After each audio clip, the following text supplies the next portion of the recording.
Chapter 331 still has no brains at all. Yes, Qingqing, stop arguing, we're here to take care of business. Besides, maybe what Xiaoming said is true, maybe Xiaoming helped real estate tycoon Luo Heng by chance. Lin Xiaoyun calmly smoothed things over. Him, could he possibly help Luo Heng, who's second on Yunqing's rich list? What could he possibly offer? Does he even have the ability? Mom, you have no idea, this kid even said before that he gave me the position of president of the Tianming Chamber of Commerce. If we could believe a single word he said, we would all be finished. Xu Qingqing stared at Su Ming and said with a cold smile. What, you mean that was Luo Heng, the second richest man in Yunqing and a real estate tycoon? Before Su Ming could respond, Lu Jianming exclaimed in surprise. Their faces changed in shock. The reason he was so magnanimous was that he didn't know Luo Heng's identity and thought Luo Heng was some nobody. After all, he didn't think that his status as a junior doctor in the Four Seas Medical Association would warrant a visit from a big shot in Yunqing. I never expected them to be such wealthy and powerful people. Lu Jianming was immediately annoyed. If he had known earlier, he should have been more polite. Maybe he could have gotten along better with Luo Heng. If I can get Luo Heng's sponsorship, my status in the Four Seas Medical Association will rise accordingly. Grass. Lu Jianming cursed inwardly, regretting his actions terribly. Yeah, cousin, don't you know, that's why a big shot like him would only come to pay his respects, because he's heard of your reputation. How could he possibly greet trash like this? Xu Qingqing said hurriedly. Don't say anything more, it's all in the past. The more Lu Jianming talked, the more he regretted it. He felt as if he had eaten shit and missed out on a fortune. Su Ming smiled and shook his head. Xu Qingqing, when will you learn to be a little smarter? Almost everyone had arrived at the venue. The sales event has officially begun. Luo Hengxia, dressed in her finest attire, walked through the crowd to the front of the Wan family's main hall. Facing everyone, she greeted them with a broad smile and said, "Welcome to all the esteemed guests of Yun City. It truly honors my humble abode. Since everyone is here for the launch event, I won't waste any more words. Next, please welcome our Wan family's Master of Medicine, also known as the Divine Physician of the 9 Provinces Medical Academy, Yang Feiyu. Divine Physician Yang, you will explain the Toad Spring due to us." As soon as she finished speaking, Luo Hengxia took the lead in applauding. The crowd joined in applause. We still have to give the Kyushu Medical Academy face. Yang Feiyu slowly walked out and stood in front of everyone. He slowly picked up a Toad Spring Dew and placed it on the table. His face was full of confidence and arrogance. Looking down at everyone, he said, "Toad Spring Dew is an ancient medicine with a history of thousands of years. It has significant effects such as calming the mind, replenishing qi, treating diseases, and nourishing the body. And this medicine, after my improvement, has brought the efficacy to its limit. In other words, just taking even one pill can keep you free from any illness for at least 10 years, and make you exceptionally healthy. Even for critically ill patients, we can slow down the progression of the disease, allowing more time for treatment. I personally handle these treatments, and the reputation of Kyushu Medical Academy is backing us. I won't go into the details of its effects. Everyone here should understand this medicine comes from the Kyushu Medical Academy. There's no inferior product. It's priced at 500,000 per pill, and 8,000 pills will be released today. First come, first served." Upon hearing this, the audience erupted in uproar. Unexpectedly, it was Yang Feiyu who personally improved it, and it even used the prestigious name of the 9 Provinces Medical Academy. Those 500,000 pills are truly worth every penny. Even if you buy it and don't eat it yourself, but just hoard it, the price will probably double or triple in the future. Immediately, the crowd erupted in excitement, with people repeatedly shouting, "I want 50. I want 100. I want 500. The Toad Spring Dew sparked a frenzy of buying. Is this the Toad Spring Dew? Lu Jianming watched, his eyes also red with envy. When will he reach such heights, where a single pill can drive countless people mad? It seems his decision was absolutely right. If I can buy Toad Spring Dew and study it, my understanding of medicine will definitely be greatly improved. A load of utter nonsense. Su Ming scoffed, when did the Toad Spring Dew formula become his? It seems the Wan family doesn't listen to me at all. They've released the Toad Spring Dew anyway. Can they bear the consequences of this frenzied grabbing? What did you say? Xu Qingqing turned around and gave Su Ming a disdainful look. Are you jealous, seeing that the Wan family, who you once married into, are about to become the elite, the top families in Yunqing? Are you so jealous? Isn't that Toad Spring Dew prescription from Dr. Yang, or is it yours? You're truly beyond saving. Xu Qingqing felt that Su Ming was completely abnormal from head to toe. Su Ming glanced at Xu Qingqing, somewhat impatient with her cold words. He said in a deep voice, "What I said is true. I have no reason to be jealous even if I divorce Wan Shirin. I sincerely hope that Wan Shirin can live a good life." If he didn't think that way, he would have taken back the Toad Spring Dew prescription long ago. We will certainly not allow the Zhao family to give the prescription to Wan Shirin. What are you saying? Xu Qingqing chuckled, "Look how anxious you are. You're already trying to defend yourself without thinking. Even without the Toad Spring Dew, Miss Wan is living 100 times better than you. You still want her to be doing well. If you want to prove you're real, you can get young Feiyu to come over and personally deliver the Toad Spring Dew to you, then I'll believe what you're saying." "Yeah?" Su Ming smiled slightly. There's no need to get entangled with Xu Qingqing. But seeing that Xu Qingqing always seems to be living in her own dream world, it's necessary to make her face reality. Otherwise, the Chu family will be doomed sooner or later. So Su Ming slowly raised his hand. But seeing Su Ming's actions, Xu Qingqing and Chu Yingcai, both Lu Jianming and Su Ming, looked at Su Ming as if he were an idiot. Nobody cares, right? Putting aside Su Ming's identity, he's not even a small fry here and wouldn't attract any attention at all. Even if Su Mingjun has some status, everyone's attention is focused on the rush to buy Toad Spring Dew, so who would care about his actions? Even Lin Xiaoyun sighed helplessly. Su Ming is overacting. She's just been too accommodating and spoiling of Su Ming. Has this caused Su Ming to lose his sense of occasion? However, to everyone's surprise, Yang Feiyu, who was standing at the entrance of the hall, actually noticed it. His gaze immediately fell on Su Ming, and then he took a step and walked over. This? Xu Qingqing and the others were stunned, staring in disbelief at Yang Feiyu approaching from the front, so frightened they could hardly breathe. Wan Shirin, who was in the crowd processing the orders placed by the crowd, also saw Yang Feiyu's actions. Looking in the direction Yang Feiyu had gone, he immediately saw Su Ming and the Chu family. Wan Shirin immediately shook her head. These guys actually came. Are they not even aware that they are about to die? Why did you have to provoke Yang Feiyu in this situation?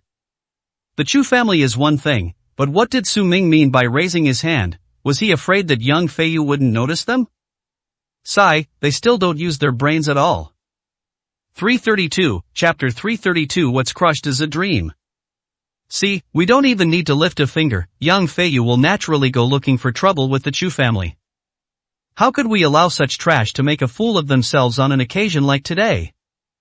Luo Fengxia stood at the entrance of the Chu family's residence, watching Yang Feiyu approach Su Ming, and couldn't help but reveal a smug smile. The Chu family, and that good-for-nothing Su Ming, are doomed. Wan Hua let out a cold laugh. Is it really here?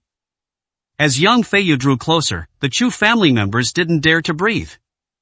At this moment, in the eyes of the Chu family, Yang Feiyu's identity is like a towering mountain that they can only look up to. Could Su Ming really have the ability to get Yang Feiyu to deliver medicine to him? However, after Yang Feiyu walked up to them, his cold gaze fell on the Chu family members, and he sneered sarcastically, "Are you ready to compensate? Whether it's 10 billion or dragon's saliva grass, I need to see one of them." Turns out they weren't here to deliver medicine, they were here to settle accounts. The expressions of the Chu family members changed. Xu Qingqing cursed Su Ming from head to toe in her mind. This good-for-nothing is really causing a lot of harm. They not only put on an act themselves, but also attracted Yang Feiyu to cause trouble. How are they going to clean up this mess now? If they can't come up with compensation today, they probably won't be able to leave here. This piece of trash really ruined my life. Xu Qingqing was so angry she wanted to curse. No, we're just here to pay our respects to Dr. Yang. Today is a joyous occasion for Dr. Yang and the Wan family, and I prepared a gift for you. Please accept it. Startled by Yang Feiyu, Chu Yingcai broke out in a cold sweat and panicked. He forgot what Lu Jianming had told him earlier and hurriedly handed over the gift in his hand, trying to relieve the heavy pressure. This startled Lu Jianming so much that he stared wide-eyed. If these things were given to young Feiyu, that would be outrageous. Who is young Feiyu? How could he not see that all of his gifts are fake? Gift? Yang Feiyu glanced at it with interest and said jokingly, "What gift? Open it and let me see. Is it a gift that can compensate for the 10 billion in damages?" Okay, although it's not worth tens of billions, it's still quite valuable. Chu Yingkai raised his hand to open the gift. Lu Jianming stood up abruptly and stopped Chu Yingkai, saying, "There's no need to open it. I brought the gift. Opening it in public would mean we don't trust you, and we don't trust the Sihai Medical Association either." At this critical moment, Lu Jianming had no choice but to reveal his identity and bring in the Four Seas Medical Association to quell the unrest. The Four Seas Medical Association? Yang Feiyu gave a sarcastic sneer, his gaze falling on Lu Jianming, and asked with a cold laugh, "Who are you?"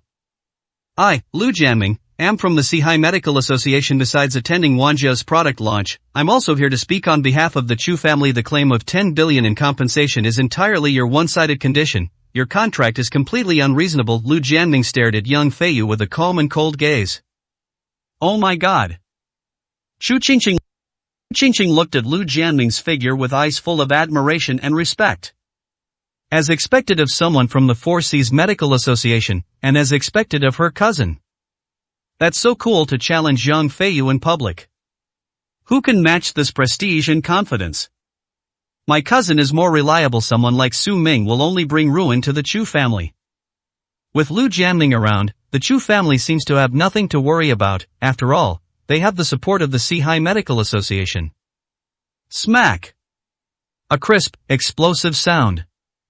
Yang Feiyu slapped Lu Jianming across the face on the spot, letting out a sinister laugh. "The Four Seas Medical Association? What trash! In front of my 9 provinces medical academy, even your Four Seas Medical Association has to bow your head, let alone you. You dare to stand up for the Chu family? You dare to question me? Who do you think you are? Kneel down." Yang Feiyu exuded a powerful and imposing aura. His roar was like thunder, causing everyone present to tremble. The wealthy people of Yunqing, who were not far away, were startled and stopped their commotion, turning their heads to look at this sight in shock.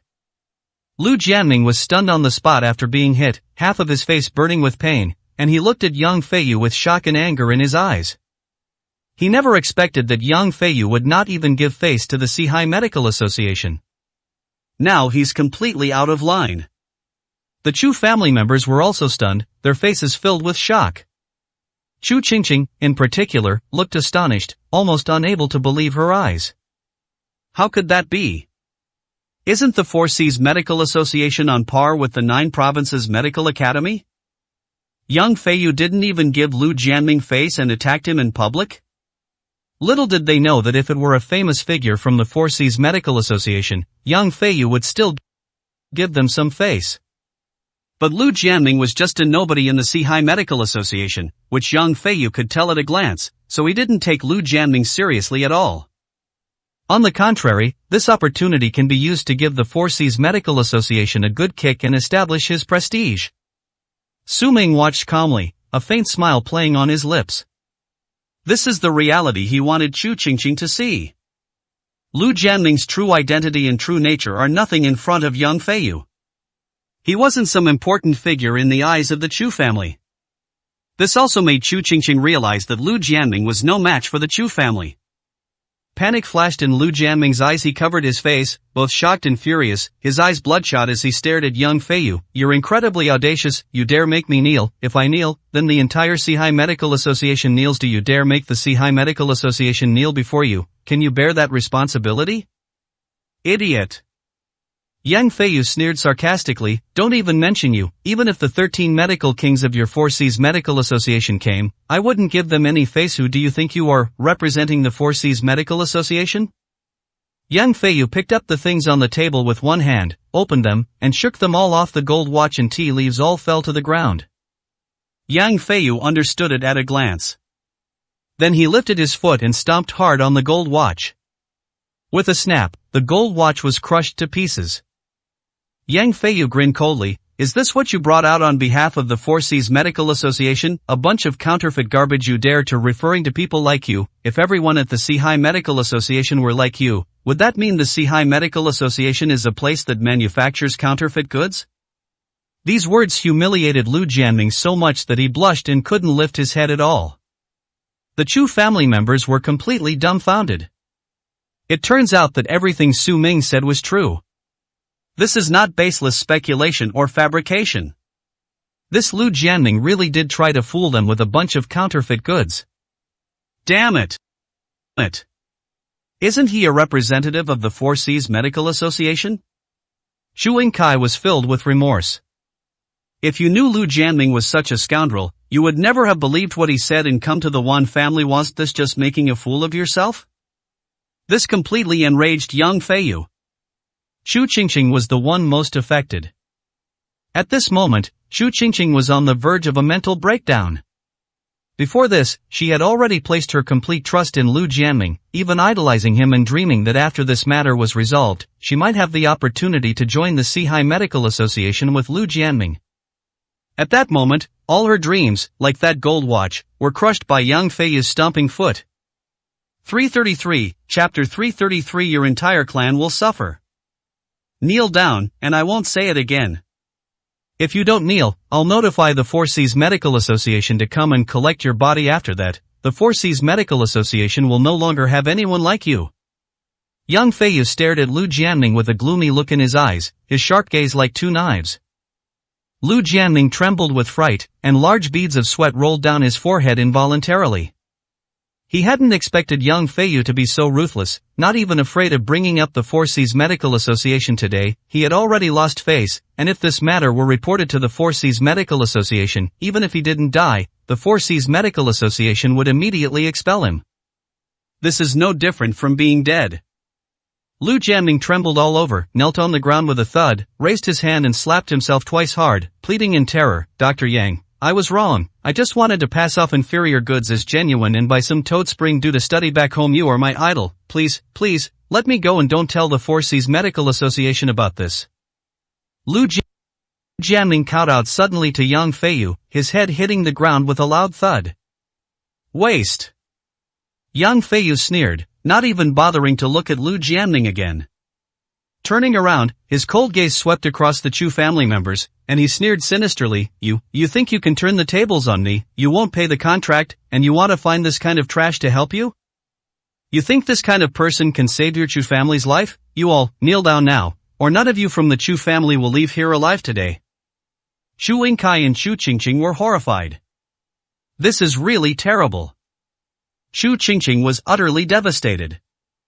Sitting there blankly, eyes vacant, not knowing what to do. You won't kneel, huh? Then I'll have to call the law enforcement team to arrest you.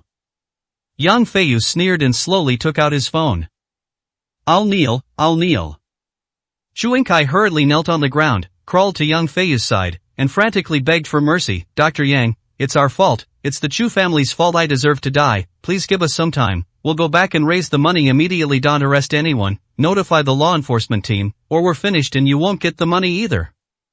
Do you think I care about money?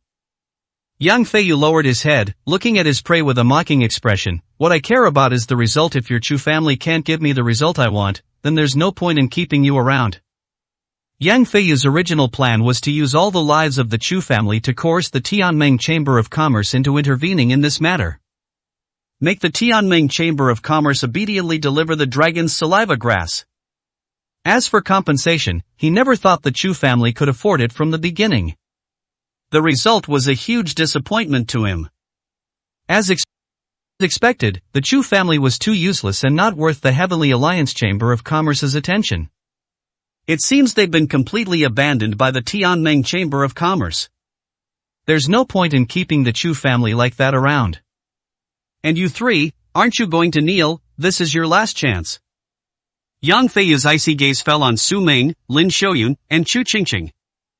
Chu Qingqing had no one to rely on anymore. Seeing that Chu Yingkai had knelt down, she could only move off the chair and kneel down as well. Lin Xiaoyun, her face filled with despair, was also about to kneel. But Su Ming caught him. Aunt Lin, don't kneel before someone like him. No one in this world is worth your kneeling. Bowing to him will only embolden him. And this kind of trash doesn't even deserve it. Su Ming sneered and looked at young Feiyu with a mocking expression. Everyone present was shocked to hear this. This kid, he really dares to do that. Luo Hongxia and Wan Hua, who were not far away, both looked shocked as they watched the scene. Has this piece of trash been kicked in the head by a donkey? He still dares to resist young Feiyu at a time like this. Does he really want to die? He may feel good resisting, but he's dragging the entire Chu family down with him. Is he an idiot? Wan Hua said in surprise. Just you wait and see. Luo Hongxia gritted her teeth and said viciously, young Feiyu will definitely not let him go if he kneels down with the Chu family and obediently admits his mistakes to young Feiyu. Perhaps young Feiyu really won't kill him after all. These are several lives at stake, and it happened in front of everyone in Yuncheng. But his actions only pushed him and the Chu family into an abyss. Who is Yang Feiyu? He doesn't even care about the entire Yin city, let alone Su Ming. Luo Hongxia was convinced that Su Ming was doomed. Wan Shirin, standing in the crowd, also appeared slightly tense. What on earth is that idiot Su Ming doing? What's going on here, don't you understand? This provocation of young Feiyu is not only a matter of his own death, but it will also drag the Chu family down with him. Most importantly, if he angers young Feiyu and he decides to kill, several lives will be on his hands. She's going to marry young Feiyu soon. This has implicated young Feiyu and her as well. She didn't want her future husband to have blood and lives on his hands. Wan Shirin clenched her teeth tightly. Even though she ended up like this guy still won't let her have an easy time? As expected, the Chu family members in the arena looked horrified. Chu Yingkai turned around in horror and glared angrily at Su Ming. What the hell is this bastard trying to do? Yang Feiyu's face turned even more sinister. He was too lazy to waste any more words with Su Ming, so he raised his hand and shouted, "Someone come here." Following Yang Feiyu's command, a total of 30 or 40 guards and thugs surrounding the Wan family rushed towards Su Ming, surrounding him and the Chu family members. Yang Feiyu pointed at Su Ming and said to the Wan family guards, "Break his legs if he doesn't kneel. I have ways to make him kneel now. You'll have to pay the price for what you just said." Don't want. Lin Xiaoyun panicked and stepped in front of Su Ming, saying, "It was all the fault of our Chu family. It has nothing to do with him." Does he only know how to hide behind women? Yang Feiyu glanced at it disdainfully, showing no interest whatsoever. I thought Su Ming had some kind of confidence to say such things, but it turns out he's just a complete piece of trash. However, I've been enraged today. Not a single member of the Chu family will leave alive. Aunt Lin, don't panic, let me handle this. Amidst the shocked gazes of the three members of the Chu family, Su Ming slowly stepped forward, looked at Yang Feiyu with a smile, and said, "Yang Feiyu of the 9 Provinces Medical Academy, I can kneel before you, but are you sure you can bear the thought of me kneeling? If I kneel, your entire clan will suffer. The consequences now are entirely Yang Feiyu's responsibility. One life is enough to pay for it. But if he kneels down, then Yang Feiyu's life is not enough to repay the debt. Yang Feiyu's entire clan and all his connections, even the 9 Provinces Medical Academy, will have to pay for this." With the full force of the War God Army mobilized, the medical institutions of Kyushu will be razed to the ground overnight. Yang Feiyu, however, was clearly unaware of the consequences. Hearing Su Ming's words, he just burst into laughter, laughing until tears streamed down his face. He looked at Su Ming as if he were a clown. "Who do you think you are? No one has ever dared to say such a thing in front of me, Yang Feiyu. Kneel down before me, and I'll see if my entire family will suffer." Yang Feiyu burst into laughter. The entire Wan family was filled with Yang Feiyu's arrogant laughter. "Kneel down." Yang Feiyu roared again. "Okay, you said it." Su Ming grinned, bending one knee slightly. Even with this slight bend, it seemed as if the surrounding world almost changed color, and the air almost froze. A towering wave of energy surged forth. This sudden change startled Yang Feiyu, leaving him feeling flustered and confused, unsure of what had happened. The group of top 10 richest people in the Wan family compound were terrified, their faces pale and their bodies trembling. Is Yang Feiyu insane? Daring to make the king of the 9 provinces kneel down. If he kneels, not only will Yang Feiyu be finished, but the entire Yin city will be doomed.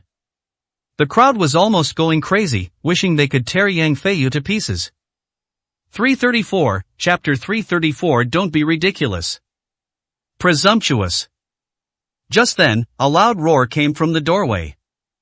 At the main entrance, Luo Qianshan led a group of people who tumbled and crawled in. Luo Qianshan was so frightened that he wet himself. Seeing Yang Feiyu trying to force Su Ming to kneel was like a knife hanging over the heads of everyone in the Kyushu Medical Academy.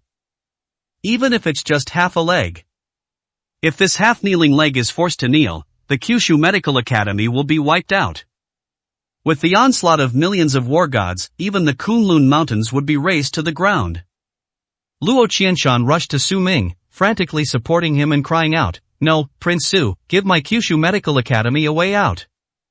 Su Ming frowned and sneered, "But your men want me to kneel down." He's trash. His words don't represent the 9 provinces Medical Academy. Prince Su, please, don't. Luo Qianshan was covered in sweat and was so scared that he almost cried. The Wan family members were all speechless with astonishment upon seeing this scene. That seems to be the 9 provinces Medical Academy, and its head, Luo Qianshan? Is he really Luo Qianshan, a renowned master of traditional Chinese medicine? Everyone stared in shock for a moment.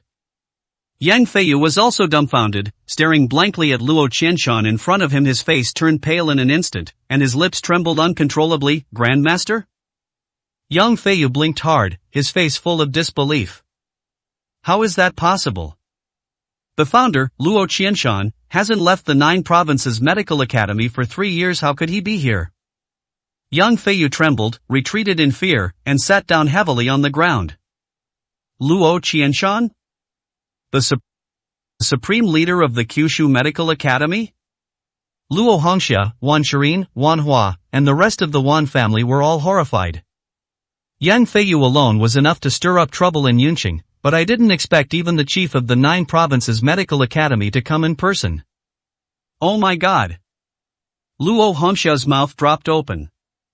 Mom, don't panic. Yang Feiyu is from the Kyushu Medical Academy, and Luo Qianshan is on Yang Feiyu's side. Maybe he's here to support us. Wan Hua's eyes darted around, and he quickly said, "That makes sense." Luo Hongxia also breathed a slight sigh of relief. It's very likely, after all, besides Yang Feiyu, who else could persuade someone like Luo Qianshan to come? However, the next moment, Luo Qianshan slowly turned around, his gaze falling on Yang Feiyu, and his aura suddenly erupted, enveloping Yang Feiyu. "Yang Feiyu, come here and prepare to die." "Grandmaster." Yang Feiyu was terrified. He hurriedly got up and knelt on the ground, crawling to Luo Qianshan and kowtowing repeatedly with tears streaming down his face. This humble one, Yang Feiyu, pays respects to the ancestral master. "You think you're qualified to worship me?" Luo Qianshan's face was sharp as he slapped Yang Feiyu hard across the face, shouting angrily, "The 9 provinces Medical Academy has no one like you. I, Luo Qianshan, would never have taught a traitor like you break his legs." Luo Qianshan roared loudly. Immediately, 2 supreme war god-level figures from the 9 provinces Medical Academy rushed forward and, with 1 foot each, forcefully broke Yang Feiyu's legs. Ah! A blood-curdling scream echoed throughout the entire Wan family compound. Everyone who heard that scream shuddered. The Wan family members, in particular, were terrified, their faces turning ashen. Luo Hongxia's legs went weak, and she almost knelt on the ground. Luo Qianshan has actually come to take Yang Feiyu's life. Moreover, Yang Feiyu was directly dismissed from the Kyushu Medical Academy. The Wan family has placed so much trust in Yang Feiyu. What should we do now? Fortunately, the news of Wan Shirin's engagement to Yang Feiyu had not been made public, otherwise the entire Wan family would have been finished. Luo Hongxia was so frightened that she broke out in a cold sweat, her clothes becoming completely soaked. Wan Shirin also looked horrified. All expectations were shattered with Yang Feiyu's scream. "Drag him away and lock him up, so he can await my judgment at any time." Luo Qianshan shouted sharply. Yes. The people from the Kyushu Medical Academy dragged Yang Feiyu away. Then Luo Qianshan turned around and respectfully said to Su Ming, "King Su, this way please. I have prepared a banquet, and on behalf of the 9 provinces Medical Academy, I personally apologize to you." "Alright, let's see how you deal with this kid." Su Ming nodded with a cold laugh and left with Luo Qianshan. Only Chu Yingkai and Chu Qingqing remained kneeling on the ground, their faces filled with shock and bewilderment. Could it be that what that kid said was true? Even the renowned Luo Qianshan was so respectful to him? What exactly happened? Chu Qingqing, in particular, was devastated. Her idol, Lu Jianming, was being trampled on, while Su Ming was being respected by Luo Qianshan. Could it be that Su Ming is the real treasure, the real big shot of Kyushu? And she was blind and didn't see it? The entire Wan family was so shocked by this scene that they were speechless. Wan Shirin's expression was complicated, and she couldn't come to her senses for a long time. Staring blankly as Su Ming and the people from the 9 provinces medical academy left, he was bewildered in the wind, questioning the meaning of life. The news that Luo Qianshan, the renowned physician of the 9 provinces medical academy, had personally arrived spread throughout Yunqing that very day. That afternoon, the Wanjia sales event ended, and everyone dispersed. However, the Wan family was still under the pressure from the 9 provinces medical academy. Wan Shirin sat in the hall without saying a word, her expression complex. The scene of Su Ming and Luo Qianshan leaving still echoed in his mind. Did she see it wrong too? You were wrong from the start. Su Ming is the real big shot who influences Yunqing. Otherwise, why would Luo Qianshan be so respectful to Su Ming? Why was Su Ming the only one invited to leave? What's with the talk of apologizing? What kind of person would be worthy of an apology from the head of the Kyushu Medical Academy? Wan Shirin felt her mind go blank, recalling the 3 years she had been married to Su Ming. It all seemed so distant and hazy at that moment. Even after 3 years, she seemed to know very little about Su Ming. Most of her impressions came from the conclusions and speculations of other members of the Wan family about Su Ming. She seemed to they never really tried to understand Su Ming. Was she really wrong? Luo Hongxia is still in shock. What if that kid really is some big shot in Kyushu? If he leads the 9 provinces medical academy to retaliate against us, how can we bear it? How could this happen? Luo Hongxia was so terrified that tears were about to stream down her face. The Wan family was shrouded in a deathly silence and oppressive atmosphere. Where are they? Just then, a sound came from the doorway, and a figure rushed into the Wan family's hall. Mr. Chiu? Wan Shirin and the others looked up and saw that the person who had arrived was Chiu Shihao, the leader of the Flying Swallow Alliance. Chiu Shihao glanced around and asked anxiously, "Where is he? Where is young Feiyu?" He rushed over to provide assistance after hearing the news. If young Feiyu were to die like this, then the entire plan would fall through. They were taken away by the people from the Kyushu Medical Academy. Wan Shirin replied. Luo Hongxia also stood up abruptly, and asked Chiu Shihao in a panic, "Mr. Chiu, you are very knowledgeable, do you know why Luo Qianshan from the 9 provinces medical academy came here? Is it because of some big shot that he came to Yunqing? If so, what is the name of that big shot? Is it Su Ming?" The entire Wan family is now eager to know Su Ming's identity and to confirm this matter. What's Su Ming? Chiu Shihao rolled his eyes and said dismissively, "The 9 provinces medical academy is definitely after the dragon saliva grass from the Yunqing Heavenly Alliance Chamber of Commerce. What big shot? Are you all scared out of your wits? What are you saying? Yunqing is just a small city. Who could possibly invite someone like Luo Qianshan at a time like this? Can you stop joking?" 335, Chapter 335. Audacious as a dog. Dragon's saliva grass? You mean Luo Qianshan came here for the dragon's saliva grass? Wan Shirin also suddenly looked up and asked in surprise. Of course, why would it be because of your Wan family? Chiu Shihao gave a sarcastic laugh. "In your eyes, dragon saliva grass may just be a medicinal herb, but for the 9 provinces medical academy, or the top medical practitioners, it is a rare and precious treasure that can drive people crazy. A single dragon saliva grass can elevate the reputation of the entire 9 provinces medical academy several times over. Yang Feiyu's actions undoubtedly indicate that he wants to monopolize the dragon saliva grass, and the 9 provinces medical academy will definitely make an example of him." I see. The Wan family members then suddenly realized what was going on.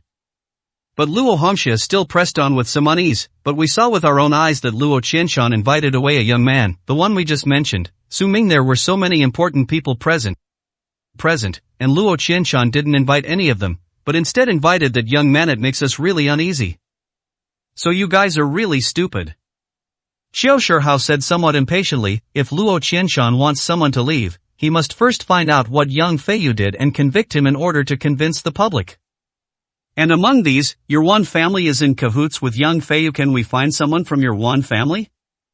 The other wealthy people in Yunqing all have status and influence. Would they dare to question them directly? Besides, even those with a brain wouldn't get any answers naturally. The best way to get results is to question the dumbest, most ordinary person. Can't you even understand this, and you still want to do great things? Xiao Shihao scoffed, looking at everyone as if they were idiots. These one family members are truly beyond redemption. Yang Feiyu's biggest mistake was choosing to work with these idiots. Upon hearing this answer, the one family breathed a sigh of relief and were completely at ease. So that's how at IS I knew that kid had no right to be asked to leave by Luo Qianshan. It turns out he's just stupid enough to have such good fortune. Then we don't need to worry anymore. Luo Hongxia smiled with a relaxed expression. Wan Shirin breathed a sigh of relief, but her brows remained furrowed. Since Yang Feiyu was taken away, his fate is obvious. Since the Wan family is connected to Yang Feiyu, if the 9 Provinces Medical Academy takes its anger out on them, the Wan family will likely not have a good ending. Sure enough, Xiao Shihao followed up, saying, "Don't be too happy yet, you're all tied to Yang Feiyu anyway. If Yang Feiyu dies, you can imagine the consequences, so you'd better pray that Yang Feiyu isn't dead, otherwise, no one can save your Wan family." After saying that, Xiao Shihao turned and left. He had to hurry to Tianxiang Tower to see if Yang Feiyu could still be saved. Yang Feiyu died just like that, and all the manpower and resources he had spent these past few days were wasted. "Mr. Qiu, wait a minute, I'll go with you." Wan Shirin chased after Qiu Shihao out of the hall and said. Xiao Shihao glanced back and said in a deep voice, "All right, get in the car." Then the car rumbled out of Wanjia and headed towards Tianxiang Tower, the top-tier restaurant in Yuncheng. Tiangxiang Blue. Inside the top-tier room, Yang Feiyu, whose legs had been broken, was dragged in like a dead dog and thrown heavily to the ground. Yang Feiyu grimaced in pain, yelling and roaring, "What do you want, huh? Are you crazy? What did I do wrong? I personally improved and refined the Toad Spring Dew. My reputation is enough for the entire 9 provinces to remember I am a great contributor to the 9 Provinces Medical Academy, and this is how you treat me?" If word gets out that the 9 Provinces Medical Academy is such a place, wouldn't that chill the hearts of all medical practitioners in the world? You call yourselves the Hall of Medical Ethics, I think you're all sanctimonious bastards. Yang Feiyu launched into a tirade of curses. It seems that he had already figured out how to exonerate himself before he was dragged up here. However, despite his outburst, the scene remained silent. None of the Kyushu Medical Academy personnel, led by Luo Qianshan, showed any anger or uttered a sound. Were they all stunned by him? Yang Feiyu slowly raised his head, wanting to see the expressions on Luo Qianshan and the others' faces. But when he looked up, he found that the person sitting in front of him was not Luo Qianshan, but Su Ming. Luo Qianshan, on the other hand, stood aside like a lowly henchman, looking reserved and respectful. Ha ha ha. Seeing this, Yang Feiyu couldn't help but laugh. He looked at Luo Qianshan as if he were a fool. "I knew I wasn't wrong to curse you, you bunch of good-for-nothings actually treated such ants and trash as honored guests. The Kyushu Medical Academy is finished. It seems that leaving the Kyushu Medical Academy to find another way out was definitely the right decision. Otherwise, relying on you stupid, pig-like fools, the 9 Provinces Medical Academy will be doomed sooner or later." Yang Feiyu laughed triumphantly. Su Ming glanced down at Yang Feiyu, too lazy to pay him any attention. He simply picked up 2 Toad Spring Dew pills and tossed them to Luo Qianshan beside him, saying in a deep voice, "This is something your people from the 9 Provinces Medical Academy have made. Is this the kind of stuff you, Luo Qianshan, have taught? If this batch of Toad Spring Dew is sold, at least hundreds of thousands of people will suffer. Can your entire 9 Provinces Medical Academy afford to bear the consequences?" Luo Qianshan took a closer look at the Toad Spring Dew in his hand and was immediately shocked. Oh my god. Although Luo Qianshan was subservient to Su Ming, he was known as a master of traditional Chinese medicine and his medical skills were unparalleled. It's obvious at a glance how problematic Yang Feiyu's Toad Spring Dew was. This thing could be deadly. Su Ming continued with a cold laugh, "My Toad Spring Dew formula is already the best possible improvements. Adding unnecessary details to my formula, harming both himself and others. What do you think should be done with him?" Luo Qianshan looked up, his face filled with shock, and said blankly, he should be sentenced to death. Then what are we waiting for? Su Ming sneered and said nothing more. Listening to Su Ming and Luo Qianshan's conversation, Yang Feiyu's smug laughter turned into a frozen smile, his face filled with horror. Only then did he realize that things were not as simple as they seemed on the surface. Toad the Spring Dew medicine prescription, is it this kid's? Isn't this kid a good-for-nothing from the Chu family? If Su Ming is the owner of the Toad Spring Dew prescription, then what kind of identity does this guy have? As Yang Feiyu thought of something, cold sweat poured down his forehead. At this moment, Luo Qianshan stepped forward, his gaze as cold as if he were looking at a dead man, and stared at Yang Feiyu. He said in a cold voice, "You even dared to tamper with the prescription of King Su of the 9 provinces. You have audacity beyond belief. It is a great misfortune for our 9 provinces medical academy to have someone like you. Only death can atone for the mistakes you have made." 9. The king of the 9 provinces? Yang Feiyu felt as if he had been struck by lightning, and instantly his whole body seemed to fall to the bottom of a valley, his face completely drained of color. Staring blankly at Su Ming, he asked, He's the king of the 9 provinces? You're such a fool. The Toad Spring Dew is an ancient medicine formula, and one that has been refined to its ultimate form. Do you think a Mirwan family could produce it, or a Mirian city? Apart from the king of the 9 provinces, who else in the 9 provinces could produce it? You can't even figure this out, yet you dare to question the 9 provinces medical academy. You're truly beyond saving. The person next to him spoke in a cold voice. 336, Chapter 336. Go as far away as you can. Yang Feiyu's mind went blank. That's when he understood everything. It turns out that it wasn't that he treated Yunqing as a plaything, but rather that Su Ming disdained to play with him. Thinking back to their first meeting, Su Ming treated the pills he refined as garbage and crushed them. He should have understood at that moment how terrifying the person I was facing was. Yang Feiyu was filled with shock and regret, and his heart was filled with extreme fear. He's the dumbest one. Don't want. Yang Feiyu shook his head in terror, crawling on both hands to Su Ming's feet, kowtowing vehemently, "King of the 9 provinces, please don't kill me, spare my life, I promise to turn over a new leaf, please." Haven't I given you enough chances? Su Ming lowered his head slightly, looking down at Yang Feiyu with disdain. From the first time we met, I told you that your alchemy skills were rubbish. I spared your life and the Chang family, but your stupidity is beyond my imagination. These words plunged Yang Feiyu into shock and fear once again. Looking back on the first incident now, everything is crystal clear. But at the Chang family, he had never even seen Su Ming. How could he say he was letting him live? Could it be that? Yang Feiyu's thoughts returned to the day he visited the Chang family, recalling everything that had happened that day. The Chang family's medicinal aura leaked, and the dragon's saliva grass was delivered. Chu Qingqing was expelled from the Tianming Chamber of Commerce, and Su Zifeng, the female war goddess of the Shuzhou army, stepped forward. Could it be that? Yang Feiyu finally understood everything and was horrified. Could it be that you were at the Chang family's medicine garden that day, and that you had the commander of Shuzhou show up? Yang Feiyu finally understood. But the impact this had on him was enough to shatter his worldview. It turns out that from beginning to end, he was like a clown, completely manipulated by Su Ming. You finally understand. Su Ming smiled and shook his head. I can give a smart person a chance, but a stupid pig like you doesn't deserve it. Foolish people not only harm themselves, but also others. You no longer have a chance. As soon as he finished speaking, Su Ming suddenly swung his hand, and a slap like thunder struck Yang Feiyu on the head. Boom! With a loud bang, Yang Feiyu was sent flying more than 10 meters away, his head twisted 360 degrees, and blood flowing from his 7 orifices. The people of the Kyushu Medical Academy were terrified when they saw this. Even Luo Qianshan stared in shock, his eyes wide open. Is this the power of the king of Kyushu? That's terrifying. He broke out in a cold sweat instantly. Fortunately, he realized what was happening the moment he received the call and rushed over to salvage the situation. Otherwise, his Kyushu Medical Academy would be completely finished. King Su was absolutely right. Yang Feiyu harmed both himself and others, and almost caused the entire Kyushu Medical Academy to be wiped out. Although Yang Feiyu had already been slapped to death by Su Ming, Luo Qianshan still wished he could go up and stomp on him a couple more times.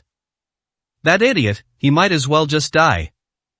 He'll be left with a huge mess to clean up. He's dead, but a batch of Wanjie has already been sold today. This was all caused by the people from the 9 provinces medical academy now. It's up to you to resolve this matter. I am giving you 3 days. Within 3 days, Toad must disappear from the market, otherwise, I'll teach the 9 provinces medical academy how to do things. Su Ming's face was gloomy as he spoke with a cold smile. Yes. Luo Qianshan was so frightened that he knelt down with a thud and kowtowed respectfully, saying, I will definitely resolve this matter satisfactorily. If I cannot resolve it, I will await the judgment of Prince Su. Su Ming's expression returned to calm. Just then, someone burst in and said to Luo Qianshan, Lord, there are 2 people outside requesting an audience. One is named Xiao Shihao, and the other is named Wan Shirin. They are both here to see you. Su Ming raised an eyebrow slightly upon hearing this. They're probably here for Yang Feiyu. The matter was over, and he was too lazy to stay here. He didn't want to face Wan Shirin in person, figuring that if they met, Wan Shirin would question him again. He immediately stood up and said to Luo Qianshan, I'll leave the rest to you. I am leaving now. I hope to hear good news within 3 days. Yes, Prince Su, please take care. Luo Qianshan lay trembling on the ground. Su Ming went out.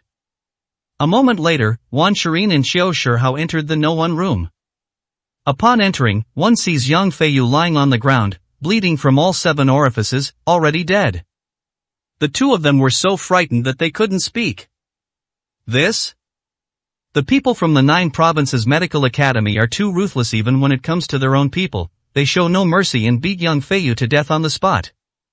The gruesome manner of Yang Feiyu's death sent chills down Wan Shirin's spine after just one glance. She suddenly regretted coming. This medical academy of the 9 provinces, these aren't doctors at all. Their methods are so ruthless, it's unheard of. Xiao Shihao, a man of many experiences, was somewhat shocked, but his expression remained calm. He stepped forward and respectfully bowed to Luo Qianshan, saying, This humble man, Xiao Shihao, greets Lord Luo. Luo Qianshan glanced at Xiao Shihao indifferently and said in a deep voice, I heard that when Yang Feiyu came to Yunqing, the first person he contacted was you. Is that true? Is Yang Feiyu's behavior in Yunqing recently being backed by you, Xiao Shihao? Luo Qianshan's 2 sentences revealed the relationship between Xiao Shihao and Yang Feiyu. Xiao Shihao was instantly startled. Although I couldn't quite figure out what Luo Qianshan was thinking. But Yang Feiyu is already dead. Unless he's an idiot, he would never admit to this relationship. He quickly shook his head and said, Rumors, pure rumors. I've met Dr. Yang twice, but we've never had that kind of relationship. The idea of him backing me up is a joke. Dr. Yang's reputation, and the prestigious Kyushu Medical Academy's name, don't need someone like me to back him up. That would be laughable. Then what are you doing here? Luo Qianshan's gaze suddenly sharpened. With eyes like an eagle's beneath his white eyebrows, he stared at Xiao Shihao and sneered, Aren't you here for Yang Feiyu right now? Xiao Shihao was so frightened that his face changed drastically and his whole body trembled. Although he has 1,000,000 troops in the border regions. At this moment, there are still 1,000 supreme war gods guarding outside Cloud City. Someone like Luo Qianshan is not someone he can afford to offend. A renowned traditional Chinese medicine master, whose name resounds throughout the land, can influence countless forces with a single word. To challenge someone like that is a death sentence. Xiao Shihao, covered in cold sweat, bowed his head respectfully and said, I have no relation to him and I did not come here because of such a person. I came specifically to pay my respects to Lord Luo and to present him with a gift. A gift? Luo Qianshan raised an eyebrow. Yes, Yunqing now possesses a rare and precious herb, the dragon saliva grass. I wish to present this dragon saliva grass to Lord Luo. If Lord Luo is pleased, I will immediately have it brought to him. Xiao Shihao was covered in sweat. But a smile involuntarily crept onto his lips. Ambergris. There shouldn't be anyone in the medical field who wouldn't be moved upon hearing these 3 words. He is seeking a cooperative relationship with Kyushu Medical Institute. Yang Feiyu is dead, but the plan must go on. Obtaining this dragon saliva grass would be of unimaginable help to his Flying Swallow alliance. However, if they could cooperate directly with the 9 provinces medical academy, they would be 100 times better than Yang Feiyu. Upon hearing Qiu Shihao's words, Luo Qianshan's expression changed drastically. Yang Feiyu's smile widened even more. It seems my guess was completely correct. Roll. Unexpectedly, the next moment, Luo Qianshan flew into a rage, grabbed an ashtray from the table, and smashed it against Qiu Shihao. Enraged, he roared, "Get the hell out of here, I'll let this go today because you're from Yunqing, but if you dare say another word like that, the 9 Provinces Medical Academy will be the first to make you pay." 337, Chapter 337. Even if you fly to a higher branch, you won't become a phoenix. What a ridiculous joke. Others may not know, but Luo Qianshan knows it all. Ambergris, that belongs to Su Ming. To dare touch the dragon saliva grass is to court death. Yang Feiyu just died, and now Qiu Shihao has appeared. Are they trying to drag the Kyushu Medical Academy down with them? How could someone say something like that? Luo Qianshan was so shocked that his vest was soaked with sweat. How come there are so many idiots?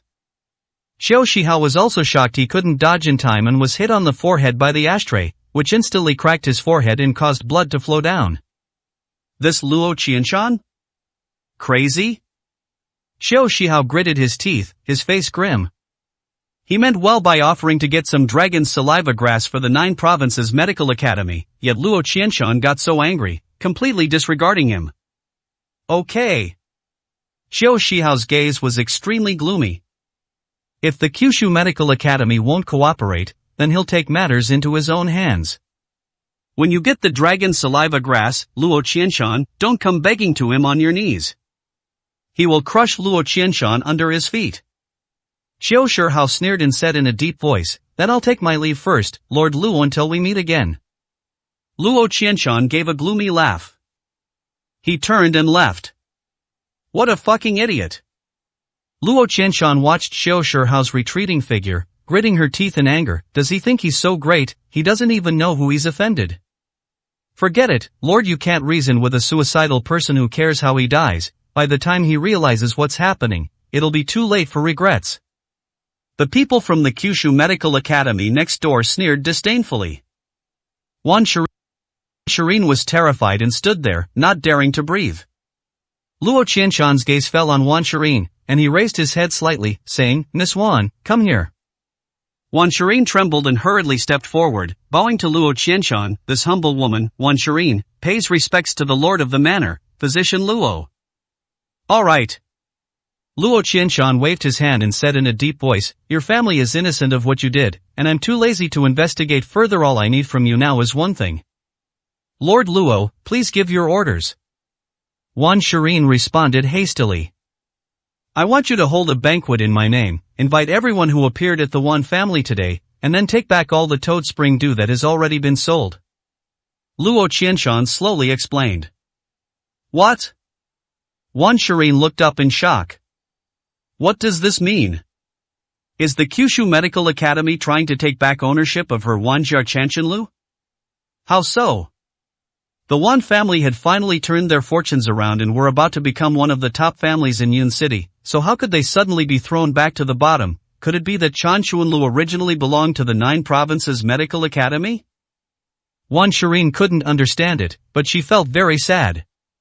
But Luo Qianshan didn't care about all that and said in a deep voice, "Just do as I say. I will personally appear when the banquet begins. It shouldn't be difficult to retrieve the Toad Spring Dew then." Yes. Wan Shirin's mouth was full of bitterness, but she could only agree. The mere 10,000 families were like ants before the 9 Provinces Medical Academy, and she was not allowed to question or object to them. That evening, outside Yun City, 1,000 supreme war gods entered the city under cover of night. Each of them was agile and ghostly, approaching the Chang family's direction. The Chu family. When Su Ming returned and entered the Chu family's living room, he sensed a strange atmosphere and was greeted by a strong, unpleasant fragrance. He went inside and saw Chu Qingqing and Chu Yingkai looking at him with happy and respectful expressions. On the table, a feast of fine wine and dishes was prepared, including steamed fish, chicken soup, and lobster. Although the Chu family was a well-off family with no worries about food and drink, such a sumptuous feast was only served to entertain distinguished guests. Su Ming had never even seen him before. The most outrageous thing was the expressions of Chu Qingqing and Chu Yingkai, as if they had become completely different people. Brother Su, please have a seat. Chu Qingqing came forward with a warm and friendly smile, took Su Ming's hand, and invited him to sit down. Then he picked up the teapot and poured Su Ming a cup of tea, which smelled delicious. Chu Qingqing quickly explained, "This is a poor tea that my husband has been treasuring for a long time. He usually can't bear to drink it, but for you, Brother Su, I forced him to take it out. Please try it." Su Ming felt extremely uncomfortable, as if ants were crawling all over him. He looked at Chu Qingqing with suspicion and asked, "Do you have a fever, or are you seriously ill? If it's really bad, we should take you to the hospital right away. Or did you poison this tea?" Su Ming simply couldn't accept it. If it were someone else, he might be able to understand it to some extent. But what kind of person is Chu Qingqing? Every time they meet, she either speaks coldly to him or looks at him like he's trash. I wish he were dead. This sudden and drastic change is hard to understand. Chu Qingqing looked embarrassed by the retort, but still managed to smile, saying affectionately, "Brother Su, what are you saying? How could I possibly harm you? With your status and position, these things are only natural from now on. I'll listen to you, and I'll do whatever you ask. I am counting on you to take good care of me." As she spoke, Chu Qingqing leaned closer and winked at Su Ming. "Something's not right, something's very wrong." Su Ming got goosebumps all over his body and hurriedly turned to look at Lin Shoyun, the only normal person next to him, and asked in confusion, "Aunt Lin, what's going on? Did she take the wrong medicine?" Lin Shoyun smiled and said, "They're nice to you, so just accept it. That's normal." "But that's not normal." Su Ming turned around again, pushed away Chu Qingqing who was already clinging to him, and frowned, saying, "Just say what you want to say, don't stick to me like that, it's disgusting." "Okay, then I'll just get straight to the point." Chu Qingqing was also a little fed up with her own affectation, but she still politely asked, "Brother Su, what happened when you went with the people from the 9 Provinces Medical Academy? Why did that famous Luoshan, the doctor, is so respectful to you? You must be someone important, right? Look at you, you've been keeping it from us all this time, treating us like outsiders, but we're all family. You should have told us sooner." "So that's how it is." Su Ming rolled his eyes, and then he finally understood. It turns out that Chu Yingkai and Chu Qingqing's attitude towards him changed completely because of what happened at the Wan family today. Su Ming immediately lost interest. He shook his head and said, "It's nothing, I just went to find out what was going on and gave some instructions. Yang Feiyu has committed many evils, and the Kyushu Medical Academy definitely needs to get to the bottom of this." "That's all?" Chu Qingqing frowned. "Yes, that's it." Su Ming picked up the pu'er tea and took a sip. "The taste is not bad, it seems Chu Yingkai spared no expense." "That's not right. When you left, I saw that Dr. Luo was very respectful to you. Even if you're not some big shot, you must have some connections, right? Didn't Dr. Luo give you some miraculous medicine, or arrange a job or status for you?" Chu Qingqing's face darkened, and she pressed for an answer. "Why would I need him to make arrangements? I wouldn't even want him to make arrangements for me. He's not qualified as for miracle cures. Forget about them's not worthy," Su Ming said with a smile. But as soon as he said that, Chu Qingqing and Chu Yingcai's expressions changed. Chu Qingqing slapped the tea out of Su Ming's hand, spilling the tea all over him. "Stop drinking, drink my foot. You think you're worthy of such expensive tea? A piece of trash is still a piece of trash. Even if you jump onto a branch, you won't become a phoenix." Disgusting. Chu Qingqing was so angry that she started cursing.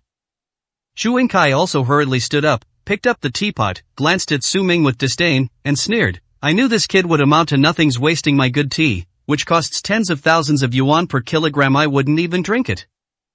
338, Chapter 338. Medicine will still be sold, meetings will still be held. Chu Yingkai held the teapot as if it were a precious treasure, his face full of heartache. Su Ming took 2 sips, and it was as if he had drunk his blood. He glared at Su Ming through gritted teeth and said, "Even if I poured it into a stinking ditch, it wouldn't be for you to drink, because you don't deserve it at all." Chu Qingqing also stood up and said to Lin Shoyun, "Mom, quickly clear this table of food. This kind of person doesn't deserve to eat." I thought he really had some status, or that he had gained the favor of the 9 Provinces Medical Academy. In the end, he's just a good for nothing. He didn't even appreciate the opportunity one gave him. Even saying that the Kyushu Medical Academy isn't qualified to reward him, it's infuriating. The most crucial thing is that Lu Jianming has also run away, and the contract issue is still unresolved. Chu Qingqing was both angry and anxious. During the day, Lu Jianming was severely reprimanded by young Feiyu at Wanjia, and he was too ashamed to show his face. They disappeared without a trace after the sales event ended. They'll be left with a huge mess. I thought that Su Ming, who was invited away by Luo Qianshan, would bring back some good news. Now she knows what disappointment truly means. What does it mean to be hopeless? Even if the opportunity were to be fed to Su Ming, he wouldn't know to swallow it. This kind of person is just a useless, stupid idiot. It's beyond saving. Seeing their reactions, Su Ming couldn't help but shake his head. He was already used to the power of Chu Yingkai and Chu Qingqing, but he never expected it to be this realistic. Lin Xiaoyun shook her head and said, "Forget it, it's all here, let's eat together. It's embarrassing to take it away, but, Xiaoming, you're not appreciating it enough. The favor of the 9 provinces medical academy is something countless people would kill for, countless people would fight tooth and nail to even get into the 9 provinces medical academy. It's like their ancestors' graves are emitting auspicious smoke. Why don't you cherish it?" Lin Xiaoyun was also very disappointed. How she wished that either Su Ming or Chu Qingqing would achieve great things. That way, I won't have to live in fear every day. Chu Qingqing is alright, she's a girl. If things don't work out, she can find someone decent to marry and her life won't be bad. But Su Ming had no one to rely on, and marrying into the Su family had no future. He couldn't just drift through life like this. Mom, what's the point of talking to him like this? If he understood, would he be all useless today? He clearly has no skills, yet he's incredibly arrogant and looks down on everything. I don't know what he's so proud of. Chu Qingqing said angrily, turned around and left, too lazy to face Su Ming anymore. Su Ming sighed helplessly and said to Lin Xiaoyun, "Aunt Lin, what I said is true. The 9 provinces medical academy has no right to appreciate me. Even if I were willing to accept, they wouldn't dare to. Besides, I've already settled the contract compensation issue. You don't need to worry about it." Solve your problems, my foot. Chu Yingkai flew into a rage and glared at Su Ming. "Qingqing is right. You could kill me if you believed even half a word you said." After saying that, Chu Yingkai took the teapot and went back to his room. Lin Xiaoyun glanced at them, shook her head and said, "Forget it, let's eat, let's ignore them, I trust you." In truth, Lin Xiaoyun didn't believe it either. But what can we do now that things are like this? Let's fill our stomachs first, and figure out the rest tomorrow. 10,000 families. Wan Jinshan, Wan Hua, Luo Hongxia, and other high-ranking members of the Wan family gathered together to tally up the accounts from today's sale of Toad Spring Dew. 10,000, 1 million, 10 million, 100 million. Oh my God. Luo Hongxia looked at the ledger, filled with countless zeros. She counted them one by one, and by the end, she was so surprised that she wanted to jump up. In just one day, we sold over 1 billion yuan worth of goods. We're rich. Wanjia is absolutely rich. Selling over 1 billion a day, and over 10 billion in 10 days. Such income, who can compare? And it's all net income. No wonder the Jin family was able to become the #1 in Yunqing in such a short time by relying on ancient remedies like the jade medicine for colds. This ancient medicine formula is incredibly profitable. Luo Hongxia was so happy she almost fainted. The Wan family members were also extremely excited, their eyes shining as they smiled. Wan Hua trembled with excitement. "Mom, does this mean I can have anything I want from now on? To villas, sports cars, finding a wife will be a piece of cake." Luo Hongxia laughed heartily. "Look at you, so pathetic. With the income of the Wan family, you're still thinking about this kind of thing? In the future, countless people will be begging to curry favor with us beautiful women, rich ladies. They'll line up and you can pick whichever you like." Real? Wan Hua laughed so hard his whole body was shaking. Calm down. At this moment, Wan Jinshan spoke up with a smile. Although he was also very happy, he was noticeably calmer. He said with a smile, "Today is a product launch, so it's not surprising that we sold so much, but our family can't hold product launches every day. Our future income may decrease by about half, but it's still enough. Earning several hundred million a day is something that others can't compare to. We hold the prescription in our hands, that is an endless treasure." Master Wan is absolutely right. The Wan family's top executives all laughed heartily, showering Wan Jinshan with flattery. Just then, Wan Shirin walked in with a sullen face. I'm afraid we won't be able to sell them anymore. The moment Wan Shireen opened her mouth, the entire room fell into a deathly silence. Cheyenne, what are you saying? Luo Hongxia looked up, frowned, and said unhappily, we've just made such a big sum of money, don't say such unpleasant things, it's making everyone feel bad. This is reality, wake up. Then Wan Shireen instructed Luo Qianshan to organize a banquet and to take back all the toad spring dew that had been sold. Upon hearing this, the entire Wan family was stunned. Luo Hongxia and Wan Jinshan's expressions changed drastically. What did you say, Shireen? This is no joke, we finally managed to sell so many medicines, and we were about to turn our fortunes around. Take them back. How can we take them back? We've already taken the money, and they might even have the medicine we ate. What are we going to use to collect it? Luo Hongxia's eyes were red, and she was somewhat exasperated. How could she accept that the delicious food she had just gotten her hands on would just fly away like that? Not only could she not accept it, but the entire Wan family could not accept it. But this is an order from the 9 Provinces Medical Academy. If we don't obey, we might lose even the right to use the toad spring dew. We also want to make money, and I also want my family to turn our lives around. I am even more anxious than you are, but things like prescriptions aren't up to us to decide. Wan Shireen's face was extremely ugly. I don't care. Luo Hongxia slammed her hand on the table, angrily saying, cutting off someone's livelihood is like killing their parents. What right does the Kyushu Medical Academy have to do this? The Kyushu Medical Academy may be powerful, but are they lawless? Besides, this prescription was given to us by your godfather Zhao Tianxiang. What does it have to do with the 9 Provinces Medical Academy? What's the difference between Luo Qianshan's behavior and that of a robber? Luo Hongxia gritted her teeth. I think we should do it this way. Wan Jinshan's eyes darted around as he slowly said, although I don't know why the 9 Provinces Medical Academy wants to reclaim the toad spring dew, we just need to clear out all the toad spring dew we have before the banquet, then we can make a show of it, pretending we can't get it back. At that point, the 9 Provinces Medical Academy won't be able to do anything about it. Others have already bought the medicine, and maybe they've even taken it all. How can you expect them to rip it out of other people's stomachs? So we'll act first and report later. We'll still sell the medicine, but we'll also follow the orders of the Kyushu Medical Academy. It won't affect either side. 339, Chapter 339. Can you fit in? That's right, Master Wan's move is brilliant. As expected of our Wan family head, that move was truly brilliant. Who says we have to obey the orders of the 9 Provinces Medical Academy? That would be foolish. I think it's because the 9 Provinces Medical Academy is jealous of the Wan family's profits. They're afraid they won't be able to control us once the Wan family gains power, so they're wary of us. That's why they're forcing us to take it back. Aren't they treating us like fools? Everyone agreed with Wan Jinshan's idea. Wan Jinshan also revealed a smug smile. As the head of the Wan family, he still had to have this kind of shrewdness.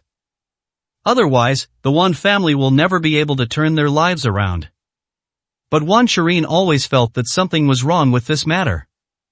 If it's just a matter of taking it back, why would Luo Qianshan need to personally give the order? Why should the Imperial Medical Academy of Kyushu intervene personally? Isn't this making a mountain out of a molehill for the Wan family? Although she sensed something was wrong, she couldn't immediately pinpoint the problem. Hearing her father Wan Jinshan's idea, she did not agree and said hesitantly, but the other party is the Kyushu Medical Academy. If the Kyushu Medical Academy finds out, the consequences will be unimaginable. Presumptuous.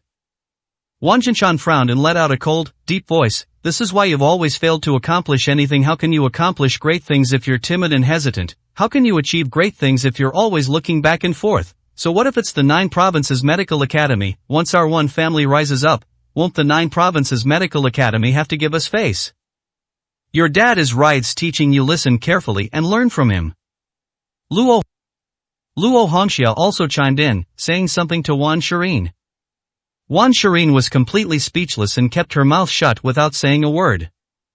After that, the Wan family secretly contacted other wealthy people in Yunqing and sold off a large quantity of toad spring dew in private. On the first day of the launch, Wanjia only sold a few thousand units, but they could still salvage the situation.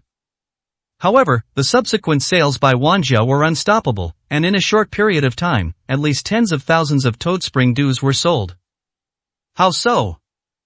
Upon hearing the news from his subordinates that tens of thousands more Toad Spring Dew pills had entered the market, Luo Qianshan in the hotel exclaimed in surprise.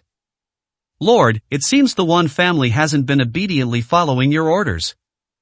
The subordinate beside him said with a stern face. Damn it! Luo Qianshan slammed his fist on the table in anger, making a loud bang, and his face turned extremely ugly. These Wan family members are a bunch of fools. Thinking themselves clever and beyond redemption, they actually dared to disobey my orders. They think they're so smart, but they're digging their own graves. Luo Qianshan was so angry that her eyes turned red. The Wan family wanted to die, and he didn't stop them. But if this matter were to fall into Su Ming's ears, and he knew that he had not recycled the Toad Spring Dew and had even allowed more Toad Spring Dew to flow into the market, he dared not even imagine the wrath of the king of Su. This Wan family is practically going to get him killed.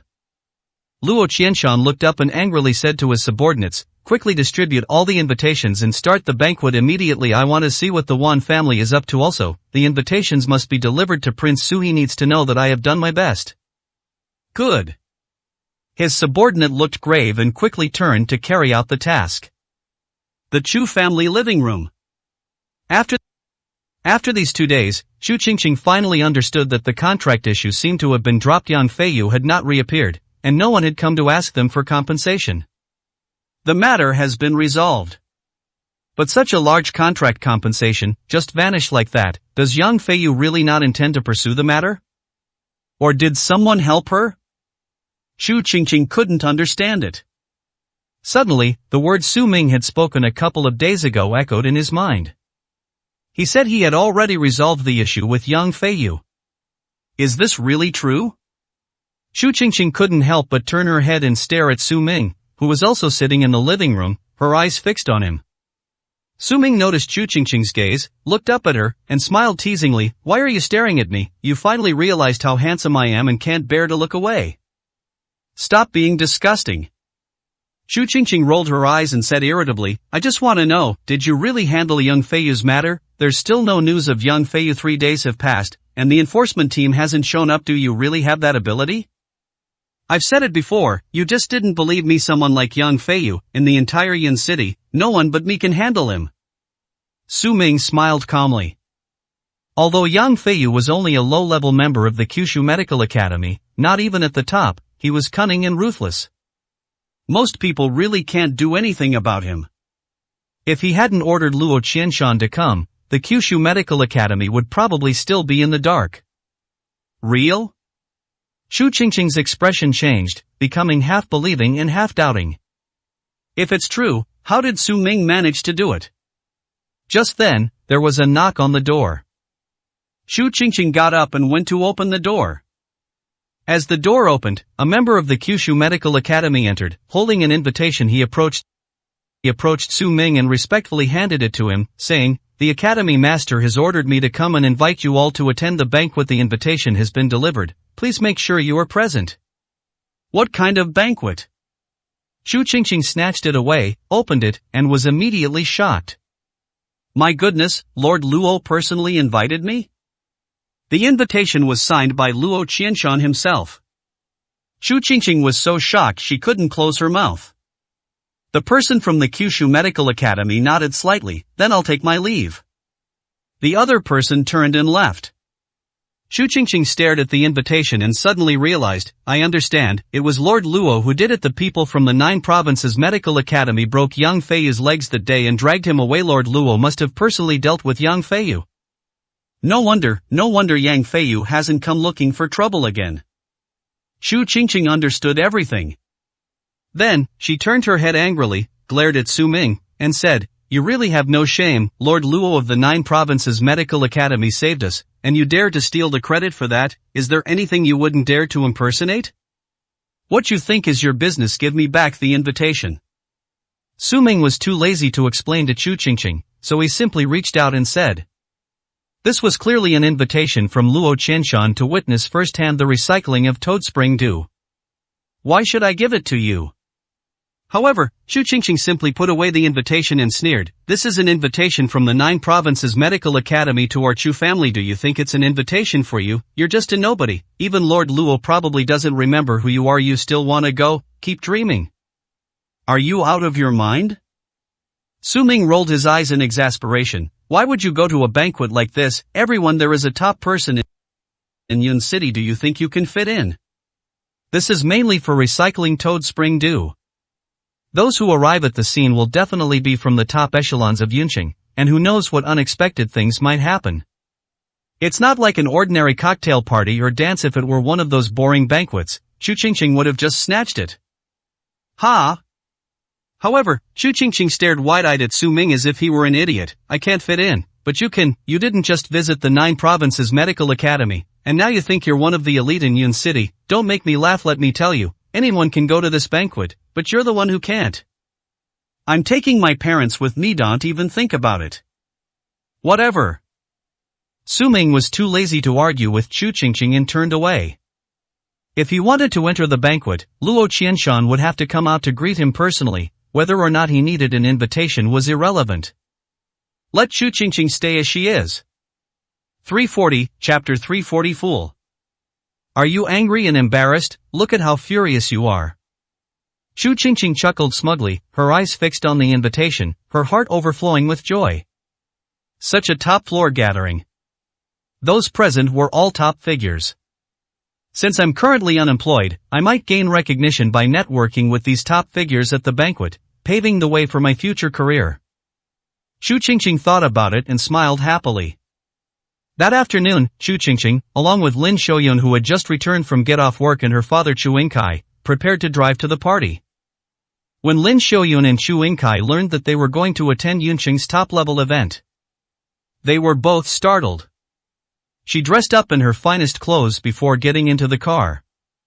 Where is Xiaoming? When she reached the car, Lin Xiaoyun turned her head and looked around, but she couldn't find Su Ming.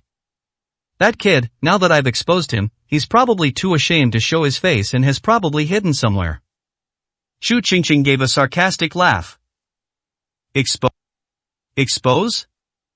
Lin Xiaoyun looked puzzled. Yes. Chu Qingqing continued, this morning, people from the Kyushu Medical Academy came to deliver an invitation. It was obviously meant for our Chu family, otherwise why would they come to our door? But that kid insisted it was an invitation for him and even tried to keep the invitation for himself. I made a few sarcastic remarks to him, and he lost face, so he turned around and left. That kind of person is used to putting on airs, so nobody bothers with him. If I don't make him face reality, he'll live in a dream forever. Chu Qingqing sneered. So that's how it is. Lin Xiaoyun understood, and said to Chu Qingqing with some reproach, but Qingqing, you went too far. Xiaoming might just be trying to keep it as a surprise for us. Why did you have to discourage him like that? He needs to be taught a lesson, otherwise he'll become completely lawless. Chu Qingqing said irritably. Qingqing is right. If we don't teach that kind of person a lesson, he'll become even more arrogant. Besides, it's better that he doesn't go, so he won't embarrass himself. Let's go, don't waste time. These kinds of high-level gatherings are not something ordinary people can attend. Chu Yingkai urged them on, and the family of 3 got into the car and headed towards the gathering. The party was held in the most upscale hotel in Yunqing.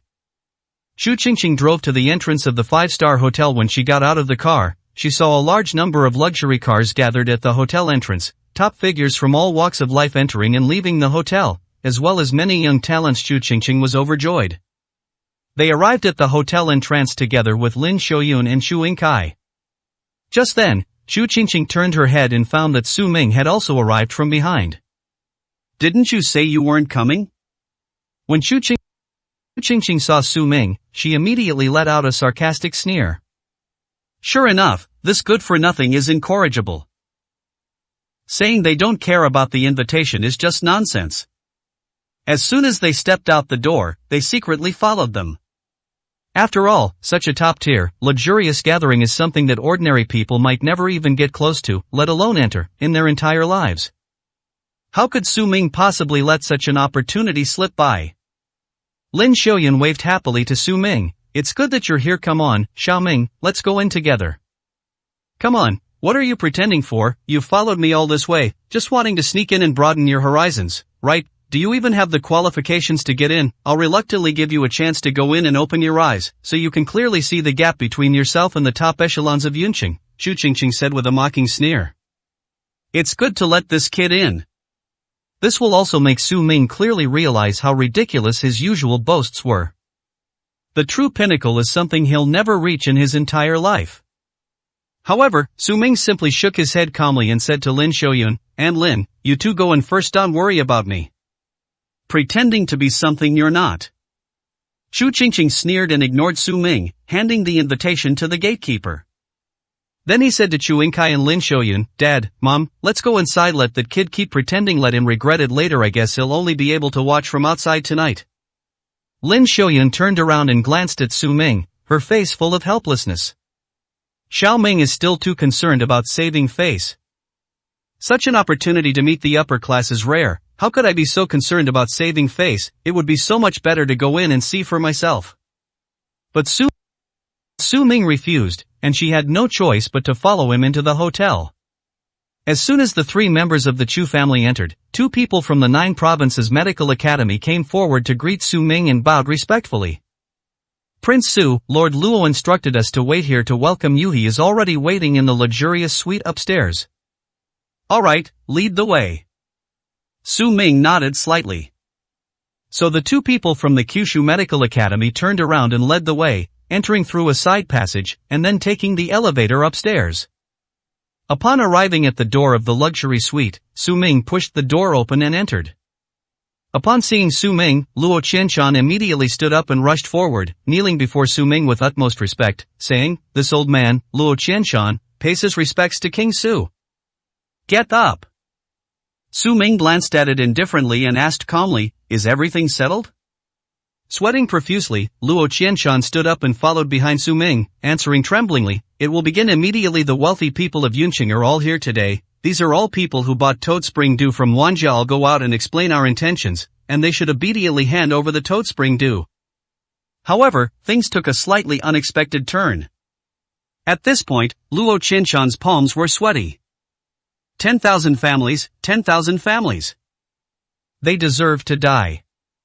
It's one thing if he dies, but he's really done a terrible job. What accident? Su Ming raised an eyebrow and turned to ask.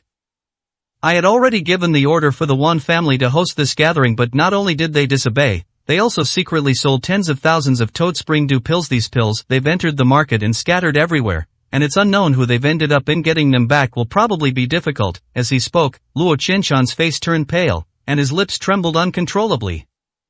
Idiot! Su Ming was furious. Luo Qianshan was so frightened that he knelt on the ground again with a thud, his old bones almost falling apart. He apologized in a panic, saying, I deserve to die, please forgive me, Prince Su. Su Ming stared coldly at Luo Qianshan. You're still the head of the 9 Provinces Medical Academy, can't you use your brain before you act? The one family just sold Toad Spring Dew and tasted the sweetness of it. Do you think they'd be willing to hand it over? You're still letting them do it? Isn't that giving them more room to maneuver? You, Luo Qianshan, you call yourself the National Medical Master of the 9 Provinces, a renowned physician. You really disappointed me. Luo Qianshan was so frightened that he trembled all over and kept kowtowing. Prince Su, please forgive me, Prince Su, please forgive me. The other medical personnel from the Kyushu Medical Academy were so frightened they didn't dare to breathe. Su Ming sighed helplessly and waved his hand, saying, forget it, you're not familiar with Yunqing, so this isn't entirely your fault. Just proceed with your plan, recover as much as you can, and leave the rest to me. Thank you, Prince Su, thank you for your great kindness. Luo Qianshan was extremely grateful and kowtowed repeatedly in thanks, his forehead and neck covered in cold sweat. 341, Chapter 341. The smartest person in the Wan family. Luo Qianshan has stepped down. Su Ming took out his phone and called Wan Shirin again. At this moment, everyone from the Wan family was still gathered in the hall, discussing how to handle the banquet. Because Luo Qianshan held the banquet ahead of schedule, it was clear that he had become aware of what the Wan family had done. If they come to the banquet directly like this, they will likely be punished by the Kyushu Medical Bureau. Just then, Wan Shirin's phone rang. She took it out and saw that it was Su Ming calling. Who called? Luo Hongxia glanced at it and asked nervously, was it someone from the Kyushu Medical Academy calling? No. No. Wan Shirin shook her head. It was Su Ming who called. That piece of trash. Luo Hongxia rolled her eyes and said irritably, just hang up and ignore him, this is a crucial moment, what's the point of talking to that kind of trash? But after thinking about it, Wan Shirin answered the phone anyway. Looks like you didn't listen to me at all. Su Ming's voice immediately came through the phone. What are you talking about? Wan Shirin was in a bad mood at the moment and asked in a cold voice. I told you all not to sell Toad Spring Dew, but you not only ignored me, you also sold it privately. Did you take my words to heart when you had no confidence in them? On the phone, Su Ming spoke in a low voice.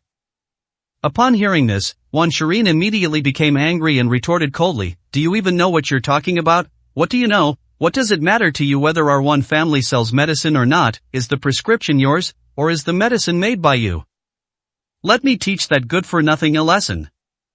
Luo Hongxia immediately understood what was going on. She snatched the phone from Wan Shirin's hand and roared at Su Ming, idiot. Didn't you hear my warning last time? I told you to stop bothering Shirin. Are you deaf? You keep calling because you think the Wan family is going to get rich. How much money do you want? Name your price, and I'll have someone transfer it to you. Is 50,000 enough? Take the money and get as far away as you can. If you dare call again, I'll have your legs broken, you piece of trash. Luo Hongxia launched into a tirade of curses before slamming the phone down. What a spineless coward. Luo Hongxia gritted her teeth. Having this kind of person is truly the worst luck our one family has ever had. Is like a locust, only good at sucking blood and relentlessly pestering us. Mom, he doesn't want money. Wan Shirin began to speak. Then what does he want? Does he want people too? Has he gone mad? Luo Hongxia stared wide-eyed. With the current wealth of the Wan family, her future son-in-law will be someone of unparalleled status. Wan Shirin's men will all be 1 in 10,000. As for Su Ming, a piece of trash who has long been abandoned, he wouldn't even give him a second glance. She also couldn't believe that her daughter's taste was so bad that she would change her mind about such low-class trash. He was reminding us not to sell Toad Spring Dew. He said the same thing when he called last time, Wan Shirin explained slowly. Although she no longer had a good impression of Su Ming. But to be fair, she didn't want Luo Hongxia to misunderstand that Su Ming was the kind of person who only cared about money. Ha, that's even funnier. Who does he think he is, trying to interfere with the Wan family's business? The money we make in one night is more than he could earn in 10 lifetimes. His demand for money shows he's a despicable person. Saying things like that only proves he's a scheming, self-righteous piece of trash. Luo Hongxia sneered. Upon hearing this, Wan Shirin thought about it and agreed. They've been divorced for a long time, so it's none of Su Ming's business what the Wan family does. Most importantly, that guy still doesn't seem to understand his own identity. To say something like that shows a complete lack of self-awareness. It's even worse than when they were still married back then. Although Su Ming was a bit of a wimp, he would never have dared to speak to her like that in a commanding tone. Ugh, this guy. Wan Shirin also sighed helplessly. Meanwhile, at the hotel, Su Ming's face had turned extremely gloomy. It seems there's no need to tolerate Wan Jia any longer. Despite repeated reminders, the Wan family not only ignored them but also escalated their behavior, and they are beyond redemption. Su Ming picked up his phone and dialed again. However, this time the call was to Zhao Tianxiang of the Zhao family in Zhangzhou. When Zhao Tianxiang answered Su Ming's call, he was filled with trepidation and flattery. He asked cautiously, Your Highness Su, what are your orders? I want you to immediately withdraw the Toad Spring Dew prescription and notify the Wan family to stop selling it. If they sell even one more, the Wan family will be finished. Su Ming said coldly. This? Zhao Tianxiang was shocked. What heinous crime has the Wan family committed this time? For Su Ming to speak so coldly, has he really done something outrageous? These Wan families are incredibly foolish. They didn't cherish the powerful Prince Su when they first got close to him, and now they've angered him. He had truly witnessed the folly of the Wan family. Zhao Tianxiang hurriedly replied, Yes, Prince Su, I will do as you command immediately. Okay.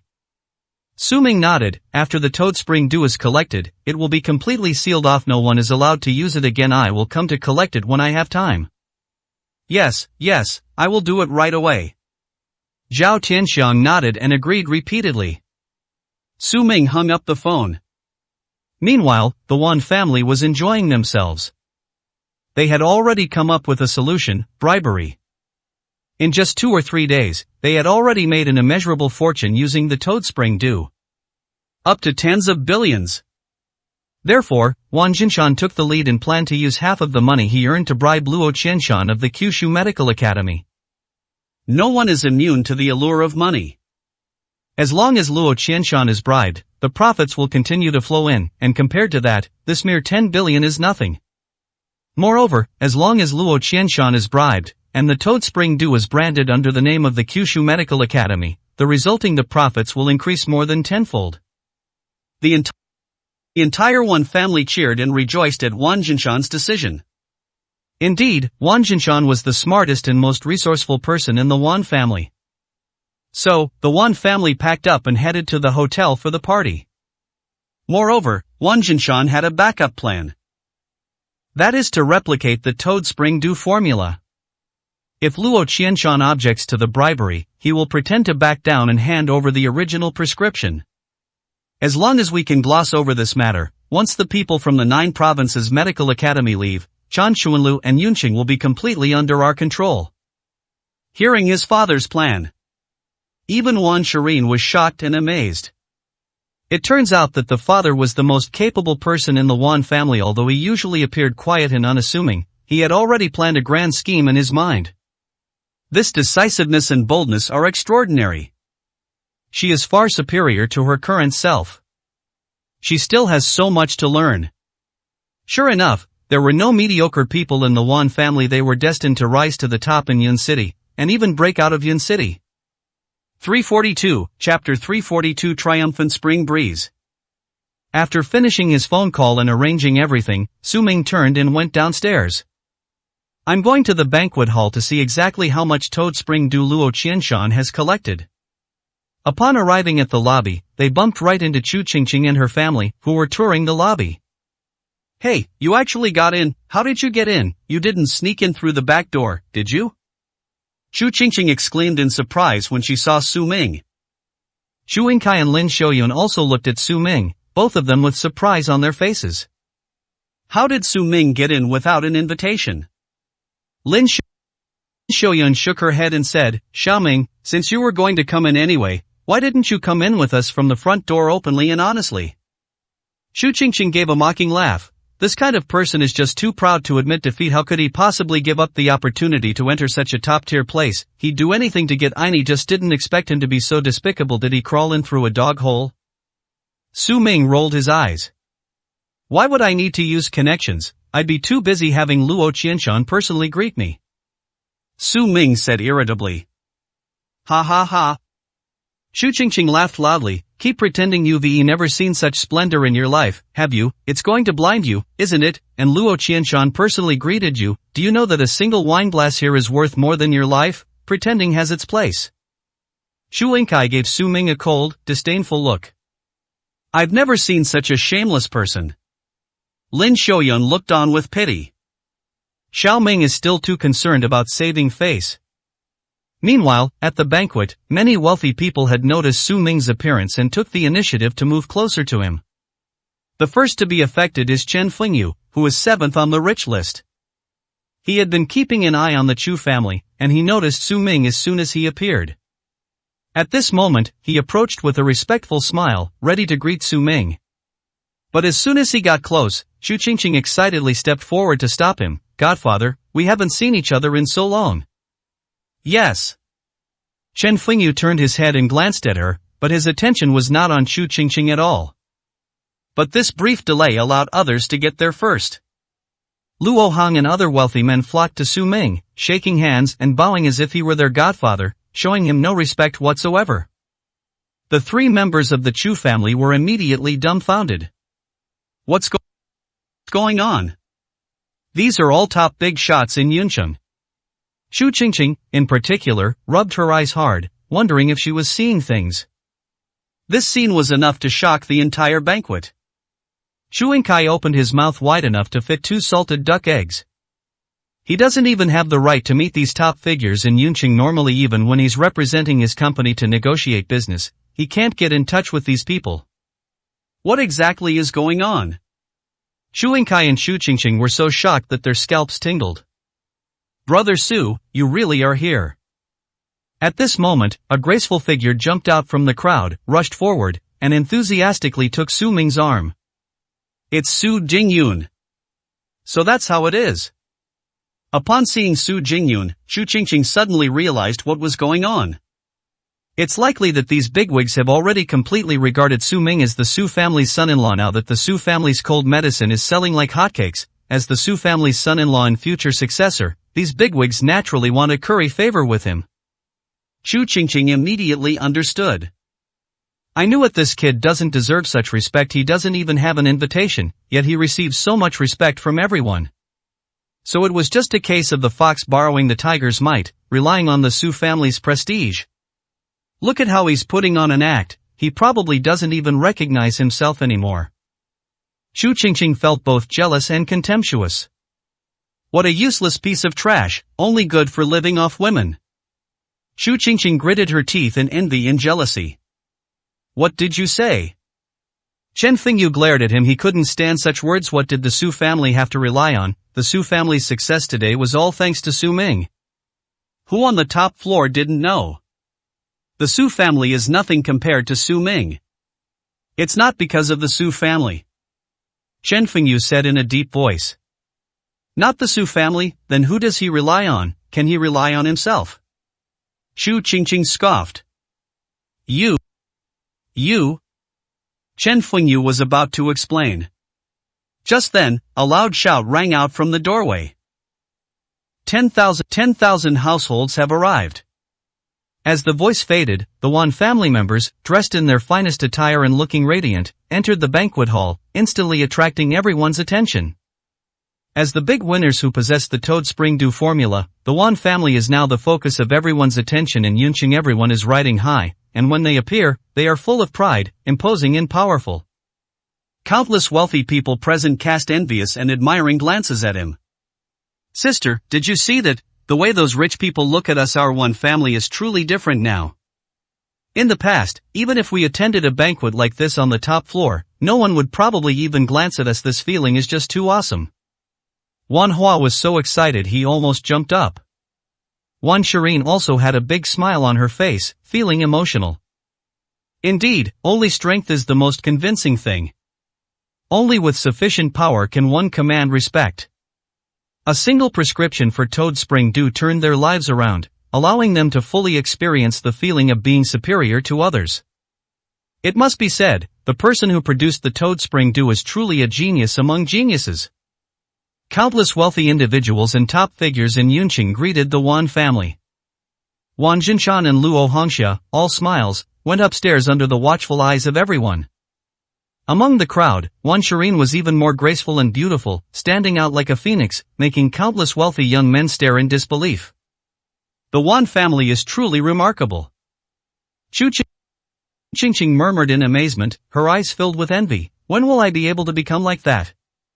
Su Ming's face darkened, stubborn to the end. Ha ha.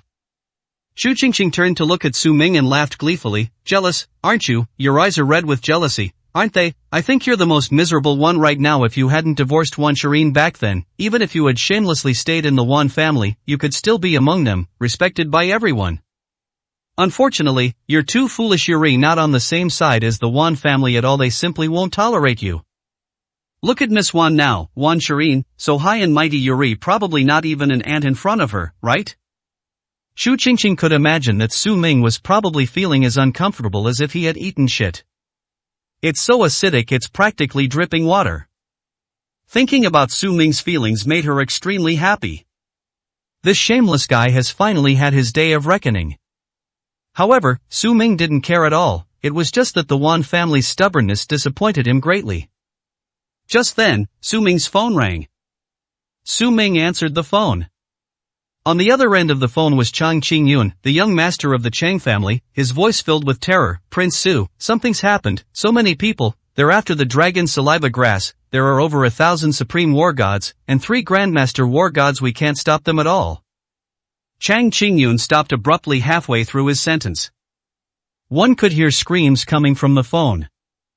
Su Ming's expression changed. He put away his phone and, like a wolf, rushed out of the banquet hall at an unimaginable speed. Su Ming's speed surprised everyone present. Even if I hit a nerve and he's too ashamed to show his face, does he have to run this fast? Xu Qingqing said blankly. Luo Hong and the other top figures in Yun City all showed expressions of horror at this moment. They realized that something serious seemed to have happened. Because they had never seen Su Ming show such an expression before. 343, Chapter 343, giving Yunqing a small shock. Chang family compound. Sha. Three men stood in the Chang family's courtyard, took a deep breath, and looked on with obvious enjoyment. Is this the smell of ambergris? It's so strong that my whole body is agitated. As expected of a rare and precious herb, using this dragon saliva grass to refine medicine will definitely help the three of us advance our strength even further. More than that, the medicinal power of the dragon saliva grass could probably propel us into the 9th level of the Grandmaster War God realm, making us top-tier warriors. The three of them were extremely excited, their faces beaming with excitement. Ahead lay a bloody and brutal massacre. The Chang family members were no match for the charge of 1,000 supreme war gods. Anyone who dared to block their way was either killed or wounded, lying on the ground, their cries of agony filling the air. Blood was everywhere. The hall, windows, tables, and chairs were stained red. The entire Chang family was filled with a chilling, bloody atmosphere. Alright, enough with the nonsense. Xiao Shihao slowly walked in through the doorway. The most important thing is to get the dragon's saliva grass as soon as possible, and not give them a chance to react, lest things change if we delay, Xiao Shihao said with a cold and solemn expression. Don't worry, Mr. Qiu. One of the tall, thin men laughed and said, each of our 3 Grandmaster war gods can rival 1,000 troops. The Smear Cloud City is nothing to us, isn't it? Even if the war god army came, they couldn't do anything to us. The dragon saliva grass is already ours. Alright, let's get started. Xiao Shihao said coldly. Yes. The three responded and walked into the Chang family compound, their bodies radiating menacing aura.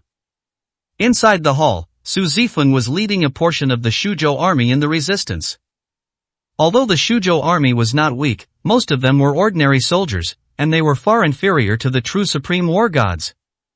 Moreover, the main force of the Shuzhou army had already returned to Shuzhou, leaving only a few thousand people in Yunqing. Now that the incident has occurred suddenly, Su Zifeng can mobilize even fewer people, less than 2,000.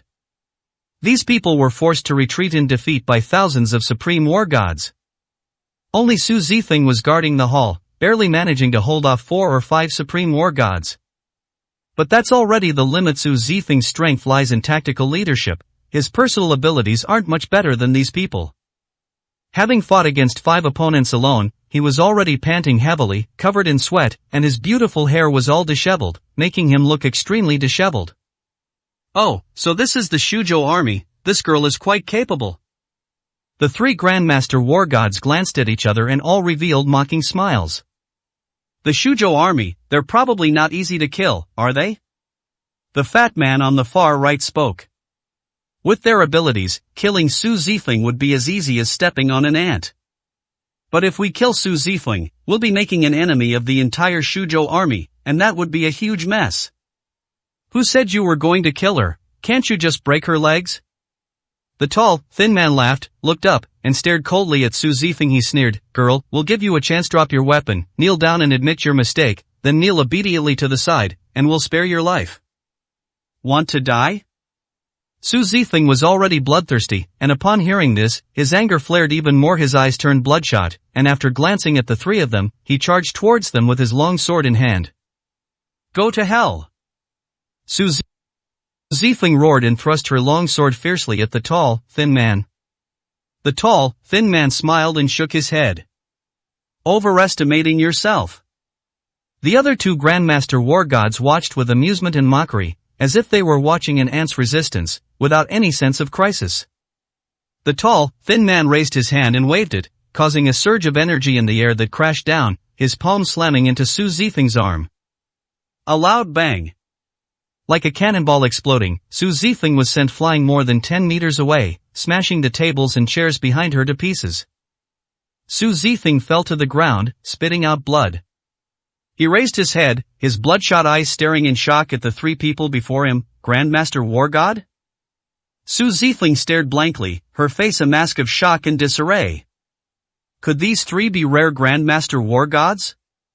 Ordinary soldiers are generally at the 9th level of the God of War level above that are powerful individuals who have cultivated martial arts skills and are known as Supreme Gods of War.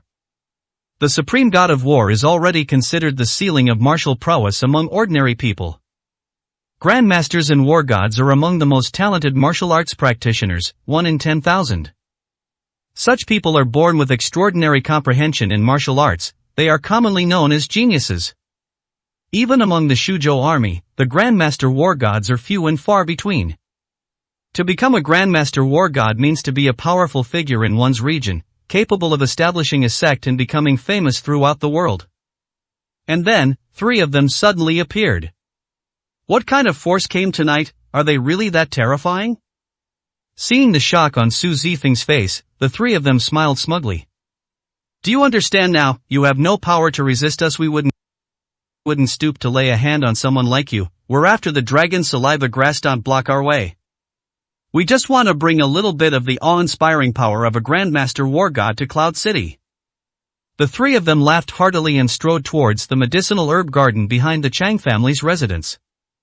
Su Zifeng sat dejectedly on the ground, her face filled with despair. If it were a Grandmaster War God, there would be no way to stop him. Given the capabilities of his Shuzhou army, they were like fish on a chopping block. The three Grandmaster War Gods swept through the enemy lines, and no one could stop them until they arrived at the entrance of the medicine garden. This place is almost unguarded. Chang Chun was left to hold the line alone. He spread his arms wide, forming a starfish shape, and supported the doorframe with both hands. He gritted his teeth and blocked the entire entrance with a determined look on his face. Get out of my way. The three glanced at Chang Chun, then ignored him. This guy is even weaker than Su Zifeng outside. Moreover, given their advanced age, a single slap would be enough to kill Chang Chun, so they wouldn't even bother to lay a hand on him. You are not allowed in unless you step over my dead body. This dragon's saliva grass, you don't touch them. If you do, you'll regret it. Ha! The three of them looked at each other and then burst into laughter. I just find Chang Chun adorably stupid. In this mere Yunqing, there aren't three people you can't mess with. Getting out of here is my final warning, otherwise, you'll regret it. The three Grandmasters and War Gods looked at Chang Chun with mocking sneers. I told you, you'll regret it if you do it. Chang Chun gritted his teeth and said with unwavering determination. Idiot. The tall, thin man chuckled, stepped forward, raised his hand, and slapped Chang Chun hard across the head. The slap seemed to explode the air, producing a crackling sound like thunder. This is the power of a Grandmaster War God. If that slap lands, Chang Chun will die. Bang! With one slap, Chang Chun was sent flying more than 10 meters away. Chang Chun rolled into the medicinal garden, blood flowing continuously from his mouth, his eyes rolled back like a dead fish, and his whole body convulsing. The people at Chang Family Herbal Garden were all stunned by what they saw. Their faces turned pale, their eyes wide with horror, and they were too frightened to utter a single word. Kneel down, all of you. The three Grandmaster War Gods stepped in, their auras surging and overwhelming, accompanied by deafening roars. Thump, thump. The 20 or 30 people at Chang Family Medicinal Herbs Garden were all so frightened that they knelt on the ground. 344, Chapter 344. One person is enough. Is this ambergris? The three Grandmaster War Gods spotted the vibrant, emerald-green herbs soaring into the sky in the center of the herb garden, and their eyes lit up as they rushed over. Upon approaching, the three were astonished to find that the aura gathered here was completely different from other places. The medicinal energy was incredibly dense, at least 3 or 4 times that of other places. This looks like the three powers gathering chi formation. No wonder the dragon saliva grass is being cultivated in the Chang family. In addition to having the medicinal seed, someone has also set up the 3 talents gathering chi array to gather all the energy to cultivate the dragon saliva grass. But what kind of person could set up the 3 powers gathering chi array? The three were immediately shocked. Formations are different from other things. Even learning just a little bit is difficult, let alone setting up an array and activating it perfectly. That's like being a god on top of a god. Those who know how to form formations are all very famous throughout the 9 provinces. Could it be that the Chang family has hired some kind of expert? One of them asked, his face full of shock. Thinking back to what Chang Chun just said, that they would regret touching the ambergris. Could it be that there really is some powerful figure backing the Chang family? Impossible, absolutely impossible.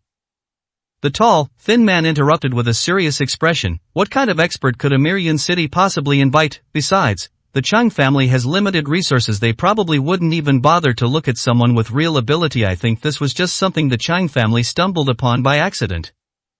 If we're talking about experts, the 3 of us are the most powerful in Yunqing, but to avoid future troubles, let's quickly get the dragon saliva grass and kill everyone in the Chang family that way. Even if there really is an expert, they won't be able to trace it back to us. The tall, thin man, his face stern and fierce, grinned cruelly as he spoke. That's right, let's get started. The other 2 grinned and began to move the entire clod of soil beneath the dragon's saliva plant. When Su Ming arrived at the Chang family's door, the Chang family's house was already in a mess. Standing at the gate and looking at the scene inside the courtyard, one could already imagine the tragic state of the Chang family. Su Ming's face was gloomy, and the veins on his forehead were bulging. Hey kid, where did you come from? The Chang family isn't receiving guests today, so get lost. At the entrance, 3 supreme war gods stood guard, and upon seeing Su Ming, they immediately issued a cold and stern rebuke. They thought Su Ming was just a nobody who had stumbled upon the Chang family seeking medical treatment by mistake. But the next moment, Su Ming suddenly attacked, grabbing one of the men's heads and slamming it against the doorframe with a bang. The supreme war god couldn't even utter a sound before his head exploded on the spot, blood splattering everywhere, and he died instantly. The other 2 guards were stunned, their eyes wide with shock. You.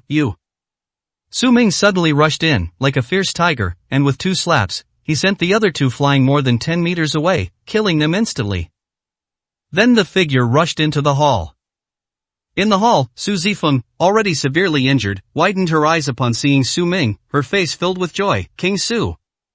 Su Ming glanced at him, frowned, and exuded a murderous aura. He simply asked, "Where is he?" "In the backyard." Su Zifeng answered with a pale face, then asked, "Prince Su, have you brought the war god army? How many men?" He assumed Su Ming had brought the war god army to their rescue. Unexpectedly, Su Ming replied calmly, "There is no war god army, only me." "What?" Su Zifeng was shocked.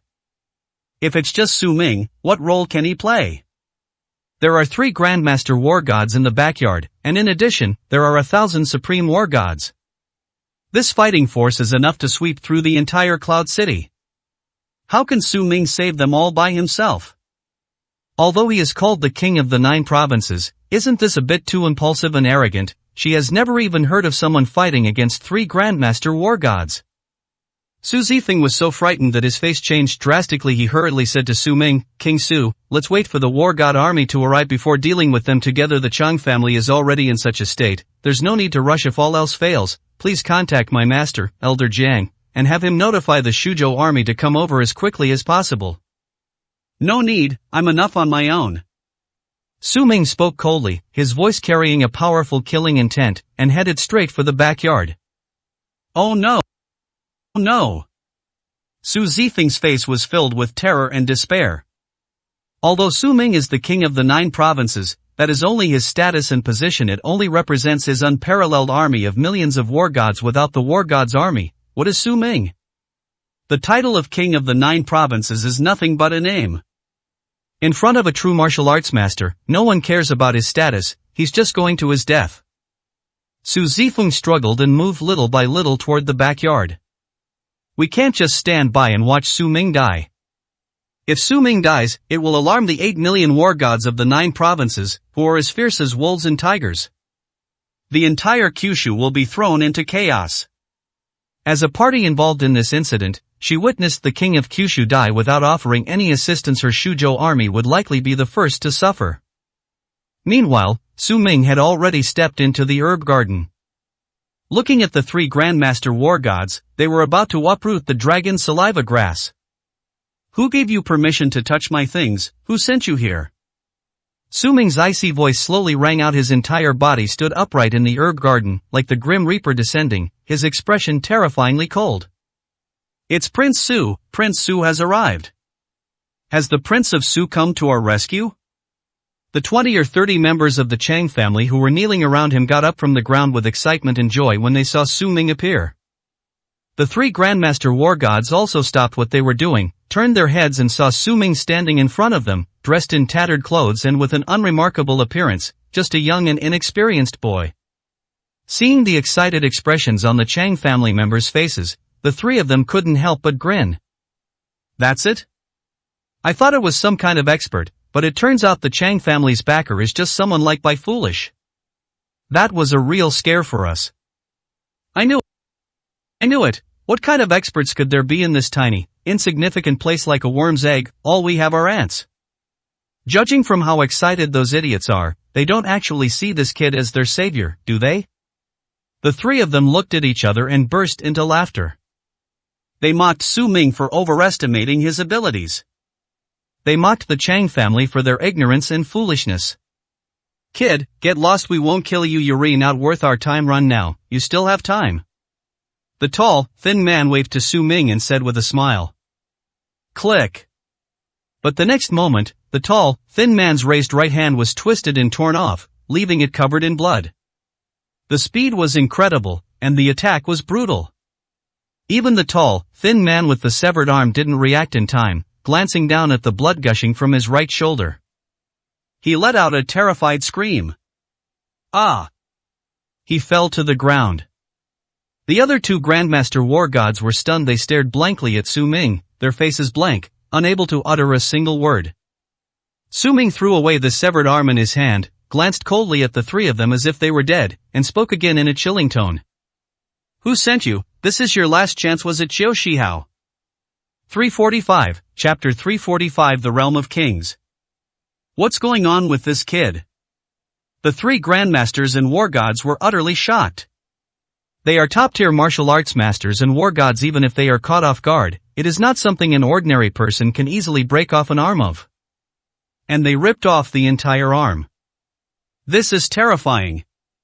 The remaining two Grandmaster War God vests were soaked with cold sweat, and they were swallowing hard.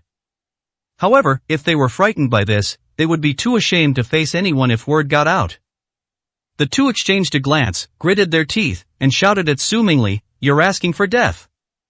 The two charged out together, attacking from both sides. In an instant, air exploded and waves of air surged. Two fists shot towards Su Ming like cannonballs. I didn't notice it before, but now, this kid definitely can't withstand the attacks of these two Grandmasters, right? I bet his legs went weak with fear, and he didn't even know how to dodge. The two men revealed a vicious, sinister grin. After all, the attacks of two Grandmaster War Gods can destroy anyone. Su Ming stood there dumbfounded, clearly too frightened to move. The fist was about to land on Su Ming's head. But at that moment, Su Ming casually grabbed one of the men's arms, then with a crack, he crushed the man's arm bones. The other person was kicked away before he even reached Su Ming. He flew more than 20 meters away and landed with blood gushing from his mouth. Ah, ah.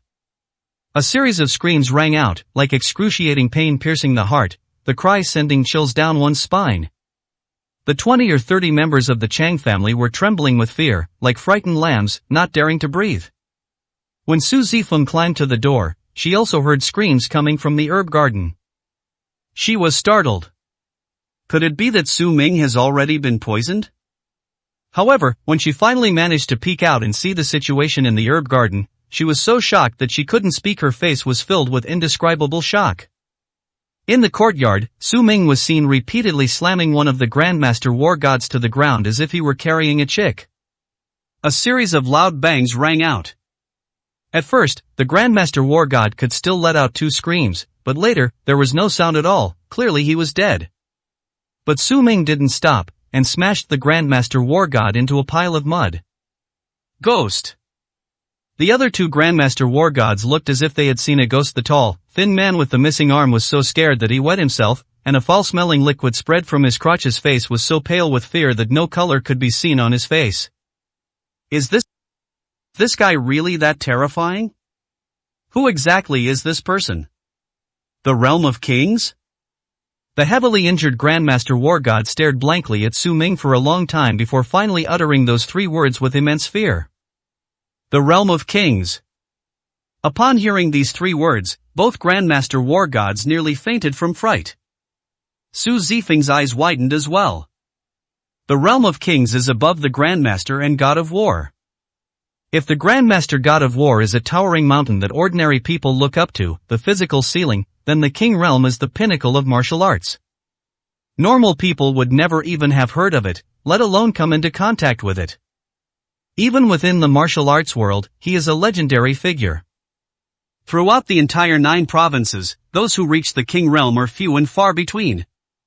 No wonder we are no match for him. No wonder there's no trace of aura about him. The 2 Grandmaster War Gods were so frightened that they muttered to themselves.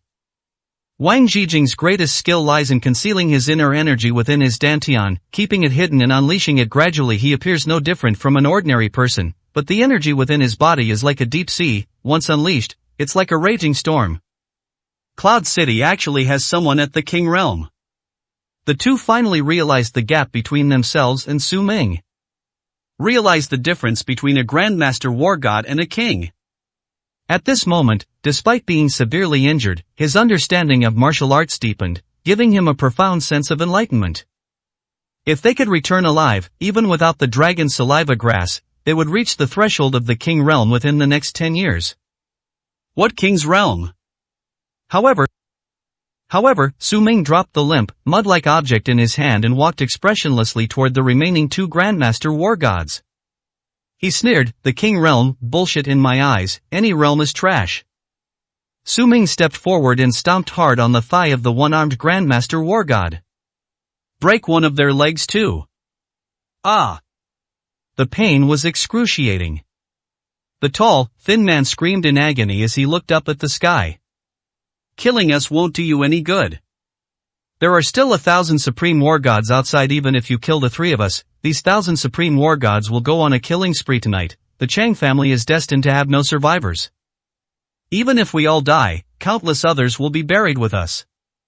Not far away, the Grandmaster War God clutched his chest, coughing up blood as he angrily addressed Su Ming. Oh? Yeah? Su Ming curled the corners of his mouth into a smile. Meanwhile, several screams came from the back gate of the backyard, and a tall figure slowly entered. It is none other than the Azure Dragon War God, Yi Tang. Yi Tang knelt at the door and reported to Su Ming, "Your Majesty, I have led 3,000 War God soldiers and captured everyone outside. We await your judgment." Ah? Upon hearing this, the 2 Grandmaster War Gods instantly despaired. War God army? Is this truly the God of War army? The Grandmaster War God, who was being trampled under Su Ming's feet, stared blankly at Su Ming, saying in disbelief, Could it be that you are?" This caused a huge uproar in their hearts. I finally understand everything. The owner of the ambergris is the king of the 9 provinces. They have offended the leader of the million-strong War God army. At that moment, the 2 felt as if they were in an ice cellar, their bodies chilled to the bone, and their minds completely collapsed. No wonder they possess the martial prowess of a king. The tall, thin man spoke in a pitiful voice, his face filled with terror. I'll tell you everything. Please, Prince Su, don't kill me, spare my life." "It's too late, I've already said it, that's your last chance." As soon as he finished speaking, Su Ming kicked the other man in the head. The tall, thin man, his face completely disfigured, died on the spot. The last remaining Grandmaster War God, begging for mercy and terror, could not escape death and was killed on the spot by Su Ming. 3 renowned war masters, whose names resounded throughout the border regions, were all reduced to corpses overnight. This conflict has now come to a complete end. Is it still not done? In the Zhou family home, Zhou Shihao sat in the hall, calculating the time. After explaining everything to the Chang family, he returned, as he still needed to prepare a place to cultivate the ambergris. Otherwise, if the ambergris is disturbed and not cultivated in time, it will die in a short period of time. The site is ready, just waiting for the ambergris to fall to the ground. But almost an hour has passed, and the three Grandmaster War Gods still haven't returned. There's also no news from the Chang family, not even a single person to contact them. This made Xiao Shihao feel a little uneasy. Just then, my cell phone rang. Has news finally arrived? Xiao Shihao answered the phone eagerly and asked excitedly, is it all done? Mr. Qiu, something terrible has happened. All of our Flying Swallow Alliance members have been arrested. Almost 70% of them, from the leadership level upwards, have been taken away. On the other end of the line came the terrified voices of the Flying Swallow Alliance's subordinates. 346, Chapter 346, The 13 Needles of Ghosts and Gods. What? Xiao Shihao was shocked and stood up abruptly, his face blank. Who did this? Xiao Shihao asked, utterly shocked. I don't know. The people who came were incredibly fierce. They seemed to be a border military force, or perhaps a law enforcement team. The other party answered in a flustered manner. However, no sooner had the call ended than another call came in. President Xiao, something terrible has happened. The Chang family's operation has failed. All three Grandmasters are dead, and all 1,000 Supreme War Gods have been captured. It seems like the ones who made the move were from the War God Army. War, the War God Army? Xiao Shihao shuddered, then collapsed weakly to the ground, his face blank and dazed. The three Grandmaster War Gods are dead? Why? When did he provoke the War God Army? How could the Chang family have the War God Army? If it really is the War God Army that makes a move, not only will his Flying Swallow Alliance be finished, but the entire Qiu family will be doomed. The power and dynasty he has built up over most of his life will collapse overnight. Most importantly, even now, he doesn't know who his opponent is or what kind of person he has offended, which is what makes him most desperate. If it were just the Chang family, there would be no way they could have mobilized the War God Army. In an instant, Xiao Shihao felt a surge of resentment, unwillingness, regret, and despair. All these emotions rushed to his head, and he burst into tears, wailing loudly. What's wrong? Why are you wailing like a banshee? From the side of the hall, an elderly man with a white beard, leaning on a cane, slowly walked out, looked at Xiao Shihao, and gave a cold shout. Godfather, save me! Xiao Shihao crawled to the old man, crying and shouting in pain. What's wrong? Look at you, crying like this at your age. You're in your 40s or 50s. If anyone sees you like this, you'll embarrass me, Zhang Hengqiu. The white-bearded old man spoke with a sullen face and an annoyed tone. Godfather, something's happened. My Qiu family is finished. Xiao Shihao, with tears streaming down his face, spoke desperately, then recounted everything that had happened that night to Zhang Hengqiu. Zhang Hengqiu is the chief steward of internal affairs in Zhongzhou. Even the governor of Zhengzhou is a junior in front of Zhang Hengqiu, and he has to bow twice when he sees Zhang Hengqiu. It was only because Xiao Shihao had a top figure in Zhengzhou like Zhang Hengqiu as his backer that Xiao Shihao dared to establish the Great Flying Swallow Alliance and raise a million-strong army in the border region.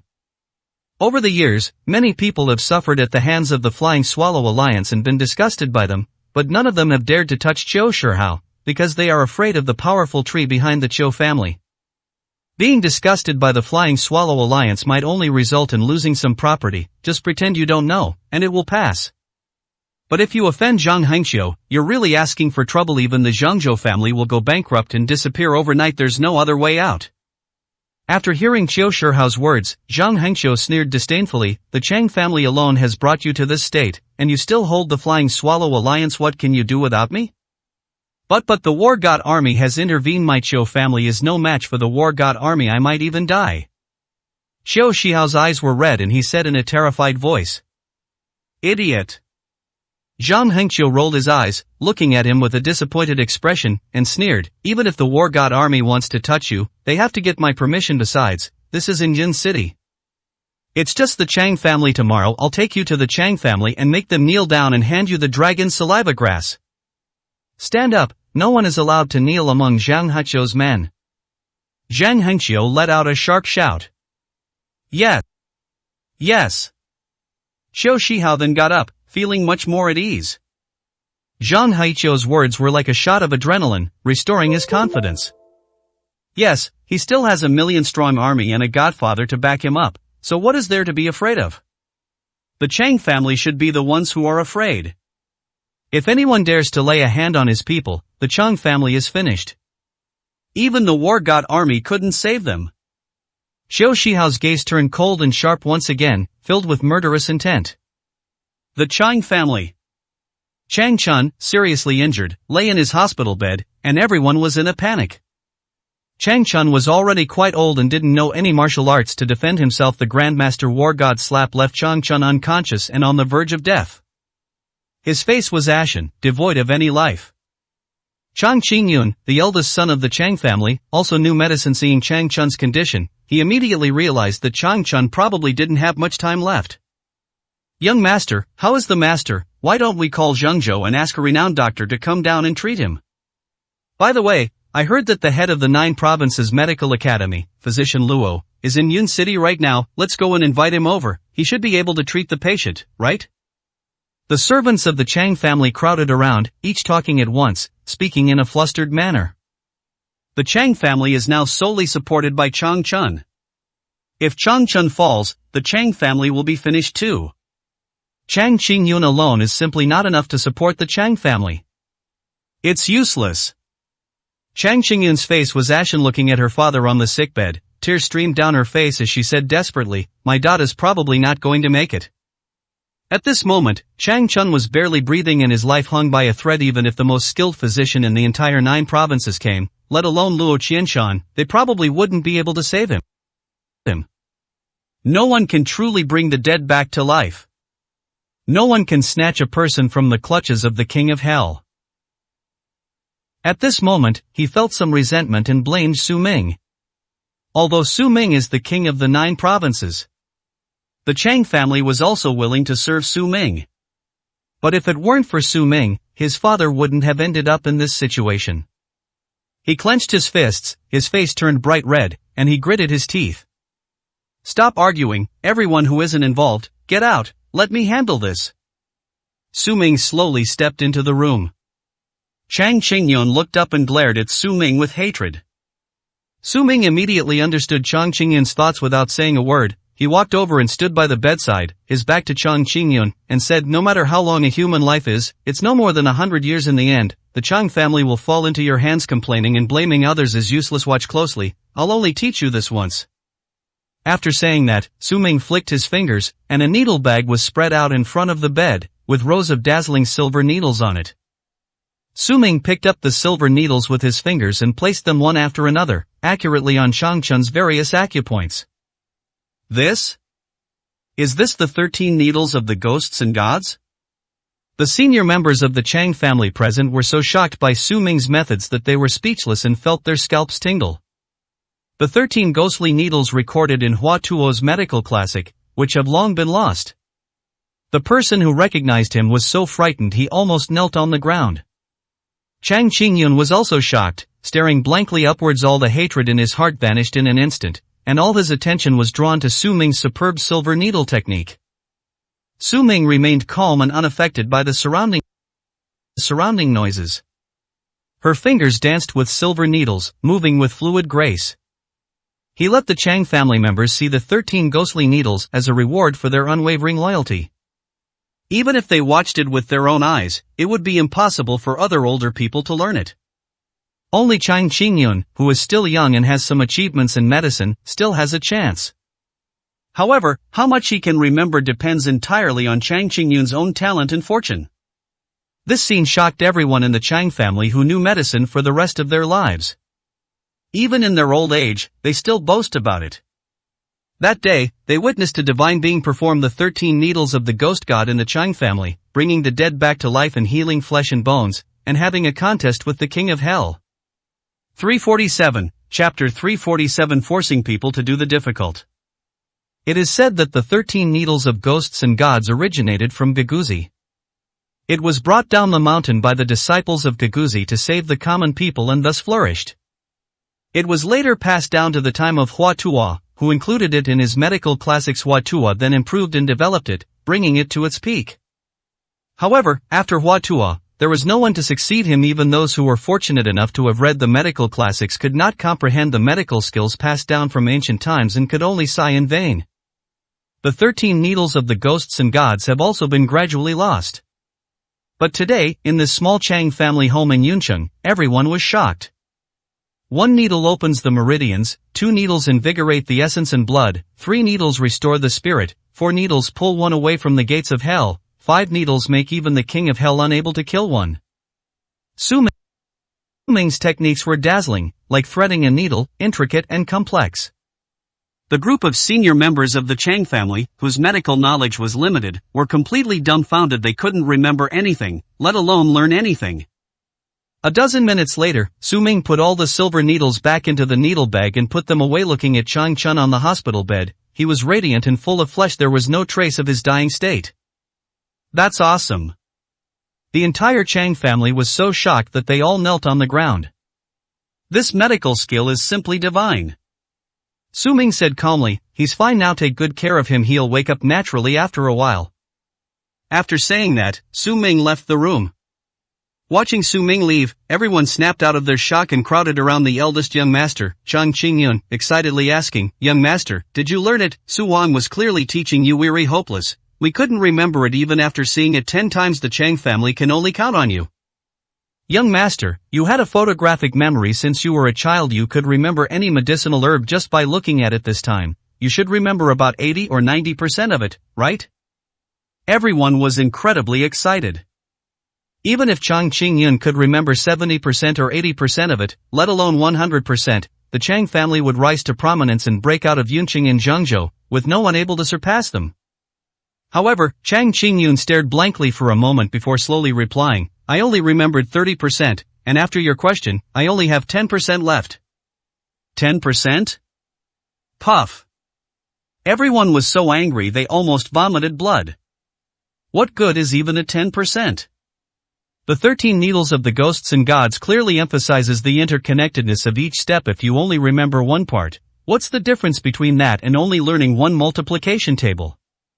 Everyone was immediately disappointed. No wonder Chang Qingyun was more agitated than anyone else when he saw that Master Chang was seriously injured. Because he's a hopeless case. If Chang Chun were to pass away, the Chang family would not know what to do. But actually, this can't be blamed on Chang Qingyun. Su Ming's techniques were too complicated. It was difficult for him to even keep up with them with his eyes, let alone remember them. It's already quite remarkable that he can remember 30% of it. Moreover, even if he only forgets 10% of it, it will be of unimaginable help to Chang Qingyun's future life. "Prince Su, it is my fault for being useless. I deserve to die." In the Chang family hall, Su Zifeng, enduring her injuries, knelt down before Su Ming with a thud, her face full of shame and self-reproach. When the Chang family suffered such an attack, she, as the commander of the Shuzhou army, couldn't even stop a bunch of bandits. If it weren't for Su Ming's appearance, the entire Chang family would have been wiped out. It was at this moment that she truly realized her own uselessness. Moreover, he was completely convinced of Su Ming's abilities, as Su Ming was top-notch in military strategy, tactics, medical skills, formations, and martial arts. She has finally realized the gap between herself and Su Ming. All my previous resentment now seems like a joke. Get up, it's not your fault. Su Ming calmly said, "The 3 Grandmaster War Gods are not people that ordinary people can deal with." Ordinary person. Su Zifeng gave a wry smile. As the commander of Shuzhou, and with her master being the military strategist Jiang Chongshan, she was praised as incredibly remarkable in the eyes of others. But in Su Ming's eyes, he was just an ordinary person. At this moment, Su Zifeng felt that he was too insignificant, and that he was 100,000 miles away from the true upper echelons of Kyushu. "By the way, your injury hasn't healed yet. Here's a healing pill, take it and you should recover." Su Ming casually tossed a pill to Su Zifeng. Su Zifeng caught it, and upon closer inspection, she was immediately shocked. This is a cheap profound pill?" Su Zifeng was so shocked she couldn't close her mouth. Although she didn't understand medicine, she had heard of this top-grade elixir, which was considered a divine medicine in the border regions. This stuff, once consumed, can elevate one's martial arts aura to a higher level. He is currently the supreme war god, but after taking this cheap profound pill, he may directly step into the Grandmaster War God realm, or at the very least, he will be able to touch the threshold of the Grandmaster War God realm. Su Zifeng was so shocked she almost fainted. She achieved the level of a Grandmaster War God that others could only dream of their entire lives, yet she obtained it so easily. But in Su Ming's eyes, this was just an ordinary healing medicine. Oh my god. Su Zifeng's worldview was shattered by the shock. However, she was also overjoyed. She felt nothing but admiration and respect for Su Ming. Her usually cold eyes changed, and she looked at Su Ming with a rich expression. Shi Xiandan, that's probably the name. Take it and get some rest. I'll be in charge of the Chang family. Su Ming said calmly. Yes. Su Zifeng was so excited that she knelt down on the spot, and then said to Su Ming with a complicated expression, Your Highness Su, please call me if you have any orders, and I will come at your beck and call. If she could obtain 1 or 2 more cheap profound pills, she doesn't know how high she could go. Just thinking about it made her incredibly excited. Su Ming smiled faintly. A single healing pill was enough to excite Su Zifeng to this extent. It seems that no matter how tough and cold Su Zifeng appears on the outside, she's just a little girl at heart. Luo Qianshan's banquet is still ongoing. Inside the hotel, the Wan family members had already met Luo Qianshan face to face and were having a conversation. At the scene, many wealthy people expressed their dissatisfaction with Luo Qianshan's attempt to forcibly reclaim the Toad Spring. They expressed strong dissatisfaction. Lord Luo, your name is known not only to us, but throughout the entire 9 provinces. However, we bought the Toad Spring Dew openly and honestly and we've already consumed it, so how can we return it? We can't just give it back to you, can we? Yes, my whole family ate it, and maybe they've already digested it. Lord Luo, you're asking too much of us. Numerous wealthy people around them voiced their opposition. Just kidding, they all paid for it with real money. If Chan Xuanlu can return the money so easily, then who will compensate them for their financial losses? Seeing the reactions of everyone around them, the Wan family members immediately became smug. Just as Wang Jinshan said. This matter is not that simple. Recycling, what will you recycle? Wang Jinshan, looking triumphant, smiled at Luo Qianshan and said, Lord Luo, you've seen it too. This is the true will of the people. This is what the entire Yin City needs. I will heed your words without question, but we can't go against the people of Yin City, can we? I think you should stop being so stubborn, Lord Luo. Everyone needs it, so we'll sell it. It's fair and just, and we won't wrong anyone in the slightest. At worst, how about the Wan family and the 9 provinces medical academy split the profits 50-50? 348, chapter 348. Are we finished? Wang Jinshan had a mocking smile on his face. Having lost all sense of propriety, they elevated their Wan family to the same level as the 9 provinces medical academy and began negotiating with Luo Qianshan. Upon hearing this, the people from the Kyushu Medical Academy all showed anger on their faces and glared fiercely at Wang Jinshan. Luo Qianshan's face darkened. He slammed his hand on the table with a loud bang and roared, You think I'm recycling Toad Spring Dew for my own benefit? A bunch of idiots. There's something wrong with this Toad Spring Dew, don't you know? Luo Qianshan felt extremely annoyed. If it weren't for needing to give King Su an explanation, he really wouldn't have bothered with the lives of these ants. What a bunch of ignorant, utterly stupid fools. Upon hearing Luo Qianshan's words, the expressions of everyone in the Wan family changed. Wan Shirin, in particular, couldn't help but frown. How come what Luo Qianshan said is exactly the same as what Su Ming said? She had assumed that a powerful figure like Luo Qianshan from the 9 provinces would have ulterior motives for collecting the Toad Spring Dew, or perhaps he had some deeper insight or explanation? I didn't expect him to say something just as tasteless as Su Ming. So even the top figures in Kyushu are nothing special. Wang Jinshan's face darkened, and he sneered, Lord Luo, you can't just say things like that. If you do, I'll sue your Kyushu Medical Academy for spreading rumors. Is there a problem? What problem could there be? Our Wan family uses only the finest medicinal herbs in our alchemy. 1,000-year-old ginseng and 100-year-old lingji mushrooms are countless. Who hasn't said they're good after taking them? How could there be any problems? No matter how great the reputation of the 9 provinces medical academy is, it doesn't make such baseless accusations. Presumptuous. The people from the 9 provinces medical academy were furious, pointing at the Wan family and roaring, how dare you question the academy master, you have some nerve. Never mind. Luo Qianshan raised his hand to interrupt, his cold and sharp gaze fixed on Wang Jinshan. He sneered, utterly foolish, it's fine if your one family doesn't cooperate, but don't regret it later. From now on, my Kyushu Medical Academy will no longer interfere in this matter. Luo Qianshan finally understood that there was no reasoning with this group of people. Even good intentions can be misunderstood. He has done his best, and this will give him an explanation to Prince Su. He no longer cared about whether these people lived or died. The members of the Wan family exchanged glances, their faces beaming with undisguised joy.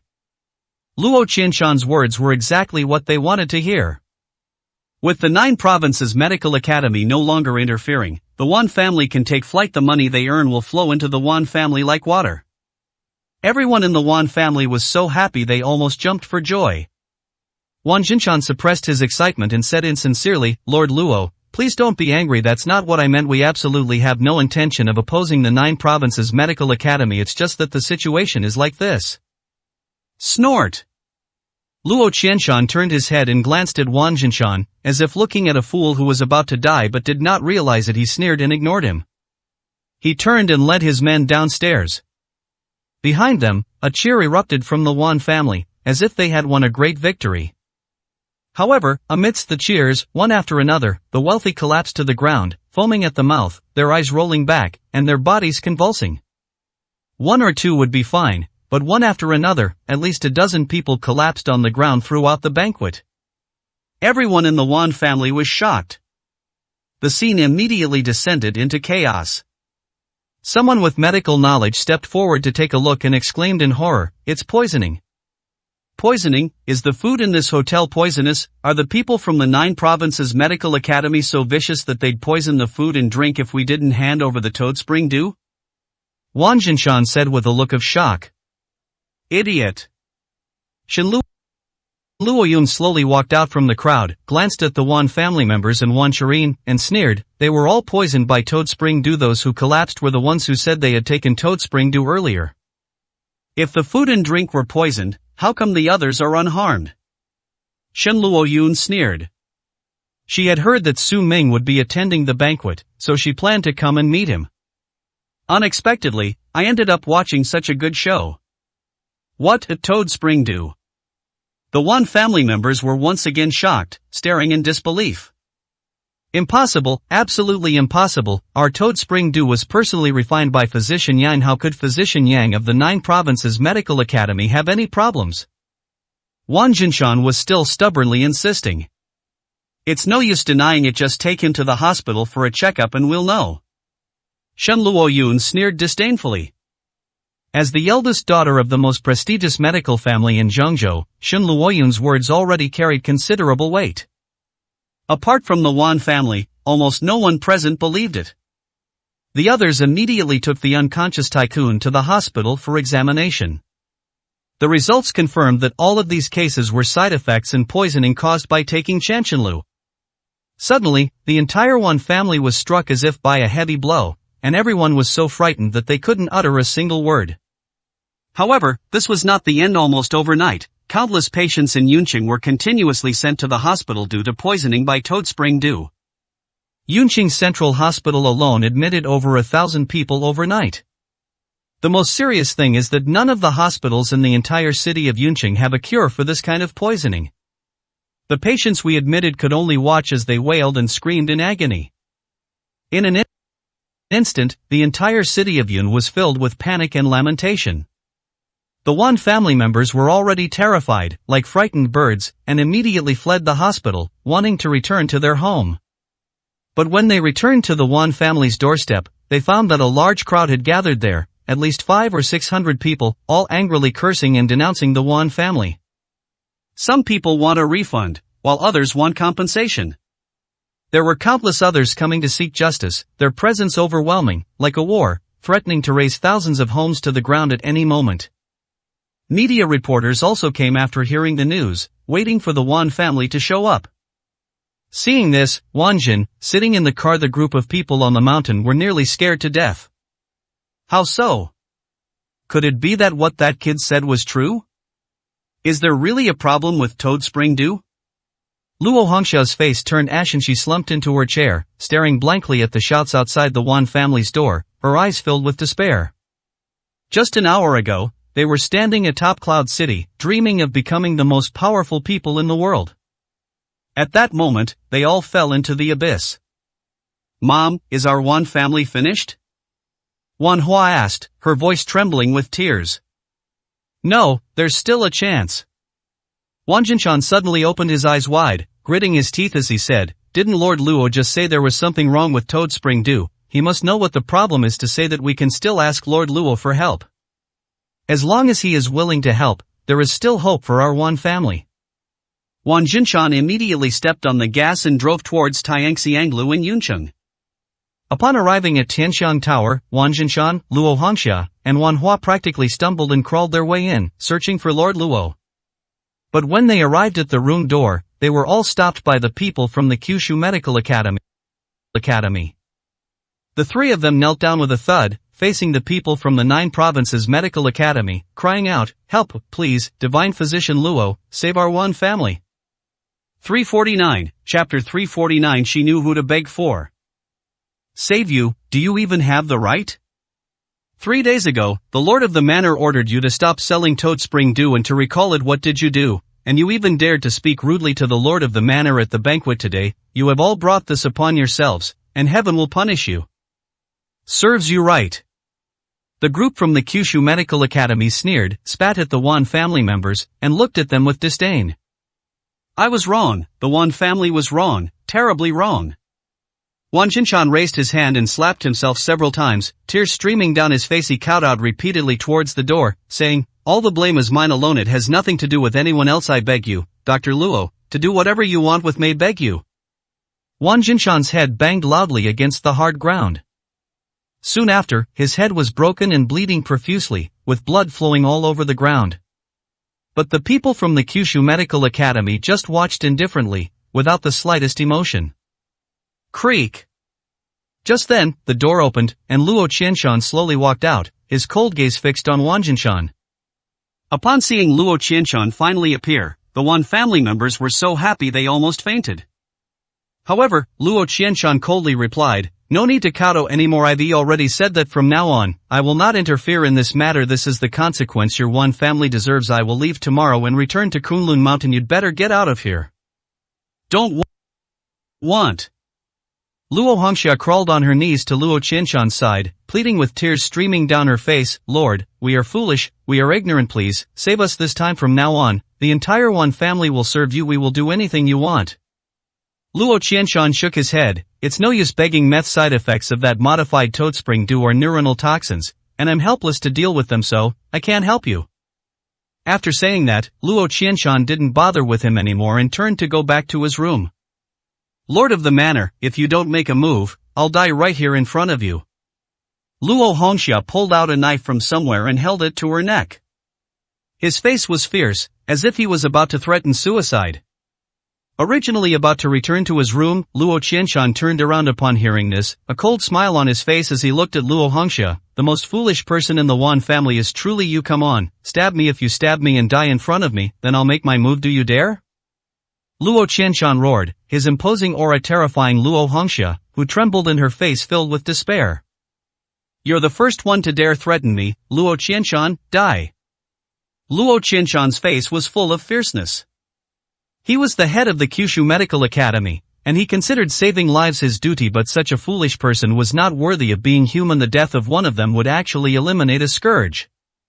But Luo Hongxia didn't have that kind of guts. They were completely terrified by Luo Qianshan. The knife fell to the ground, and she burst into tears, wailing loudly. Idiot! Luo Qianshan swept his cold gaze across the Wan family members, finally settling on Wan Shirin, who stood blankly at the back.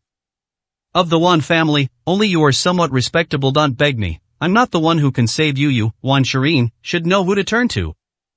After saying that, Luo Qianshan didn't waste any more words this time and slammed the door shut.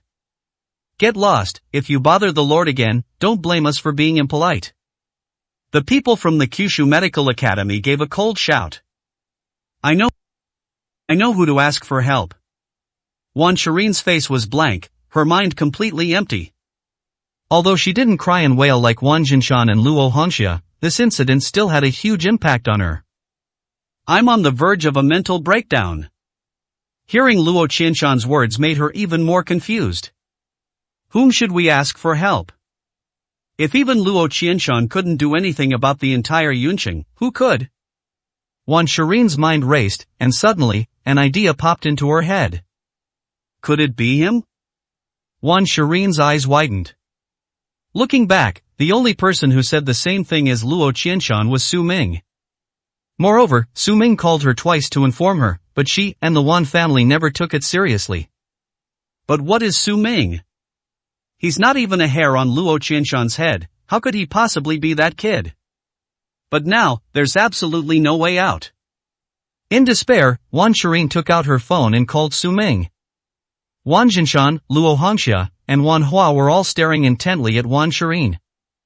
Although I don't know who Wan Shirin called. But Luo Qianshan just said that Wan Shirin knows who to ask for help if this call goes through. There will definitely be hope, right? All the hopes of the Wan family rested on Wan Shirin. Beep, beep. At the Chang family home, Su Ming's phone kept vibrating on the table. Meanwhile, Su Ming had already learned about the current situation in Yunqing and the Wan family through the nighttime emergency news. He didn't even need to look, he knew who was calling. Su Wang, aren't you going to answer your phone? Su Zifeng, standing nearby, asked cautiously. Ignore it, they've only got themselves into trouble. From the moment they didn't believe me, didn't even cooperate with Luo Qianshan, and insisted on going their own way, they should have been prepared to bear all the consequences. Su Ming said calmly. He no longer cared about the Wan family's life or death from the moment he notified Zhao Tianxiang to retrieve the prescription.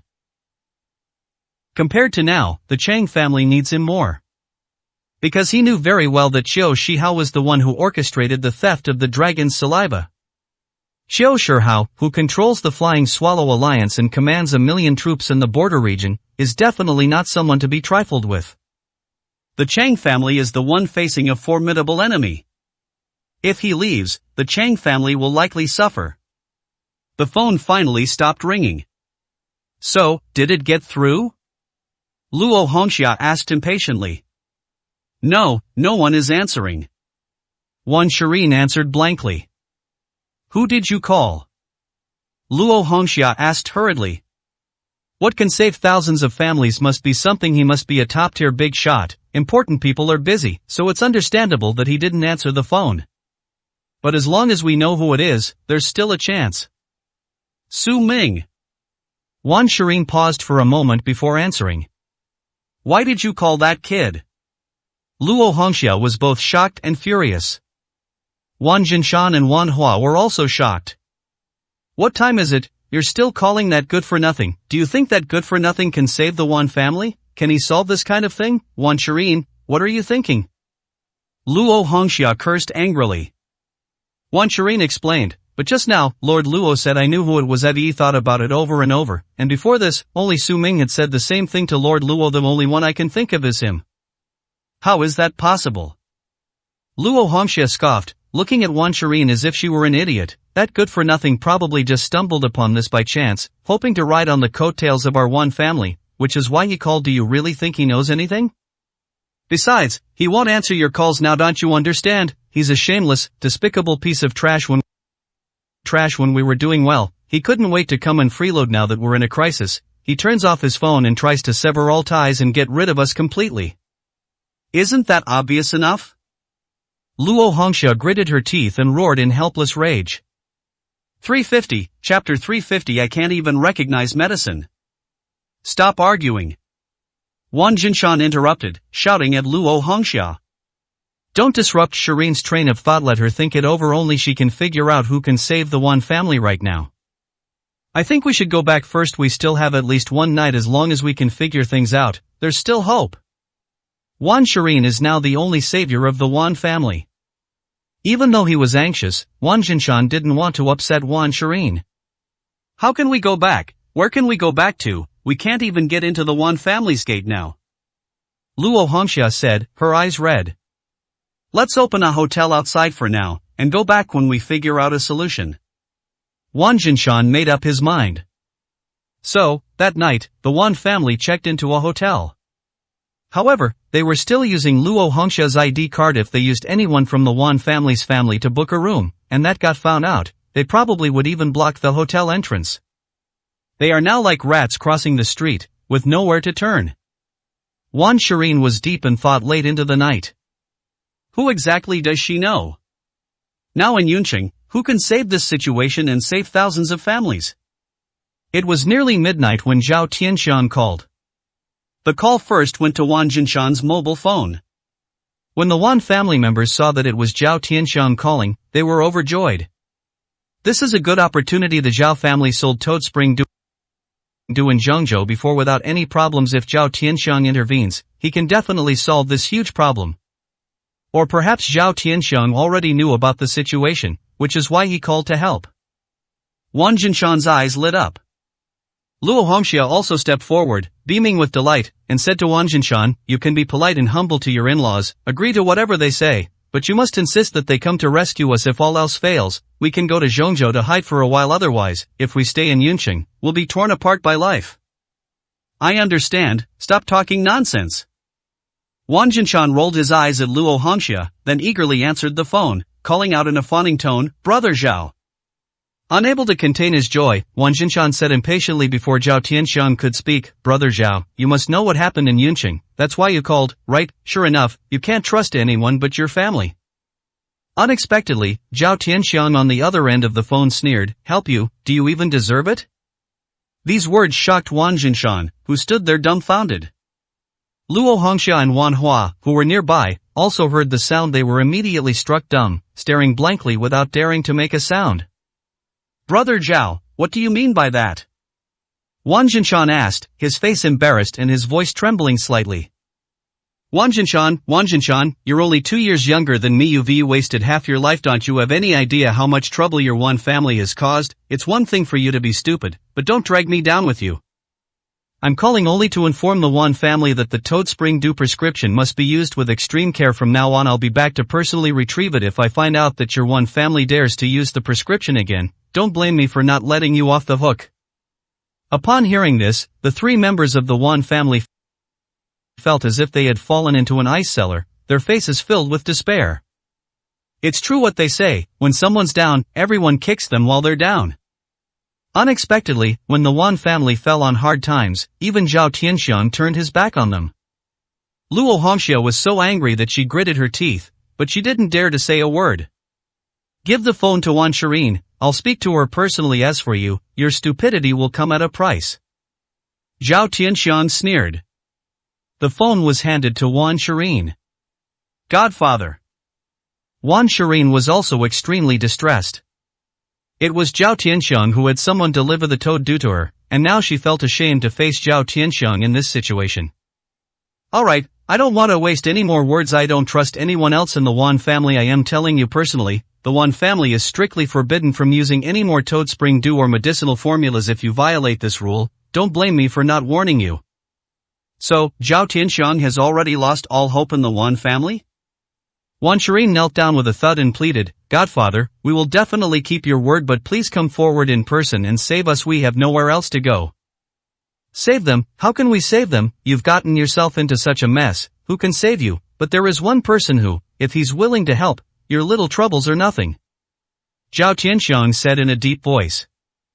"Who?" Wan Shireen asked impatiently. "He's at the Chang family. Yes, that's all I can tell you. Take care of yourself." After saying that, Zhao Tianxiang hung up the phone. He didn't want to be implicated by the Wan family, and he didn't want Su Ming to know that he had given the Wan family advice.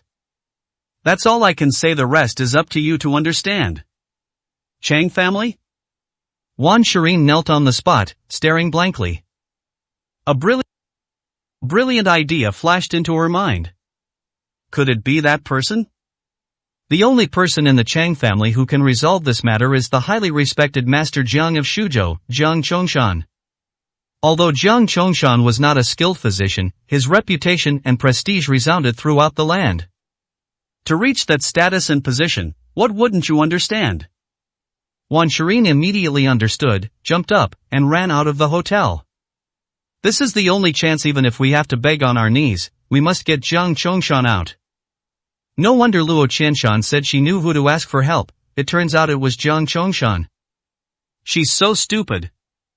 It only just dawned on them that before the three armies' grand competition, the Wan family had hosted a banquet for the Shuzhou army. Now that they were going down to beg, old Master Jiang couldn't possibly refuse them any face.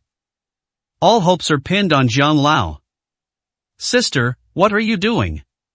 Where are you going?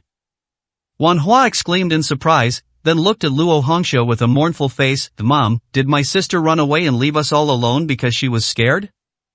Don't talk nonsense, your sister isn't that kind of person. Luo Hongxue shouted, but her heart was also in turmoil and she felt utterly hopeless. What if even Wan Shirin runs away? Then they're really doomed. So what do we do now? Wan Hua was on the verge of tears, and asked weakly. Let's just hide for now, every day counts. Wan Jinshan sighed in despair and collapsed onto the bed. I never imagined that the Wan family would end up in this situation. Just 2 days ago, he made hundreds of billions, and this morning he even attended a top banquet in Yuncheng. Looking back, it feels like a dream. Unacceptable. The three members of the Wan family were utterly devastated. That Zhao Tianshang is utterly inhuman. Not only does he not help at a time like this, but he also wants to take back the prescriptions. Really good at kicking someone when they're down. How come I never realized he was this kind of person before? He's just like that good-for-nothing Su Ming. He comes like a dog when there's something to gain, but cuts ties with everyone when there's nothing to gain. In the hotel room, only Luo Hongxia's furious cursing could be heard. Wan Shirin arrived at the gate of the Chang family's residence. With a thud, he knelt on the ground.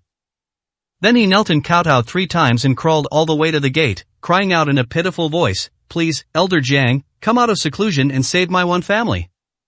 Wan Shirin knelt down once and then shouted loudly, her voice echoing throughout the entire Chang family. A servant from the Chang family ran into the hall to report. At this moment, Jiang Chongshan and Su Zifeng are discussing the events that happened at the Chang family with Su Ming in the hall.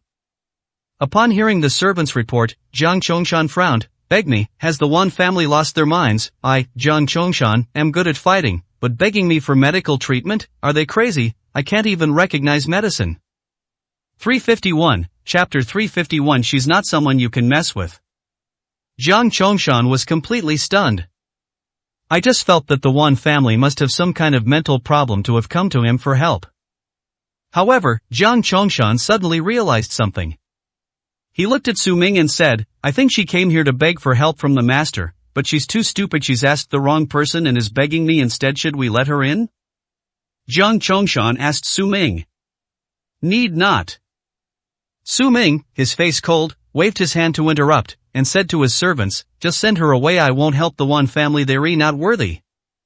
But Miss Wan said that if old Master Jiang doesn't come out of seclusion, she will keep kneeling, the servants said blankly. Then make her kneel. Su Ming snorted coldly. If it were right after the divorce, Wan Shirin's actions might have moved him. But what the Wan family did next made Su Ming realize that they weren't just bad, they were also incredibly stupid beyond redemption. Being stupid is the least deserving of pity. Being stupid can harm both yourself and others. Yes. The servant turned and left. Jiang Chongshan and Su Zifeng remained silent. Seeing that Su Ming had made up his mind, they didn't say anything more. Moreover, these Wan families are only reaping what they sowed. He certainly doesn't deserve any sympathy. Wan Shirin knelt like that all night. By the next morning, she was somewhat delirious, weak and limp all over. She didn't collapse, but only managed to stay upright by sheer willpower. After that night, she also figured out a lot of things. Even if Jiang Chongshan doesn't take action, the Wan family will still die. Kneeling to death here is still death. She was going to die either way, so dying here was a way of doing her best for the Wan family. Having survived this ordeal, she would be in complete control of the Wan family from now on, and would no longer be subject to anyone's authority. She had a vague feeling that something was wrong when Yang Feiyu entered the Wan family. When the toad appears in spring, the feeling is even more intense. However, before she could even bring it up, she was dragged into this situation by the Wan family. In particular, Luo Hongxia even arranged for her to marry young Feiyu. That didn't happen. If it had, she doesn't know what kind of situation she would have ended up in. She may appear to be the CEO of Wanjia, but she's never the one in charge. This act of kneeling can be considered a complete repayment to the Wan family. Day. Just then, footsteps sounded behind them. Wan Shireen turned her head and saw a group of people appear behind her. It was Zhang Hengqiu, the Grand Steward of the Central Plains, who brought Qiu Shihao to the Chang family to demand an explanation. When Zhang Hengqiu and his group arrived at the door, they saw Wan Shireen kneeling on the ground and couldn't help but frown. What's going on? She seems to be the eldest daughter of the Wan family. Qiu Shihao recognized Wan Shireen's identity and said in a deep voice, "Is this the Wan family that poisoned thousands of people in Yunqing, causing widespread suffering and leaving the entire city in ruins? Kneeling here, are you here to beg for help? What stupid trash, get out of here." Zhang Hengqiu let out a sharp shout. "If Elder Jiang doesn't retire, I will kneel here forever." Wan Shireen used her last bit of strength and said with unwavering determination, "Idiot, a good dog doesn't block the way." Zhang Hengqiu let out a cold shout and stepped forward, kicking Wan Shireen to the ground. Bang! Wan Shireen was kicked over and her head hit the wall next to her, causing her to lose consciousness on the spot. Su Ming, standing in the Chang family's courtyard, happened to witness this scene.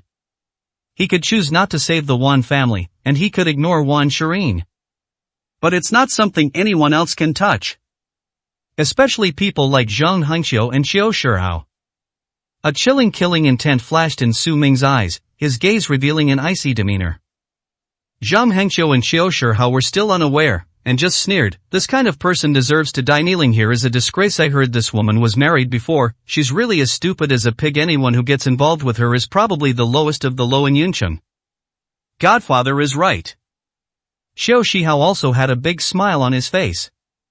The two approached Su Ming. Zhang Hengqiu looked up at Su Ming and assumed he was a servant of the Chang family. He then arrogantly said to Su Ming, "Tell your Chang family patriarch, Chang Chun, to come out and see meddle him that the Grand Steward of the Central Plains has arrived." Su Ming remained expressionless and motionless, except for his eyes, which were as cold as winter. "I'm talking to you, can't you hear me, kid? Are you deaf?" Zhang Hengqiu raised his hand and patted Su Ming's head, his face full of displeasure. "What kind of people are the Chang family? Should we hire a servant who is deaf? My godfather is talking to you, answer."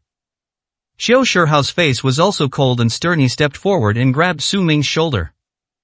"I want to teach Su Ming a lesson. This can be seen as a way of giving the Chang family a warning." However, just as his hand touched Su Ming's shoulder, Su Ming suddenly raised his right hand and punched Qiu Shihao's arm. A sharp, piercing crack. Qiu Shihao's right hand was smashed on the spot. Ah! Qiu Shihao let out a shrill scream, clutching his severed arm and staggering back a few steps before collapsing to the ground with a thud. His face was contorted in pain, and cold sweat poured down his forehead. Everyone else was immediately shocked. Zhang Hengqiu, in particular, glared at Su Ming with extreme shock and anger. "You little brat, how dare you lay a hand on me? Do you even know who I am? I am from Zhangzhou." Bang! Before Zhang Hengqiu could finish speaking, Su Ming slapped him across the face. He was sent flying more than 10 meters away on the spot, falling like a broken sack, spitting out blood. Zhang Hengqiu's men were all shocked, staring at Su Ming with expressions of utter astonishment.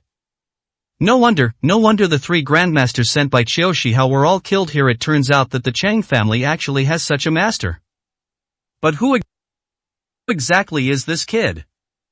Was he really just a servant in the Chang family? Heh, you've committed a grave mistake. With his mouth full of blood, Zhang Hengqiu struggled to his feet, a sinister and ruthless smile on his face. "You think you're so tough just because you slapped me? My identity is someone you can never afford to offend." But his words still before he could finish speaking, Su Ming rushed over, kicked Zhang Hengqiu away, and slammed his fist down on Zhang Hengqiu's head. Boom! Zhang Hengqiu's entire head was smashed into the mud. He died on the spot. She is not someone you can touch. Su Ming said coldly, then looked up at Wan Shirin, who was lying unconscious by the door. Ah.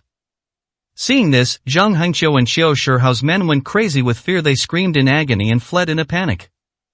It was like seeing a ghost. I didn't dare turn my head back. Xiao Shihao was terrified and, despite the excruciating pain, kept running outside. That guy killed his godfather, Zhang Hengqiu. He killed the Grand Steward of the Central Plains. Xiao Shihao had only one thought in his mind, to run as fast as he could, because if he ran too slowly, he would die too. Trying to run away? I'll give you a ride. Su Ming's devilish voice rang out from behind. Instantly, Xiao Shihao felt a chill run through his body.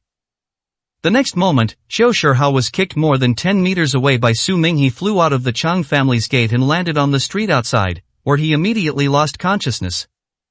352, Chapter 352. Everyone's gone mad. Su Ming then slowly walked to the door, glanced down at the unconscious Wan Shirin, took out a pill and stuffed it into Wan Shirin's mouth. He then said to the stunned servants of the Chang family, carry her inside and feed her something, she's just too weak. Yes. 2 servants hurriedly and clumsily carried Wan Shirin inside. At the same time, Su Ming's phone rang. He took it out and saw that it was a call from Lin Shouyun. Hello, Aunt Lin? Su Ming answered the phone.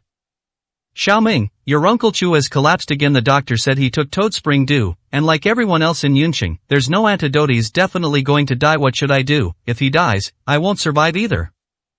On the phone, I could hear Lin Shouyun's sorrowful sobs. Su Ming frowned. How could Chu Yingkai have taken toad spring dew? If someone is not in pain or sick, what benefits would taking Chanchenlu, a traditional Chinese medicine, bring to him? But now is not the time to think about these things. Hearing that Lin Shouyun wanted to commit suicide, Su Ming hurriedly said, Aunt Lin, don't worry, I'm coming right away. I have a way. We can talk about the rest when I get here. Okay, Xiaoming, I'll wait for you. Lin Shouyun hung up the phone while crying. Su Ming quickly left, heading towards the hospital Lin Shouyun had mentioned. Chang Chun had only been awake for a short time when he heard from his servants that Zhang Hengqiu, the chief steward of internal affairs, had personally arrived, bringing with him the reclusive tycoon Xiao Shihao. This really scared Chang Chun. I almost fainted from fright again. The Grand Steward of the Central Plains, who is that person? In other words, all important businesses of families below Zhongzhou must be approved by this bigwig. With just a word, he can wipe out the existence of a family. They actually appeared in Yunqing and even came to the Chang family's residence. Could it be that they're also after the ambergris? Not to mention Chang Chun, even Su Zifeng and Zhang Chongshan showed expressions of surprise and doubt when they heard the news.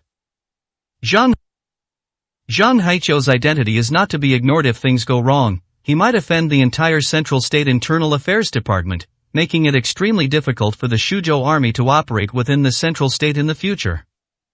Immediately, a group of people rushed out to greet them, hurrying towards the front courtyard to welcome the Grand Steward Zhang Hengqiu. But when they arrived at the front yard, everyone was stunned. There was no one there, only a corpse lying in the yard, its head still buried in the mud. The sight of its death was horrifying. It looks like it's completely dead, even a god couldn't save it. Chang Chun stared in shock and asked his servants, where is the Grand Steward, where is he? He was startled, he had a bad feeling. There. The servant pointed at Zhang Haiqiu's corpse, his mind still replaying the scene of Su Ming's attack. He was completely terrified and said blankly, Prince Su killed him with one punch. Ah. Chang Chun plopped down on the ground. Su Zifeng and Zhang Chongshan were both stunned. This is terrible. If the Central Plains Internal Affairs Bureau finds out about this, the entire Yin city will be turned upside down. Mom, who did you call? At the hospital, Zhu Qingqing cried until her eyes were red and swollen after learning about her father's condition. When I arrived at the hospital, I saw Lin Shouyun had just finished a phone call, and I couldn't help but ask her with red eyes. I called Xiaoming, and he said he had a solution and told us to wait for him to come over, Lin Shouyun said, wiping away her tears. What can he do? Zhu Qingqing gritted her teeth and said angrily, Mom, what time is it? You still believe him? Dad is about to die. Do you know that there are tens of thousands of people in the entire central continent who have been poisoned by this poison? Even the head of the 9 provinces medical academy, Lord Luo, can't do anything about it. All the hospitals can only watch helplessly. That kid, I don't know how scared he is. Where did he hide? What can he do? He's lying to you. Don't believe him anymore. Let's go and get a doctor, the best doctor in Yunqing, to treat Dad. Maybe there'll still be a chance. Chu Qingqing spoke while tears streamed down her face. She was also furious that Su Ming was talking nonsense. Even at a time like this, he's still deceiving his mother. Is this really going to kill the father? But you said it yourself, even Dr. Luo can't do anything, so what kind of doctor can help? Lin Xiaoyun's face was also full of despair. I've made up my mind.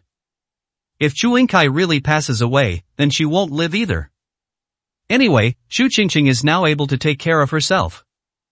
Aunt Lin is right. If I can't save them, then there's no one else in the entire 9 provinces who can. Su Ming's voice rang out from the doorway. He arrived and slowly walked into the ward. Shut up! Chu Qingqing glared angrily at Su Ming and roared, my dad's life isn't something you can joke about. Other times it's one thing, but if my dad dies, the Chu family is finished. If my dad loses his life because of you wasting his time, I'll hate you for the rest of my life. Su Ming ignored Chu Qingqing, walked to the hospital bed, and used his fingers to pry open Chu Yingcai's eyelids. He saw that Chu Yingcai's eyeballs were bloodshot, with bloodshot veins converging in the center of his eye. It's indeed urgent. It seems he's taken more toad spring dew than others. The toxins have already begun to damage his brain nerves. Su Ming shook his head and sighed. However, Uncle Chu is fine, so why does he consume more toad spring dew than others? Su Ming frowned and asked. Lin Xiaoyun replied, I don't know either, but I did hear a couple of days ago that your Uncle Chu bought a lot of toad spring dew. He missed out on the Chang family's rejuvenation pill last time, and he said he couldn't miss it again this time no matter what. Why? Su Ming was speechless, but that doesn't mean you're using yourself to test the medicine. Don't touch me. You're really good at making sarcastic remarks. Get away from me. An excited Chu Qingqing pushed Su Ming away. Su Ming frowned and glanced at Chu Qingqing, then turned to Lin Xiaoyun and said, Aunt Lin, I need to treat Uncle Chu alone. Now take her out and don't disturb me. Do you really have a solution? Lin Xiaoyun looked at Su Ming with some disbelief. She called Su Ming at the last minute. She really couldn't think of any other solutions, and Su Ming was the only one she could trust. They didn't expect Su Ming to have any real abilities, they just wanted to let him know. Even if he and Chu Yingkai died together, Su Ming would still know. But now it seems that Su Ming is confident and really has a solution. Aunt Lin, trust me. Take Qingqing out. Su Ming said earnestly to Lin Xiaoyun. Mom, don't believe him. He just wants to kill Dad, then deceive you and seize our family's assets. She's a parasite, don't you understand? Chu Qingqing roared with red eyes. If Chu Yingkai dies, then Lin Xiaoyun will be the only one in charge of the family. Su Ming has always been adept at deceiving his mother.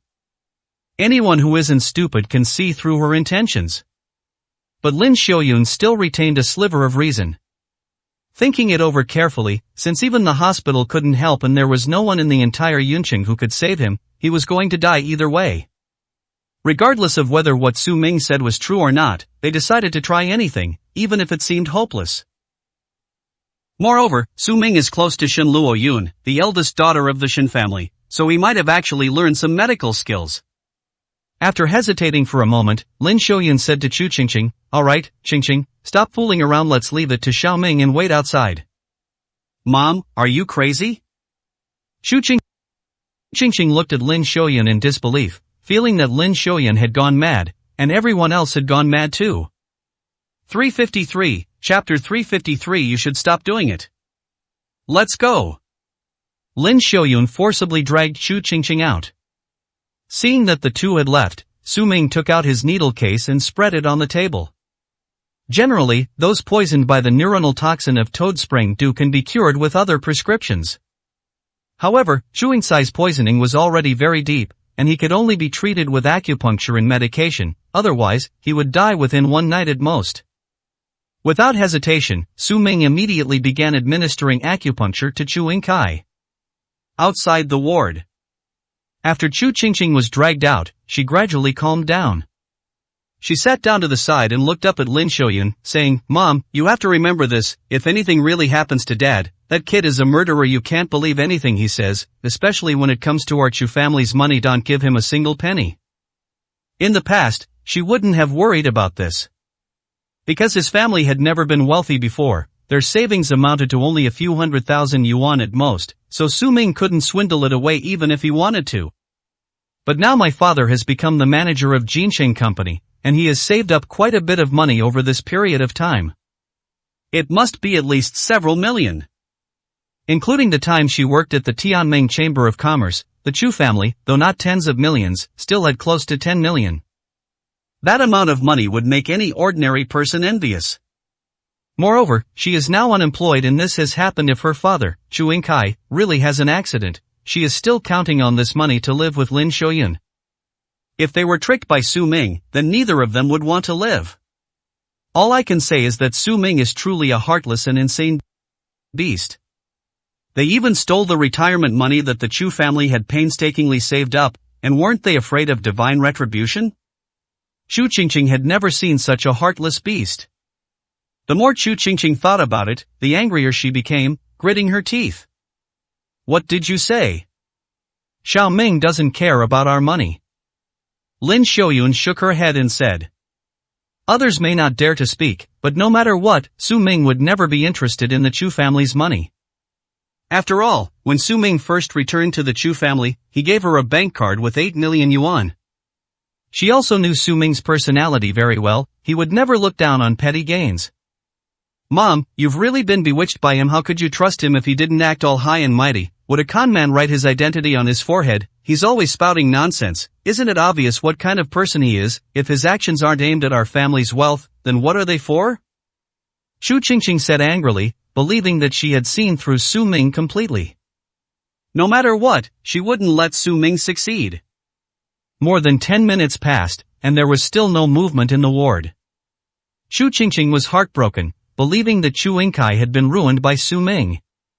At that moment, the attending physician arrived with his team to inspect the patient's condition. Upon arriving at the ward door, they saw Lin Xiaoyun and Chu Qingqing, two family members, sitting outside. They couldn't help but ask in confusion, "What are you doing outside?" Although it's better to give the patient a quiet environment, this patient has been poisoned, so we still need to take care of him at all times so that any accidents can be detected in time.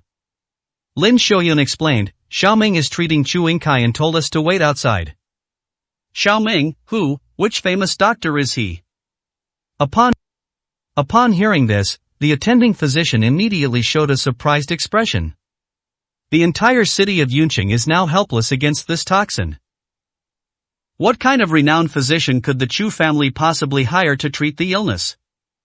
Lin Xiaoyun said, "His name is Su Ming. He's from our Chu family. He used to live with us, so we were like family." "What family? He's just a parasite. This kind of person doesn't deserve to be a member of the Chu family," Chu Qingqing said through gritted teeth. "What?" The attending physician was instantly shocked. "What you're doing is utterly reckless. I don't care if he's your family or not. Do you even know that this poison-related illness is something even the renowned physician Luo of the 9 Provinces Medical Academy couldn't cure, and you're just going to treat any ordinary person? Do you really want your loved ones to die? I've never seen family members like you before." The attending physician was furious and shocked. "Ah!"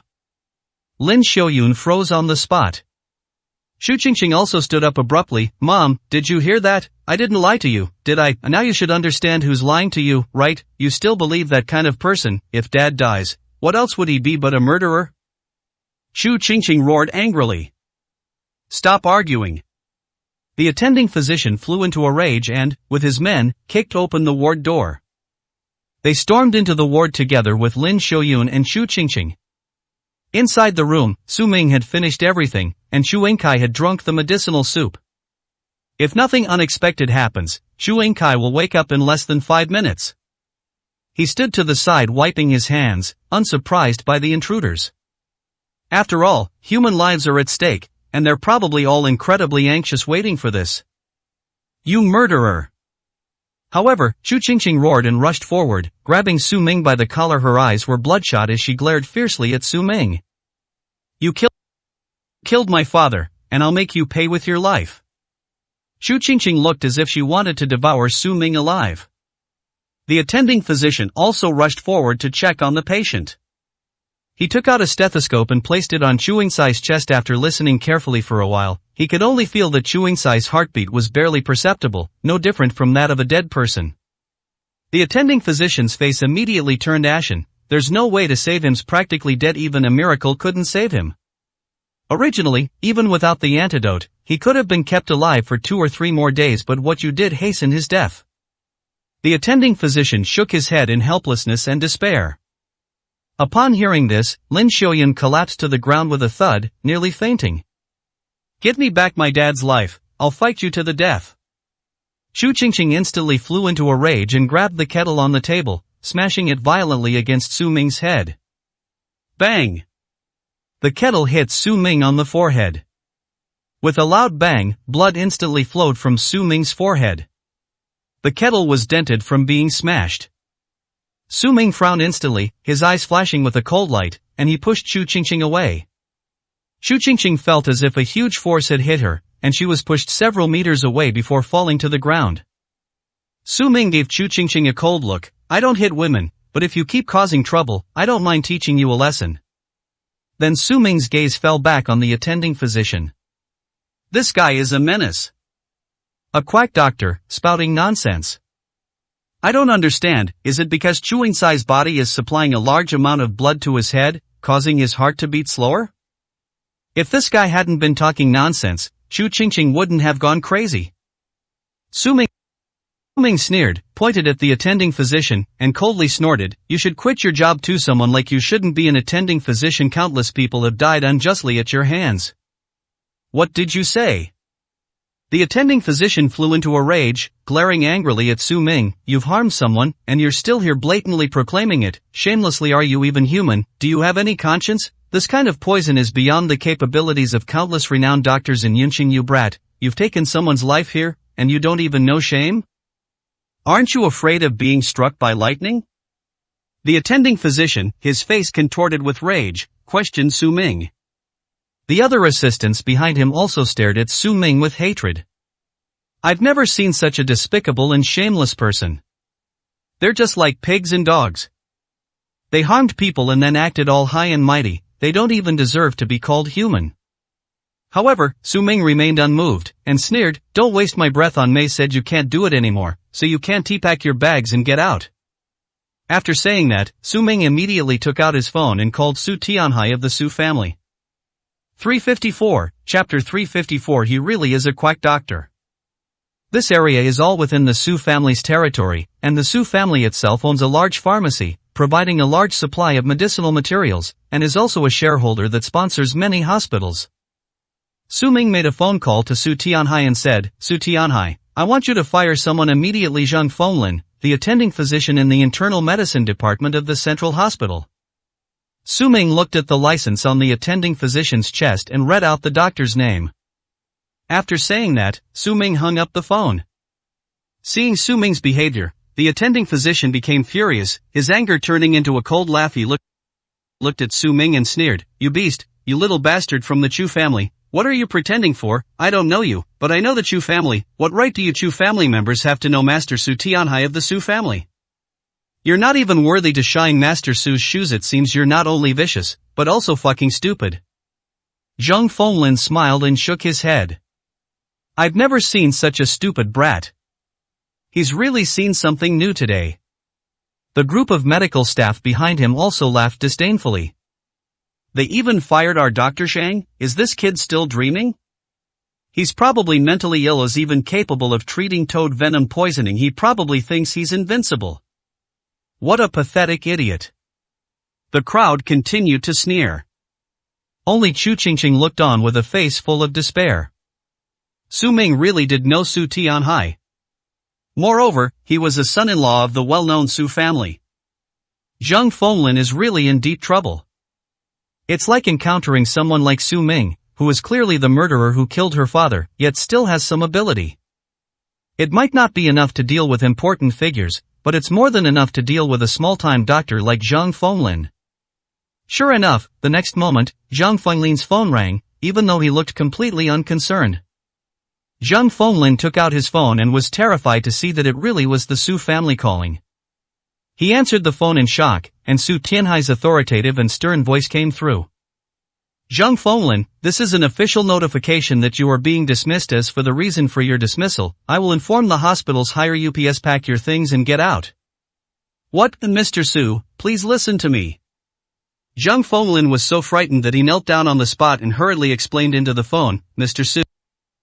Su, it couldn't really be this kid calling you, could it? Let me explain, this idiot killed a patient. He even called me a quack doctor, but I'm innocent, he's the one who's guilty and deserves to die.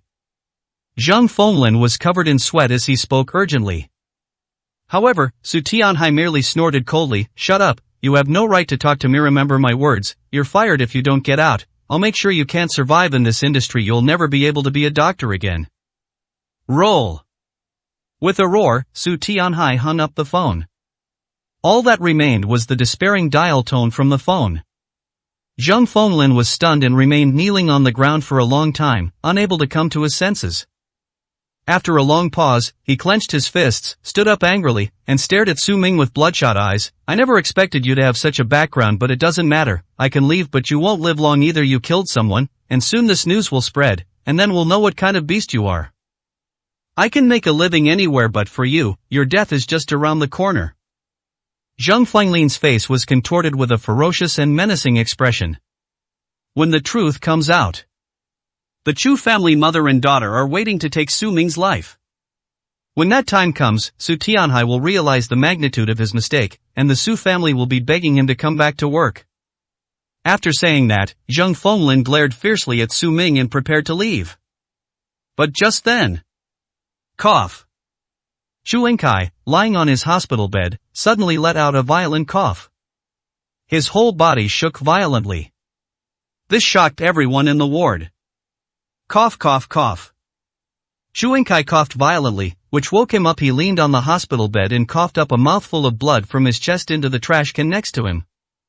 Then he leaned against the bed, panting heavily. Yingkai. Dad? Lin Xiaoyun and Xu Qingqing looked up abruptly, their faces filled with shock. Zhang Fenglin's face was instantly filled with disbelief.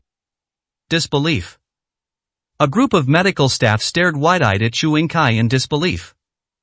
Yingkai, are you alright? Lin Xiaoyun rushed over, helped Chu Yingkai up, and handed him the water glass from the table. Chu Yingkai took several large gulps of water, his expression returning to normal. He looked around blankly and asked in surprise, where is this, where am I? At the hospital, you ate toad spring dew and got poisoned. There are tens of thousands of people poisoned by toad spring dew in the entire Yunqing. And there's no cure. I thought you were going to die. Are you really alright? Lin Xiaoyun was both surprised and delighted, and tears streamed down her face. I'm fine, it's just a slight headache. Chu Yingkai shook his head and said. He really recovered? Zhang Fenglin, his face filled with despair, collapsed to the ground with a thud, his face instantly turning deathly pale. He hadn't felt this desperate even when Su Tianhai personally called to fire him. But now that Chu Yingkai has awakened and been cured by Su Mingji, the blow to him is the most devastating. This proves that he really is a quack doctor. The words he had just spoken now felt like a series of giant slaps, hitting him hard across the face and leaving him red-faced. Now, he really can't make it in this industry anymore. His life as a doctor, which he spent half his life with, is over. Xu Qingqing was even more shocked beyond words. Did Su Ming really cure his father? Was what he said true? He had just smashed a kettle on Su Ming's head, and Su Ming's forehead was still bleeding. Xu Qingqing glanced at Su Ming cautiously out of the corner of her eye. Her heart was filled with complex emotions, including self-blame and guilt. It spread throughout my heart. Once Chu Yingkai regained his senses, he asked in confusion, since there's no cure for the entire Yin city, who saved me? Am I, Chu Yingkai, just lucky to be alive? It was Xiao Ming who cured you. Lin Xiaoyun then remembered Su Ming. She turned her head to look at Su Ming and saw the blood flowing from the wound on his forehead. She immediately panicked and said, oh no, Xiao Ming, your head, quickly, let the doctor bandage it for you. And Qingqing, are you crazy? You can curse all you want, but how dare you lay a hand on Xiao Ming? Lin Xiaoyan angrily reprimanded Chu Qingqing. Chu Qingqing was so ashamed that she couldn't lift her head. But she was somewhat unconvinced. She never imagined that Su Mingjun had such ability. How can you blame her? The blame lies with Su Ming himself, who always loves to boast and exaggerate now. Who would believe what he's saying? Isn't this Su Ming reaping what he sowed? Why don't you apologize to Xiao Ming right now and take him to get his wound treated? Lin Xiaoyun said angrily. I. Chu Qingqing was stammering, her face flushed red. She couldn't possibly apologize to Su Ming. She looked down on Su Ming the most. She should apologize to Su Ming when Su Ming take the opportunity to put her down and humiliate her? If this gets out, how will she ever be able to face anyone again? 355, Chapter 355 The Life-Saving Medicine That Shocked Yun City. Chu Qingqing was extremely unwilling and did not want to apologize to Su Ming. But it was indeed her fault in this matter. There are still so many eyes staring at you in the ward. If they don't admit their mistake, they'll lose face completely. Just as she was struggling internally and feeling extremely distressed. Brother Su! A joyful shout rang out from the doorway. Everyone turned to look and saw Su Jingyun appear at the door and quickly run into the ward. Miss Su? Seeing Su Jingyun, Zhang Fenglin felt even more desperate. It seems everything is fine. The problem lies with him. His role as the attending physician ends here. Zhang Fenglin got up dejectedly, walked out of the ward, and went far away. The other medical staff stood on the sidelines in fear, not daring to breathe. What brings you here? Su Ming looked at Su Jingyun and asked in confusion. I just heard from my dad that you're going to fire a chief physician, and as soon as I found out, I knew you were hero dear. What happened to your head? Who hit you? Seeing the injury on Su Ming's forehead, Su Jingyun was shocked and heartbroken. Su Ming wiped the blood from his forehead and sneered, I was slandered by some ignorant people, but it's okay, it's just a scratch, nothing serious. These words made Chu Qingqing even more ashamed, her ears turning bright red.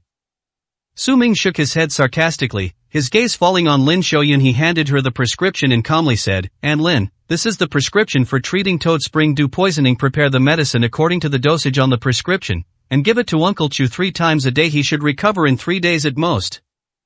Lin Xiaoyun took the prescription, her face full of gratitude. Xiao Ming, you saved us again, I don't know how to thank you enough.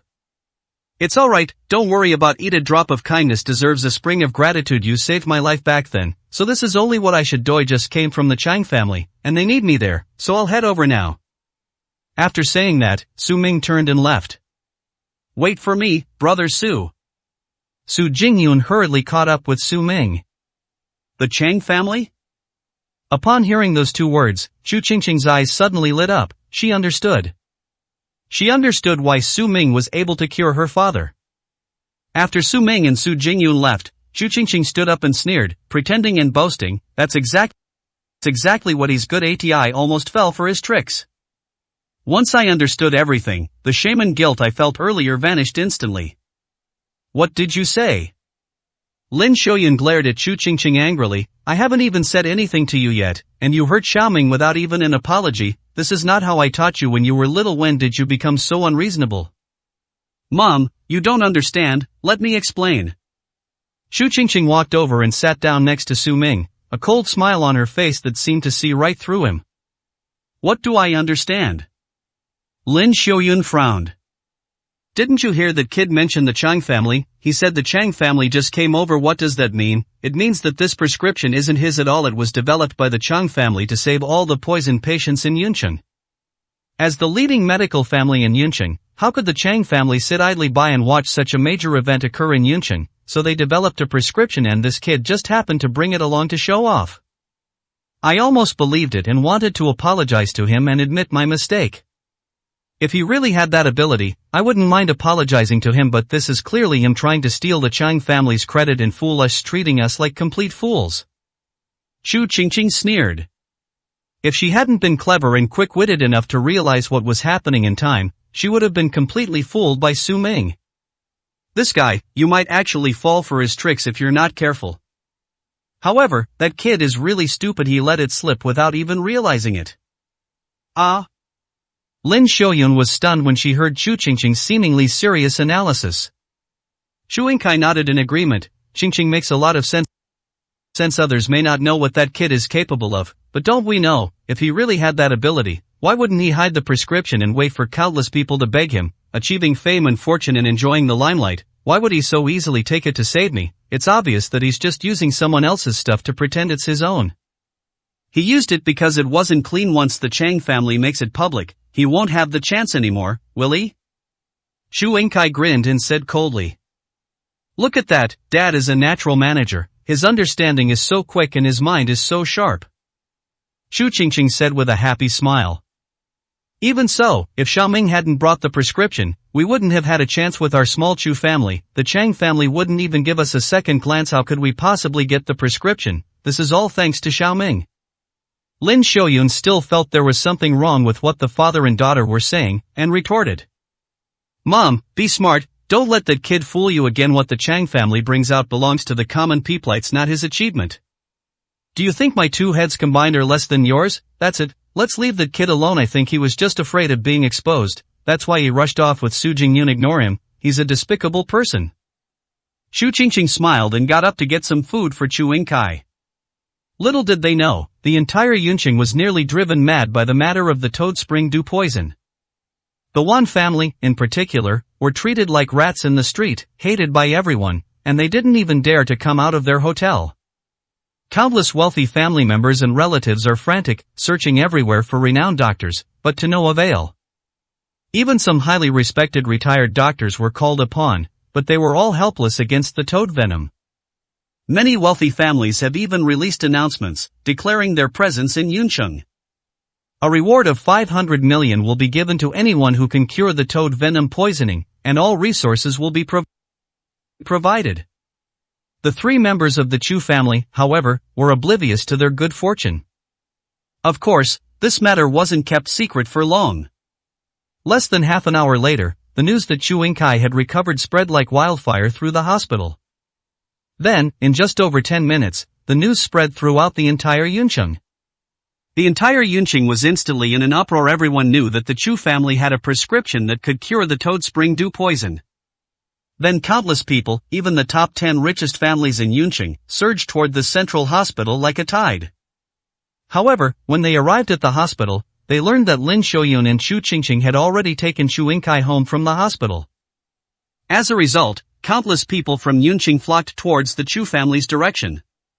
The entire area surrounding the Chu family compound, spanning dozens of miles, was almost completely paralyzed by traffic.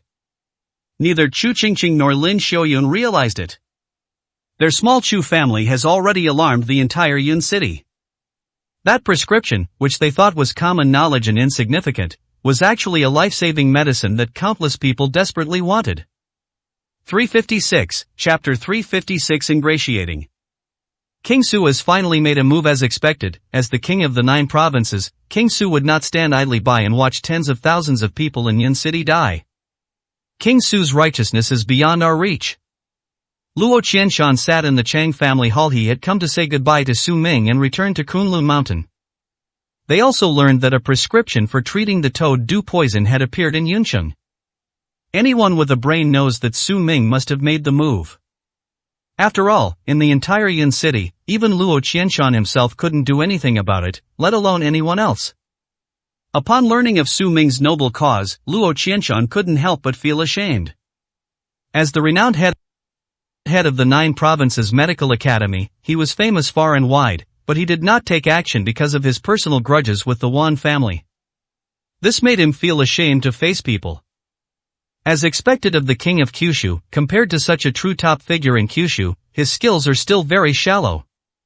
This trip has given him profound insights, and he plans to say goodbye to Su Ming and return to Kunlun Mountain to study in seclusion and delve into his understanding. You're wrong.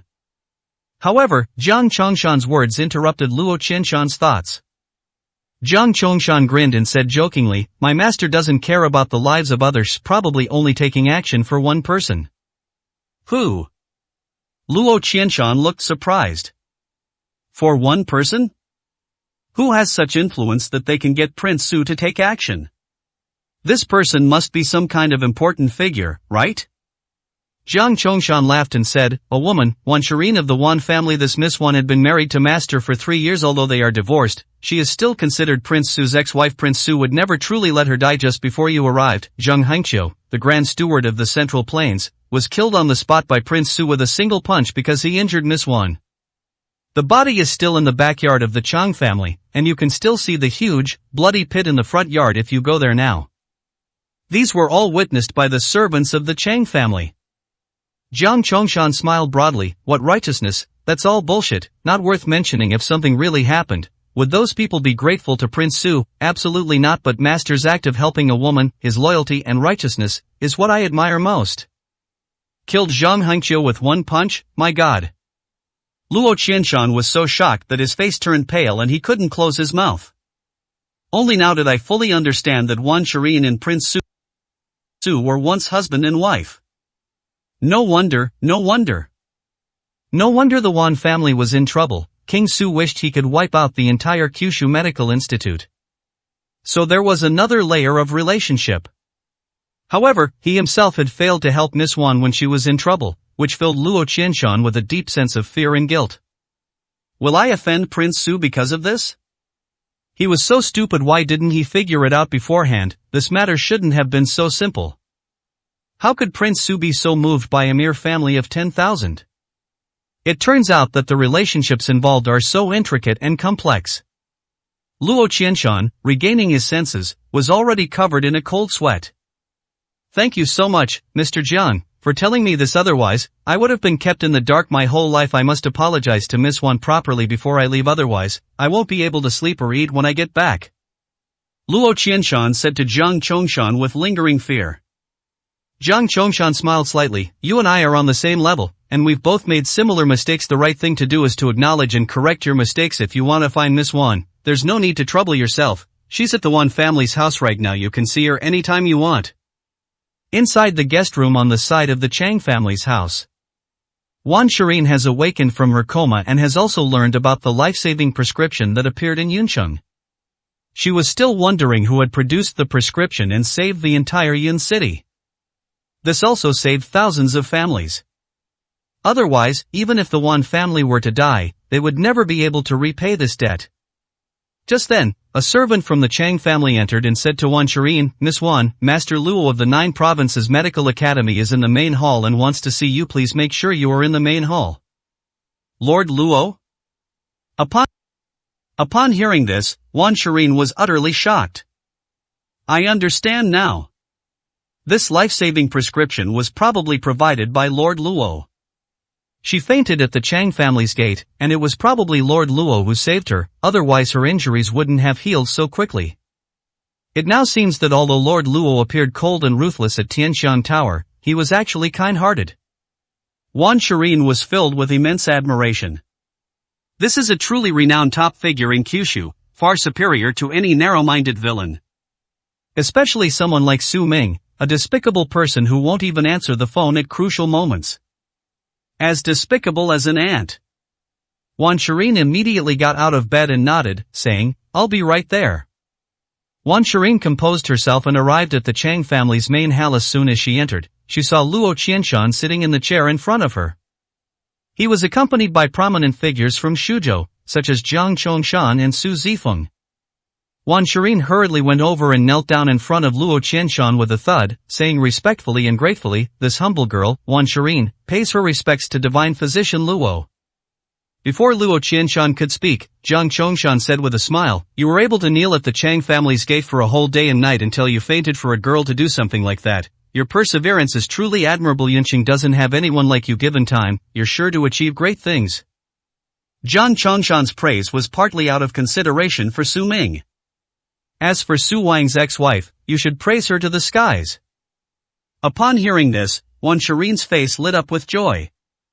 I knew it.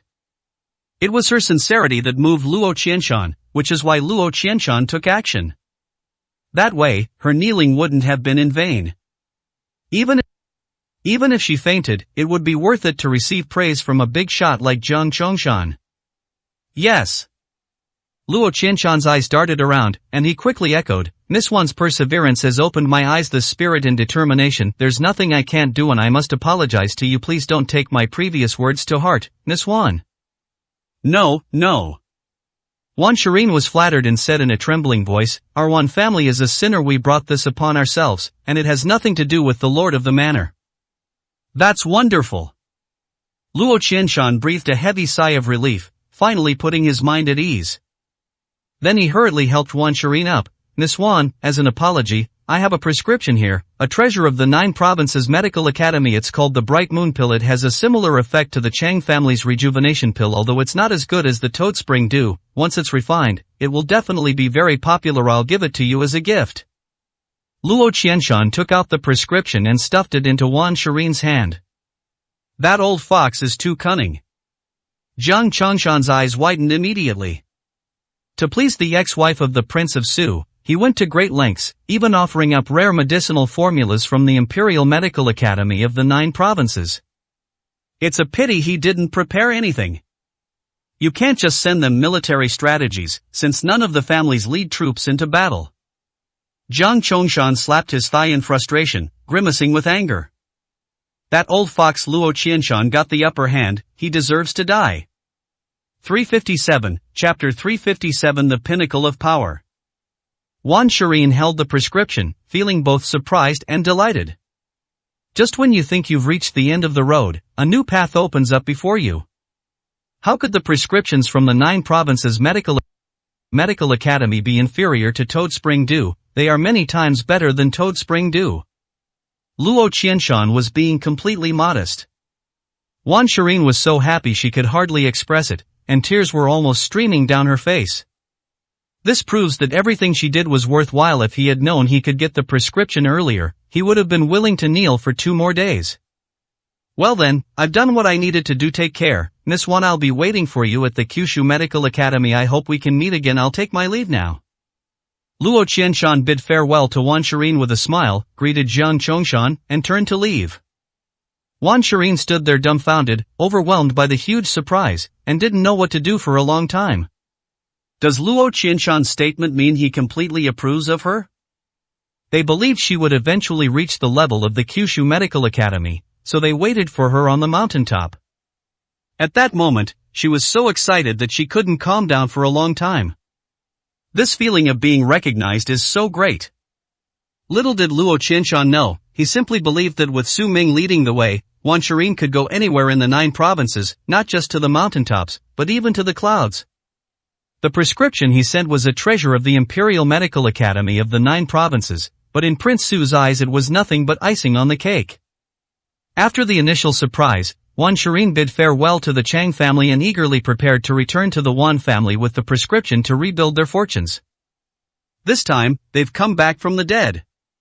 She wanted the entire Yin city, and even the entire 9 provinces, to see a different Wanja.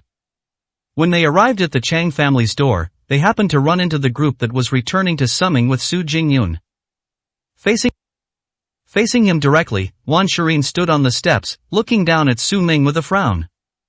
When she saw Su Jingyun next to Su Ming, a cold, stern smile appeared on her lips.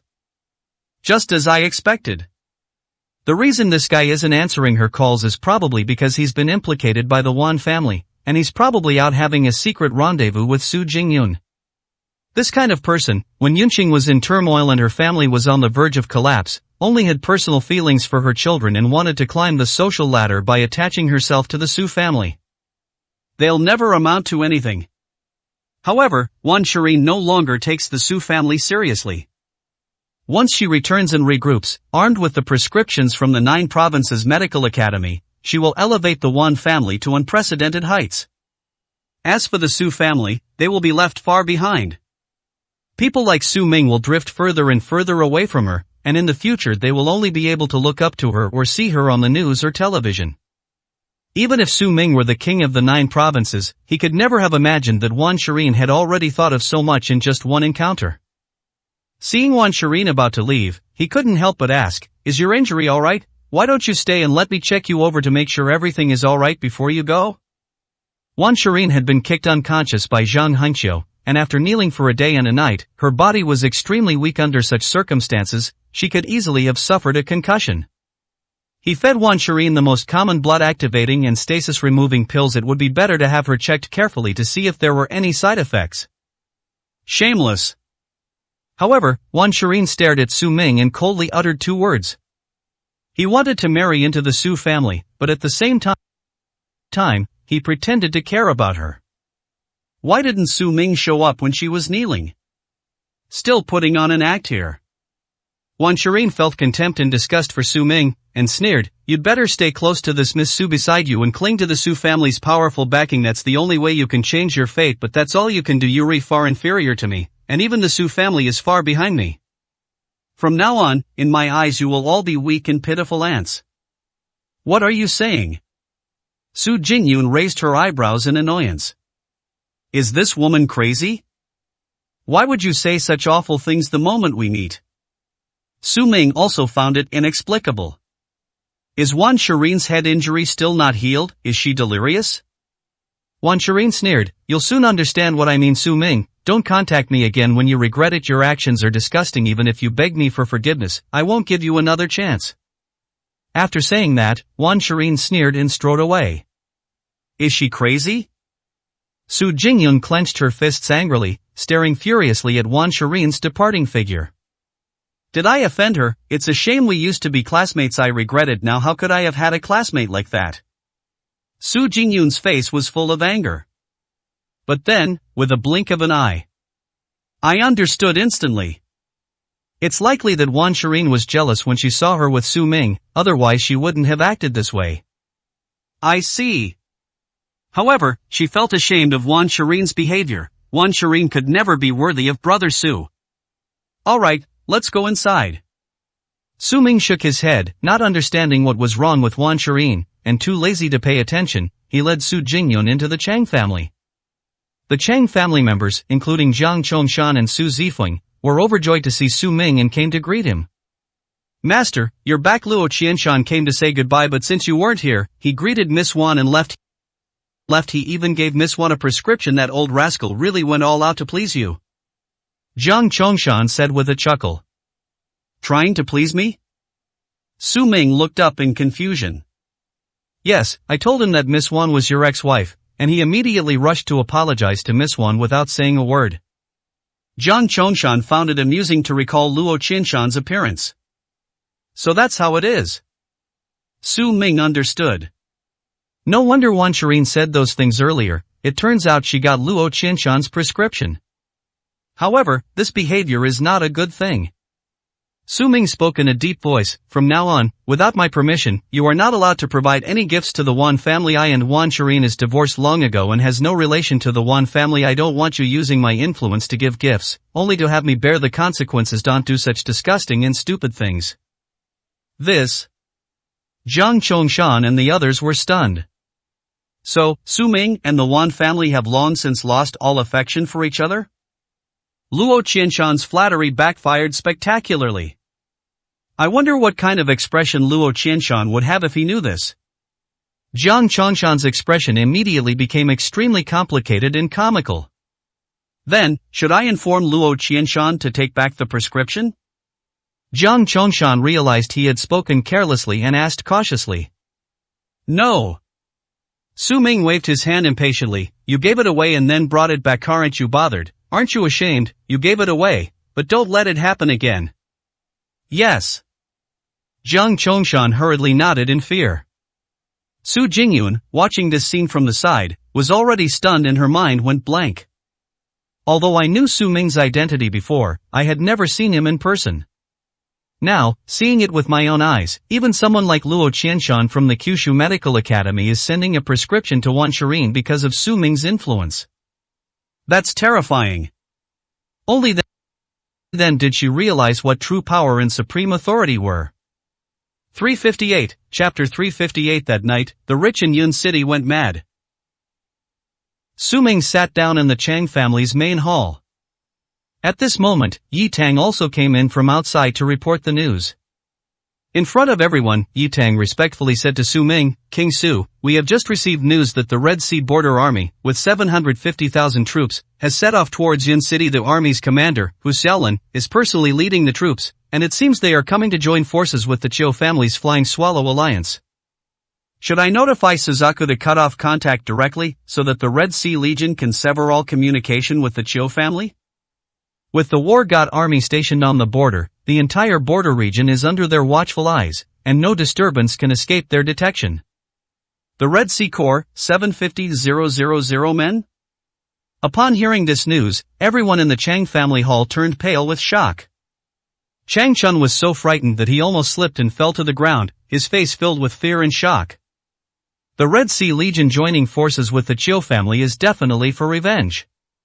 Let's start with the Chang family. There's no need to even think about it. After all, Zhang Haiqiu's body is still in the Chang family's backyard. 750,000 people? How can we possibly stop that? Even 100 Chang family members couldn't stop them. The entire Chang family was so frightened that their faces turned ashen, and they didn't dare to breathe. Su Zifeng stood up abruptly and said to Su Ming, "Grandmaster, don't panic. I'll contact the Shuzhou army immediately and have them come over to garrison as 750,000 men. Sounds like a huge number, but they're just a bunch of scattered soldiers, disorganized, a complete mess. They can't compare to my Shuzhou army at all. I only need 100,000 men to rout them." Su Zifeng's face was filled with murderous intent. They actually dared to mobilize their forces and invade Yuncheng, showing no regard for Su Zifeng whatsoever. Need not. Su Ming smiled calmly and shook his head. "If I wanted to deal with them, would I need you to do it? I spared Qiu Shihao's life precisely to completely eradicate these scourges. I'll wait for him to come." Su Ming grinned and instructed Yi Tang, "Send a message to Hu Xiaolin of the Red Sea Legion, and then arrange to meet Qiu Shihao as well. Find a time for me to meet them personally. Let me see just how powerful his million-strong army really is." "Yes." Yi Tang nodded emphatically, then turned and left. Su Zifeng suddenly realized that everything was under Su Ming's control. Killing Zhang Hangqiu and seriously injuring Qiu Shihao were definitely not spur-of-the-moment decisions. The Chiu family is in deep trouble. So Yi Tang personally sent a letter to the Chiu family. At this moment, Hu Xiaolin, the leader of the Chiu family's Red Sea Corps, had already met with Qiu Shihao.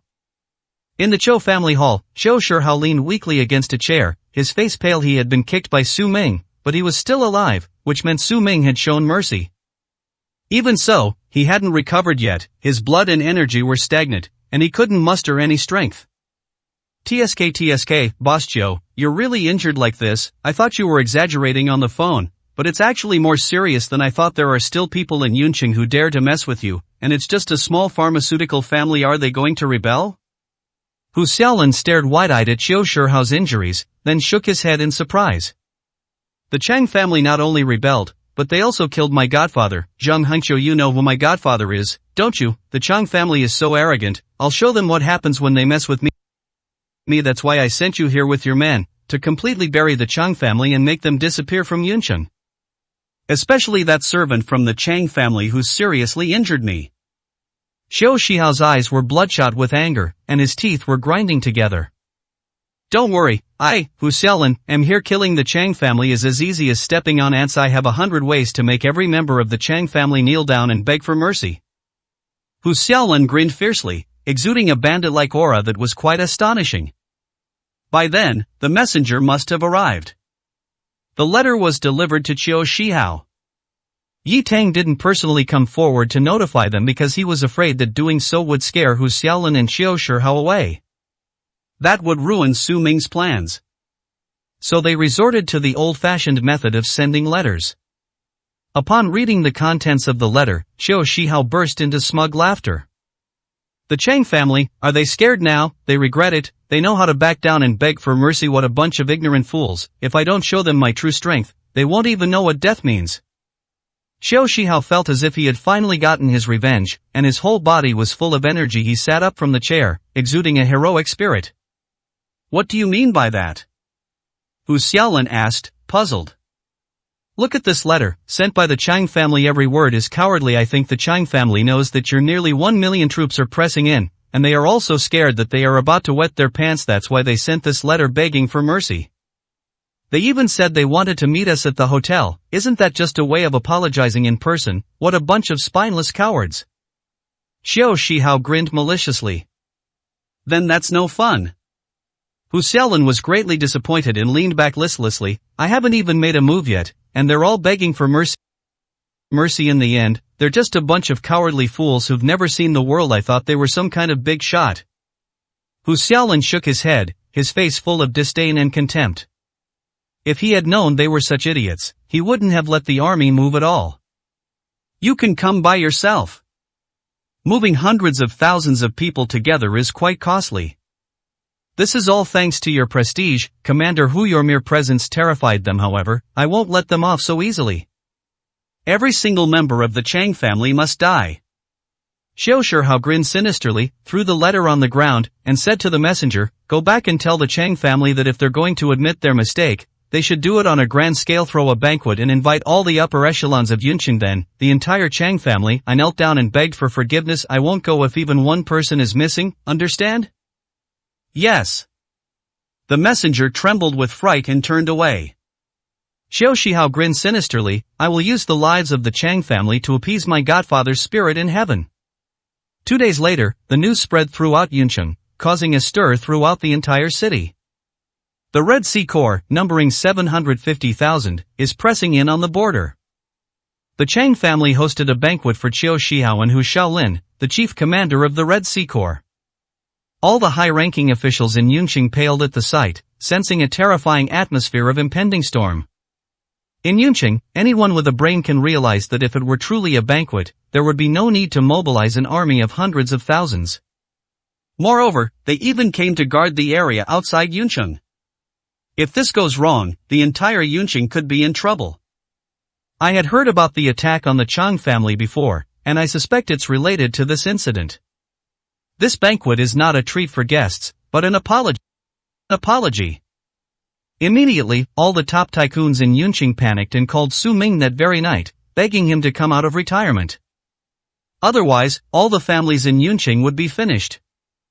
Meanwhile, Su Ming had already returned to the Chu family, and his phone had long since run out of battery and was unreachable. The top figures in Yunqing were going crazy that night. Su Ming called over 100 times in just 2 hours, driving the top 10 richest men in Yunqing to the brink of madness. 359, Chapter 359. A job has been found. Ching, can I borrow your charger? Su Ming did not keep a charger at the Chu family's house. When he moved out of the Chu family's house last time, he had almost emptied his belongings. Borrow what? Chu Qingqing rolled her eyes at Su Ming and snorted, today you borrow a charger, tomorrow you borrow money, and the day after tomorrow are you going to lend me all of the Chu family's assets? Why don't you just ask for it directly? Chu Qingqing looked at Su Ming and sneered. In the past 2 days, countless wealthy families have come to visit the Chu family, asking for medicine prescriptions. The amount of lavish gifts they have brought is countless, and there is no place to put them all. The living room is piled high with them. The main thing is the honor. So many important figures came to my door, they were practically begging on their knees.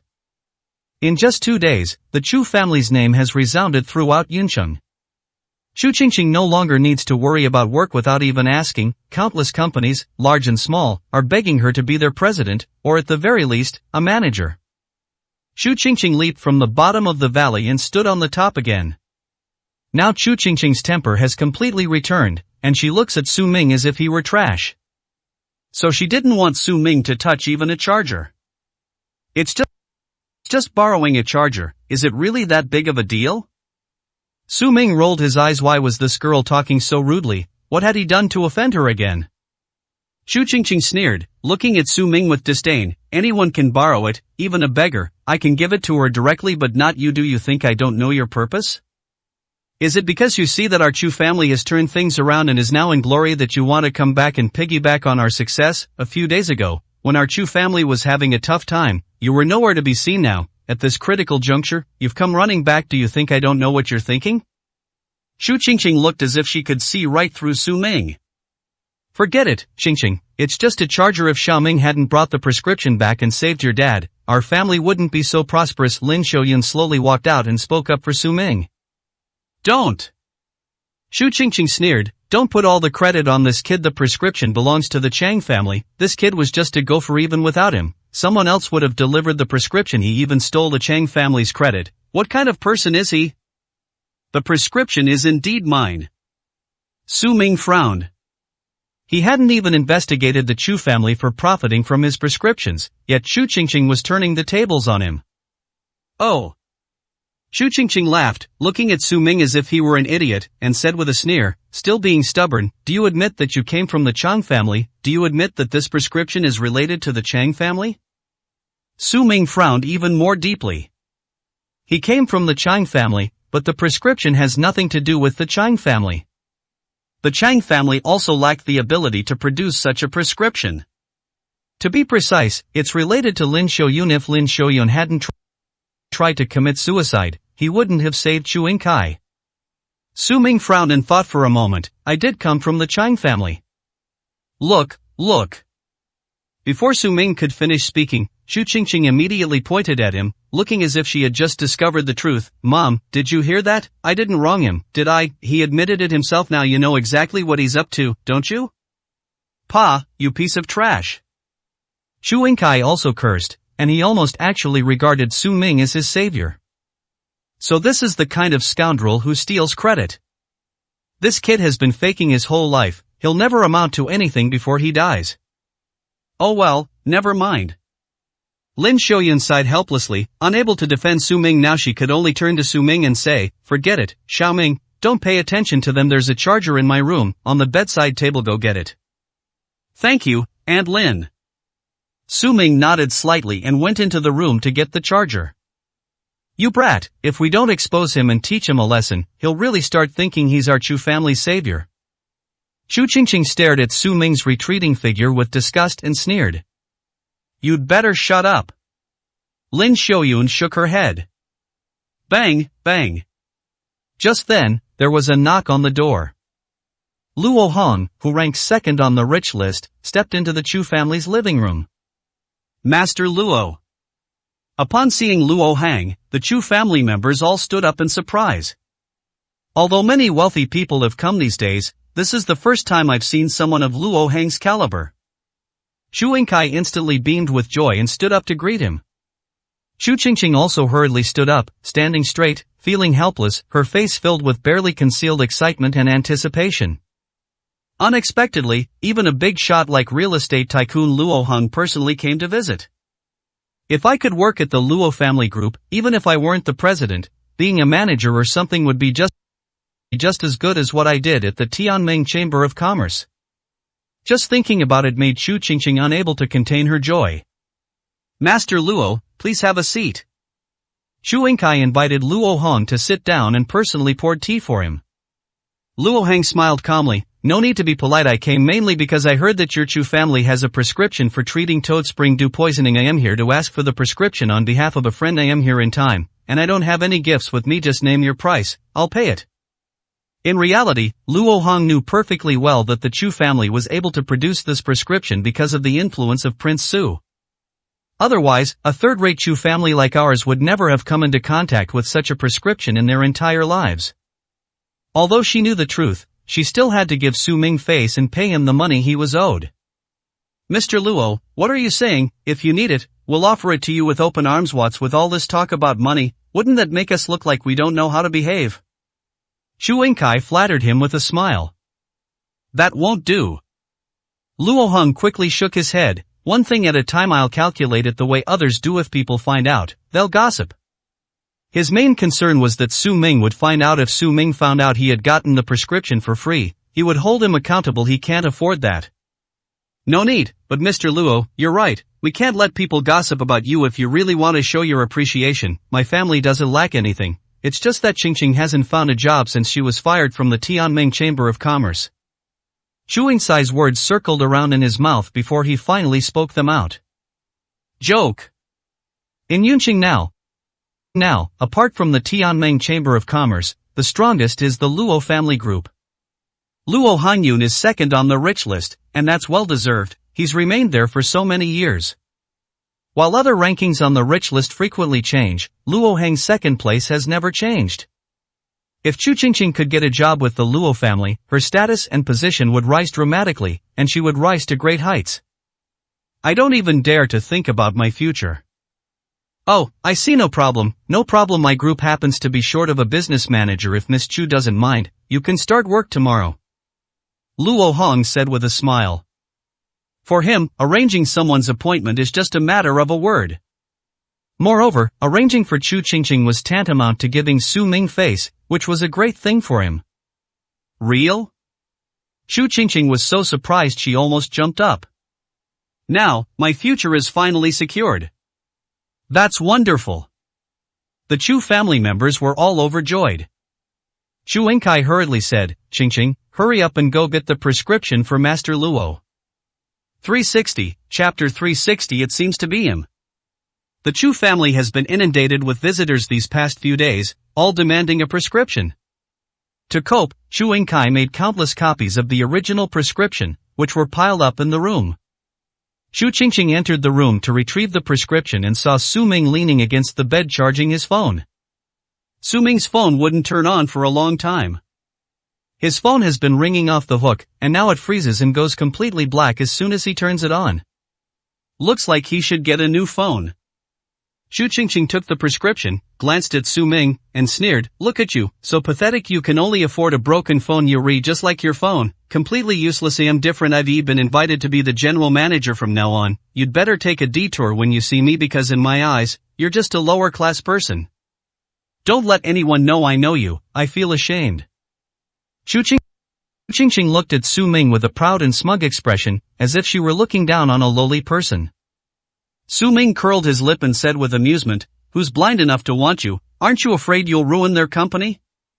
He had witnessed Chu Qingqing's abilities firsthand. Chu Qingqing almost ruined the entire Tianming Chamber of Commerce.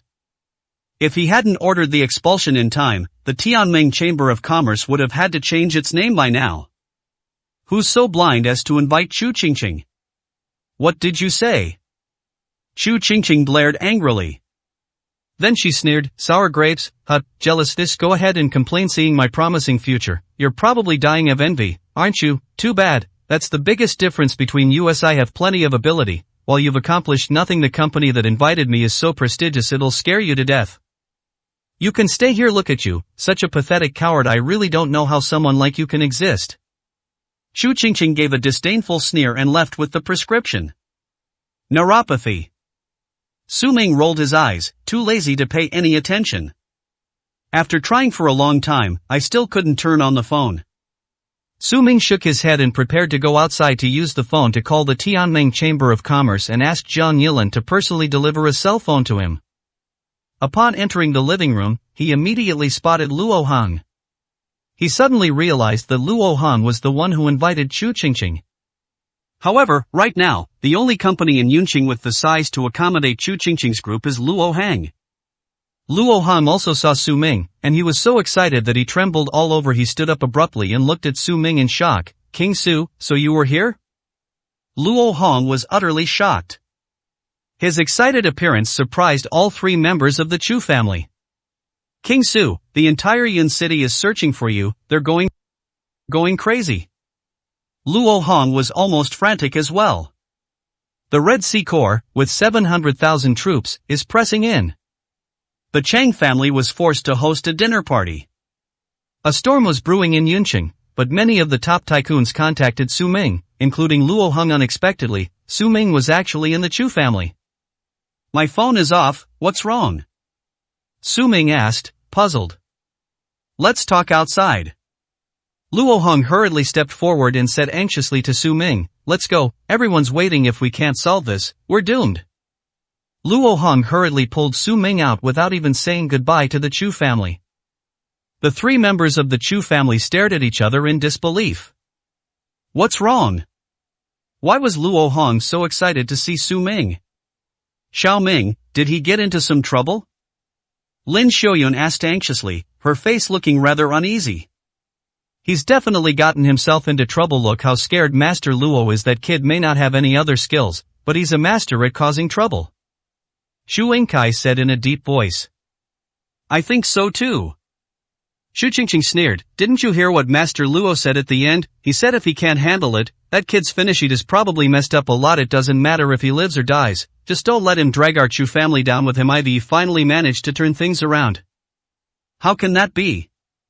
Lin Xiaoyan's expression changed, and she said in a panic, "Xiaoming is in trouble, we can't just stand by and watch him die. He just saved your dad's life, you have to think of something right now." Both Chu Yingkai and Shu Qingqing looked depressed when this was mentioned. Lin Xiaoyan still couldn't tell the difference. It wasn't that good-for-nothing Su Ming who saved Chu Yingkai, but the Chang family. What does this have to do with Su Ming? Shu Qingqing's eyes darted around, and she reassured Lin Xiaoyan, "Mom, don't worry, we don't know what's going on yet. We need to know what's happening before we can help. Maybe it's not that serious at all. Let's wait for news." In reality, she was thinking, if Su Ming is going to die, let him die quickly. I hope he doesn't bring any more trouble back. The Chu family cannot afford another blow. She and her father might not care, but Lin Xiaoyan's favoritism towards Su Ming would cause trouble that would be difficult to resolve. Su Ming followed Luo Hong to the International Hotel. Here, all the top tycoons of Yunqing have arrived, waiting for Su Ming to appear so they can discuss how to resolve the huge problem posed by the Red Sea Legion. At that moment, the Wan family happened to be passing by the International Hotel in their car. "Is that kid Su Ming?" Sitting in the car, Wan Hua glanced around and just happened to see Su Ming and Luo Hong entering through the entrance of the International Hotel. Upon hearing Wan Hua's voice, Wan Shirin and the others also turned to look. But Su Ming and Luo Hong had already gone upstairs and didn't see anything. "How could that be? You must be mistaken," Luo Hongxia said dismissively. "That's true. What qualifications does that kid have to enter the International Hotel?" Wan Hua immediately smiled sarcastically, thinking that he had misjudged the situation. "Oh, right, sister, thanks to you, you went to the Chang family and finally got the life-saving prescription. Now we've finally gotten through this crisis. Otherwise, Mom and Dad wouldn't know what to do." Wan Hua smiled with relief. "Don't make sarcastic remarks. Your sister knelt at the Chang family's house for a whole day and night. She almost lost her life. Shirin, our Wan family didn't raise you for nothing," Luo Hongxia said with a face full of emotion. "I'm sorry you had to go through this." Wan Jinshan also spoke up, looking at Wan Shirin with newfound respect. For a young woman to achieve this, it's truly remarkable. Wan Shirin withstood the pressure and will surely achieve great things in the future. Wan Shirin remained calm and said indifferently, "This is what I should do. However, from now on, I will be the only one to make decisions regarding the Wan family's business. Otherwise, I will not kneel down a second time. Of course, from now on, we'll listen to you on everything the Wan family does," Luo Hongxia hurriedly agreed with a smile on her face. Wan Shirin then took out her phone, made a call, and explained, "I need to contact the business owners who have dealings with the Wan family, and then contact the media to explain everything and clear up the Wan family's reputation. Otherwise, it will be difficult for the Wan family group to develop its business in the future." Wan Shirin seemed like a completely different person. Her thinking was much clearer. Wan Jinshan couldn't help but give a thumbs up. "Shirin, you're really different. Let's do it your way. Our Wan family has hope." Then Wan Shirin dialed the phone. Speaking politely and courteously into the phone, he said, "Mr. Qin, my family has some matters to discuss with you regarding cooperation. Are you free? If so, let's arrange a meeting in person." Roll. However, on the other end of the phone, Mr. Qin, one of the top 10 richest people in Yunqing, immediately shouted angrily, "You solve your own problems. What do I have to do with this? I have important business to attend to. Don't bother me. The person has arrived. Quickly go and pay your respects. Prince Su has arrived." There was some background noise coming from the phone. I could also vaguely hear a familiar voice. It sounded like Su Ming. Wan Shirin's eyes widened instantly, wanting to hear more clearly, but the call had already been disconnected. 361, Chapter 361 is finished. Wan Shirin sat in the car with a blank expression. I was stunned for a long time. Is it Su Ming? Or did she mishear? Seeing Wan Shirin's unpleasant expression, Luo Hongxia and Wan Jinshan assumed that Wan Shirin had been rejected and was suffering a blow, so she couldn't recover. After all, they had clearly heard that angry "get out" on the phone just now. Wan Jinshan reassured her, "Shirin, it's alright if one doesn't work, we'll contact another. The Wan family's reputation is ruined now, so it's normal for them to be prejudiced against us. Don't take it to heart. No. Wan Shireen then turned around and said blankly, I think I heard Su Ming's voice on the phone. How is that possible? Upon hearing this, the Wan family members' eyes widened instantly, their faces filled with shock. Luo Hongxia, in particular, exclaimed in utter shock, who is Boss Qin? He's in the top 10 of Yunqing's rich list. The business gatherings Boss Qin attends are all top tier. How could a good-for-nothing like Su Ming possibly participate, and how could he possibly hear his voice? But I heard it clearly. I've been married to him for 3 years. I know his voice better than anyone else. Wan Shireen also fell into deep self-doubt. Could it be that what I just saw was real, that kid entered the international hotel with real estate tycoon Luo Hang? Wan Hua was stunned before responding. These words shocked the Wan family even more. Could it be that Su Ming is really some big shot who has shocked Yuncheng? Were they kept in the dark all along? Are they the most foolish idiots? Impossible, absolutely impossible. Luo Hongxia kept shaking her head shaking like a rattledrum. She simply couldn't believe that Su Ming was some important figure. After all, it was she who orchestrated and manipulated the decision to drive Su Ming out of the Wan family. If Su Mingjin is some kind of extraordinary big shot, then she has made a colossal mistake that she can never make amends for, and she will live with regret for the rest of her life.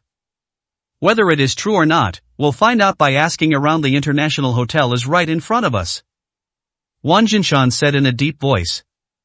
That makes sense. So the group got out of the car and headed together toward the entrance of the international hotel. Please don't say that. Luo Hongxia prayed painfully in her heart. If the person receiving her at the international hotel was indeed Su Ming, how could she face Wan Shireen? This is tantamount to her ruining Wan Shireen's happiness with her own hands. Wan Shireen must hate her for the rest of her life. Luo Hongxia felt anxious and uneasy. Upon arriving at the hotel entrance, Wan Shireen approached the receptionist and asked, Hello, I'd like to ask if a young man just entered the hotel with real estate tycoon Luo Hong. His name is Su Ming, and he's my ex-husband. What's Su Ming? The receptionist glanced at Wan Shireen disdainfully and sneered, Many people have entered the hotel today, but who among them isn't a top tycoon in Yun City? Do you think our hotel is a place where ordinary people can just walk in? Especially today, the top 10 richest people on the rich list are gathering upstairs. Everyone who enters and exits is recorded. Su Ming, never heard of him. If you don't believe me, here's a roster, look for yourself. The receptionist impatiently tossed a red booklet to Wan Shireen. Wan Shireen took the roster and opened it. The Wan family members quickly gathered together and stared intently at the top. Instantly, the names of the people listed above became clear, each one a top figure in Yunqing. Just looking at these names was incredibly awe-inspiring. But Su Ming's name was nowhere to be found. Seeing this, Luo Hongxia breathed a heavy sigh of relief. It seemed that it was just a misunderstanding. No, right? The receptionist looked at the Wan family with disdain, trying to freeload, trying to take advantage of this place. Don't you even know where you are, and your ex-husband, don't you know who he is? This kind of gathering is not something you can just crash. The staff assumed the Wan family was there to piggyback on their fame and treated them coldly. It seems I misheard. After all, there are quite a few people with similar voices. The Wan family members were relieved and got back into their car and left. You're crazy, don't you even know what kind of place this is? You think you can fool everyone? The receptionist watched the Wan family members leave, cursing and swearing. Luxury penthouse suites at international hotels. Greetings, Prince Su. Greetings, Prince Su. The city's top tycoons all knelt on the ground, a vast expanse of them bowing down in reverence. We beg Prince Su to intervene and save us. The Red Sea Legion has 700,000 to 800,000 troops pressing in. If King Su doesn't take action, our entire Yun city is doomed. The Chang family has caused a lot of harm, and they've gotten themselves into such big trouble they are going to drag the entire Yun city down with them. A group of wealthy tycoons who wielded immense power in Yunqing were now crying and begging Su Ming for help, while simultaneously hurling insults at the Chang family. Su Ming sat expressionlessly in the main seat. After everyone had finished cursing, he slowly raised his head, his gaze sweeping over them as he coldly said, I was the one who did what happened to the Chang family. I killed Zhang Hengqiu of the Central Plains Internal Affairs Bureau and seriously injured Qiu Shihao, which is why the Qiu family sought out the Red Sea Legion for revenge. Upon hearing this, the entire audience was horrified. The 10 richest people in Yunqing were all dumbfounded. Everyone was stunned, their mouths agape, unable to utter a sound. Just moments ago, he was cursing the Chang family, but now his face was flushed red, and he wished he could raise his hand and slap himself a few times. All of these things were done by Su Ming. Their insults against the Chang family are tantamount to insulting Su Ming. The one who was cursing the loudest just now was now trembling with fear, almost wetting himself. The faces of everyone present were extremely grim. King Su, why is this? Luo Hong spoke first, looking at Su Ming with surprise and uncertainty. A bunch of idiots. Su Ming rolled his eyes. Whom do I want to deal with? Do I need to report to you? You were just insulting the Chang family. Don't you know the Chang family was acting on my behalf? You were ordered to do this. With your abilities, you expect me to help, huh? Su Ming snorted coldly. Everyone was so frightened that they didn't dare to breathe. But the Red Sea Legion has 750,000 men, and they've already pressed in outside Cloud City. A single word from them could raise the entire city to the ground. Some people were trembling with fear, muttering under their breath. All right. Su Ming slammed his hand on the table, slowly stood up, and coldly shouted, You call yourselves the top 10 richest people? I've never seen a more spineless coward than you. The Qiu family invited you, so go anyway. It wasn't you who caused the trouble, so what are you afraid of? If there's nothing else, that's it, don't bother me. Su Ming impatiently turned and left. He thought it was something important, but it turned out to be just a trivial matter, a complete waste of time. Only a group of wealthy tycoons were left standing there, bewildered in the wind. This is no small matter. What are we going to do now? Judging from Su Ming's angry expression, he's not planning to take action. But that's a 750,000 strong army. Although they have some money, it's limited to Yun City. How can they possibly compete with such a massive army? That's it, we're doomed. 362, Chapter 362 Fence Sitter. It's all your fault. Why did you have to insult the Chang family? Now you've angered Prince Su. How are we going to clean this up? You didn't swear. I thought you were the one swearing the loudest just now. Bullshit, you were the one who started it. As soon as Su Ming left, the group of wealthy people immediately began to shift blame and blame each other. All right, stop arguing. Someone spoke up to stop them, saying with a somber expression, I think the only way for us to resolve this is to offer gifts to the Qiu family in advance. As long as we can establish a good relationship with the Qiu family beforehand, even if 750,000 troops come in, we'll still have a chance to survive. Keep arguing if you want, I'm not playing along. Yes, I'll go too. That's a good idea. So the group of wealthy people immediately changed their focus and went to present gifts to the Qiu family to express their stance. This way, they won't be affected by the Red Sea Corps, nor will they be implicated by the Chang family. Soon, the Qiu family received gifts prepared by the 10 richest men, each one priceless, along with a pile of letters expressing their respect to Qiu Shihao and Hu Shaolin. Sitting high in the Qiu family mansion, Qiu Shihao looked at the letters filled with humble pleas for peace and flattery, and laughed triumphantly. A bunch of useless bastards. I thought these so-called rich people were really capable, but one banquet scared them so much they wet themselves. Qiu Shihao was beaming with pride and extremely pleased with himself. He even temporarily forgot about Zhang Haiqiu's death, because the entire Yunqing was already under his control. There is nothing more glorious and joyful than this. Hu Xiaolin also shook his head with a smile. In the end, they are just a bunch of good-for-nothings. Yunqing is just a small place. Their so-called top 10 richest people are nothing but bullies in their own backyard. In the face of absolute power, they can only kowtow and beg for mercy. It seems that this banquet is just a one-man show for you, Boss Qiu. As for the Chang family, you can let whoever you want die. I doubt anyone in Yunqing would dare to object now. Ha, old grudges and new scores. This time, I'm going to settle them all with them. Qiu Shihao exuded an air of arrogance, baring his teeth and displaying an extremely fierce demeanor. And that ambergris, I'm determined to get it too. The Chang family will probably be begging to offer it to me. With the ambergris, Commander Hu, your Red Sea Legion will be a whole new level. Both of them wore arrogant and overbearing smiles. The entire city of Yun is now completely under their authority. Anyone can be crushed at will. 2 days later, the banquet began at the 5-star Tiangong Hotel in Yuncheng. Mr. Chiu, this is my treasured luminous pearl, worth over $1 billion. I hope you will accept it. Mr. Chiu, this is the most luxurious villa in Yuncheng, worth over $1 billion yuan. I hope it will catch your eye. Mr. Chiu, I have one too. The city's top tycoons arrived one after another, offering lavish gifts and fawning over each other like lapdogs wagging their tails. Xiao Shihao looked at them with a cold smile, as if they were a group of ants. He glanced at them indifferently and sneered, "Put everything aside, I didn't come here for you, I invited you here just to be witnesses." Upon hearing this, the group of wealthy people beamed with joy, their hearts finally at ease. Someone approached cautiously and asked, "Then, Mr. Chiu, what's it for? Is it for the Chang family?" "That's right." Xiao Shihao swept his cold gaze across the crowd, then stepped aside to let Hu Xiaolin stand beside him with an air of authority and arrogance. He addressed the group. "Let me introduce you. This is Hu Xiaolin, the Commander-in-Chief of the Border Red Sea Corps. You may call him Commander Hu."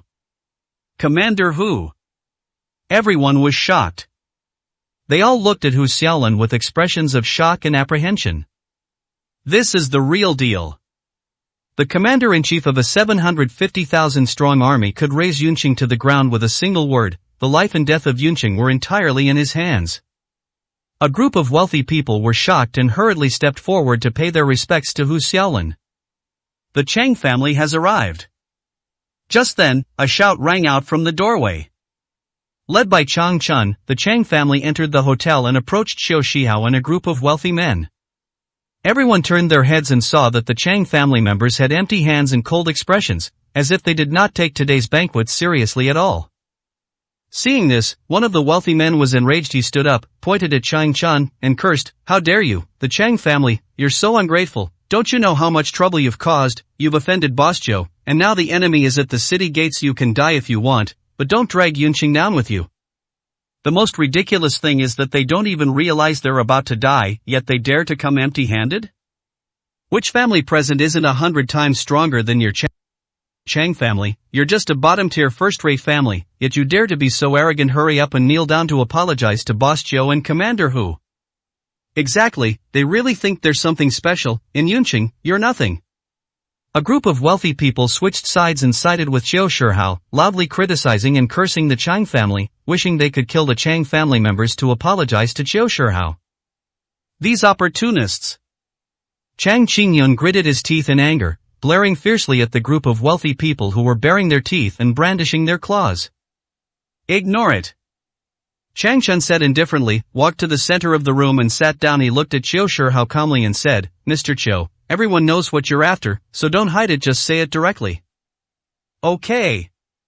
Xiao Shihao sneered, his icy gaze fixed on Chang Chun. "I didn't expect your Chang family to be so tough. I hope you can remain so calm later." Then Xiao Shihao trembled, standing in the center with an imposing aura like an emperor, facing the crowd, and slowly said, "I initiated this gathering for 3 main reasons, which the Chang family must follow. If even one is not done, I will have Commander Hu directly mobilize troops. Every single one of you here will be killed, without exception." "What?" The group of wealthy people, who had just relaxed, were instantly terrified. Some of them sat down on the ground with their faces full of fear and shock. "Mr. Chiu, didn't you just say that we were only here to witness, and that you wouldn't harm us? The one who made the mistake is the Chang family. We're on your side, Mr. Chiu." "Are you worthy?" Xiao Shihao's gaze swept over the group of wealthy people, and he sneered disdainfully, "You bunch of ants, do you think you're worthy to stand on my side? You're not even qualified to shine my shoes. If you want to live, you'd better beg the Chang family to do as I say." "It's over." Upon hearing this, the 10 richest men were thunderstruck. They all looked blank. After regaining their senses, they all turned their hateful gazes toward the Chang family. They wished they could tear the entire Chang family to pieces. Why did they have to mess with the Chiu family, these damned bastards? You've never heard of the reclusive tycoon Xiao Shihao, the Flying Swallow Alliance, or the Borderland Million Red Sea Legion, right? The Chang family is harming themselves and others. They are incredibly foolish. The first one. In the arena, Xiao Shihao had already spoken out in a stern voice. Your Chang family killed my godfather, the Grand Steward of the Central Plains. You must admit to this crime. You must return my godfather's body and then personally kowtow to apologize. Whoosh! The top wealthy people in Yunqing who were unaware of the situation were all in an uproar when they heard this. This is insane, absolutely insane. They assumed the Chang family might have made some mistake that offended Zhou Shihao. Unexpectedly, it was Zhang Hengqiu, the Grand Steward of the Central Plains, who was responsible for his death. No wonder they used the Red Sea Legion. This crime is something the entire Yunqing cannot bear, let alone the Chang family. The Chang family are a bunch of lunatics and beasts, they all deserve to be torn to pieces. A commotion erupted at the scene, but the Chang family members remained unmoved, simply watching everything with indifference. 363, Chapter 363. The benefactor has arrived. The second item. Zhou Shihao's voice resounded throughout the venue. As an apology, your Chang family must hand over the dragon's saliva grass you cultivated as a token of your remorse. If you fail to do so, it means you know your mistakes but refuse to correct them, and you deserve to die. Should. Everyone present responded enthusiastically. They would agree to compensate Chang's entire family fortune, let alone the ambergris. After all, it's not their property. Moreover, even if the entire Chang family were to perish, it would have no impact on them whatsoever. On the contrary, the Chang family's losses will only make them complacent. It's all beneficial and has no drawbacks. The third item. Zhou Shihao continued, the one who killed my godfather and then ambushed and seriously injured me was a servant of your Chang family, a mere brat. I still remember what he looks like. If you don't want to die, you'd better hand that kid over to me obediently, otherwise, your Chang family will have to take the blame and pay for his life.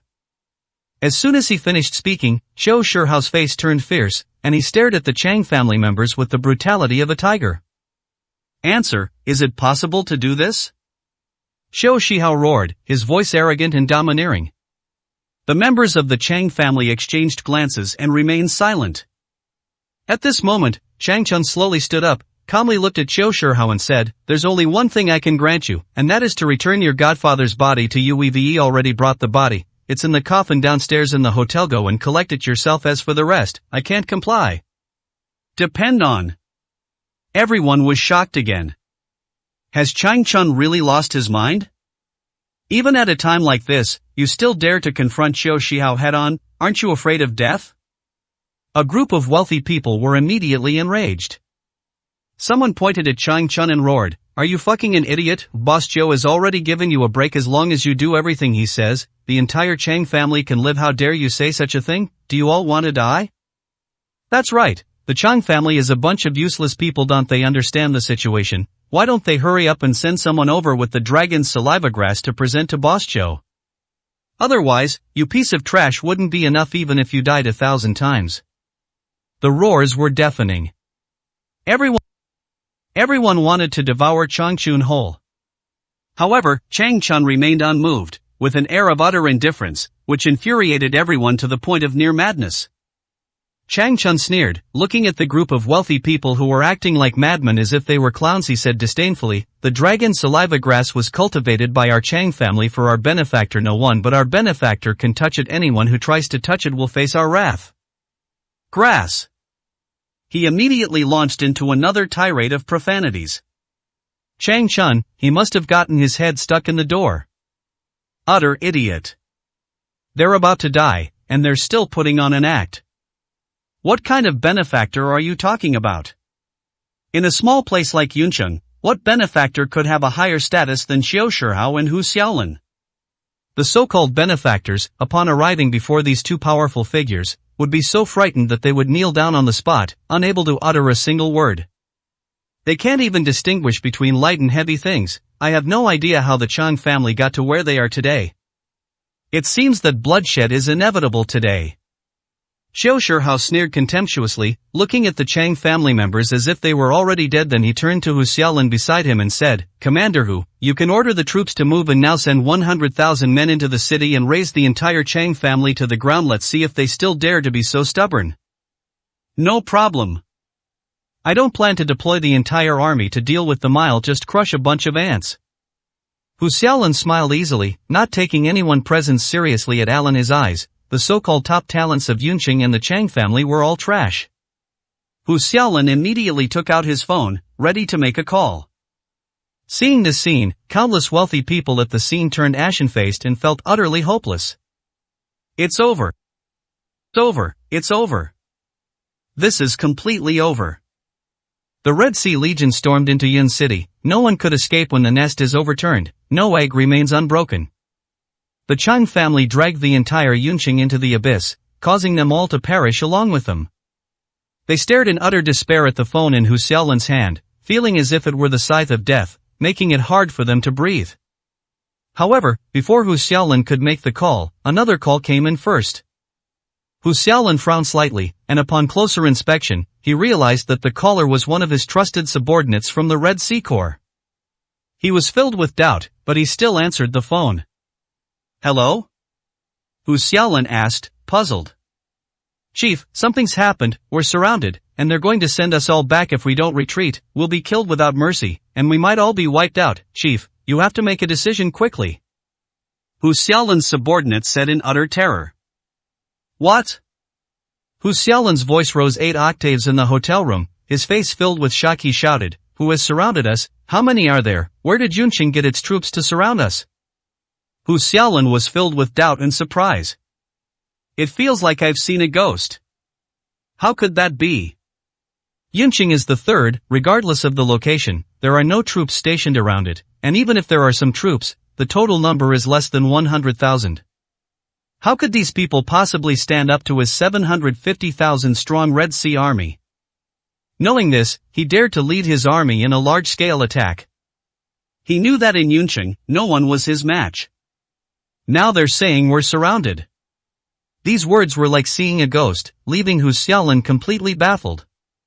The enemy only has 30,000 men. The subordinate hurriedly replied. 30,000 people?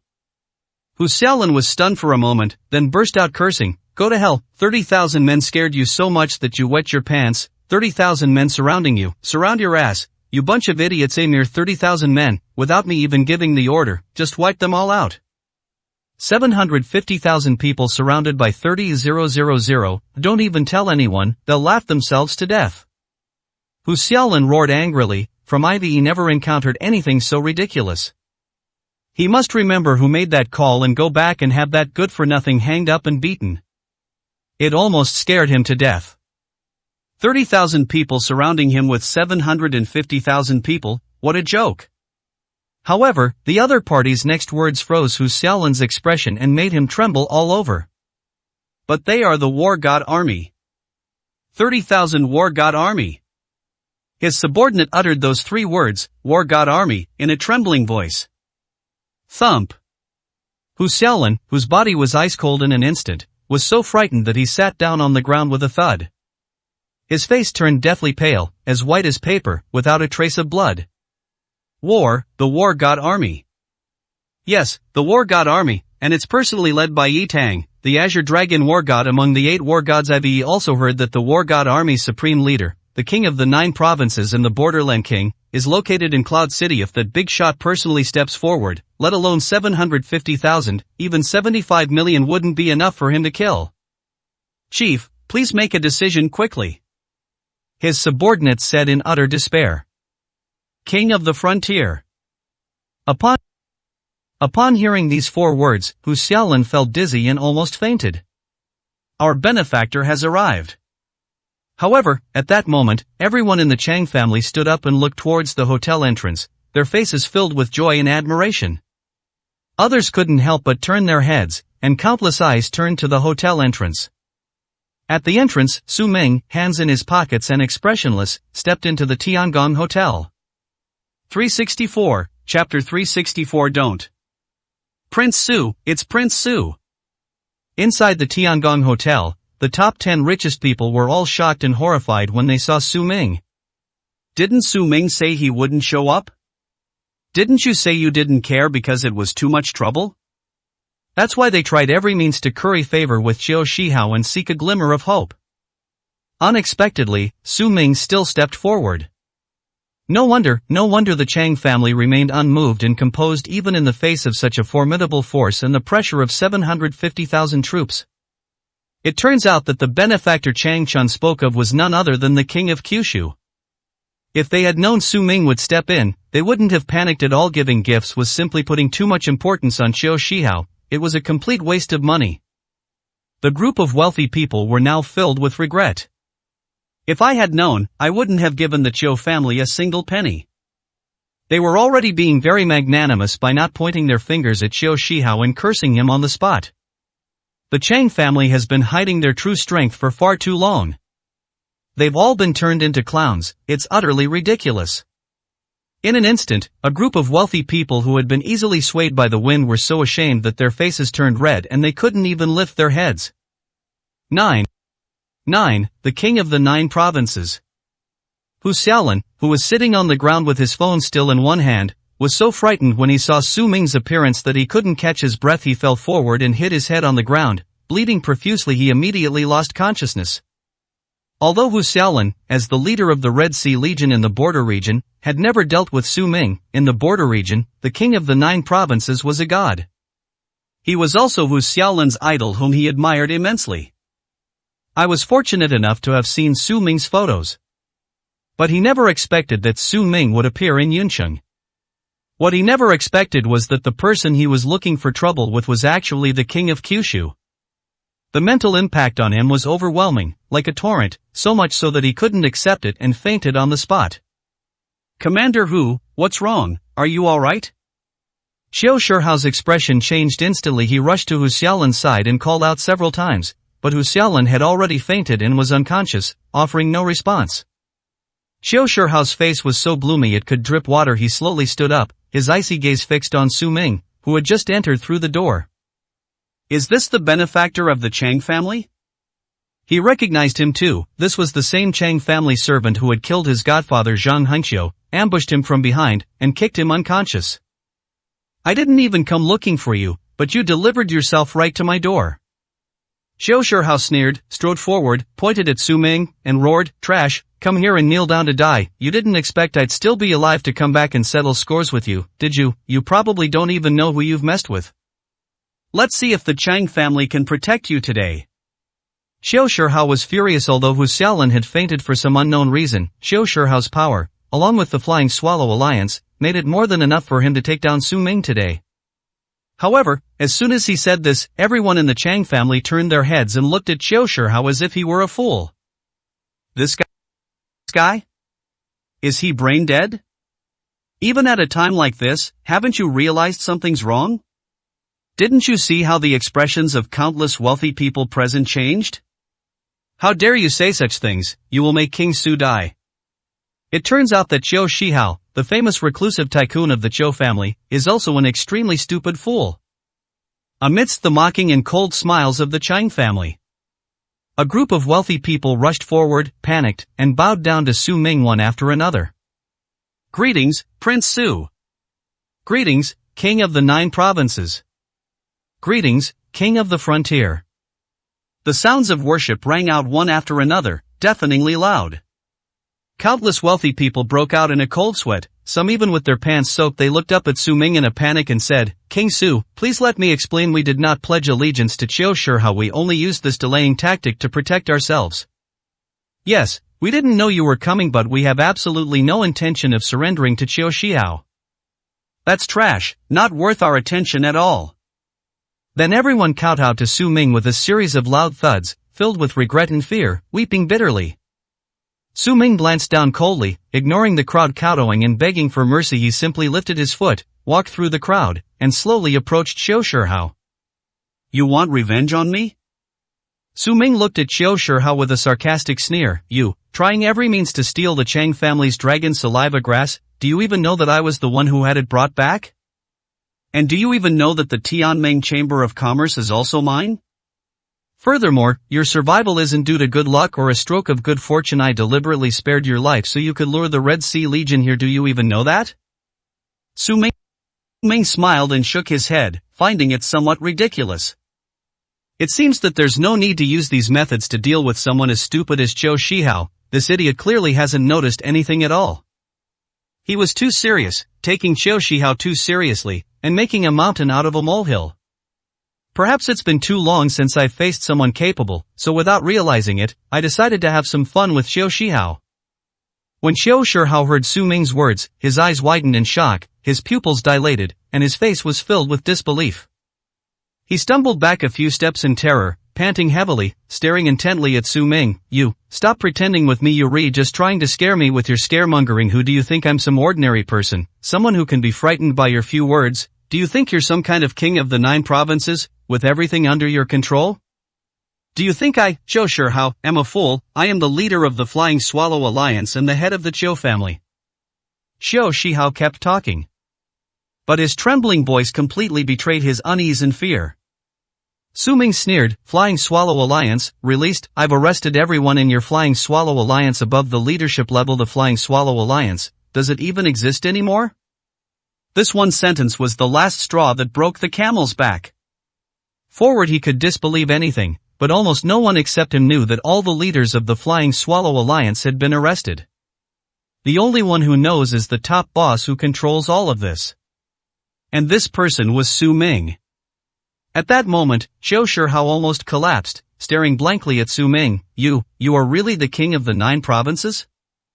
Su Ming did not answer, but turned around and looked at the group of wealthy people kneeling behind him. He said coldly, "If you want to prove that you did not surrender to the Qiu family, then the fate of the Qiu family is up to you.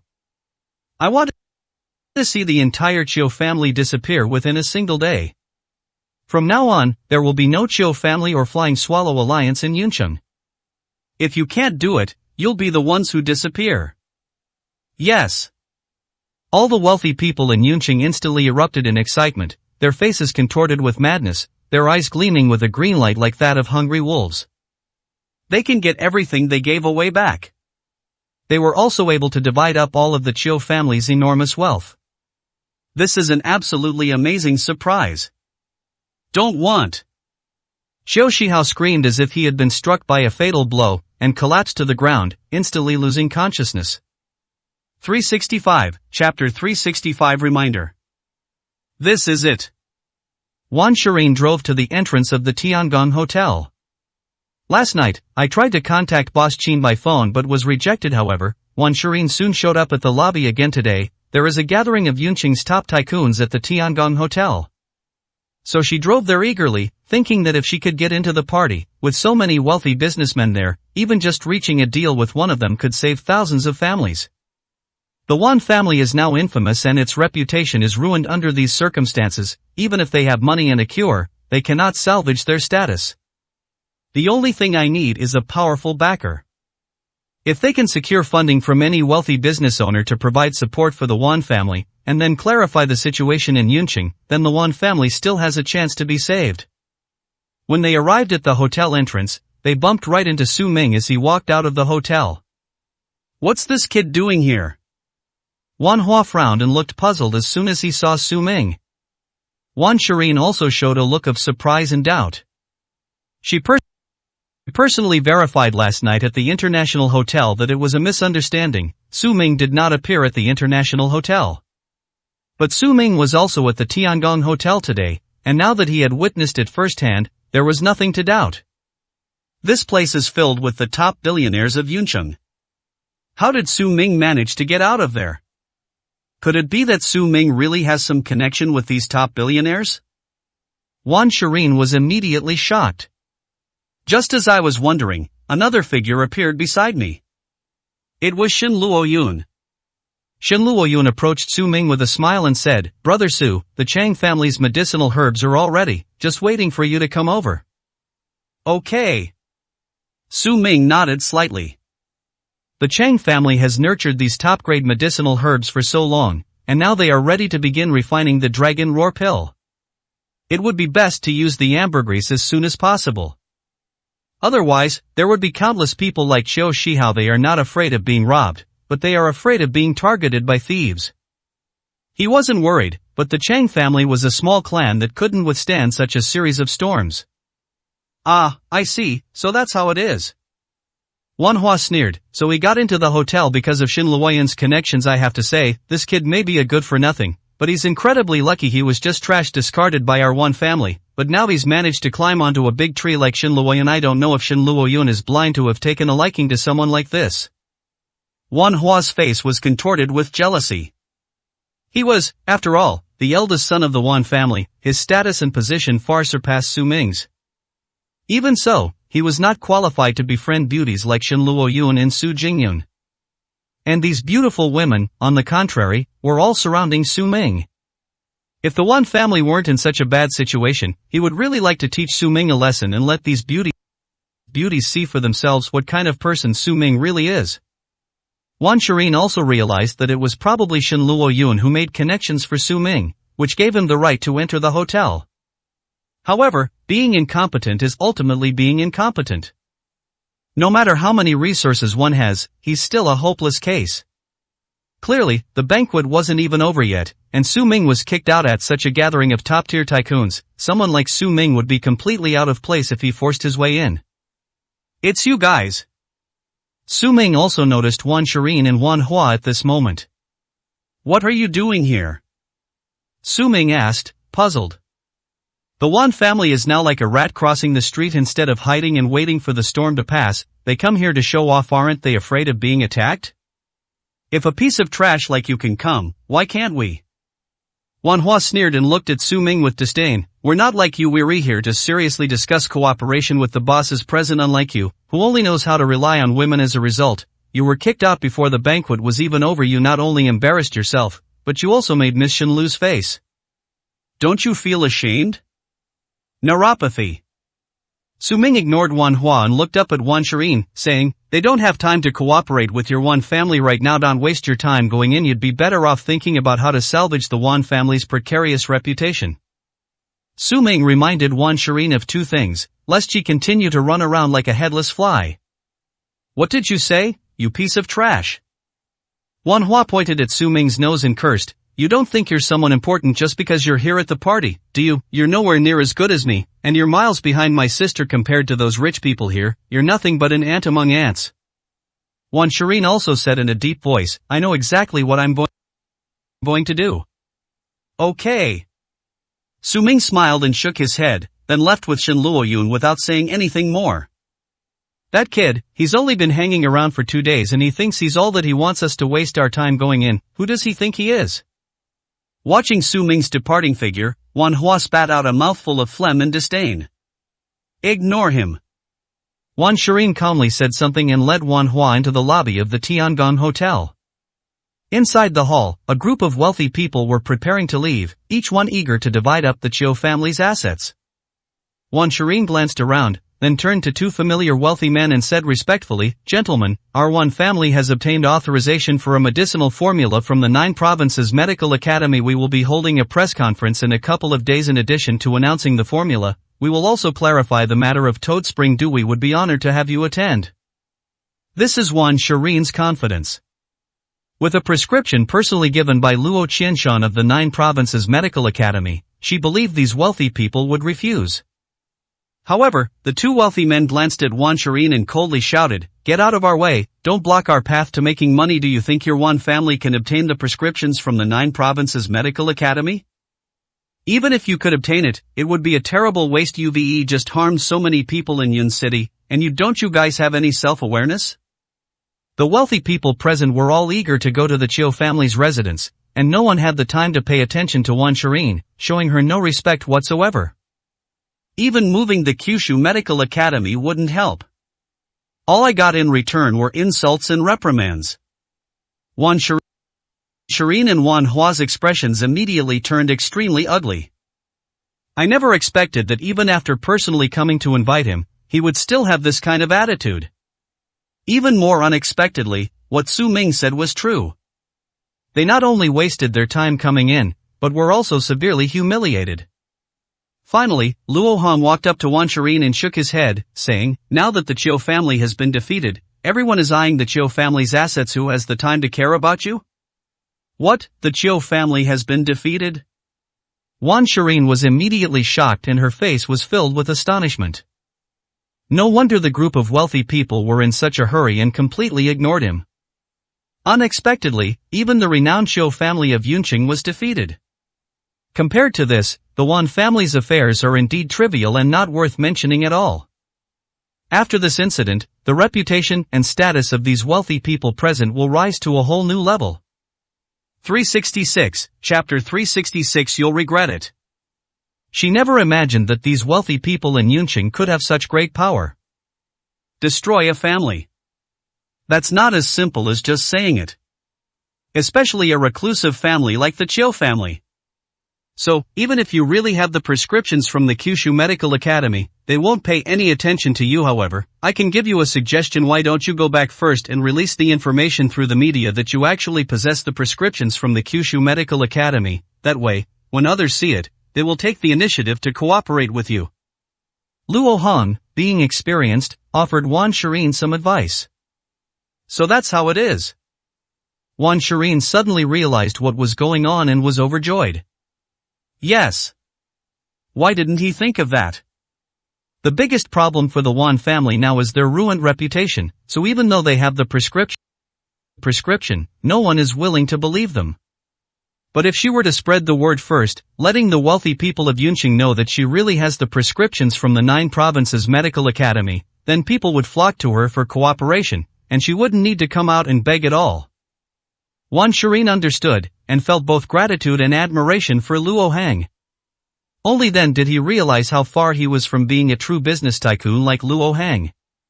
What's causing you a huge headache is nothing more than a few words to others. As expected of a real estate tycoon, Shireen has learned a lot. Thank you for your guidance, Mr. Luo. Wan Shireen bowed her head, deeply grateful. Then, they couldn't wait to take Wan Hua back to carry out the operation.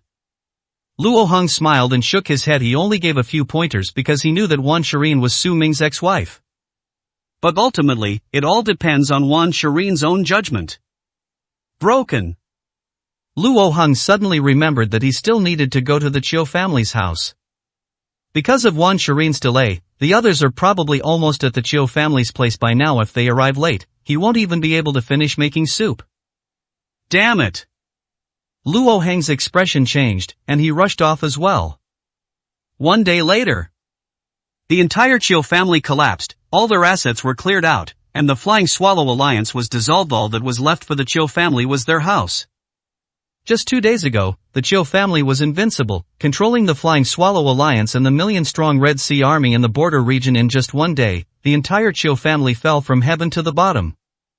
Xiao Shihao lay in the only remaining Chiu family mansion, as if he were seriously ill and unable to get out of bed. Sir, someone is looking for you outside. The servant came to Xiao Shihao's bedside and said in a deep voice. Who is it? Xiao Shihao was too lazy to move, like a dead man, lifeless, and asked weakly. They are from the Central Plains Internal Affairs Department, and the one leading them seems to be the head steward of the Internal Affairs Department. What? Upon hearing this, Xiao Shihao was so startled that he jumped out of bed, his face filled with shock, his eyes widening, and his spirits returning. However, he soon realized that the people from the Imperial Household Department had probably come because of his godfather, Zhang Hengqiu. If these people had arrived 2 days ago, he would have been overjoyed, as it signified the further expansion of his Chiu family's power. But now the Chiu family has fallen into ruin, and their opponent is Su Ming, the king of the 9 provinces who has shaken the entire land. Even if he had 10 more lives, he wouldn't want to provoke Su Ming. He immediately told his servants, just say I'm not here, I won't see you, and let them leave. Xiao Shihao lay back down, his heart filled with despair. Those guys had no idea what a terrifying person they were about to face. If they had known, the people from the Imperial Household Department would probably have been terrified and wouldn't have dared to set foot in Yunqing. Mr. Chiu, what do you mean by that? Our head of internal affairs came to your Chiu family in person, but you refused to see him, lying in bed pretending to be sick. You don't take us seriously at all.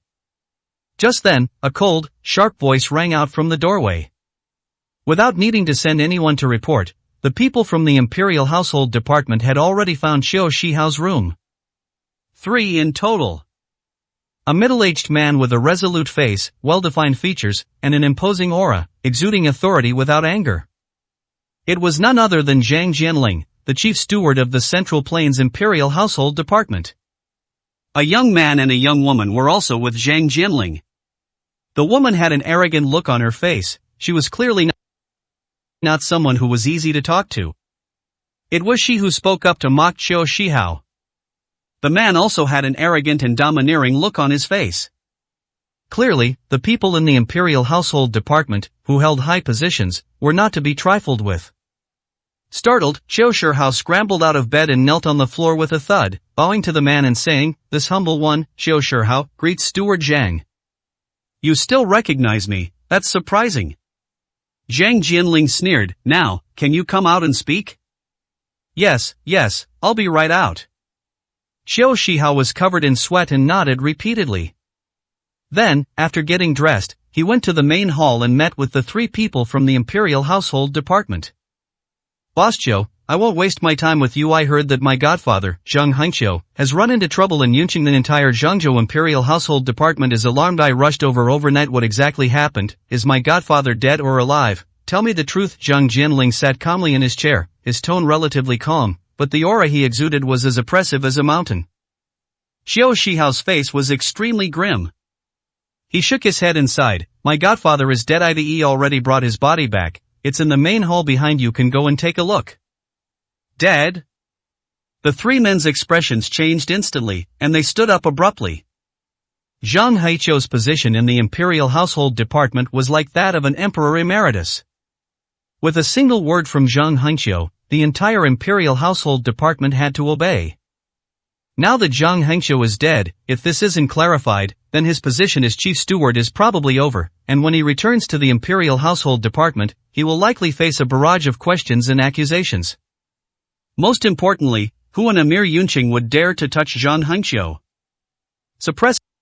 Suppressing his anger, Zhang Jianling, accompanied by a man and a woman, arrived at the main hall behind the Qiu family's residence. He opened the coffin and saw Zhang Haiqiu's corpse with his own eyes.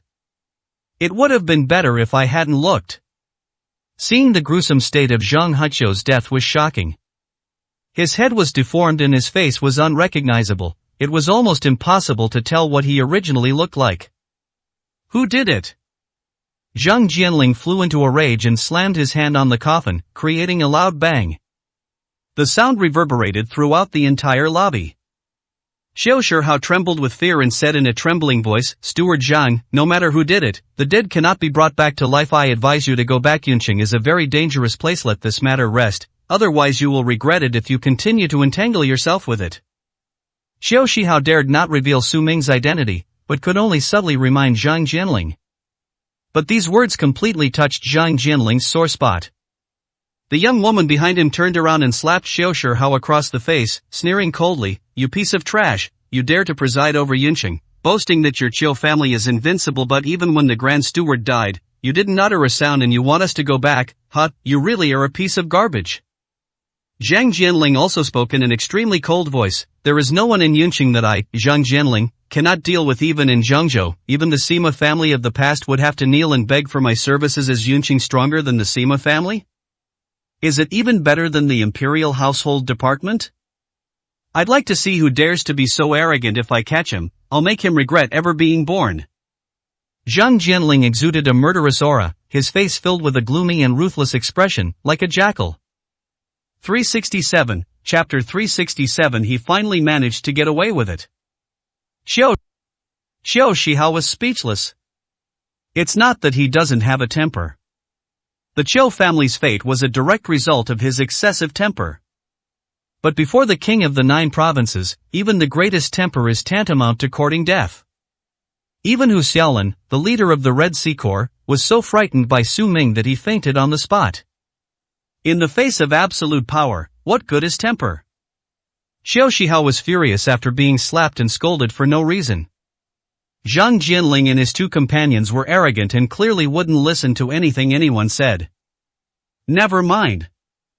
These people want to die, and he can't stop them. You can't reason with a suicidal person. Thinking this through, Qiu Shihao didn't hesitate any longer and said Su Ming's name. "I only know that his name is Su Ming, and he's the one who killed Zhang Hengqiu. If you want to take action, go find him." "Okay, Su Ming, right." Zhang Jianling revealed a sinister smile. After going through all the relevant people in my mind, I was immediately certain that I had never heard of this name before, nor could it be associated with any power. It's obvious, he's just a piece of trash at the bottom. They had no idea who Zhang Hengqiu was, which is why they did such a thing. He personally represented the imperial household department and, upon meeting them, would likely scare such a person so much that they would kneel on the ground, unable to get up. Thinking of this, Zhang Jianling's momentum grew even stronger. He turned to Qiu Shihao and said, "Boss Qiu, I heard that your Red Sea Legion has also arrived near Yunqing. Lend me that Red Sea Legion. I want to torture this kid properly. I'll make him wish he were dead." "Okay, I'll give you Hu Xiaolan's phone number." Since the banquet yesterday, he has no idea where Hu Xiaolan went and has not seen him since. But he didn't care about that anymore and handed the phone directly to Zhang Jianling. Let these people do whatever they want. Anyway, he couldn't stop them if they didn't cooperate. These three might tear him apart. Zhang Jianling obtained Hu Xiaolan's phone number and dialed it on the spot. If we can use the Red Sea Legion for our own purposes, taking down a useless piece of trash will be more than enough. In fact, using the Red Sea Legion to deal with a low-level piece of trash is an overkill. However, he could also take the opportunity to demonstrate the power of his imperial household department. Moreover, as long as he won over Hu Xiaolan, his position would be more stable and his power would be greater when he returned to the imperial household department. The call connected very quickly. Hu Xiaolan was lying in the hospital when he answered the phone. At this moment, Hu Xiaolan was so frightened that he had a mental breakdown. He was preparing to recover his strength and then go to Su Ming to apologize in person. After that, he would leave Yunqing and return to the border region, never to set foot in the vicinity of Yunqing again. Yunqing will be a forbidden place for Hu Xiaolan for the rest of his life. Unexpectedly, Zhang Jianling called at that moment. "Hello?" Hu Xiaolan asked casually.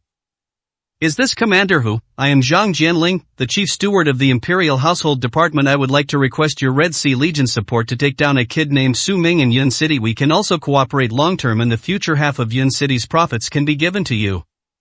Zhang Jianling spoke with great authority, directly stating his identity with the air of a superior. I don't think anyone would refuse the opportunity to cooperate with the Central Plains Ministry of Internal Affairs. However, Hu Xiaolan, who was lying in his hospital bed, was nearly scared to death when he heard these words.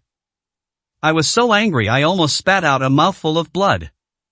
He was even thinking of going to kowtow to Su Ming to apologize. This guy even sent him to deal with Su Ming. The Imperial Household Department, what a load of rubbish. Before the king of the 9 provinces, before the war god army, they are not even worth a hair. This idiot must have a screw loose in his head. Hu Xiaolan was so angry that he started cursing on the spot. "Get lost, go to hell, get as far away as you can. I, Hu Xiaolan, have nothing to do with your Ministry of Internal Affairs. If you want to die, don't drag me down with you." After finishing his rant, Hu Xiaolan slammed the phone down. Only Qiu Jia, Zhang Jianling, and the other two remained, their faces filled with shock and anger. Is the leader of the Red Sea Legion insane? That afternoon, in the backyard of the Chu family. Slap slap slap. The sound of slaps echoed throughout the courtyard. Hu Xiaolan knelt in front of Su Ming and kept slapping himself until his face was covered in blood. "Your Highness, I deserve to die. I'm such a fool. I deserve to be torn to pieces. Even if your Highness takes my life, I will not utter a single complaint. I beg your Highness to punish me. I, Hu Xiaolan, am willing to accept the punishment." Hu Xiaolan slapped himself while confessing to Su Ming. Su Ming sat there expressionless, looking at Hu Xiaolan indifferently without saying a word. Who is that guy? On the second-floor balcony, Chu Qingqing and Lin Xiaoyan looked at the scene in the courtyard with shocked expressions. Who is this person? How could you be so pathetic as to kowtow and beg for mercy from a piece of trash like Su Ming? Chu Qingqing even doubted that she was seeing things and rubbed her eyes hard. I don't know, I've never seen it before. Lin Xiaoyun said in surprise. Although he knew that Su Ming knew some influential people outside, such as Shen Luoyun, the Su family, and Su Jingyun. But knowing is one thing. Su Ming's status is far below that of these people. It's not to the point where someone has to kneel down and apologize to Su Ming. This was the first time Lin Xiaoyun had ever seen such a scene. I know, he's probably just a nobody. Chu Qingqing sneered, looking as if she knew everything, and glanced at Su Ming in the courtyard, saying coldly, probably some nobody who came from somewhere, unaware that Su Ming is about to marry into the Su families provoked him. Then, under pressure from the Su family, they've come here to apologize and admit their mistakes. He finally got his chance to show off. This is probably the only glorious moment of his life, relying on the Su family to bully the weak and oppress others. Chu Qingqing sneered. I don't find Su Ming impressive at all. On the contrary, Su Ming's behavior of bullying the incompetent made him feel disgusted and nauseous. With such a narrow mindset and limited perspective, one will never achieve great things in this life, and will never become a truly great person. Things. Compared to her, they are worlds apart. Let him put on a show to his heart's content. If we miss this opportunity, we may never have another chance. Chu Qingqing gave a disdainful laugh and didn't want to look anymore. At the same time, a luxurious black Rolls-Royce drove up to the Chu family's building. The people who got off the carriage were a man and a woman from the Imperial Household Department. The two went straight upstairs, heading towards the Chu family's residence. Who are you? Chu Qingqing looked puzzled as she watched the man and woman step into the Chu family's living room. My name is Wu Ting, and this is my junior sister, Lang Shui. We are both from the Central Plains Internal Affairs Bureau. The young man, Wu Ting, spoke with an icy expression. The Central Plains Imperial Household Department? Upon hearing these words, the three members of the Chu family were all shocked. This is the pinnacle of power in Zhengzhou. Chu Qingqing stared wide-eyed in utter shock. The Central State Internal Affairs Office has almost complete control over all economic transactions within the Central State. With just a word, it can sever the economic interests of any family. Oh my God! Chu Qingqing was so shocked she couldn't close her mouth, her face filled with disbelief. Unexpectedly, the most powerful people in the Imperial Household Department were such talented young men.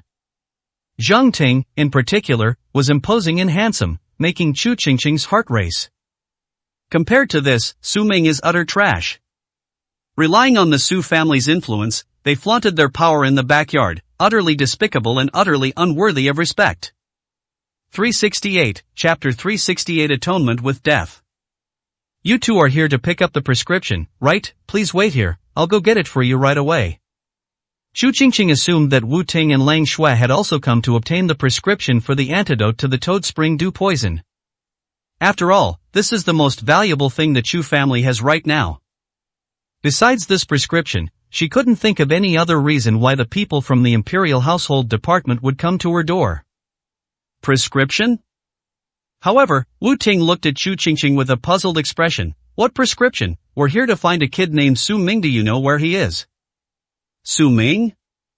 Upon hearing Wu Ting's words, the three members of the Chu family present were stunned. The renowned people from the Central Plains Imperial Household Department were actually here for Su Ming? What exactly happened? Su Ming is not qualified. After a moment of stunned silence, Chu Qingqing nodded and said, I know, he's in the backyard. I'll take you there. Chu Qingqing led the way. I was filled with a million questions. What merit or ability does Su Ming possess to warrant the Imperial Household Department coming to him for help? Could it be that the kid has gotten into trouble again? It's quite possible that the kid has no other skills, but he's a master at causing trouble. He dares to act tough in front of anyone, and that's probably how he offended the Imperial Household Department. Then she will no longer protect Su Ming. Whatever fate befalls Su Ming, even if he is executed by the Imperial Household Department, it's all his own doing. Leading the two to the backyard, Wu Ting and Lang Shui looked up and saw Hu Xiaolin still kneeling in front of Su Ming, crying and begging for mercy. The two men did not know Hu Xiaolin, but this strange scene still greatly surprised them. What really happened? Lang Shui, who had been silent all along, spoke up in surprise. Chu Qingqing looked up and sneered, that's just a nobody. He probably offended Su Ming and is afraid of Su Ming's status as a son-in-law of the Su family, so he came here to beg for mercy. You don't need to take him seriously. That kid's marriage into the Su family is still far from certain, but he's already using the Su family as a backer to act all high and mighty. I see. Lang Shui immediately revealed a disdainful smile. I thought this guy was some kind of ruthless person who could kill the Grand Steward of the Imperial Household Department, but he turned out to be such a good-for-nothing. I was immediately disappointed. Such ants deserve to die. Lang Shui shook her head in disdain. I knew it. Shu Qingqing immediately nodded in deep agreement. This kind of person is ignorant of his own limitations and is a menace. He will never recognize his own worth. He truly deserves to die in front of you too. He is nothing at all. As they spoke, the three of them approached Su Ming. Wu Ting looked down at Su Ming from his high position and shouted at him, "Boy, stand up." Su Ming looked up, glanced at Wu Ting and Lang Shui, and frowned as he asked, "Who are you two?" Wu Ting, the eldest disciple of Zhang Jianling, the current head of the Central State Internal Affairs Bureau. This is my junior sister, Lang Shui. Seeing the two of us, you should know what crime you have committed, right? Get up, bow to us, and kowtow to apologize. Wu Ting snorted coldly, his aura soaring into the sky. He believed that after he introduced himself, Su Ming would probably be so scared that his legs would go weak on the spot. Are you an idiot? Before Su Ming could react, Hu Xiaolin, who had slapped himself so hard his head looked like a pig's head, looked up in shock at Wu Ting and Lang Shui. Are these two immature kids missing something in their brains? Didn't you see that even Hu Xiaolin had to obediently kowtow to Su Ming and admit his mistake? How dare these two people from the Imperial Household Department come over and make a scene? Even Zhang Jianling got a severe scolding from him on the phone. How dare these two idiots? Are all the people in the Imperial Household Department idiots? Hu Xiaolin felt helpless and unable to understand. Seeing Hu Xiaolin's expression, Wu Ting was full of smug pride. It was obvious that this little punk was shocked by his and Lang Shui's identities, which was why he showed such a shocked expression. Su Ming must be scared half to death. Unexpectedly, Su Ming looked up at the two of them and said indifferently, "Get lost, get as far away as you can. I am not in a good mood today, don't make me angry." Wu Ting's eyes widened, wondering if he had misheard. Is this really something this kid would say? How dare this kid say such a thing? Shu Qingqing was utterly shocked and pointed at Su Ming, angrily shouting, "Are you fucking sick? Didn't you hear me clearly? These two are from the Central Plains Internal Affairs Department. Are you deaf, or do you simply not know what the Internal Affairs Department is? Let me tell you, the Imperial Household Department is the pinnacle of power in Zhongzhou. Even the most powerful family in Zhongzhou has to have the Imperial Household Department review any business deal. Only with the Imperial Household Department's approval can a business proceed. Otherwise, no matter how big the business is, it cannot operate. The Imperial Household Department holds the power of life and death in Zhongzhou." Did you understand? Who do you think you are? Why don't you kneel down and apologize to these two gentlemen? Shu Qingqing was furious. I've never seen anyone as unreasonable as Su Ming. Is it true that ignorance breeds fearlessness? They dared to speak so arrogantly without even knowing the name of the Imperial Household Department. Not only are they stupid, they're also incredibly ignorant. If she weren't afraid that Su Ming would implicate the Chu family, she wouldn't even bother to care about Su Ming's life or death. However, even after clearly hearing the existence of the Imperial Household Department, Su Ming still gave a cold, dismissive smile. "I don't care about your Ministry of Internal Affairs or Ministry of Foreign Affairs. I am telling you to get lost, so you'd better get lost. My patience is limited." He's gone mad, he must be mad. Shu Qingqing rolled her eyes, almost fainting from anger. This idiot is probably terrified by the name of the Imperial Household Department, which is why he spoke recklessly. Now even a god can't save Su Ming. As expected, Wu Ting revealed a sinister and ruthless smile. "Fine, you do have some backbone to say such things, but you probably don't understand the price you'll pay for those words. Don't worry, we won't touch you today. We're just passing on a message from your master Zhang Jianling and the Imperial Household Department. You have 3 days to kneel before the Qiu family, before my master, and before the Grand Steward Zhang Hangqiu, and atone with your death sin. If I don't see you in 3 days, you'll understand that living is more painful than dying." Wu Ting gave a sinister laugh, turned to Lang Shui, and said, "Let's go." The two turned and left. Shu Qingqing was so frightened that her face turned deathly pale. Sure enough, Su Ming got into trouble. Moreover, it would be a tremendous disaster. The most outrageous thing is that even when they were about to die, they still dared to ignore the Imperial Household Department. This kid is completely finished. You're truly beyond saving. Xu Qingqing looked at Su Ming with a cold smile, but this is for the best. You should have ended up like this long ago. Just wait to die. After saying that, Xu Qingqing turned and left. Neuropathy. Su Ming rolled his eyes. Hu Xiaolin, his face contorted with murderous intent, said to Su Ming, Prince Su, how about I make amends by personally leading men to wipe out the people from the Imperial Household Department? That would be my compensation for this mistake. Need not. Su Ming waved his hand impatiently. You can get lost too. You didn't do anything too serious this time in Yin City. You just caused a little panic. Go back and manage your Red Sea Legion, and use your brain when you do things. Otherwise, don't blame me for personally coming to the border to cause you trouble. Yes. Hu Xiaolin trembled with fright and hurriedly kowtowed in gratitude. Thank you for your great kindness, Prince Sui shall take my leave now. Hu Xiaolin retreated in fear. Su Ming sat in the courtyard, shaking his head in frustration. After dealing with Qiu Shihao, another Imperial Household Department came along. These people are just like flies, they never stop. However, only 3 people from the Imperial Household Department came, which was far fewer than Hu Xiaolin's 750,000 strong army. It's unlikely to cause any significant trouble, so we'll leave it for now. We'll deal with that later. He still needs to refine the dragon roar pill first and completely eliminate the golden serpent poison in his body. 369, Chapter 369. Leaving it for Prince Su to play with at his leisure. Brother Wu, listen to me, our Chu family has absolutely no connection with that brat. That good-for-nothing just clings to our house like a leech. We can't get rid of him no matter what we try. As for what he's been doing outside, we know nothing about it. Please, Brother Wu, the Imperial Household Department, show leniency. Our Chu family is innocent.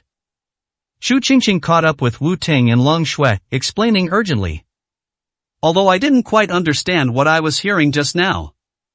But it's clear that Su Ming has definitely gotten himself into a huge mess. Otherwise, these two wouldn't have given Su Ming an ultimatum. She now wished she could tear Su Ming to pieces. What sins had the Chu family committed to have such a wicked person as Su Ming? Rest assured. Wu Ting glanced back at Xu Qingqing and said calmly, it's clear that you're not like that good-for-nothing Yuri, far superior to him. Our Imperial Household Department isn't a bandit group. We won't act indiscriminately. The guilty party must bear the consequences of their actions. It's none of your business. Real? Xu Qingqing was overjoyed and breathed a heavy sigh of relief. As expected, a top-tier official like the Imperial Household Department is naturally clear about right and wrong, wise and righteous, and would not take his anger out on the Chu family. And he was praised by someone like Wu Ting. She was overjoyed. He hurriedly said, then I'll see you both out. I'll also be starting work at the Luo family group in a couple of days. If we ever have any dealings in the future, I hope you two will take good care of me. No. Wu Ting waved his hand indifferently and walked out with Lang Shui. Xu Qingqing watched the two leave, her face full of emotion. These big shots from Zhangzhou are really something else. They have such an imposing presence. When will I ever reach their level of status? As for that kid, he deserved to DDing at the hands of the Imperial Household Department. Means he lived a worthwhile life. Xu Qingqing turned around and glanced towards the backyard, letting out a disdainful snort. A bunch of ants. Wu Ting and Lang Shui left the Chu family home. Wu Ting immediately gave a disdainful look in his eyes. The Chu family and Su Ming were the same. Just a bunch of low-level trash huddling together for warmth. Xu Qingqing's actions further proved his point. These weak and lowly ants, when it comes to crucial moments, will only betray each other and have absolutely no trust in each other. Look at that little girl's eye. She was practically staring at you when she looked at you. Senior brother, she idolizes you. That girl is pretty too. Why don't you take her back and make her your concubine? You can play with her however you want. Long Shui said with a playful smile as she walked beside Wu Ting. That kind of woman? Wu Ting scoffed, she's not even worthy of carrying my shoes. I am only saying a few nice words to her to save face for the Imperial Household Department. She's a lowly commoner, not even worthy of my attention. Of course, she was so happy to hear your compliments that she practically flew away. Long Shui also laughed. To the Chu family and Su Ming, they seemed to be nothing more than ants to be toyed with. They could crush them at will if they were displeased. This is the power and confidence that the Central Plains Imperial Household Department has given them.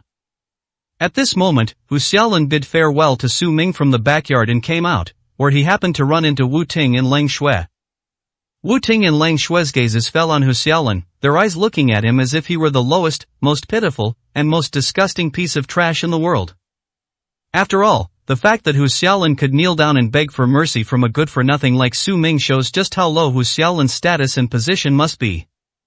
If the Chu family and Su Ming are ants, that Hu Xiaolin is nothing but a parasite. How pitiful, there are still people like this in the world. I didn't know that people could be so despicable until I came here.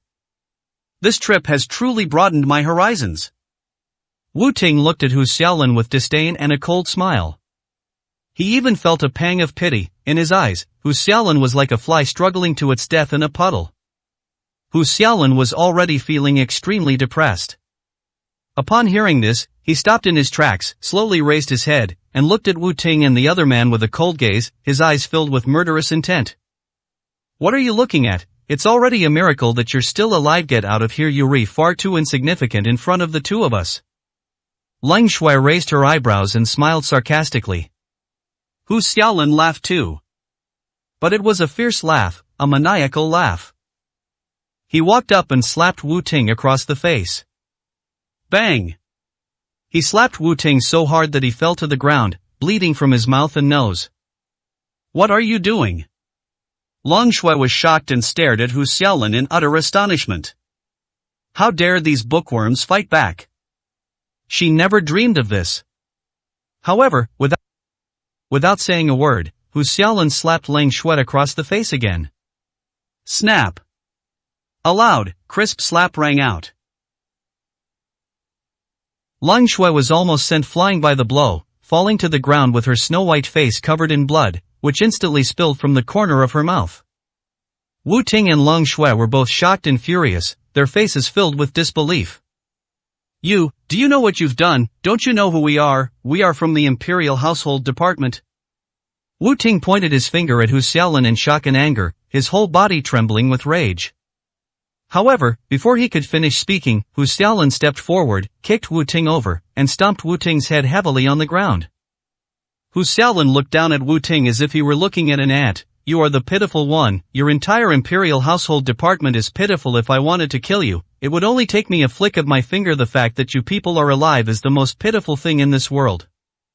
Idiot, go back and tell Zhang Jianling that if he doesn't want to die, he'd better get out of here. Yinqing is not a place for a bunch of fools like you.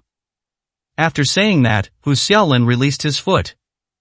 At the same time, a huge off-road Hummer drove up from behind. The car door opened, and a fully armed squad of soldiers jumped out. General, with a fierce and menacing aura.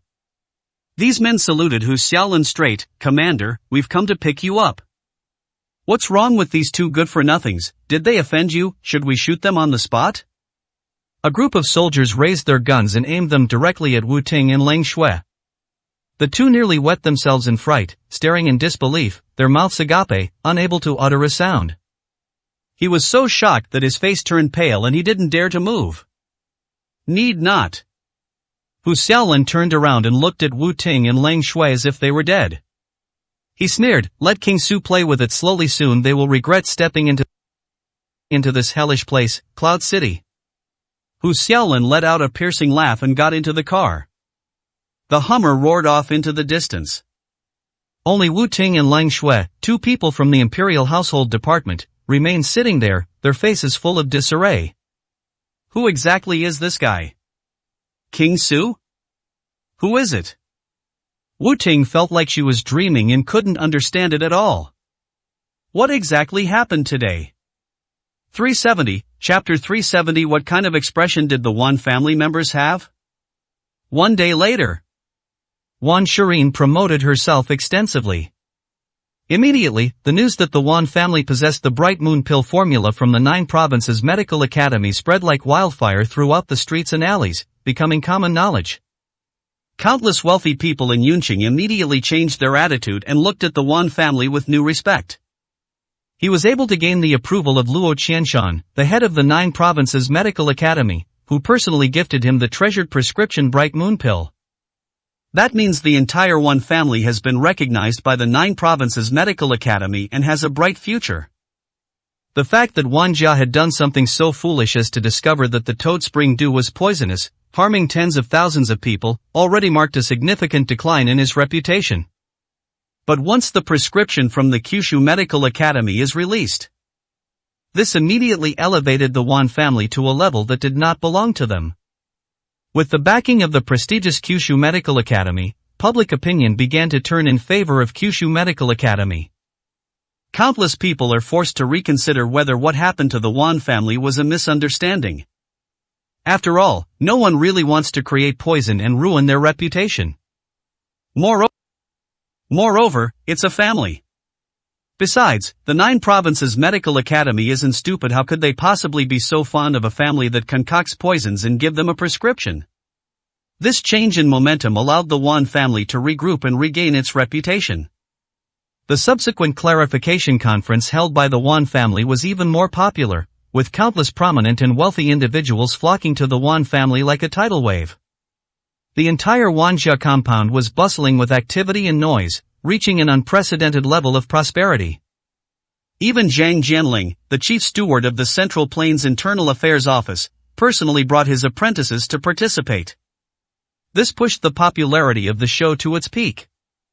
Inside the Chang family's main hall, Su Ming sat in a chair, looking at today's news. It was overwhelming. Almost every page was reporting on the Wan family's news.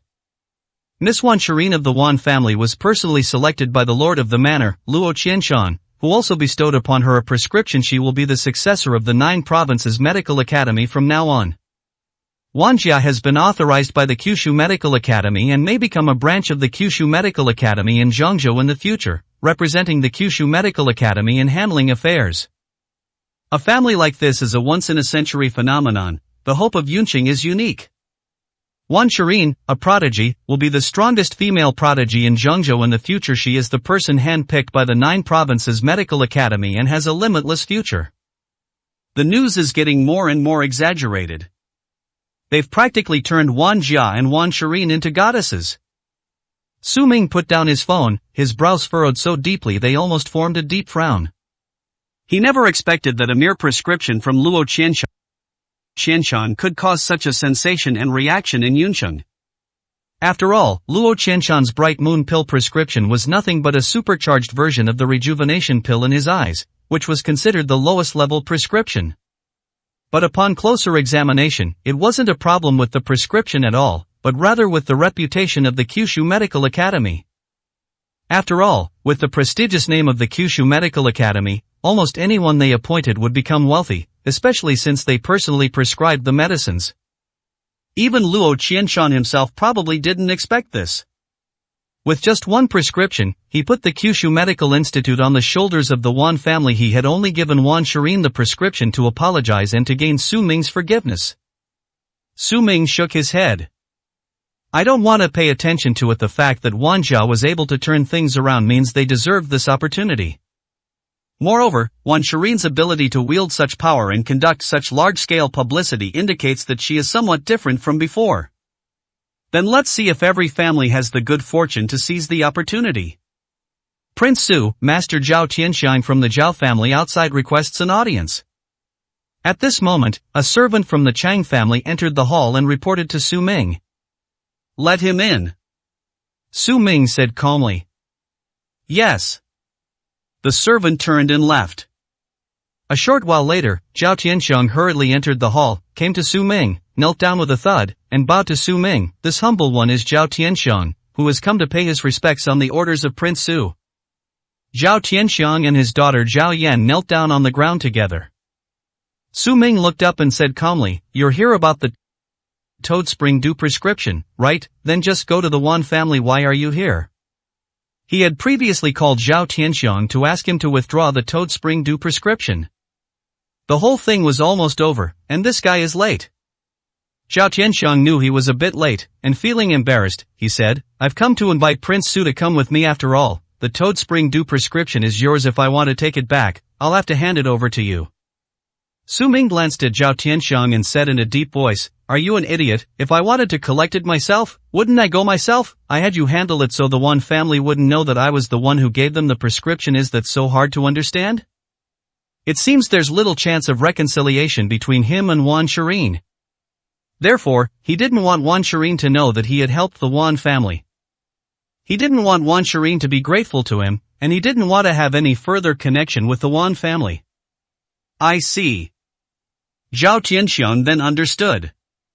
Zhao Yan knelt silently to one side, but she understood completely in her heart. Su Ming is utterly disappointed in the Wan family. If Wan Shirin knew that Su Ming had received so much help from the Wan family, yet the Wan family repaid kindness with enmity. What kind of expression will Wan Shirin have? What were the expressions on the faces of the entire Wan family?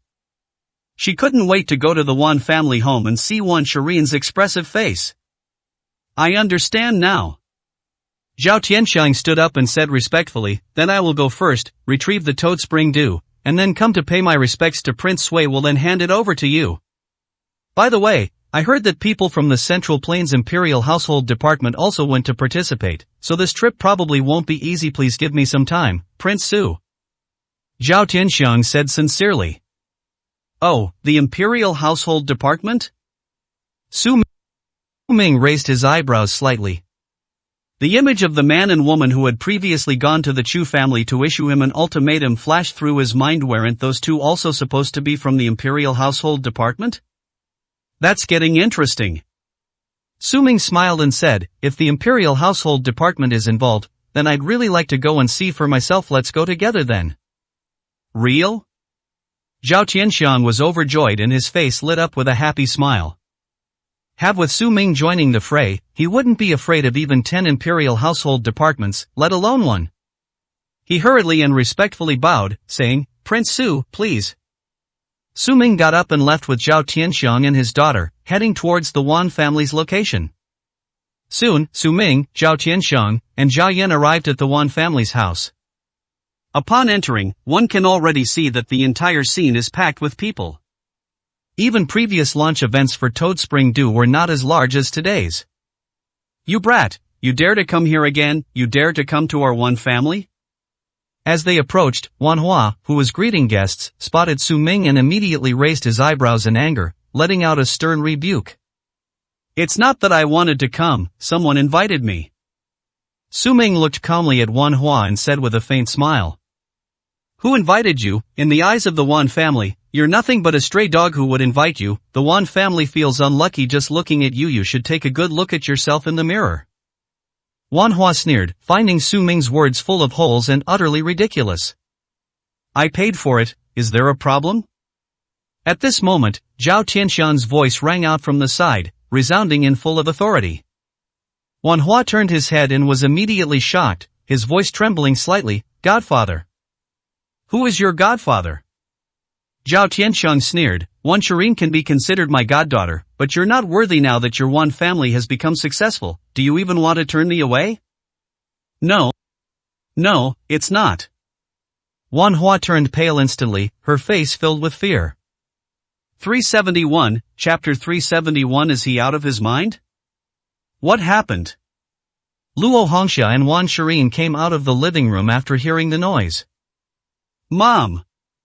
Wan Hua turned around with a wronged expression and looked at Luo Hongxia, saying, "This kid has come to our Wan family again. Our Wan family has just turned our fortunes around and is at its peak. Why did he come at this time? Anyone with a brain knows what he's up to. I was just about to kick him out, but Master Zhao said he was the one who invited him." What are Su Ming's intentions? Luo Hongxia could figure it out even with her bare hands. Previously, when the Wan family was in trouble, Wan Shirin wouldn't answer her calls. Now that she's showing up, could it be that she's seen the Wan family's success and wants to come back to take advantage of them? They're nowhere to be seen in times of crisis, but they're always around when things are going well. What is this? This is disgusting trash, utterly shameless. Not to mention Luo Hongxia, even Wan Shirin was thinking the same thing at that moment. The timing of Su Ming's return is just too sensitive. Isn't this something everyone knows, like Sima Zhao's intentions? Luo Hongxia glanced at Su Ming with disgust, but refrained from reacting because Zhao Tianxiang was right there. She simply smiled and said, "Look at you, you really don't know how to handle things. Brother Zhao deserved to teach you a lesson. Hurry up and invite Brother Zhao and he should sit in the head seat. The banquet has already been prepared. Serve him well." Luo Hongxia said to Wan Hua in a deep voice. Yes. Although Wan Hua was extremely unhappy, he could only agree. He stood aside, bowed respectfully, and said to Zhao Tianxiang, Master Zhao, please come in. Nonsense. Nonsense. Zhao Tianxiang glanced at Wan Hua, snorted coldly, and strode into the living room with Su Ming. My godfather is here at this time, probably to retrieve the toad spring dew. Wan Shirin was silent for a moment before slowly speaking. Su Ming's purpose is obvious, of course. Zhao Tianxiang's purpose, as he had previously stated over the phone, was to prohibit the Wan family from using Chanchanlu. As for Zhao Tianxiang, the Zhao family and others were extremely unhappy. When they encountered such a big problem before, Zhao Tianxiang did not help them at all, and even forbade the Wan family from using the toad spring dew. He was simply kicking them while they were down and wished for their demise. If Zhao Tianxiang hadn't been so well known in Zhengzhou and hadn't been related to the Wan family by marriage, Luo Hongxia would have broken off all ties on the spot. What's the panic? Luo Hongxia sneered. We now possess the 9 provinces medical academies' treasured medicinal formulas. If he doesn't come, fine. If he does, it's a good thing. We'll announce publicly that the Wan family holds the 9 provinces medical academies' formulas. As for toad spring dew, what rubbish. If he wants it, we'll give it back. Once Zhao Tianxiang sees that we have the prescriptions from the 9 provinces medical academy, he'll probably regret it so much he'll beat his chest and stamp his feet in despair. It's foolish of him not to support the Wan family. I am really looking forward to seeing his expression. Luo Hongxia had a smug smile on her face. Only someone as short-sighted and utterly foolish as Zhao Tianxiang would refuse to cooperate with the Wan family. Others would kill for this. Now, the Wan family no longer takes the toad spring dew seriously. Today, let Zhao Tianxiang see what true wealth and power are, and what a representative authorized by the Kyushu Medical Academy is. She was looking forward to seeing Zhao Tianxiang's face contorted with jealousy. As Zhao Tianxiang and Su Ming entered the seats in the center of the hall, before they could even settle in, another shout rang out from the doorway. Zhang Jianling, Chief Steward of the Central Plains Internal Affairs Bureau, has arrived. A loud shout echoed throughout the stadium. Whoosh! The entire venue erupted in cheers. Everyone turned their heads, filled with surprise and admiration, to look at Zhang Jianling and his apprentice as they slowly entered the courtyard, their excitement palpable. So the news wasn't fake after all. The Wan family has indeed invited the Central Plains Internal Affairs Department. Oh my God? Now, the Wan family's reputation is truly solidified. Not only did it receive authorization and favor from the Kyushu Medical Academy, but even the Imperial Household Department had to give it face. In the future, it would be no exaggeration for Wan Jia to claim that he is number 1 in Yuncheng. Greetings, Steward Zhang. Greetings, Steward Zhang. Those present bowed down to Zhang Jianling. Those of higher status did not need to bow, but they were all overjoyed and tried to give Zhang Jianling a warm welcome. The entire Wan family went out to greet Zhang Jianling, bowing deeply at the door. Welcome, Steward Zhang, your presence truly brings honor to our humble abode. Steward Zhang, please come in. Wan Shirin was extremely respectful and personally welcomed Zhang Jianling into the hall. Zhang Jianling's status and position meant that no one in the entire Yun city could disrespect the Ling family. The Central Plains Imperial Household Department holds absolute power, unparalleled in the present day. Zhang Jianling remained calm and composed, seemingly already accustomed to such scenes. His gaze swept over them and landed on Wan Shirin. He smiled and praised, "You must be Wan Shirin, the girl recognized by Luo Qianshan of the 9 Provinces Medical Academy. You are truly remarkable. You have a calm demeanor and an extraordinary temperament. No wonder the 9 Provinces Medical Academy takes notice of you. You are sure to have a bright future." These words of praise made the entire Wan family feel incredibly proud and honored. Wan Shirin's face flushed with joy. Having been praised by 2 powerful figures in succession, one being Luo Qianshan of the 9 Provinces Medical Academy and the other being Chief Steward Zhang of the Imperial Household Department, Wan Shirin felt a little smug. However, after going through so much, I have matured and become much stronger mentally. The praise from the bigwigs was earned through her hard work, proving that Wan Shirin had the ability to rise above others. However, we still need to put it into practice step by step. But this one sentence was enough to let the entire Yunqing know that Wan Shirin was the true chosen one of heaven. Wan Shirin gave a polite and humble smile, bowed her head, and said courteously, Steward Zhang, you flatter me too much compared to you. I am still far behind. I have much to learn from you. Please give me your guidance and instruction if there are any shortcomings. Cut. Wu Ting, Zhang Jianling's apprentice behind him, immediately revealed a disdainful smile upon hearing this. My heart is filled with contempt disdain. Wan Shirin actually took it seriously? To be honest, they've really gone to heaven. He even compared himself to his master, saying that even if he had some ability, it was limited to Yuncheng. Who is Master Zhang Jianling? That's the Central Plains, full of big shots, famous throughout the 9 provinces. It wasn't just a little bit off, it was a huge difference, like an insurmountable chasm. Even compared to her master, Wan Shirin is nothing compared to him and Lang Shui. Sure enough, the people of Yuncheng are completely ignorant and lowly. As they spoke, they arrived at the banquet hall. The Wan family was preparing to invite Zhang Jianling and his 2 disciples to sit down. But when I looked down, all the seats were full. The most crucial seat was occupied by Zhao Tianxiang and Su Ming. The most outrageous thing is, Su Ming was actually sitting in the highest seat. Seeing this, the Wan family members were furious. What the hell? Is this kid brain dead? Who is this person to dare sit in the head seat? They must be out of their mind. Everyone present was 100 times more powerful than Su Ming, so why was this kid given the seat? The Wan family members were furious, their eyes fixed on Su Ming as if they wanted to kill him. 372, Chapter 372 Fury. The most prestigious seat at a banquet is the main seat. The main banquet is usually held in the very center of the banquet hall. Within the family, it's located directly above the center of the hall. These main banquet seats are reserved for the highest-ranking guests. Whoever sits here signifies the prestige of the banquet. It also represents the prestige of the entire family. Even other prominent and wealthy people in Yuncheng could only sit or stand in the courtyard outside. Originally, if the people from the Imperial Household Department hadn't come, Zhao Tianxiang would have been sitting in the main seat at the banquet. After all, Zhao Tianxiang was once the head of the number 1 family in Zhengzhou, so he was fully qualified. But Zhao Tianxiang didn't dare to sit down with Su Ming there. It was already a great honor for him to sit next to Su Ming, so how could he dare to take the main seat?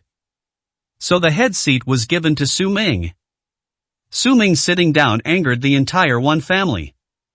You beast, get up, is this a place for you to sit? Luo Hongxia flew into a rage, kicked Su Ming's chair in the buttocks, and let out a fierce and angry curse. What did you say? Zhao Tianxiang suddenly looked up, his face full of shock. Have all these people in the Wan family gone mad? Dare to ask Prince Su to give up his seat? Su Ming remained seated calmly, unmoved, showing no intention of offering his seat. Are you fucking deaf? I told you to get out of my way. Luo Hongxia flew into a rage, picked up a glass of wine from the table, and splashed it on Su Ming. Zhao Tianxiang was terrified. They stared in disbelief, not daring to utter a sound. They've gone mad, the Wan family must have gone mad. Zhang Jianling looked at Su Ming with a puzzled expression. Although he knew Su Ming's name from Qiu Shihao, he had never met Su Ming before. They thought Su Ming was a big shot invited by the Wan family, since he was sitting in the main seat. But judging from Luo Hongxia's behavior, it doesn't seem like it. He couldn't help but ask in confusion, who is this? He's just a useless idiot. Luo Hongxia said through gritted teeth in anger. The person next to him chimed in with a laugh, Steward Zhang, don't you know who this is? He's very famous, the former son-in-law of the Wan family, and the ex-husband of Miss Wan Shirin.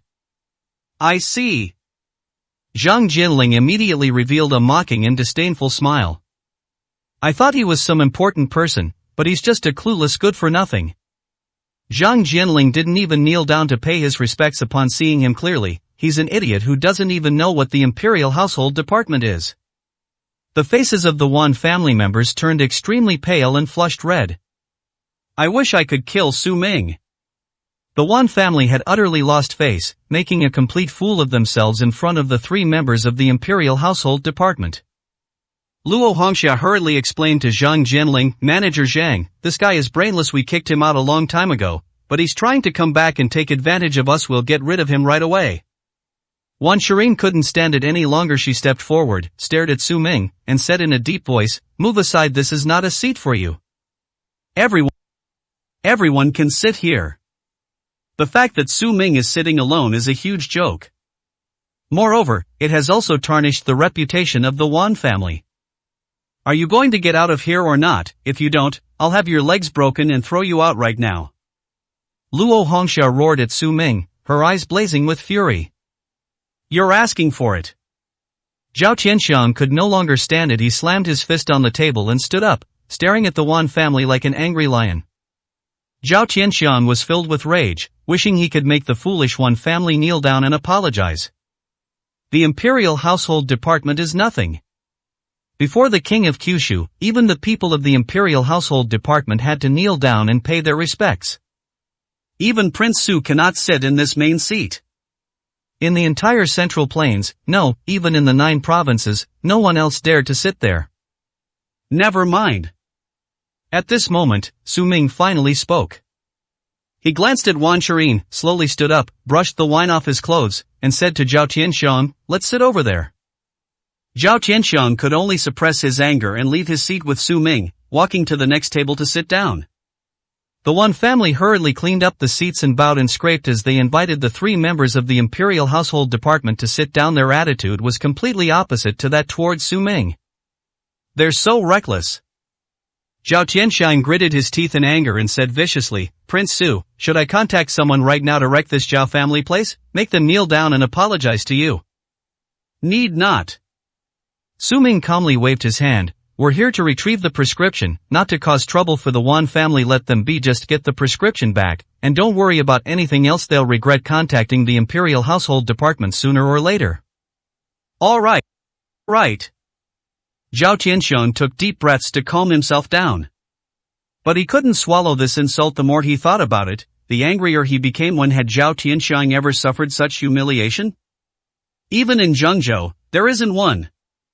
The most crucial point is that Su Ming was invited to come along, which made Su Wang suffer such an insult, which was even more painful than being slapped in the face in public. Will he still be able to hold his head high in front of Prince Su in the future? Zhao Qianxiang, unable to bear it any longer, slammed his fist on the table and roared at the Wan family, Wan Jinshan, get the hell over here. The Wan family members were taken aback and glanced in Zhao Qianxiang's direction. Wan Jinshan slowly walked out, came to Zhao Qianxiang, glanced at him, forced a smile, and asked, Brother Zhao, is there anything I can do for you? Do you want me to give you instructions? Zhao Qianxiang flew into a rage, slapped Wan Jinshan across the face, and roared at Wan Jinshan, you kneel down for me. Ah! Wan Jinshan was stunned. The crisp applause echoed throughout the venue, and everyone turned to look at Su Ming and Zhao Qianxiang. Wan Shirin and Luo Hongxia also stood up straight abruptly, their gazes turning coldly towards them. The head of the Wan family was slapped in the face in public. This is even more embarrassing than Su Ming taking the main seat. Wan Jinshan's face instantly turned red, his fists clenched tightly together, and his forehead veins bulged on his forehead. Brother Zhao, isn't this inappropriate? In public I know you're angry that I asked you to give up your seat, but you can't take it out on me. We used to be sworn brothers. How can you treat your brother like this? Besides, you should also consider how you compare to Chief Steward Zhang of the Imperial Household Department. Asking you to give up your seat is perfectly normal, isn't it? Wan Jinshan spoke in a sarcastic tone, hoping to make Zhao Qianxiang face reality. Zhao Qianxiang held a high position, but compared to a big shot like Zhang Jianling of the Imperial Household Department, he was still far behind. Taking your anger out on him is useless. It will only make people laugh at Zhao Qianxiang's incompetence. Moreover, Zhao Qianxiang has now fallen so low as to associate with a good-for-nothing like Su Ming. Letting Zhao Qianxiang and Su Ming sit in the main seats would only make the Wan family a laughingstock. But bringing it up only further provoked Zhao Qianxiang. Zhao Qianxiang was instantly enraged, his face contorted, and he kicked Wan Jinshan in the stomach. Then he pointed at Wan Jinshan's nose and roared, I told you to kneel down, didn't you hear me? Are you going to kneel or not? 373, Chapter 373. A Hall of Fame figure of the 9 provinces. The entire hall was filled with awe. Everyone in the family was dumbfounded. Wang Jinshan was beaten and scolded by Zhao Tianxiang until his face turned red. But Wang Jinshan didn't dare to fight back. Although the Wan family is on the verge of a comeback, they still lack the resources to rival the Zhao family of Zhengzhou. Offending Zhao Tianxiang would really be asking for trouble. Actually, if anyone's to blame, it's that good-for-nothing Su Ming. Even if Zhao Tianxiang sat in the main seat, they could tolerate it. At worst, they could negotiate and move the seats. Unfortunately, Su Ming took the main seat, so the Wan family had no choice but to kick Su Ming and Zhao Tianxiang out together. Now, because of Su Ming alone, Zhao Tianxiang has also been offended. Wang Jinshan wished he could tear Su Ming to pieces. You must never kneel. If they kneel down, the Wan family's reputation will be completely ruined. But if he didn't kneel, how could he save face in front of the furious Zhao Tianxiang? Just when Wang Jinshan didn't know what to do, Zhang Jianling spoke up, looking at Zhao Tianxiang with a mocking expression. Master Zhao, what a show of power you're wielding. You didn't even greet me just now, did you? What? You don't even respect my Imperial Household Department anymore. Your Zhao family hasn't reported to the Imperial Household Department in a long time. Should I step in and reorganize them? Come to my memory, when your Zhao family sold Toad-Du in Zhangzhou, you didn't pay taxes to my Imperial Household Department, did you? You didn't even submit the drug inspection certificate. Your Zhao family is acting a bit lawless. Do you really want to sit in this seat? Come on, I'll give it to you. Do you dare to sit there? Zhang Jianling slowly stood up, his imposing aura sweeping out from all directions, his domineering presence enveloping the entire scene. Instantly, everyone felt a bit suffocated by the pressure. That's terrifying. This is what it truly means to be above everyone else. The overwhelming aura of those in power is terrifying.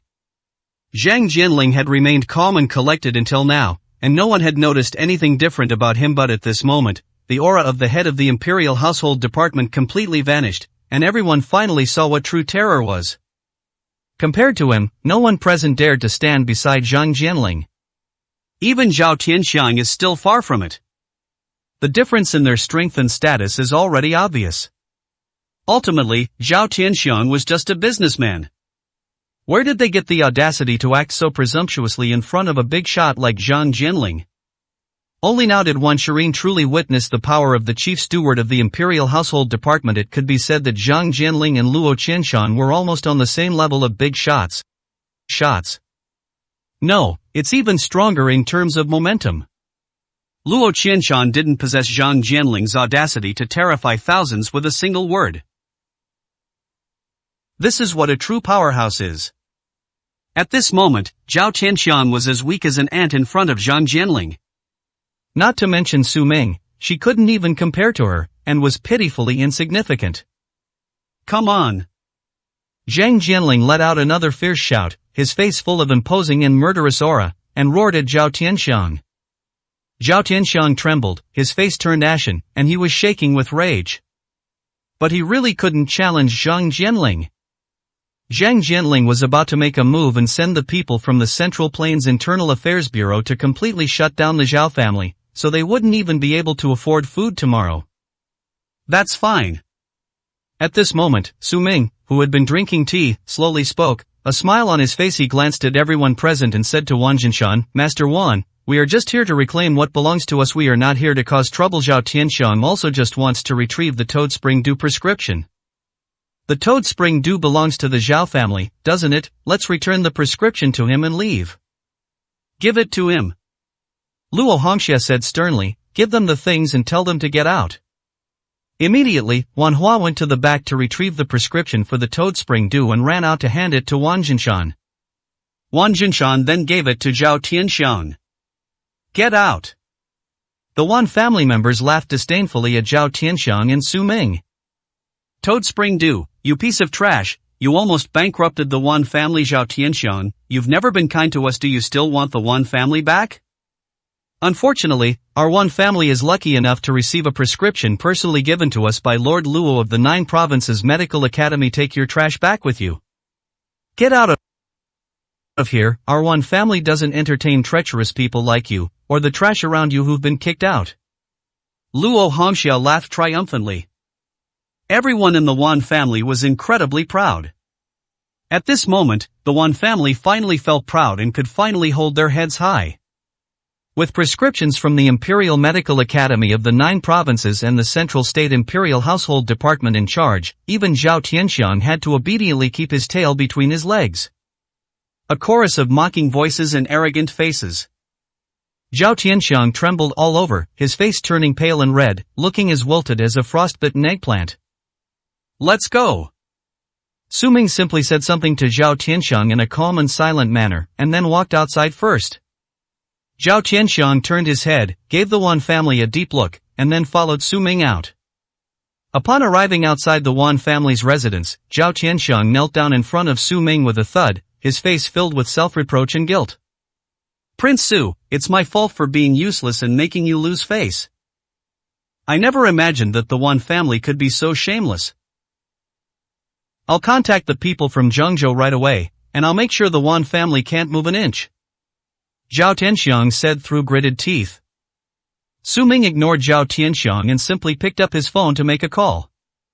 "Hello, Shui Hai, I need you to immediately order a reorganization of the Central State Internal Affairs Bureau, especially the head of the Internal Affairs Bureau, Zhang Jinling. I need you to dismiss him from his post immediately." After saying that, Su Ming calmly hung up the phone. Before him, Zhao Tianxiang was completely shocked.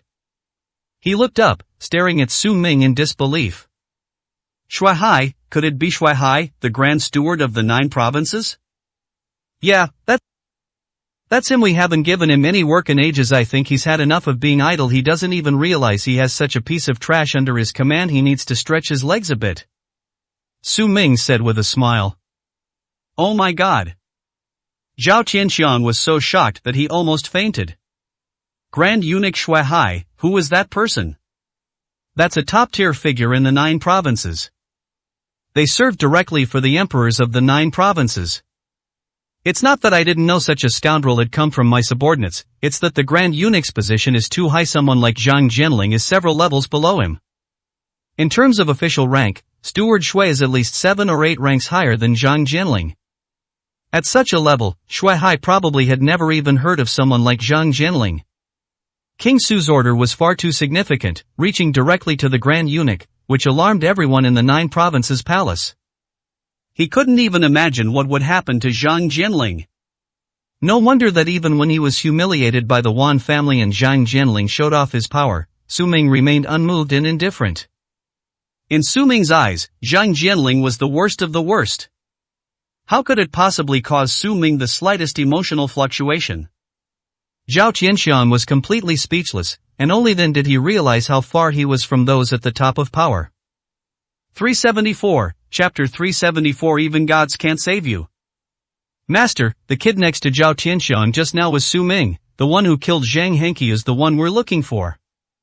There were so many conflicts in the Wan family hall just now that Wu Ting didn't even get a chance to speak. Besides, he dared not interrupt when his master Zhang Jinling was angry. Su Ming and Zhao Tianxiang were kicked out, and the Wan family returned to peace. Only then did Wu Ting find an opportunity to whisper in Zhang Jinling's ear. "What?" Zhang Jinling was startled, and the wine in his glass spilled out.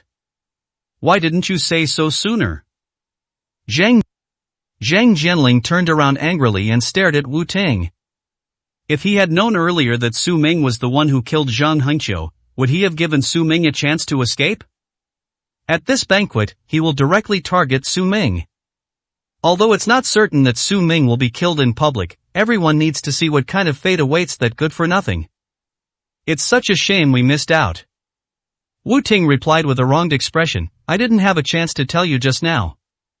"Never mind." Zhang Jinling waved his hand and sneered, "That kind of trash, let him live a couple more days. Consider him lucky if he doesn't come to apologize and accept his death in 2 days. I have plenty of ways to torture him." Zhang Jinling's face was full of indifference and disdain.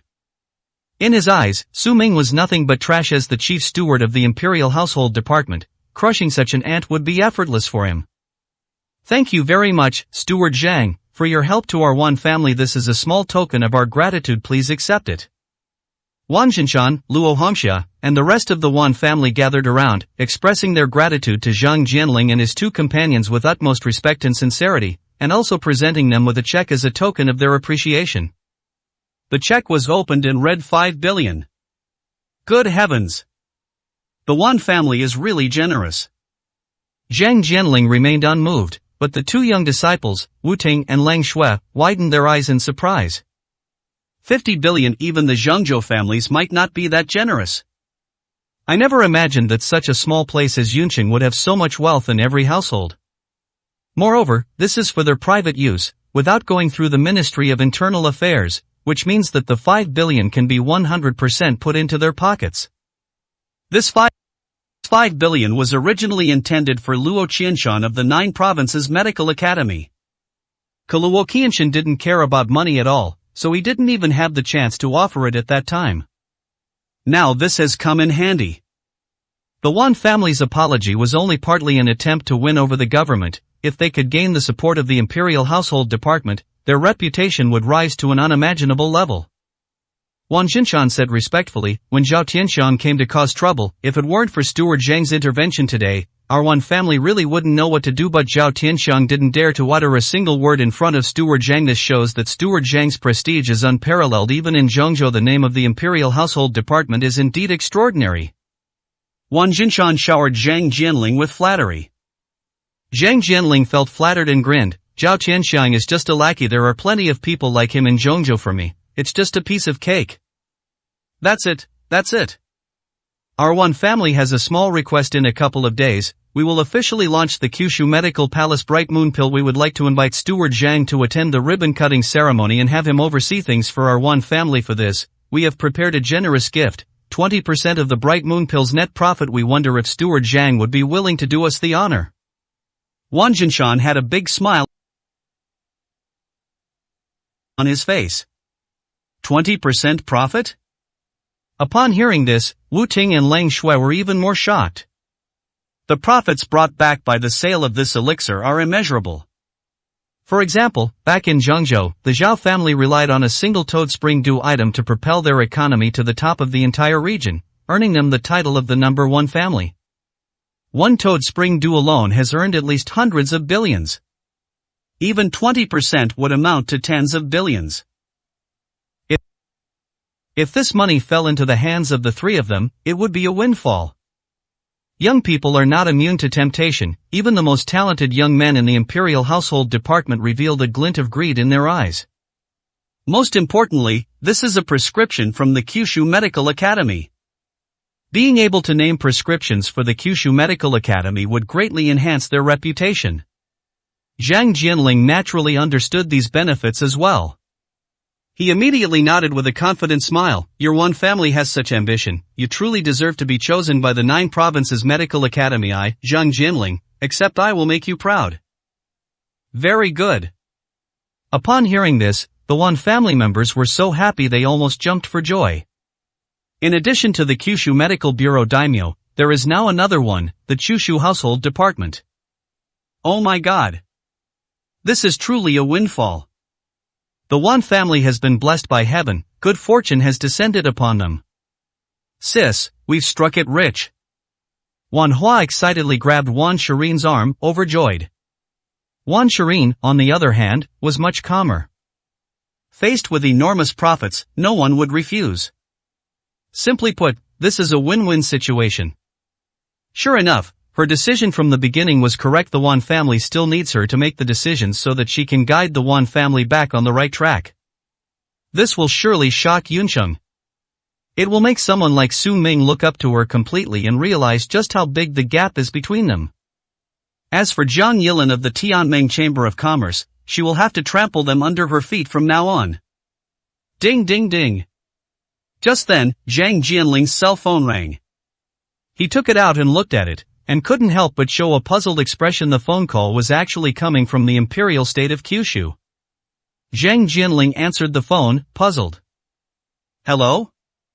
Imperial State, the headquarters of Aoki. With an imposing presence, like a crouching lion, Shui Hai held the phone and said into it, "This is Shui Hai." What? Zhang Jianling was taken aback. As if struck by lightning, he slid off his chair and landed on the ground with a thud, his face instantly turning deathly pale. Grand Eunuch Shui Hai? What are you kidding? Laugh. Sweat poured down Zhang Jianling's forehead like water.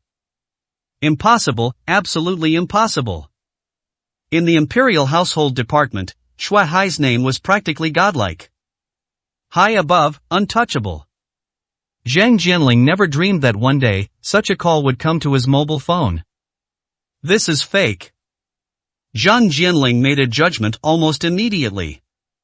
Who is Shui Hai? He's someone who's been stationed in the imperial state for years, controlling the situation across the 9 provinces and serving the emperor. How could he possibly call him? This is probably some scoundrel trying to scam him. Bullshit, you're not Shui Hai. Do you even know who Shui Hai is? You think you can impersonate him, you petty thief? Don't let me find out who you are, or don't blame me for not letting you off the hook. Zhang Jianling roared into his phone. Believe it or not, I have ordered your dismissal from your position in the Central Plains Imperial Household Department. This order will soon be relayed throughout the Central Plains. You are no longer a member of the Imperial Household Department. Also, you'd better know who you have offended. Go and kneel down to beg for mercy right now, or you will implicate me, and even a god cannot save you. After saying that, Shui Hai hung up the phone.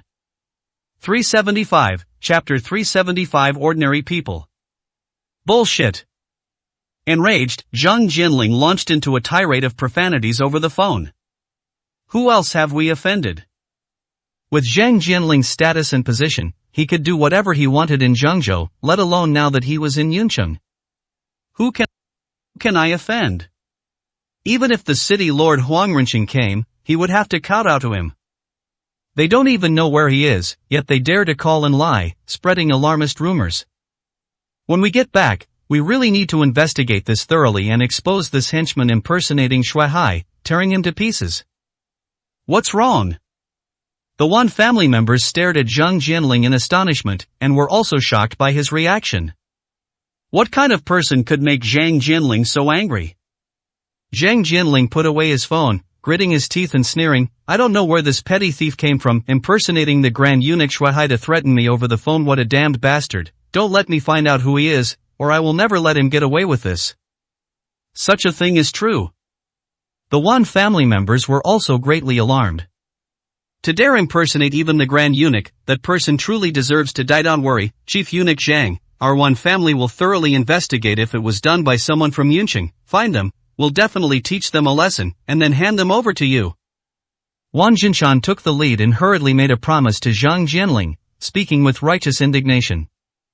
Zhang Jianling nodded in satisfaction, stood up and said, let's call it a day. Then I am not in the mood for this anymore. Don't worry, I will definitely be there when your bright moon pill goes on sale.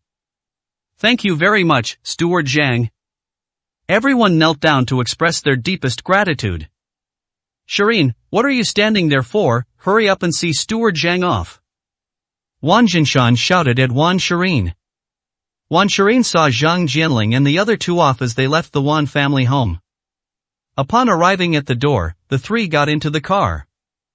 Wu Ting walked at the back, turned around to look at Wan Shireen, took out a business card and handed it to her, smiling as he said, Miss Wan, we're new here and want to get acquainted with Yuncheng. We also want to learn about the follow-up to your Wan family's bright moon pill. If you have time, we can get together.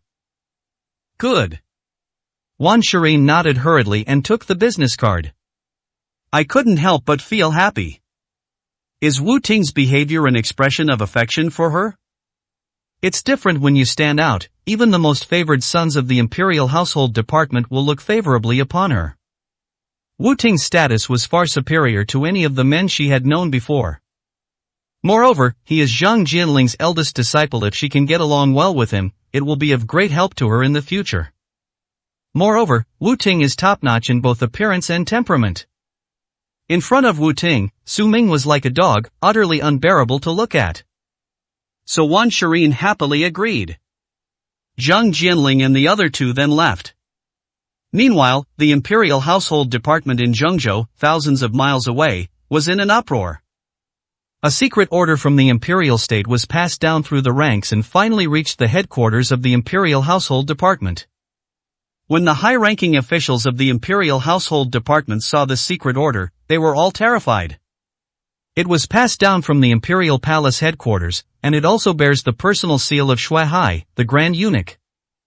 The secret order contained only one simple and clear statement. Expel Zhang Jianling. Although the content was simple, the weight of this secret order was enough to cause panic throughout the entire Imperial Household Department.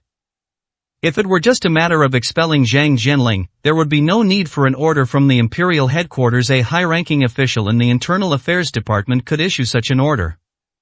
But this secret order came from the Imperial State, the Imperial headquarters. This reveals what kind of people the Central Plains Internal Affairs Bureau offended. Although their identities are unknown, if the Imperial Household Department makes any mistakes, the entire Zhengzhou Imperial Household Department could probably be shut down. In an instant, everyone in the Central Plains Imperial Household Department was in a state of panic. Execute this command immediately. At the same time, a notification was sent to Zhang Jianling and Yunqing as quickly as possible, stating that from now on, Zhang Jianling and the other two would be permanently dismissed from their positions by the Central State Internal Affairs Department. However, no matter how many times the people from the Imperial Household Department tried to call Zhang Jianling, his phone was always switched off and they couldn't get through at all. All night long, it seemed like Zhang Jianling had lost contact with everyone.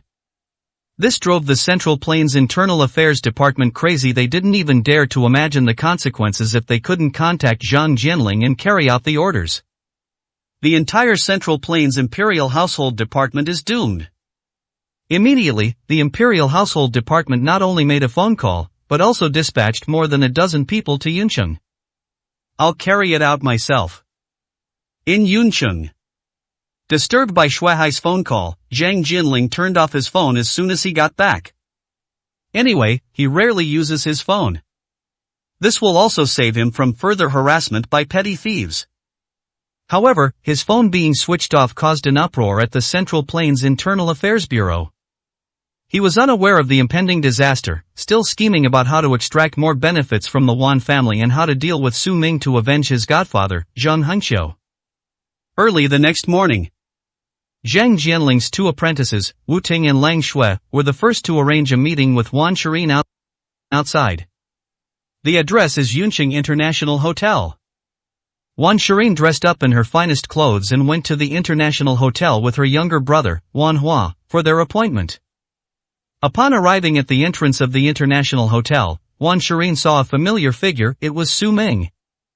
At this moment, Su Ming brought Shen Luoyun out to search for the tools needed to refine the Dragon Roar Pill. The Dragon Roar Pill, a 6th grade pill, cannot be refined using ordinary alchemy tools. Even with Su Ming's unparalleled skills, he still needs to use the best tools. For example, an alchemy furnace that is at least 200 years old. At this moment, he and Shen Luoyun were tinkering in a small general store at the entrance of the International Hotel. Sister, look at that good-for-nothing. Compared to us, the gap is widening. Once our Wanjiaminji pill is released, we won't see people like that in our world anymore. Wan Hua wore a mocking and sarcastic expression. Wan Shirin also stared at Su Ming's figure for a while, feeling some sympathy. He sighed. His fate was destined to be ordinary back then. I brought him to heights he had never reached before, making him unable to accept reality, but now it's for the best. It seems he understands that he is just an ordinary person. I don't think so. We came here, and this good-for-nothing showed up right here. He's probably just waiting for us to come and try to scam us. I'll go over and teach him a lesson so he won't bother you again. Wan Hua gave a vicious sneer and walked towards the convenience store. Etc. Wan Shirin called out. But Wan Hua was already close to Su Ming and completely ignored him. Wan Shirin didn't want to talk to Su Ming anymore. After all, the difference in status between Su Ming and her is too great now. Humiliating Su Ming wouldn't do her any good either. If she ignores him, Su Ming, an ordinary mortal, will disappear from her sight once he realizes his own limitations. Since Wan Hua had already gone, Wan Shirin had no choice but to follow. 376, Chapter 376. 2 week. In the general store. Su Ming found a pill furnace and examined it closely. Not bad. I didn't expect to find such a treasure in a general store. Su Ming looked at the alchemy furnace in his hand with a broad smile. This alchemy furnace is at least 180 years old. Although it's a little short of 200 years, he can take it back and make some minor improvements, and the difference won't be significant. Shen Luoyun leaned closer to take a look, and immediately nodded with wide eyes. It does indeed have a strong sense of history, Brother Su. You have a discerning eye. You noticed something that others couldn't at a glance. Then let's buy this one. Su Ming smiled, took the alchemy furnace to the front desk, and prepared to pay the bill. The shopkeeper glanced at it and quoted a price, 500 yuan, not a penny less. 500 yuan? Su Ming's eyes widened slightly. Shen Luoyun was also full of surprise. This kind of thing is considered an antique if you take it to an auction house, give it a good reputation, and get a certificate. It wouldn't be unreasonable to sell it for several million. It's only 500 yuan here? This is too cheap, it's a complete waste. But when the shopkeeper saw Su Ming and Shen Luoyun's reaction, he assumed they couldn't afford it and immediately rolled his eyes disdainfully. Can't afford it? What are you doing messing around? You don't have the money, yet you're trying to play the second-hand game. Can't even afford 500 yuan, what a mess. At that moment, Wan Hua walked in and, upon seeing this scene, couldn't help but grin. Their contempt for Su Ming had reached its peak. The fact that such trash could entangle with the Wan family for so long shows how much the Wan family tolerates Su Ming. A piece of trash who can't even afford 500 yuan, I really don't know how he's survived to this day. Especially since Shen Luoyun, the eldest daughter of the Shen family, was with him. It's likely that Shen Luoyun is utterly disappointed in Su Ming, having seen through the fact that Su Ming is trash, which is why she's unwilling to give him money. A piece of trash is still trash in the end, its true colors are revealed. Wan Hua stepped forward, took out a few banknotes, slapped them on the table, and said to the shopkeeper, I'll pay for him. Real? The shop owner was overjoyed, never expecting such a sucker to sell his incense burner for 500 yuan. What a lucky day. They reached out and demanded money. Etc. Wan Hua interrupted, then turned to Su Ming with a disdainful sneer, Beg me can pay for it, but you have to kneel down and beg Meth and call me brother Wan Hua, and I'll pay the 500 yuan for you. Idiot. Su Ming glanced at Wan Hua, speechless. How come I keep running into this idiot everywhere? Even buying something has to cause trouble. Su Ming ignored Wan Hua and said to the shopkeeper, I'll take the goods, and he doesn't need to pay, I'll pay, but 500 yuan is a bit too much. Su Ming is a man of conscience. Giving only 500 yuan for something worth $1 million is really insulting to someone's ignorance. You should at least give me 1,000 yuan. It's good to make the other person happy. But when the boss heard this, he thought Su Ming was trying to bargain. He knew his junk was worthless, and with 500 yuan right in front of him, how could he let Su Ming succeed?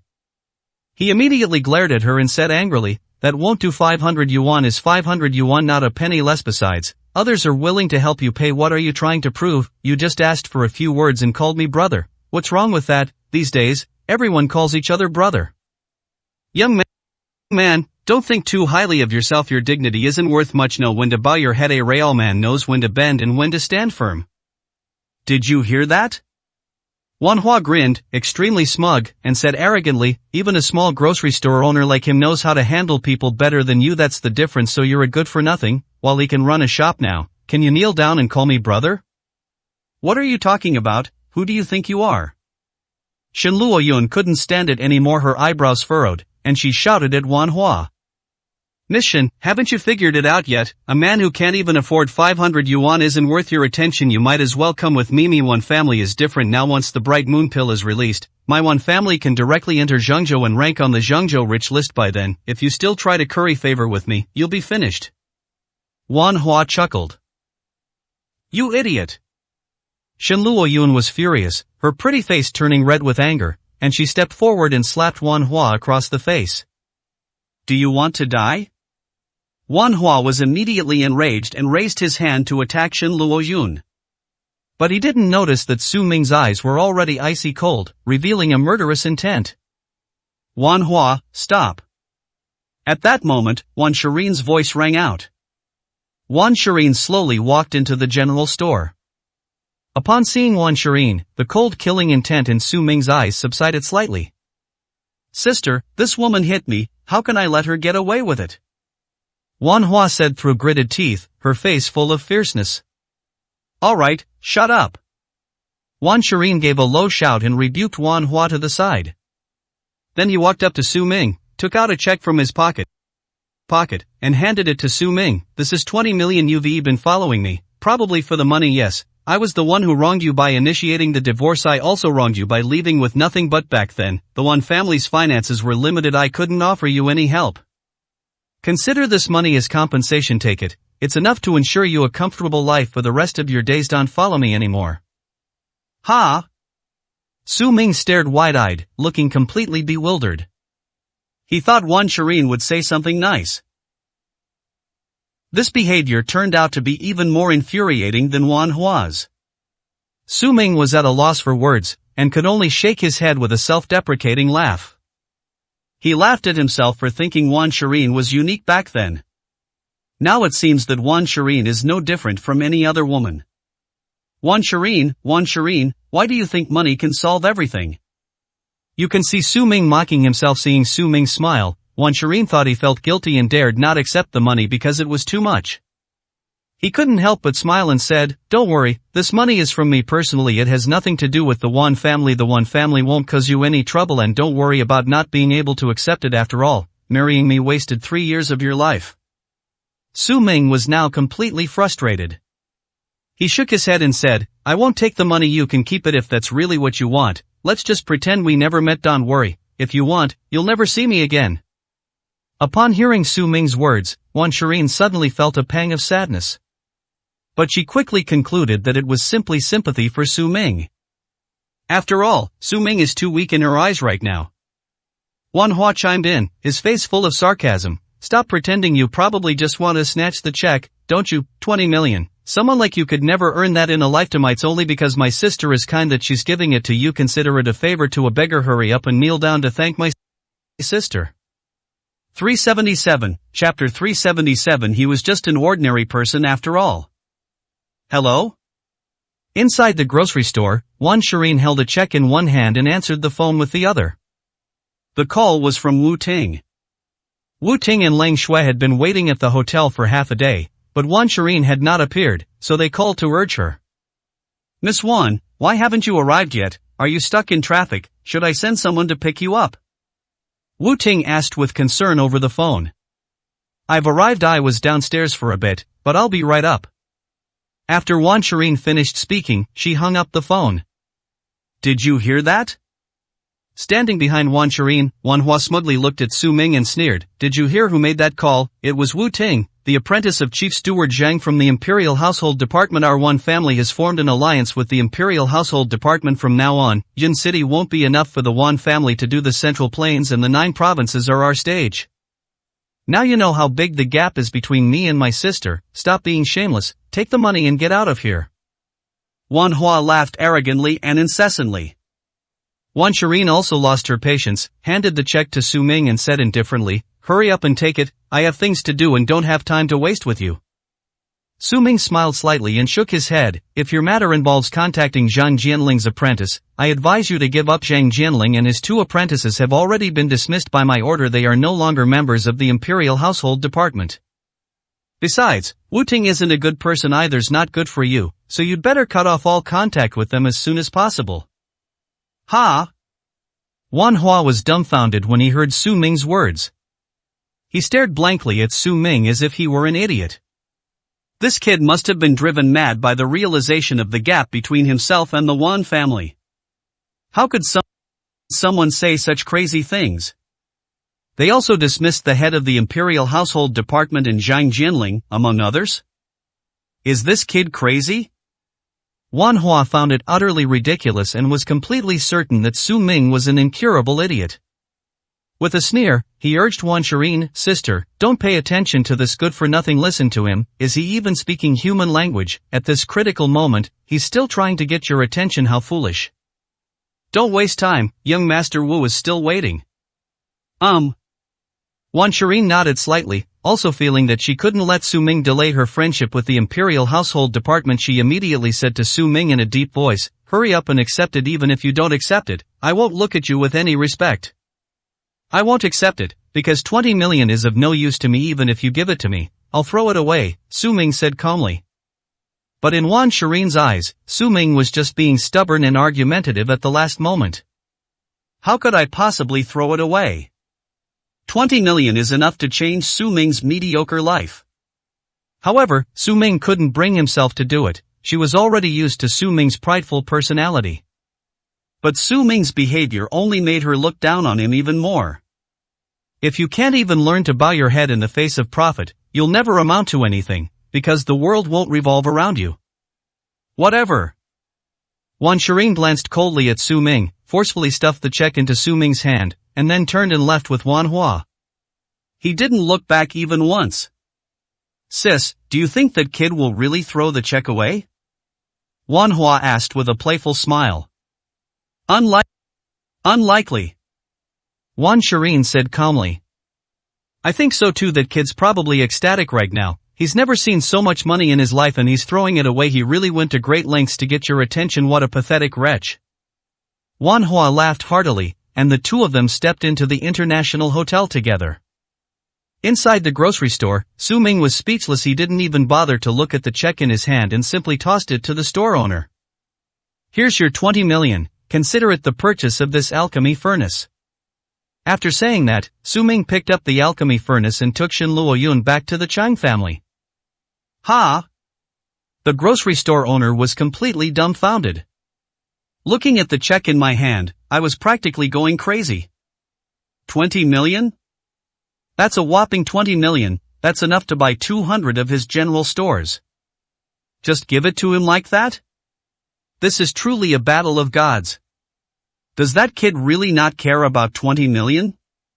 The grocery store owner stood there in a daze for half an hour, unable to believe that such a windfall had fallen on his head. I was stunned for a long time. At this moment, Wan Shirin and Wan Hua had arrived at the private room upstairs in the hotel and met with Wu Ting and Leng Shui. Wan Shirin stood by the window, looking down, and just then saw Su Ming and Shen Luoyun leaving in a hurry. Su Ming was still holding that old incense burner in his hand. So you've already accepted it. Su Ming couldn't possibly throw it away. Without this money, Su Ming wouldn't even be able to afford the 500 yuan incense burner. He left in such a hurry, probably because he was afraid of being caught by her and feeling embarrassed. In the end, he was just an ordinary person. Wan Shirin was relieved, even though Su Ming looked so embarrassed and ridiculous when he accepted the check. But at least she no longer felt she owed Su Ming anything. Miss Wan, what are you looking at? Wu Ting's cheerful voice rang out from behind. Wu Ting sat in the chair behind her, gazing at Wan Shirin's graceful figure from behind. She was slender and curvaceous, with a wasp waist and a hip that was slender in the right place and round in the right place. What a beautiful sight, what a lovely woman. Especially since Wan Shirin had been married, her charm was even more captivating, making it difficult for Wu Ting to resist. He couldn't help but lick his lips. We must win over Wan Shirin today. My sister is probably watching that idiot she bumped into downstairs earlier. You've met young Master Wu before. He's the idiot who used to take the main seat at our Wan family's house. My sister just gave him 20 million, and that kid said he doesn't care and would throw it away like trash. My sister is probably watching him. What a joke. Wan Hua looked at the man with his legs crossed and chuckled. So that's how it is. Wu Ting understood and grinned. Those kinds of people are poor and lack ambition. Besides being stubborn, they have no other advantages. How could they possibly give up? They probably all regard Miss Wan as a living saint now, but Miss Wan is really generous to spend 20 million on such lowly parasites. Wan Shirin then turned around, a generous and appropriate smile on her face. 20 million can sever a relationship and prevent him from harassing me again, which is more than worth it for me. That's absolutely right. Miss Wan is truly dashing and radiant. No wonder she was chosen by the 9 Provinces Medical Academy as a prodigy. Come, Miss Wan, let me toast you.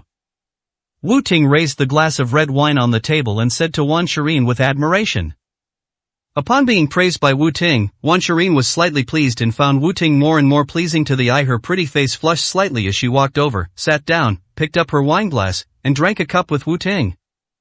378, Chapter 378. I was fired by a unanimous vote. The 4 of them then chatted idly in the private room, clinking glasses and talking animatedly.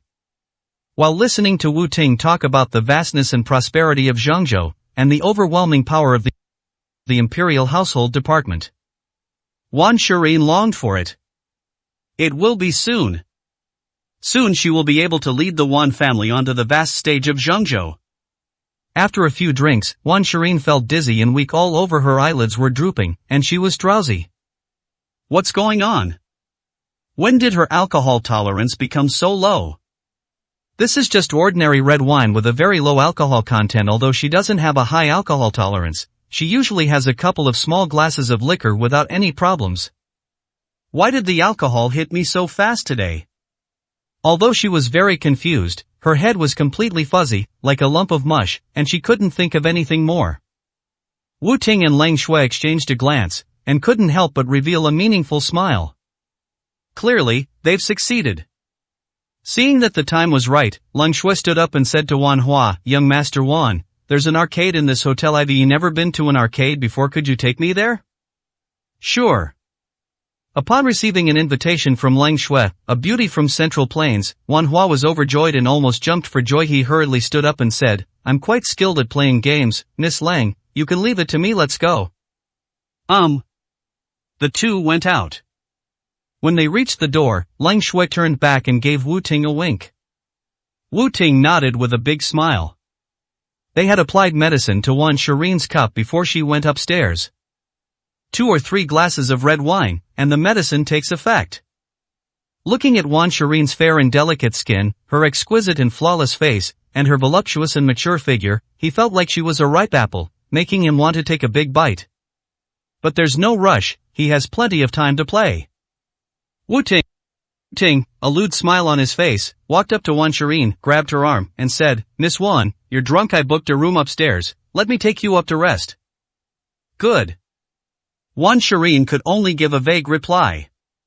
Wu Ting helped Wan Shirin up. Looking at Wan Shirin's magnificent and full breasts, he was completely captivated. He could no longer resist and reached out a large hand towards Wan Shirin's chest. Ding ding ding. Just then, Wu Ting's cell phone rang suddenly. This gave Wu Ting a huge fright. He hurriedly put Wan Shirin down, then took out his phone, intending to turn it off, but when he looked down, he found that it was his master Zhang Jianling calling. This surprised Wu Ting. I had no choice but to answer the phone. "Hello, master, what's wrong? Could you give me a little time? I have something to take care of," Wu Ting said into the phone. "I'm giving you a damn time. Come back with Lang Shui right now. Something's happened here," Zhang Jianling said furiously on the other end. "But here, Wu Ting looked at the unconscious Wan Shirin with great reluctance. They were just one step away, the final push. He just left like that. It's like the meat has already been fed into his mouth, just waiting for him to chew it. How could he bear to give it up? "But you motherfucker." On the phone, Zhang Jianling roared, "Are you going to disobey orders? If you don't come back, don't ever come back again, and don't acknowledge me as your master anymore." Hearing the roar, Wu Ting was completely awake, his whole body trembled, and he realized that this was a huge matter. He had never seen his master so furious and flustered. He nodded hurriedly and said, "Okay, master, we'll be right back." Wu Ting put down his phone and hurriedly opened the door to go find Lang Shui. Wan Shirin was too lazy to care anymore. In the arcade, Wan Hua showed off his skills while trying to curry favor with Lang Shui. To buy time, Lang Shui also offered some half-hearted flattery, which made Wan Hua very happy. He had never felt so honored and pleased before. He could understand how his sister Wan Shirin felt when Wu Ting praised and favored her. The beauties of the Central Plains Imperial Household Department. One compliment is more effective than 100, it's simply wonderful. At that moment, Wu Ting strode in and whispered a few words in Lang Shui's ear with a somber expression. So the two of them turned around and left. Wan Hua was still performing like a clown, but when he turned his head, he found that Lang Shui was already leaving. He hurriedly caught up, grabbed Lang Shui's hand, and said with a big smile, "Miss Lang, you haven't played yet, have you? Why are you in such a hurry to leave? Let's play together. I'll teach you. I guarantee you'll become an arcade master." "Fuck your mother." Lang Shui suddenly turned around, her face frosty and filled with murderous intent. He slapped Wan Hua hard across the face. "Roll." Lang Shui cursed angrily and went downstairs with Wu Ting. Wan Hua was completely stunned by the blow, standing there blankly with his face covered, unable to react for a long time. He then realized that he looked like an idiot. For Zhang Jinling, it was like the sky was falling. He turned off his phone all night and only remembered to turn it on today. But as soon as he turned it on, he was bombarded with calls and messages, which nearly made his phone explode. I can't call back. It was so stuck that I couldn't operate it and it almost crashed. He could only check the text messages. But what he saw almost made Zhang Jinling faint. A message from the headquarters of the Central State Internal Affairs Department. Zhang Jinling has been unanimously dismissed by the Imperial Household Department. His identity information has been completely erased from the Zhengzhou Imperial Household Department. In other words, he now has no connection with the Imperial Household Department whatsoever. The status he built with half a lifetime of hard work and bloodshed was completely destroyed in a short period of time.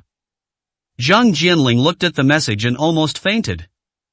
Afterwards, he immediately called Wu Ting and Lang Shui to inform them. Sitting alone in the room, I felt as if I had fallen into an ice cellar. At this time, He remembered the phone call I received at Wan's house.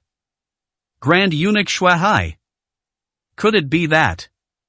Was that phone call real? Was it really Shui Hai of Diwan Prefecture who personally ordered his dismissal? But how is that possible? Zhang Jinling grew increasingly panicked, his body covered in cold sweat. Who exactly did he offend? Why did this alarm a high-ranking official in the imperial state? Why was Shui Hai ordered to dismiss him from his post? Zhang Jinling was almost going crazy. Snap! The door to the room was pushed open, and Wu Ting and Lang Shui rushed back. The two anxiously approached Zhang Jinling and asked, "Master, what happened? You sounded so anxious on the phone." Tu was unanimously dismissed from the Imperial Household Department. I am no longer the head of the Imperial Household Department. Zhang Jinling spoke in a very deep voice. Ah! Wu Ting and Lang Shui were instantly struck dumb, their faces turning deathly pale.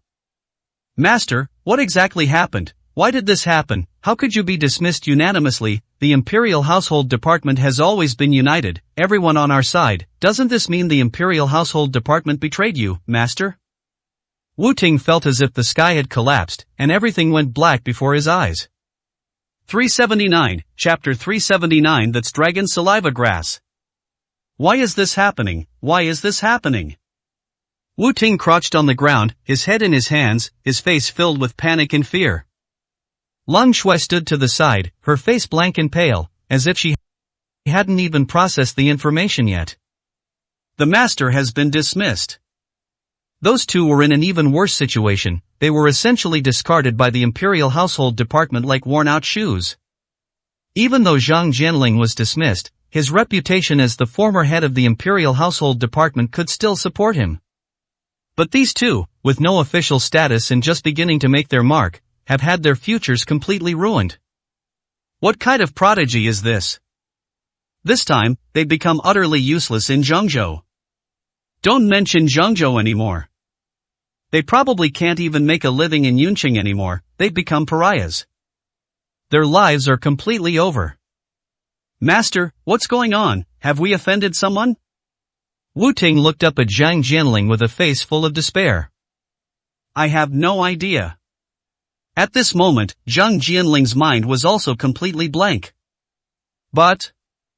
Zhang Jinling paused, as if remembering something, and said in a deep voice, "But if that phone call I received at the Wan family's house earlier, if it was true, and the caller was indeed the Grand Eunuch Shui Hai, he told me on the phone that we had offended a powerful figure we absolutely couldn't afford to offend. He told me to immediately kneel down and beg for mercy.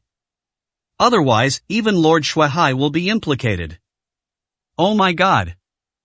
Upon hearing this, the two were nearly scared to death.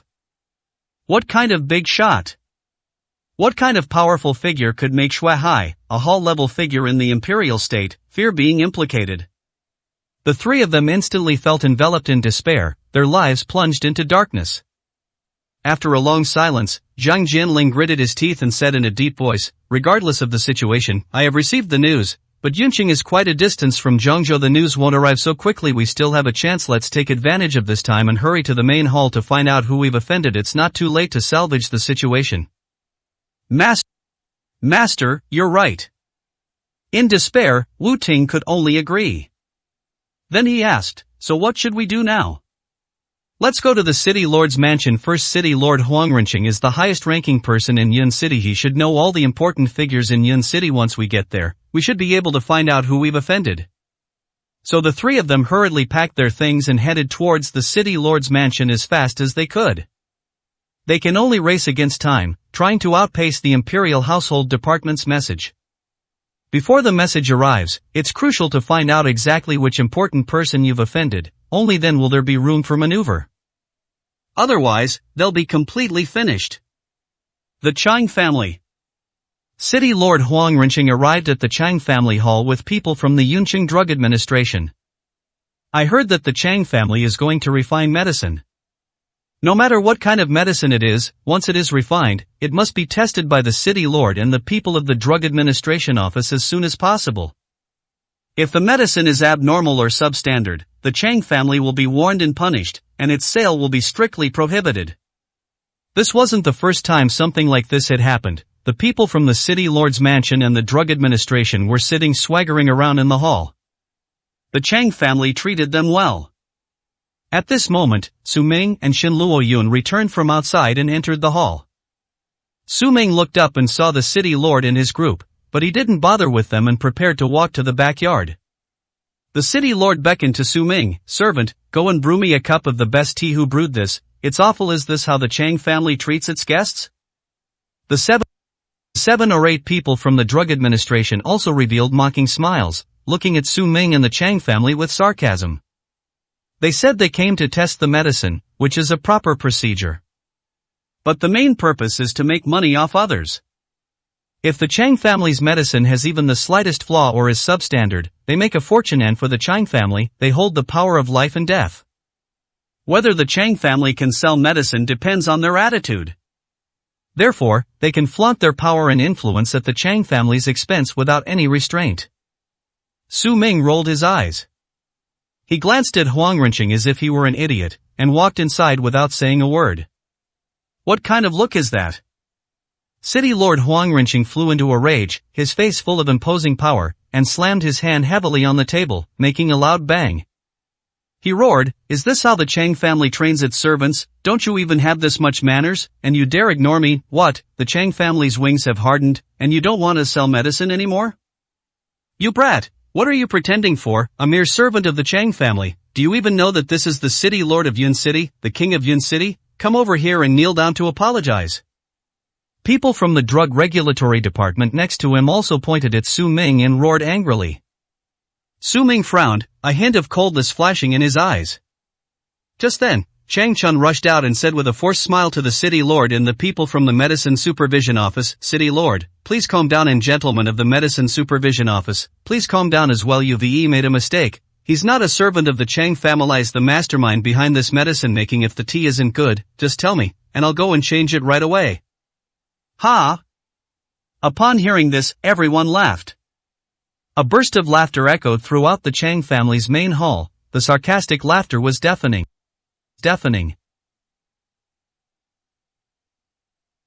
Chang Chun, are you really senile? Has your Chang family run out of people to use, letting such a useless person replace your Chang family in alchemy? Have you given up on yourself? The people from the Drug Regulatory Department laughed even more unrestrainedly and happily. With such an idiot making medicine, how can the quality of the medicine be acceptable? They're going to make a fortune now. We can take this opportunity to extort a large sum of money from the Chang family. The Chang family has made a lot of money over the years, but they've never had a chance this time. The Chang family is finished. They need to really bleed Chang Chun dry. Chang Chun smiled awkwardly, but it was a forced smile. These idiots. They had no idea who Su Ming was. If there's a problem with the medicine Su Ming concocts, then there won't be any medicine in the world that isn't problematic. These idiots have clearly come to the wrong place. But seeing Chang Chun's awkward situation, seeing their expressions, Huangrenching and the others thought they had guessed correctly, and laughed even more heartily. "Alright, then let this kid refine the medicine. Chang Chun, you're not allowed to help and you're not allowed to change people either. You know the rules, right? Trying to be clever with us won't do you any good." Yes. Chang Chun nodded with a forced smile, inwardly cursing, a bunch of idiots. Then no one stopped Su Ming. They were all waiting for Su Ming to make a fool of himself and push the Chang family into the abyss. They were all looking forward to watching the show. Huang Renqing took the lead in getting up, and the group followed Su Ming to the backyard of the Chang family. As soon as they stepped into the Chang family's backyard herb garden, a strong medicinal smell wafted over them, and Huang Renqing and his group immediately sensed that something was wrong. The aura was incredibly strong, at least 10 times stronger than outside. One puff and you feel refreshed and clear-headed. Then their gaze turned forward, and they spotted the dragon saliva grass in the herb garden, protected by an array and gleaming brightly. Oh my god! Huang Renqing stared wide-eyed in shock. So the rumors were true, your Chang family really does cultivate ambergris? Then, to everyone's astonishment, Su Ming, holding the alchemy furnace, stepped forward and, with a single hand, snapped the dragon's saliva grass in two on the spot. This nearly drove the city lord Huang Renqing and the people from the Drug Administration Department crazy. What is this kid doing? Stop, that's dragon's saliva grass, are you crazy? The crowd was terrified, shouting and screaming, flailing their arms and legs wildly, almost going mad. 380, Chapter 380. Oh my god.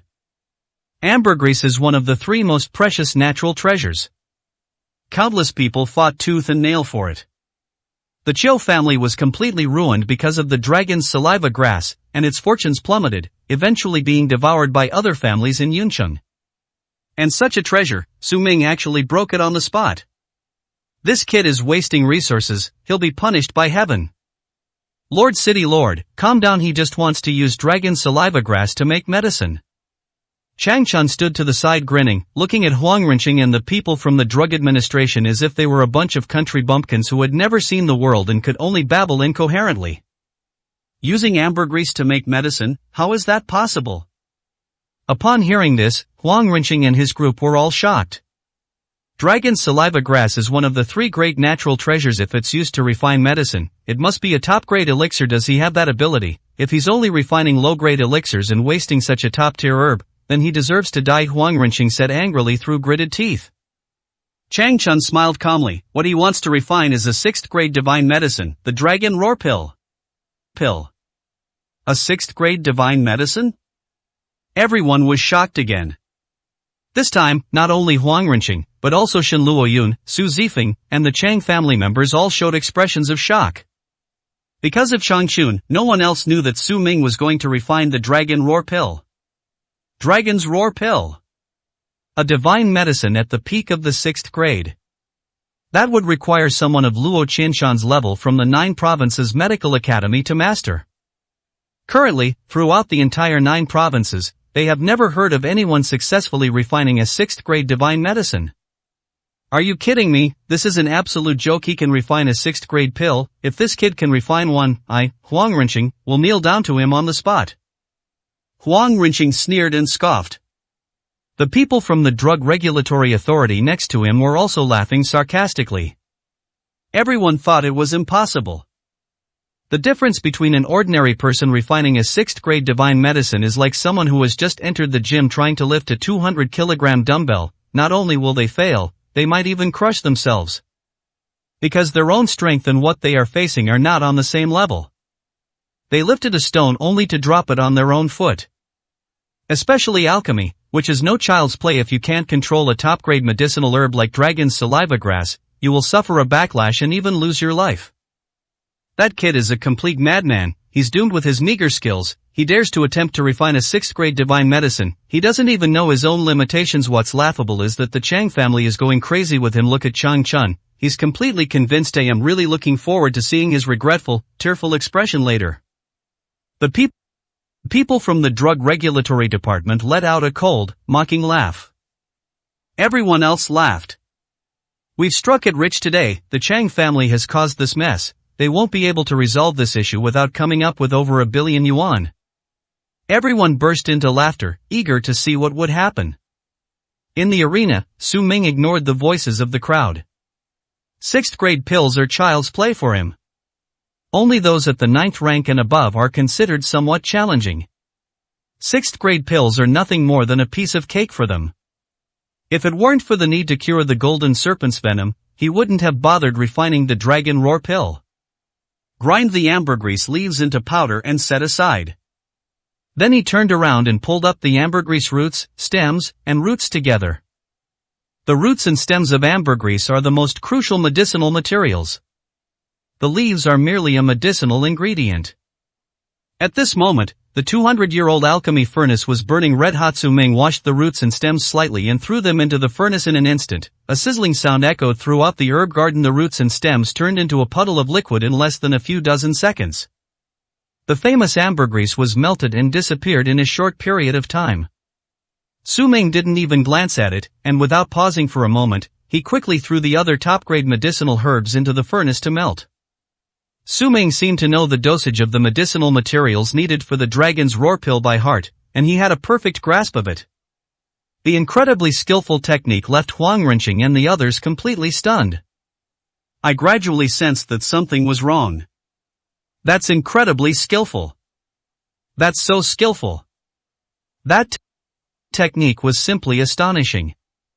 This is hardly the kind of alchemy skill that a young man in his 20s could display. Even a big shot like Luo Qianshan wouldn't be able to do this much. Could it be that what Chang Chun said was true? Is this kid really capable of refining the 6th grade divine medicine, Dragon Roar Pill? Although their techniques were very skillful, they still couldn't believe it. It was impossible. Alchemy was something that required years of practice to gain a profound understanding of. A young man in his early 20s who has been learning medicine since birth can't possibly be that skilled. However, what followed was truly eye-opening for them. The first step is simply to melt the medicinal herbs. This process, although it requires some skill and control of the heat, is not difficult for anyone with a little medical knowledge. The most crucial step is condensing the elixir.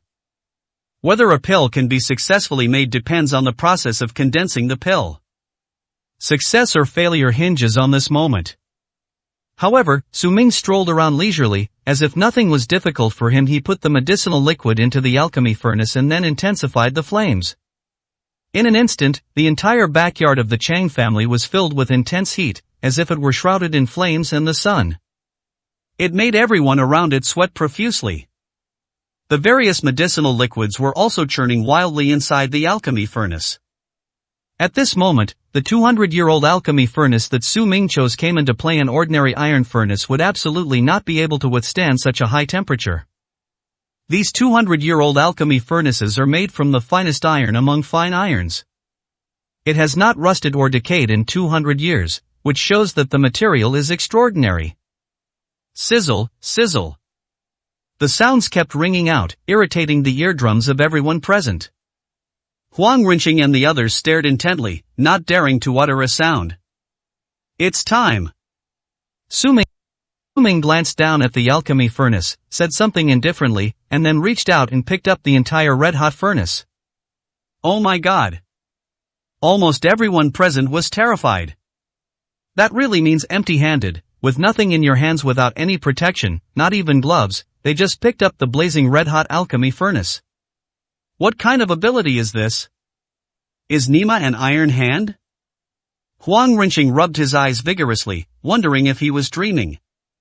In the blink of an eye, Su Ming had already picked up the alchemy furnace and placed it in cold water. Puff! Water vapor billowed into the sky, and steam spread everywhere, filling the entire venue as if everyone were in a cloud of mist.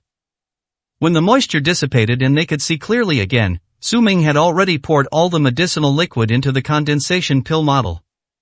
Then insert the model into the ice block. A moment later, the model was removed, revealing perfectly round, smooth, and lustrous pills on it. Oh my God! Huang Renqing knelt down with a thud, his face blank with disbelief. The 6th grade divine medicine has truly been made. Who exactly is this kid? Huang Renqing really knelt down. The other staff members from the Drug Regulatory Department were also dumbfounded, completely shocked, their eyes wide open, unable to recover for a long time. Just who was this guy? Someone with such top-level alchemy skills couldn't possibly be an unknown servant of the Chang family. They finally realized it. 381, Chapter 381 Martial Arts Master.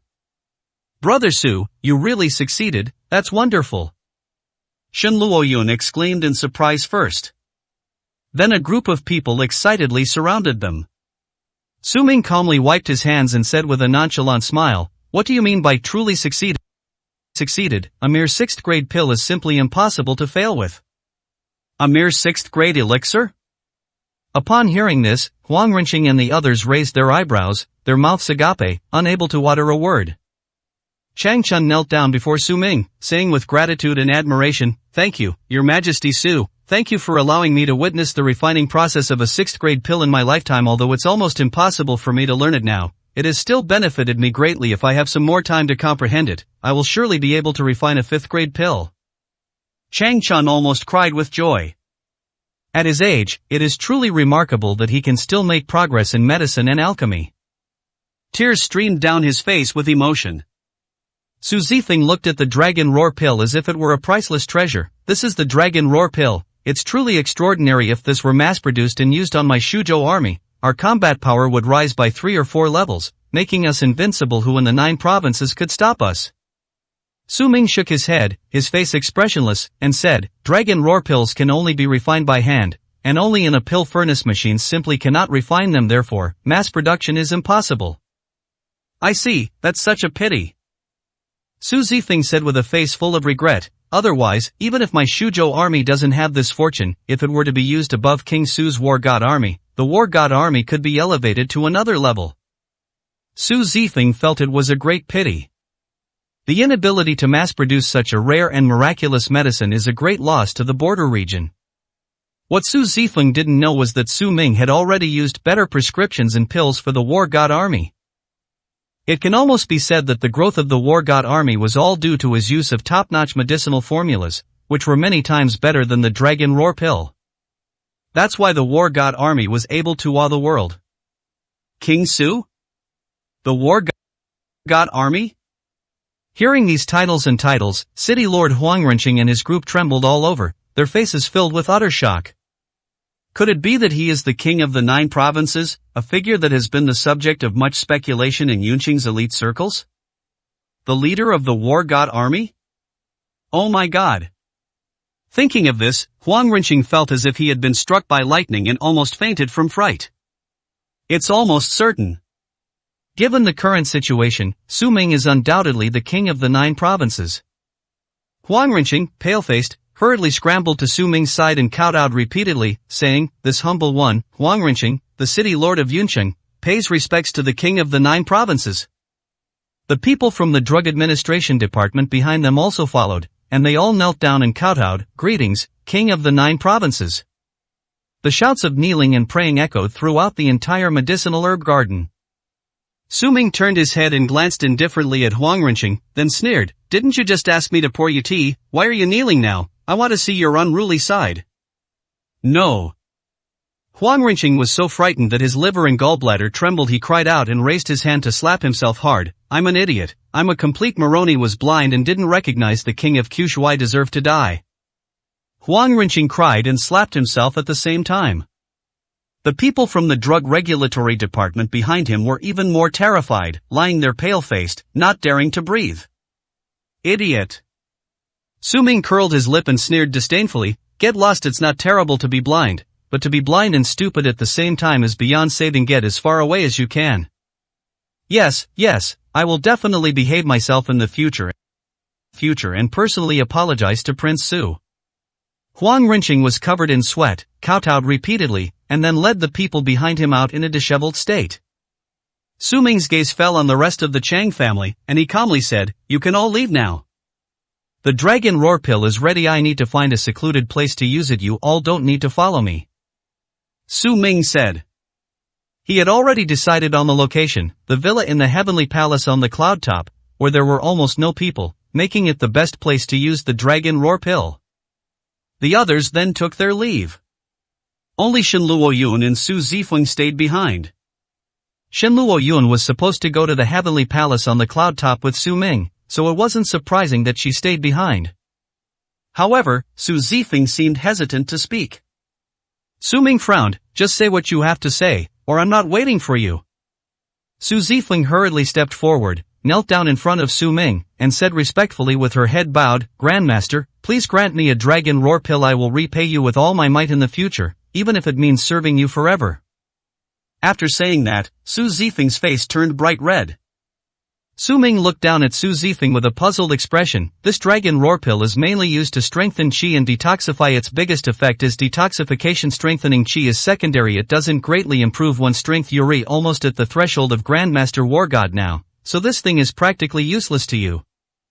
What are you in such a hurry to do? Su Ming couldn't understand it. If it were any other pills that could help improve martial arts, he would have given them to Su Zifeng. It's not a big deal after all. But this detoxifying stuff was of no benefit to Su Zifeng. Even if you're eager to improve, you can't be this indiscriminate. Su Zifeng pursed her lips slightly, her face grim, and said, I know, and normally I would know my limits, but things are different now. Something has happened in Shuzhou because my master and I haven't been in Shuzhou for a while. Some villains have taken advantage of the situation. Among them is Yi Tianzong, a powerful master and 9th level war god from Shuzhou. Not only is he incredibly strong himself, but he has also personally trained and taught at least 100 master war gods. His strength is undeniable. And I've only just reached the threshold of Grandmaster War God. I'm far from it. If I were to go back now, I'm afraid I wouldn't be his match either. The entire Shuzhou army, he can control them all. Therefore, even though I know the dragon roar pill has negligible effect, I don't want to let go of even the slightest chance. I beg the ancestral master to grant my request. Su Zifeng knelt down in sorrow and helplessness. She had no other choice. That's a huge difference. If she cannot reach the level of a Grandmaster War God, she will not even be qualified to contend with Yi Tianzong. I see. Yi Tianzong, I've heard of that name before. He's known as the martial arts master of Shuzhou, the king of martial arts. I won't give you the dragon roar pill, because it's useless to you. Su Ming said calmly. Ah. Upon hearing this, Su Zifeng felt utterly hopeless. Then she will never be a match for Yi Tianzong in her lifetime. But Su Ming changed the subject, revealing a smile, and said, however, after I take the dragon roar pill, I can go with you. I also want to meet this martial arts master and see just how capable he is. 382, Chapter 382. Nonsensical. Real? Su Zifeng suddenly looked up, so happy she almost fainted. This is wonderful. Su Ming personally taking action is far better than giving her the dragon roar pill. Even if she obtained the dragon roar pill, the best she could achieve would be breaking through to the Grandmaster War God realm. However, he was still a long way from Yi Tianzong, who had already reached the level of a Grandmaster War God and had reached the peak. The odds of winning are extremely slim. But if Su Ming makes a move, that's a different story. Thank you, Grandmaster, we are so grateful for your great kindness, my master, and I will definitely wait for you. Su Zifeng was extremely grateful. She looked at Su Ming with shining eyes. If Shen Luoyun hadn't been there, she probably would have rushed up and kissed Su Ming. But with someone watching, I wouldn't dare to be so bold. After all, this is the founder of our school. This is extremely disrespectful to our teacher. Su Ming waved his hand, smiled, and led Shen Luoyun out. Helping Su Zifeng with this favor wouldn't be a big deal. After all, Su Zifeng and Zhang Chongshan had stayed at the Chang family's house during this time and had done a lot of things for him. I've been protecting the ambergris for him. If Su Zifeng hadn't been there, the Chang family might have all died during Qiu Shihao's sneak attack. Su Zifeng really gave it her all. Then we can't just stand by and watch a mere Grandmaster War God bully the Shuzhou army. Grandmaster, God of War at the peak, how laughable. Su Ming smiled calmly, not taking it seriously at all. Outside the Chang family gate, Zhang Jianling and his two disciples arrived in a flustered manner. They first went to the city lord's mansion, but found it empty. After inquiring, they learned that the city lord, Huang Renqing, had come to the Chang family. He rushed over without stopping, and when he arrived at the Chang family's door, he ran into Huang Renqing, who had been scolded by Su Ming and had his tail between his legs and left. Upon seeing Huang Renqing, Zhang Jianling rushed forward, his expression excited, and said, Lord Huang, I've been looking for you for ages. Quickly, I need to speak with you. Let's book a restaurant and have a chat. Huang Renqing was extremely upset at that moment. He made such a big mistake in front of King Su. He was so stupid, he doesn't even know what kind of impression he left on the king of Kyushu. Now I'm filled with remorse and regret, and my mood is absolutely terrible. I have no mood to deal with Zhang Jianling. Even though Zhang Jianling was the head of the imperial household department, he didn't give him a friendly look. He glanced coldly at Zhang Jianling and said in a deep voice, "Just say what you have to say, I'll answer you if I can, otherwise, don't waste your time." Zhang Jianling frowned slightly. Why is this guy so arrogant? This is the attitude I got when I saw Zhang Jianling. Although he has been dismissed from his post, the rest of Yunqing is unaware of it. In the eyes of these people, he should still be the high-ranking and powerful chief steward of the Central Plains Internal Affairs Office. But with the situation pressing, Zhang Jianling didn't want to argue and had no choice but to speak frankly. Then I'll be frank, he just received news that there's a top-tier figure in Yun City. However, I've thought long and hard, but I can't think of any such figure in Yun City, so, City Lord Huang, please tell me, and I'll go pay my respects immediately. Big boss? Huang Rinqing raised an eyebrow and immediately realized that Zhang Jianling was referring to Su Ming. In Yunqing now, no one can be more powerful than this big shot. It seems he's not the only one who's stupid. Zhang Jianling, the chief steward of the Central Plains Internal Affairs Office, is also a complete idiot. Judging from his flustered appearance, could it be that he has offended Prince Su? Huang Rinqing's mood improved considerably, and he revealed a gloating expression as he looked at Zhang Jianling and asked, "Steward Zhang, did you perhaps offend some big shot?" No, I just wanted to pay my respects." Zhang Jianling's heart skipped a beat, his expression froze, and he hurriedly denied it. "I see, then I'm afraid I can't help you. Greetings. I think if that big shot doesn't want to know you, you won't be able to see him," Huang Rinqing said with a sarcastic smile. "Let's see how long Zhang Jianling can keep up this act." "Then tell me where he is?" Zhang Jianling asked anxiously, frowning. "I don't know, maybe they're at the Chang family's house." The more anxious Zhang Jianling became, the happier he became. He laughed heartily, ignored Zhang Jianling, and led his men away. "That bastard!" Zhang Jianling gritted his teeth in anger, glaring fiercely at Huang Rinqing's retreating figure. "Don't bother finding that big shot for me. Once I've dealt with this, I'll make an example of you. Let's see if you'll still be laughing then." Zhang Jianling cursed, then led Wu Ting and Lang Shui toward the Chang family home. After taking only 2 steps, Su Ming and Shen Luoyun came out in front of them. Upon seeing Su Ming, Zhang Jianling's eyes sharpened. If it weren't for his dismissal, he would definitely have taken action against Su Ming by now. But now is a critical moment. Su Ming's matter will be put aside for the time being. He merely glanced coldly at Su Ming and snapped, "Useless trash, get out of the way, don't block my path." Su Ming remained expressionless. Shen Luoyun's face darkened with anger, and she coldly retorted, "Are you out of your mind? Why are you so foul-mouthed? What did we do to you? Why are you cursing like that? At your age, don't you have any manners?" Presumptuous.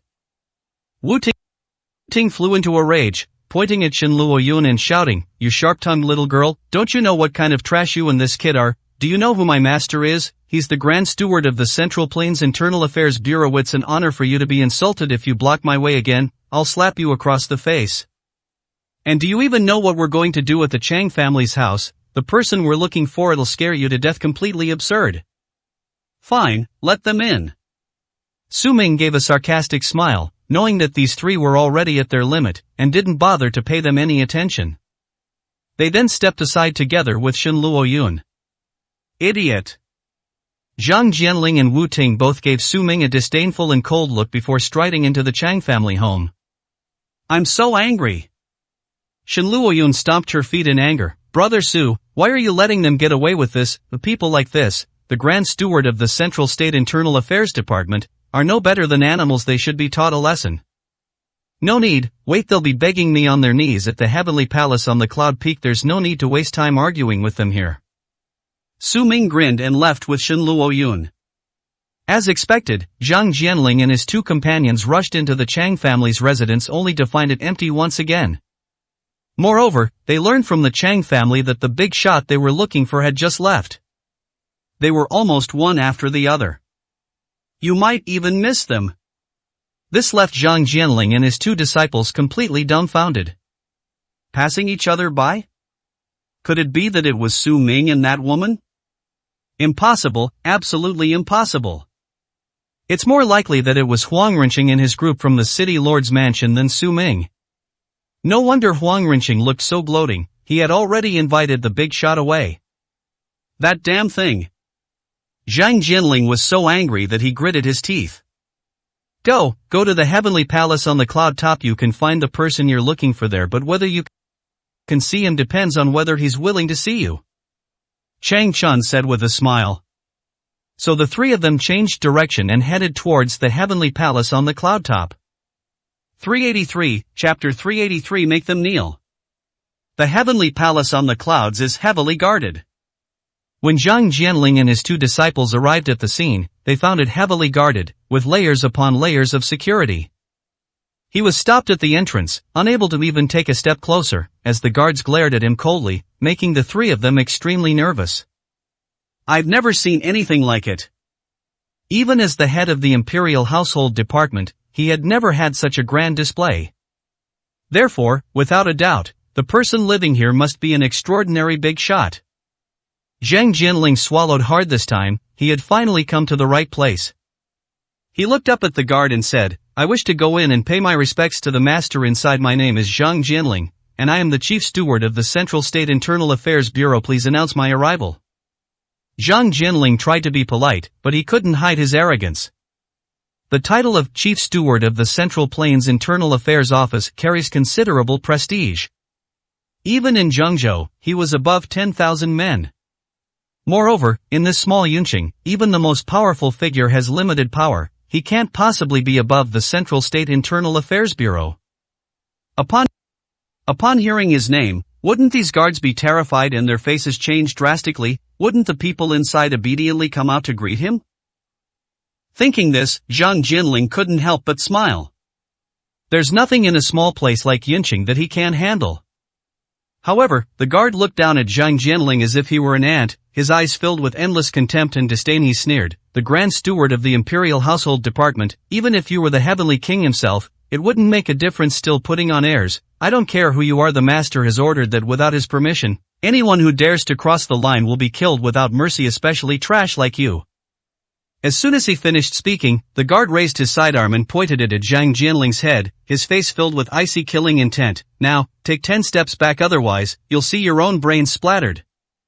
Zhang Jinling and the other two were terrified, their faces filled with fear. They never expected that the other party would show them no respect whatsoever. Pointing a dark gun at him, he felt a chill run through his body and quickly retreated 10 steps, until he was outside the gate. Zhang Jinling then realized that he was here to ask for a favor, and that pretending would only backfire. He hurriedly knelt on the ground with a thud, kowtowing to the guard and pleading, Please, guard, announce my arrival. I am Zhang Jinling from the Imperial Household Department, and I kowtow to you. I beg the master of this place to see me. Will do anything you ask, and I will give you any gift, please. Zhang Jinling wept bitterly and pleaded repeatedly.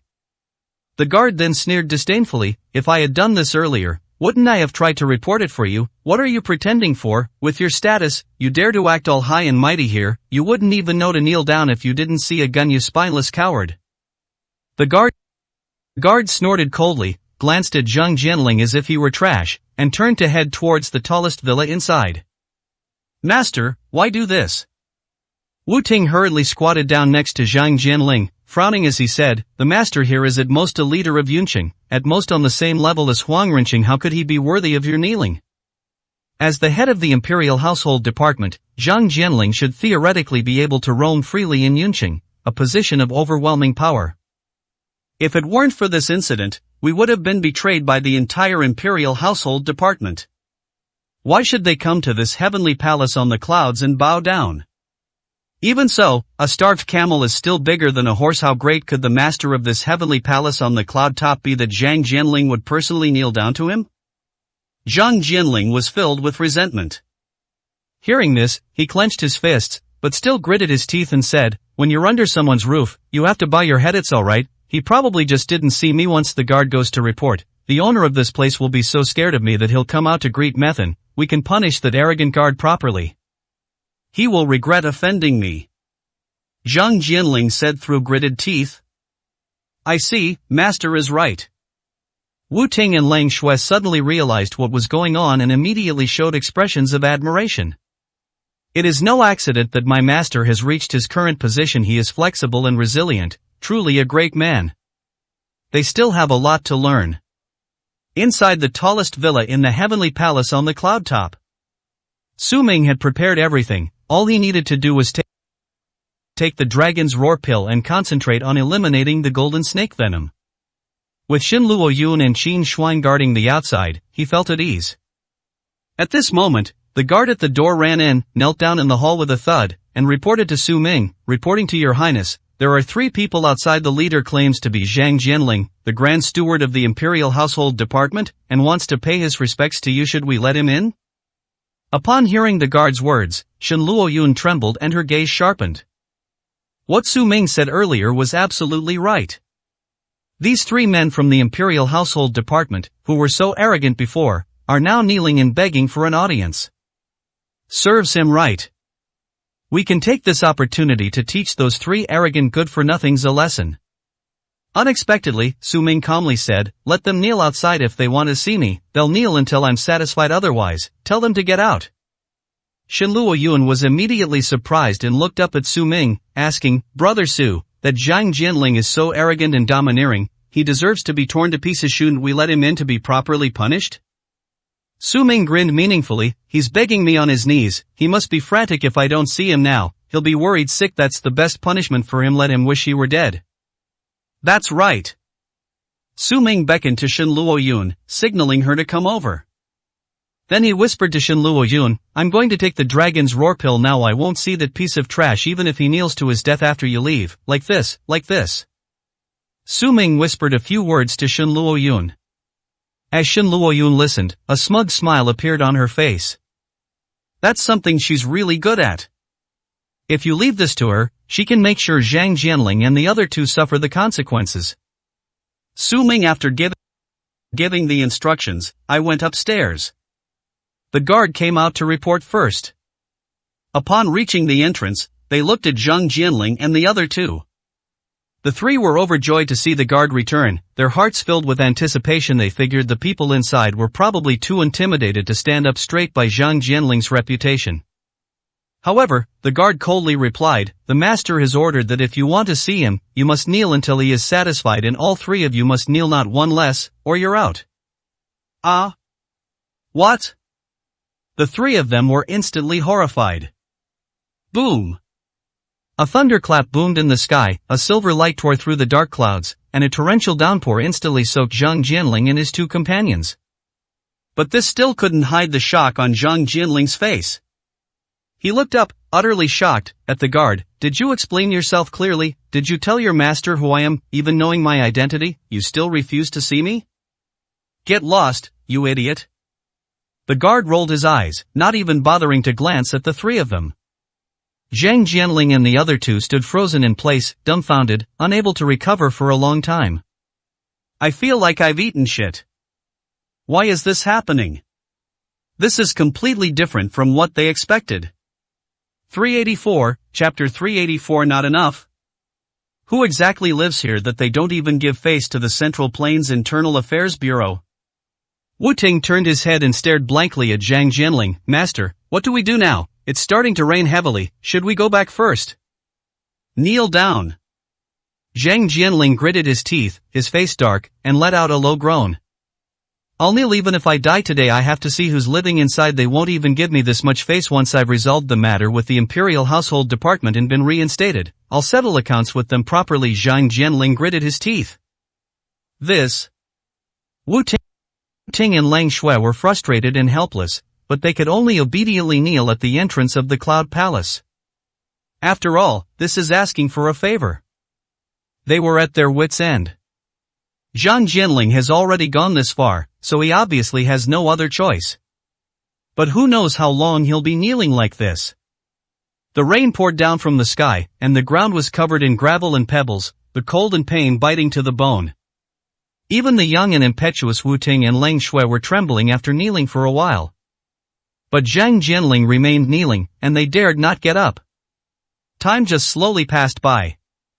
Inside the tallest villa, Su Ming had already taken the dragon roar pill. He sat cross-legged, his breath circulating within his body, surging through his 8 extraordinary meridians, gradually expelling the toxins from his body.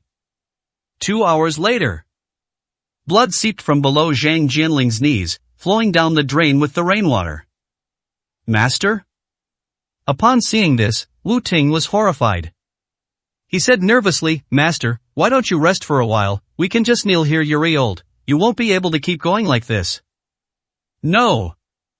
Zhang Jianling gritted his teeth, his eyes filled with hatred. It was no longer about dealing with the Imperial Household Department, he had to see Su Ming. Even if he is dismissed from his post, he will use his status today to settle accounts with this so-called master of the Cloud Palace. Otherwise, he wouldn't be able to vent the anger he's feeling right now.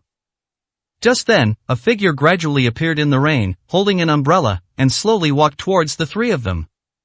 Upon seeing that figure, all three of them widened their eyes instantly. Is that the master of the heavenly palace on the cloud top? Wu Ting rubbed his eyes hard to make sure he wasn't seeing things. Overjoyed, they no longer had to kneel. However, when the figure came into view, the three of them were all shocked after seeing it clearly. The one who arrived was naturally Shen Luoyun. It's you! Wu Ting recognized her at a glance. This was the woman who had been with Su Ming at the Chang family's gate. The three of them were instantly stunned. You are the master of the heavenly palace on the cloud top? Wu Ting looked on in disbelief. No wonder they didn't want to see them. We offended them when we were at the Chang family's doorstep.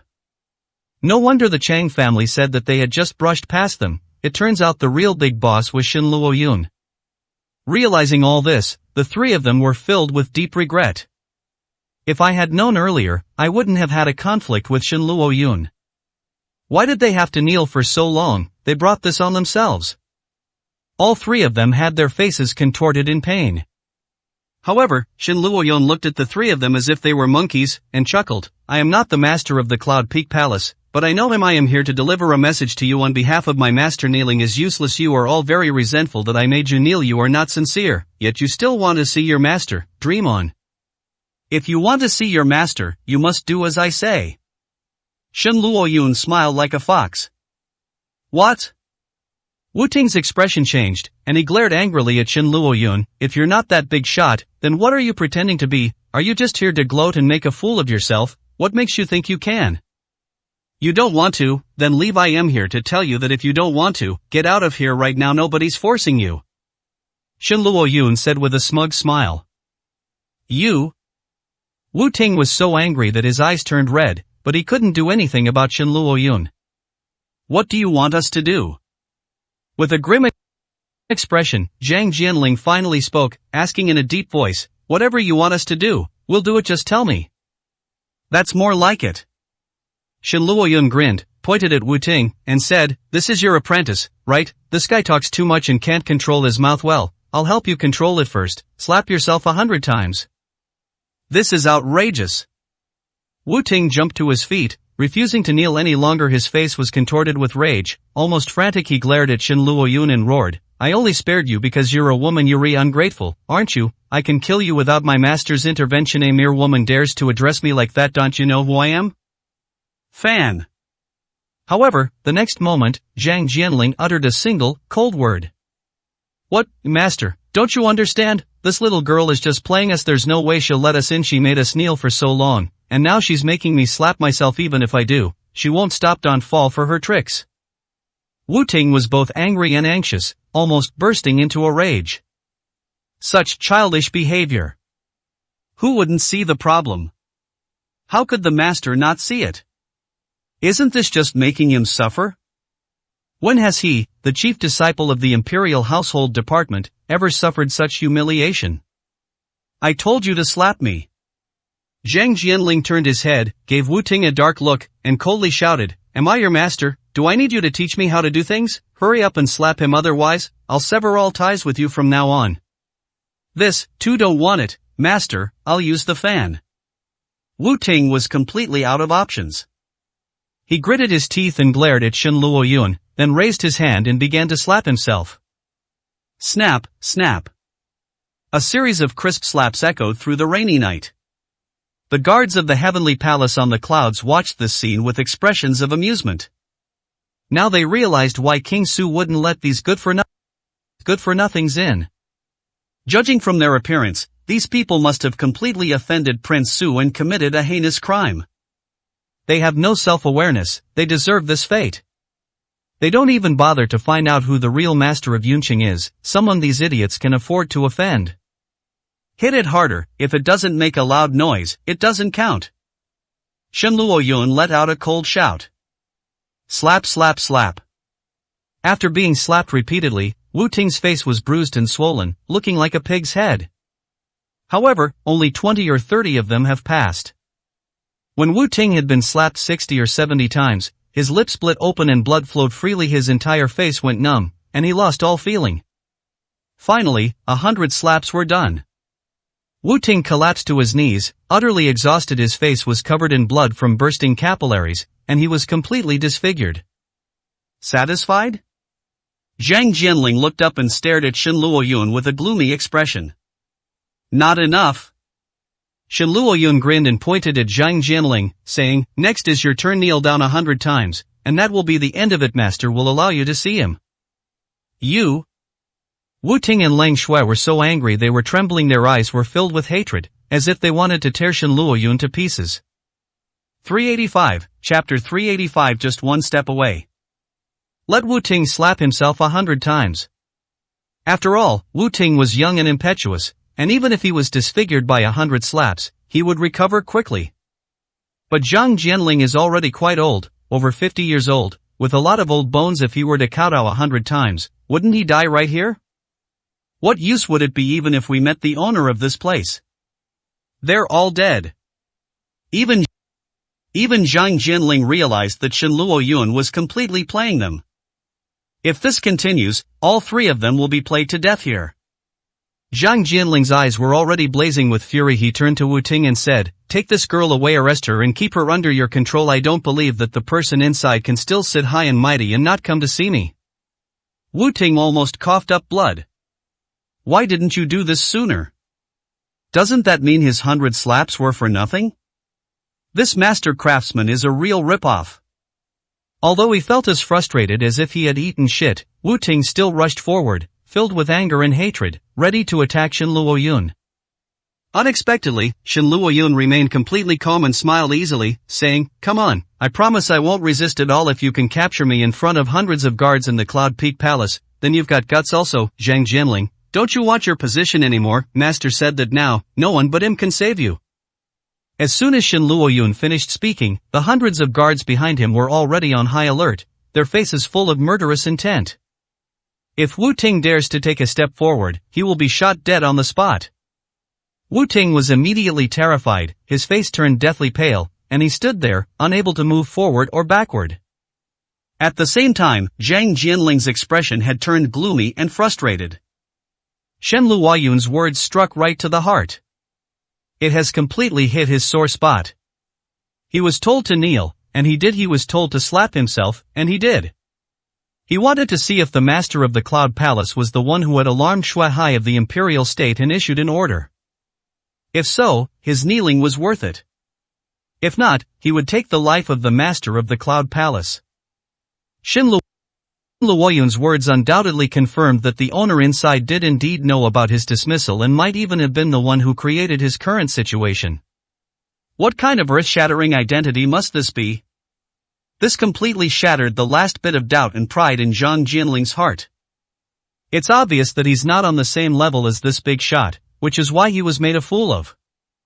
Zhang Jianling suffered a crushing defeat. All that remained in my heart was terror and despair. He lay sprawled on the ground, trembling with fear, and said, I'll kowtow. Wu Ting and Lang Shui were also stunned, not daring to breathe. Creak. Just then, a car stopped behind them. Inside the car, a figure stepped out with an umbrella and looked at Zhang Jianling and the other two in shock, saying, Steward Zhang, young Master Wu, what are you kneeling here for? The person who got out of the car was Wan Shireen. 2 days ago, Wan Shireen was drugged by Wu Ting and then sent back to the Wan family by Wan Hua. When she woke up, She didn't realize that she had been drugged by Wu Ting. She thought she was just not feeling well and was drunk. Little did she know, she almost fell victim to Wu Ting's cruelty. If it weren't for Su Ming's order to dismiss Zhang Jianling, which was delivered in time by chance and saved her life would have been ruined by Wu Ting. She was unaware of these things, so she was quite shocked to see Zhang Jianling and his two disciples kneeling at the entrance of the heavenly palace on the cloud top. Especially when they saw that the person standing in front of the three of them was Shen Luoyun. What virtue or ability does Shen Luoyun possess that would make someone from the Central Plains Imperial Household Department kneel before her? The Shen family is nothing compared to the Imperial Household Department. We are requesting an audience with the mistress of the Cloud Palace, but this young lady said that my master must kowtow 100 times before she will see us, Wu Ting said with a grim expression. What? Wan Shirin was shocked and looked completely bewildered. When did the heavenly palace on the clouds have a master? I've never heard of it before, and this woman is just Miss Shen Luoyun from the Shen family steward Zhang. Don't you know that? What makes her worthy of your kneeling? If the heavenly palace on the clouds had a master, I, Wan Shirin, would never be unaware of it. The heavenly palace on the clouds has only one master, and that is Luo Hong, who is second on the rich list. If you want to see him, I can easily arrange it for you. After Wan Shirin finished speaking, she looked up and gave Shen Luoyun a cold look. This Shen Luoyun is just too unreasonable. They actually made fun of the head of the Imperial Household Department. Don't you realize how big a mistake you've made? That's utterly hopelessly stupid. Miss Shen, what a huge mess she's made of the Shen family. If the Shen family of Zhengzhou knew this, they would be terrified. That's so stupid. Despite Shen Luoyun's great reputation, she's actually just a spoiled rich girl, not even in the same league as Wan Shirin. What?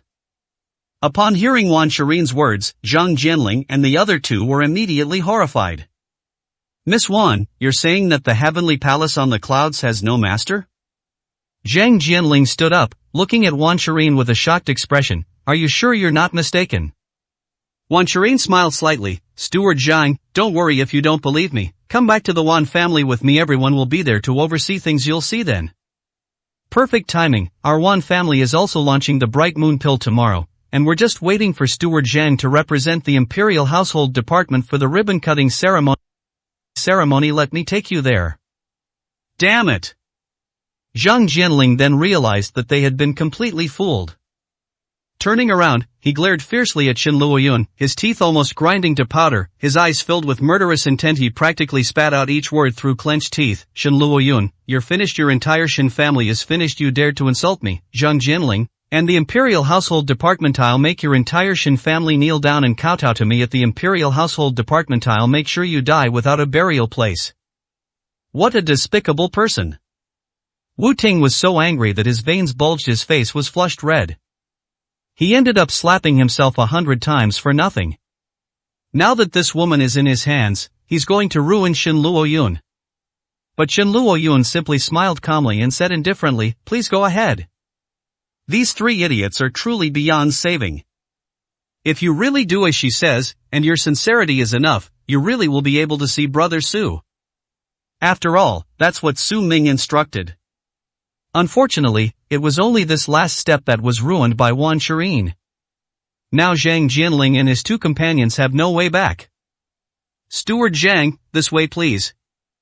Wan Shirin invited the three of them into the car. Then his gaze fell on Shen Luoyun, a hint of sarcasm and disdain flashing in his eyes. Wan Shirin stepped forward, looked at Shen Luoyun with a smile, and said, it feels good to throw a tantrum like a spoiled young lady, doesn't it? Unfortunately, your behavior is just digging your own grave. This also means that with your childish nature, you can never achieve anything. I thought you, the eldest daughter of the Shen family in Zhengzhou, could be so outstanding, but now it seems you're nothing special. No wonder you hang out with a piece of trash like Su Ming all the time. I used to consider you a rival. UVE really disappointed me. Wan Shirin shook her head, looking triumphant, then turned and got into the car with her umbrella. You're the one who's hopeless, no wonder Brother Su is so disappointed in you. Shen Luoyun watched Wan Shirin's car leave, smiled, and returned to the cloud-top heavenly palace. 386, Chapter 386. The most unbelievable. Where are Zhang Jianling and his trio of good-for-nothings? After digesting the dragon's roar pill, Su Ming took a shower and slowly walked down the stairs. One dragon roar pill isn't enough. The venom of the silkworm and the venom of the golden snake had taken deep root in his body over the years, and the toxins had become very potent. We must continue detoxing. Wan Shireen picked her up. Shen Luoyun replied. What? Su Ming frowned and made a surprised sound. I originally followed your instructions, Brother Su, and made Zhang Jinling kowtow 100 times before letting him in, but I didn't expect Wan Shireen to suddenly appear and take them away. Shen Luoyun sighed helplessly. Never mind. Su Ming shook his head.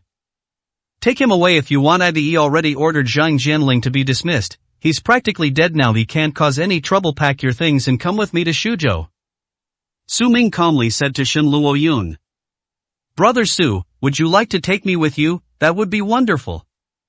Shen Luoyun cheered and went upstairs to pack her clothes. Qin Shuang stood to the side, looking at Shen Luoyun with undisguised envy in her eyes. Although she had been in Yunqing for some time and had been working as Su Ming's bodyguard, her relationship with Su Ming had not become closer as a result. On the contrary, Shen Luoyun is lively and active, and often interacts with Su Ming. She is also invited to accompany him on such occasions. In comparison, she is far inferior. A deep sense of loss welled up in Qin Shuang's heart. In Su Ming's eyes, she was probably only slightly better than the average person. If it weren't for that accidental bet, she might never have had the chance to have any contact with Su Ming again in her life.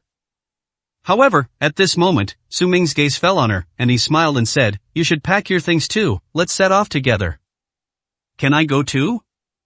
Qin Shuang looked up in surprise, somewhat flattered. Of course I'm going. You're my bodyguard. If you don't go, who will protect me? If something happens to me, you, as my bodyguard, will be held responsible. What a joke. What kind of bodyguard are you? Don't you have any sense of duty? Su Ming glared at him, feigning anger. Yes, I'll get ready right away. Qin Shuang blushed with joy and went upstairs as well. Su Ming smiled slightly, got up and left the villa. Before leaving, he had to go to the Chu family to inform Lin Xiuyun. Wan Shireen brought Zhang Jianling and the other two back to the Wan family home. In front of everyone in the Wan family, Zhang Jianling finally learned that the Cloud Palace truly had no master. The sole owner is Luo Hong, the real estate tycoon who built the Cloud Palace. In other words, all the suffering they endured tonight was for nothing. They were just fooled and their efforts were wasted. After confirming it, Zhang Jianling became increasingly angry, slamming his hand heavily on the table with a loud bang. Damn the Shen family, damn Shen Luoyun. When I return to the Central State Imperial Household Department, I will make the Shen family pay tenfold. Zhang Jianling said viciously. But deep down I wasn't sure either. Since the heavenly palace on the clouds has no master, it means that Xue Hai still hasn't found the big shot he mentioned on the phone.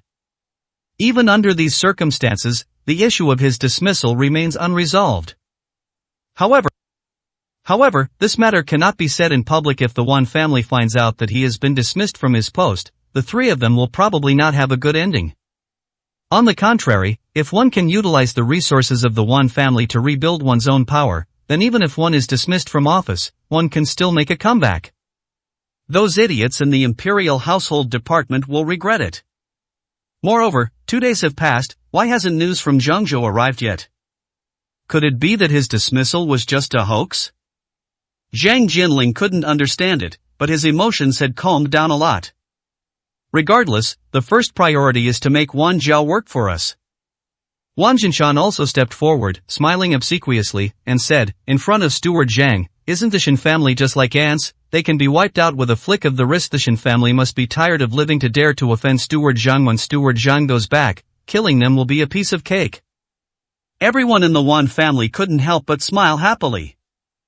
The Shen family of Zhengzhou must be incredibly stupid to oppose the renowned Imperial Household Department. However, we should also thank the Shen family for their foolishness, which gave them the opportunity to curry favor with Zhang Jianling and get closer to the Imperial Household Department. As long as they can get Zhang Jianling's support, the Wan family will soar to new heights, break out of Yunqing, and enter Zhengzhou. The Shen family and the Zhao family will all be trampled under their feet. Just thinking about it already fills them with immense hope and limitless potential. The Wan family members were overjoyed at that moment. That's right, the Shin family is nothing as long as you, Manager Zhang, want to, you can crush them with a single kick. Luo Hongxia also came up and chimed in with a smile. Zhang Jianling felt very comfortable being praised. He grinned arrogantly, you're right, within the Central Plains, there's no family that I can even look at. Which family becomes number one is just a matter of a word from me. I've made my decision. These Shin and Zhao families are utterly foolish, a bunch of idiots, hopeless cases, so I've decided to support your one family and make you the number one family in Zhengzhou. Zhang Jianling waved his hand with unparalleled boldness and said. Real? Manager Zhang, are you serious? Wan Jinshan, Luo Hongxia, Wan Shirin, and the others were so overjoyed they almost fainted. The surprise came so suddenly. With Zhang Jianling's promise, who can stop the Wan family? We've been waiting for this day for ages. Becoming number one in Zhengzhou is something no family in the entire Yin city would dare to dream of. This is not just a meteoric rise, it's a flight to the highest heavens. The entire Wan family was excited and in a frenzy. Of course it's true, I, Zhang Jianling, always keep my word. It all started when your one family began selling the Bright Moon pill. I directly ordered all the top figures in Yunqing to attend. I will ensure that your one family's Bright Moon pills generate unprecedented and unparalleled profits. Then, I will allow you to directly enter the central continent, invincible. Zhang Jianling said with absolute certainty. These words made everyone in the Wan family almost go crazy with joy. That's amazing. It's truly a blessing from heaven. Their one family is finally going to become the elite. Thank you very much, Steward Zhang. Everyone in the household bowed down in unison. Wan Jinshan and Luo Hongxia, with tears of gratitude, said, Thank you so much, Steward Zhang. From now on, our one family will obey Steward Zhang's every command. We will do anything you ask. Wan Shirin also bowed down in gratitude, her face beaming with joy. Her efforts have finally paid off. It seems that everything Su Ming said before was a lie. He was just jealous of her and the Wan family. They said we shouldn't trust Zhang Jianling, we shouldn't trust the Imperial Household Department, and we shouldn't associate with the Imperial Household Department. Otherwise, the consequences will be severe. Now it all seems like bullshit. If he had actually believed Su Ming, then this opportunity would not have existed, and the Wan family would have completely missed out on this great opportunity. She'll regret it to the core. Sure enough, compared to the Imperial Household Department, Su Ming was nothing but an ant. Su Ming's words are the least credible. If Su Ming saw this scene, he would probably regret saying those words and be so jealous he'd want to die. Wan Shirin thought to herself. 387, Chapter 387 Original Prescription. The Chu Family. Aunt Lin, I'm back. Su Ming stepped into the Chu family's living room. Xiaoming is back, and Xingqing is back too. Please wait a moment, I'll have dinner ready soon. Lin Xiuyun greeted Su Ming with a smile and then turned and went into the kitchen. Why are you here again? Can't you even afford to eat out? Do you have to come to my house to freeload? Don't you know a lot of people? Can't you go to someone else's house to freeload? Xu Qingqing sat on the sofa with her legs crossed, looking at Su Ming with annoyance. Su Ming turned his head and saw that there was a young man in a suit sitting next to Xu Qingqing. The young man looked up at Su Ming and asked with a smile, Qingqing, who is this? Is he a relative of yours? Family? Xu Qingqing burst out laughing, looking at Su Ming with disdain and saying, he's not worthy, he's just a parasite living in my house, coming over every now and then to freeload. Brother Qi, don't pay him any attention's not in our league. Yuri, the marketing manager of the Luo Group, he's no different from trash in front of you. I see. Young Qi Fei immediately smiled knowingly, and his gaze toward Su Ming became more contemptuous and disdainful. Of course, Brother Qi, you are a rising star in Yunqing, a true dragon among men at such a young age. You are already the manager of the Luo Group. Your future is limitless. I heard from Qingqing that you are also a favorite of Master Luo Henge. It's only a matter of time before you become one of the top figures in Yunqing. How can ordinary people compare to you? Let alone this kind of trash. Xu Yingkai came out with 2 cans of beer, gave Su Ming a cold look, and then handed 1 can of beer to Qi Fei. Uncle Chu, you flatter me. I've only achieved a little success because I've been lucky. Qi Fei smiled modestly, but the pride and smugness in his eyes were impossible to hide. Especially with a good-for-nothing like Su Ming as a foil, his achievements seem all the more unattainable. This isn't luck. The renowned manager of the Luo Group didn't achieve this through mere luck. Why don't others have this kind of luck? From now on, Qingqing will have to rely on Manager Qi for support in the company. Chu Yingkai smiled with a flattering expression. Let's look out for each other. Let's look out for each other. Miss Chu has been a CEO before. Her abilities are in no way inferior to mine, Qi Fei said with a smile. Everyone was immediately delighted and they drank a cup together. Hearing this, Su Ming finally understood. It's likely that Chu Qingqing has already joined Luo Heng's group company, and given Chu Qingqing's personality, she would naturally bring home one or two managers she knows to prove her abilities. Su Ming smiled and shook his head, ignoring him, and went straight to the kitchen. Look at that kid. Now that he knows who Brother Qi is, he's too ashamed to stay here. He's probably going to complain to my mom again. Chu Qingqing said, looking at Su Ming's retreating figure with a mocking expression. Complain all you want, but don't swindle your mother out of her hard-earned money, Chu Yingkai said with a stern face. We're all here. He doesn't have the guts. Chu Qingqing said dismissively. Su Ming entered the kitchen, where Lin Xiaoyan was busy turning her head and seeing Su Ming. She immediately smiled and said, Xiao Ming, what are you doing here? It's smoky in here. You don't want to get your clothes dirty. Go to the living room and have some tea. The food will be ready soon. Fine. Su Ming smiled and stood to the side helping Lin Xiaoyan wash vegetables, saying, I have something to say to you privately, Aunt Lin. What do you want to say? Did something unpleasant happen outside? Just tell me, I'm listening, Lin Xiaoyan said gently. No, it's not that. I am going out for a while, at least 5 or 6 days. Aunt Lin, please take good care of yourself while I'm gone. Su Ming said calmly. Where are you going? Lin Xiaoyan turned her head in surprise, but then smiled and said, It's alright, you go ahead. You're young. It's good for you to see more of the world. I'll take good care of myself. Don't worry about me. No. Su Ming shook his head slightly. Aunt Lin, you are kind-hearted and don't make enemies, so I'm not worried. I am afraid that girl Chu Qingqing will be ignored after I leave. If she gets into trouble, it won't be easy to resolve, so Aunt Lin, please keep an eye on things. Don't get dragged into it.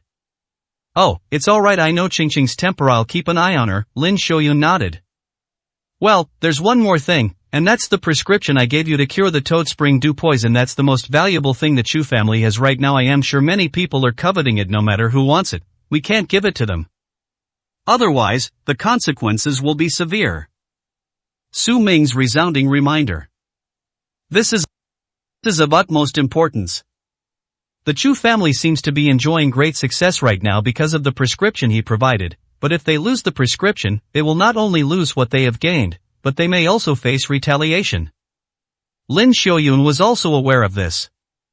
Since acquiring that prescription, their ordinary family has seen a constant stream of well-known guests every day, bringing unprecedented prosperity to the Chu family.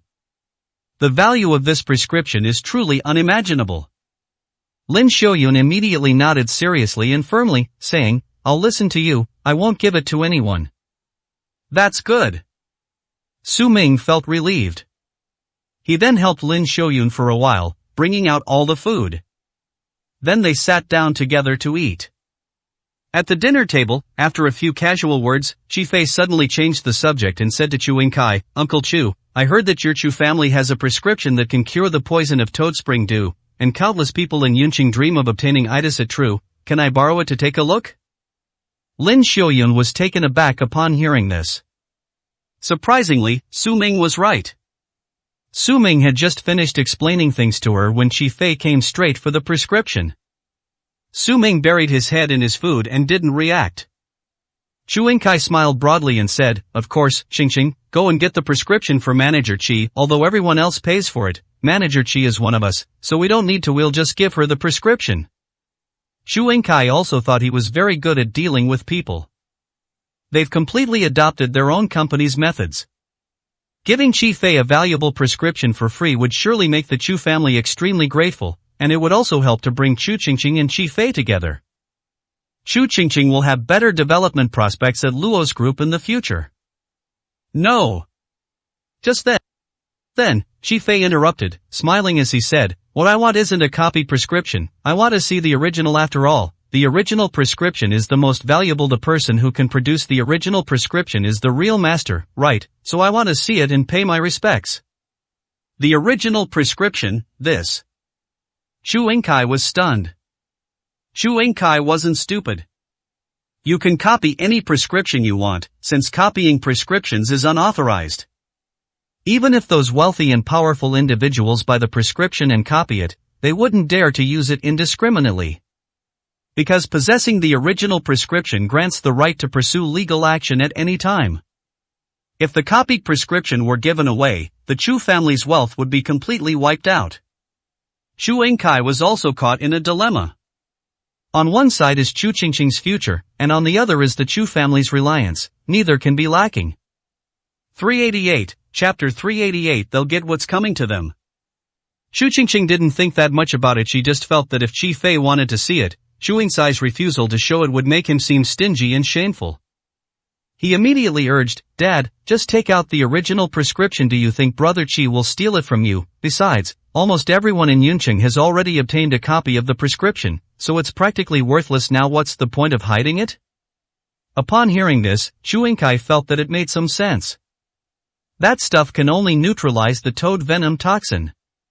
How much more useful can it be? Once it loses its value, it's just a piece of waste paper. Hiding it away won't provide for my retirement.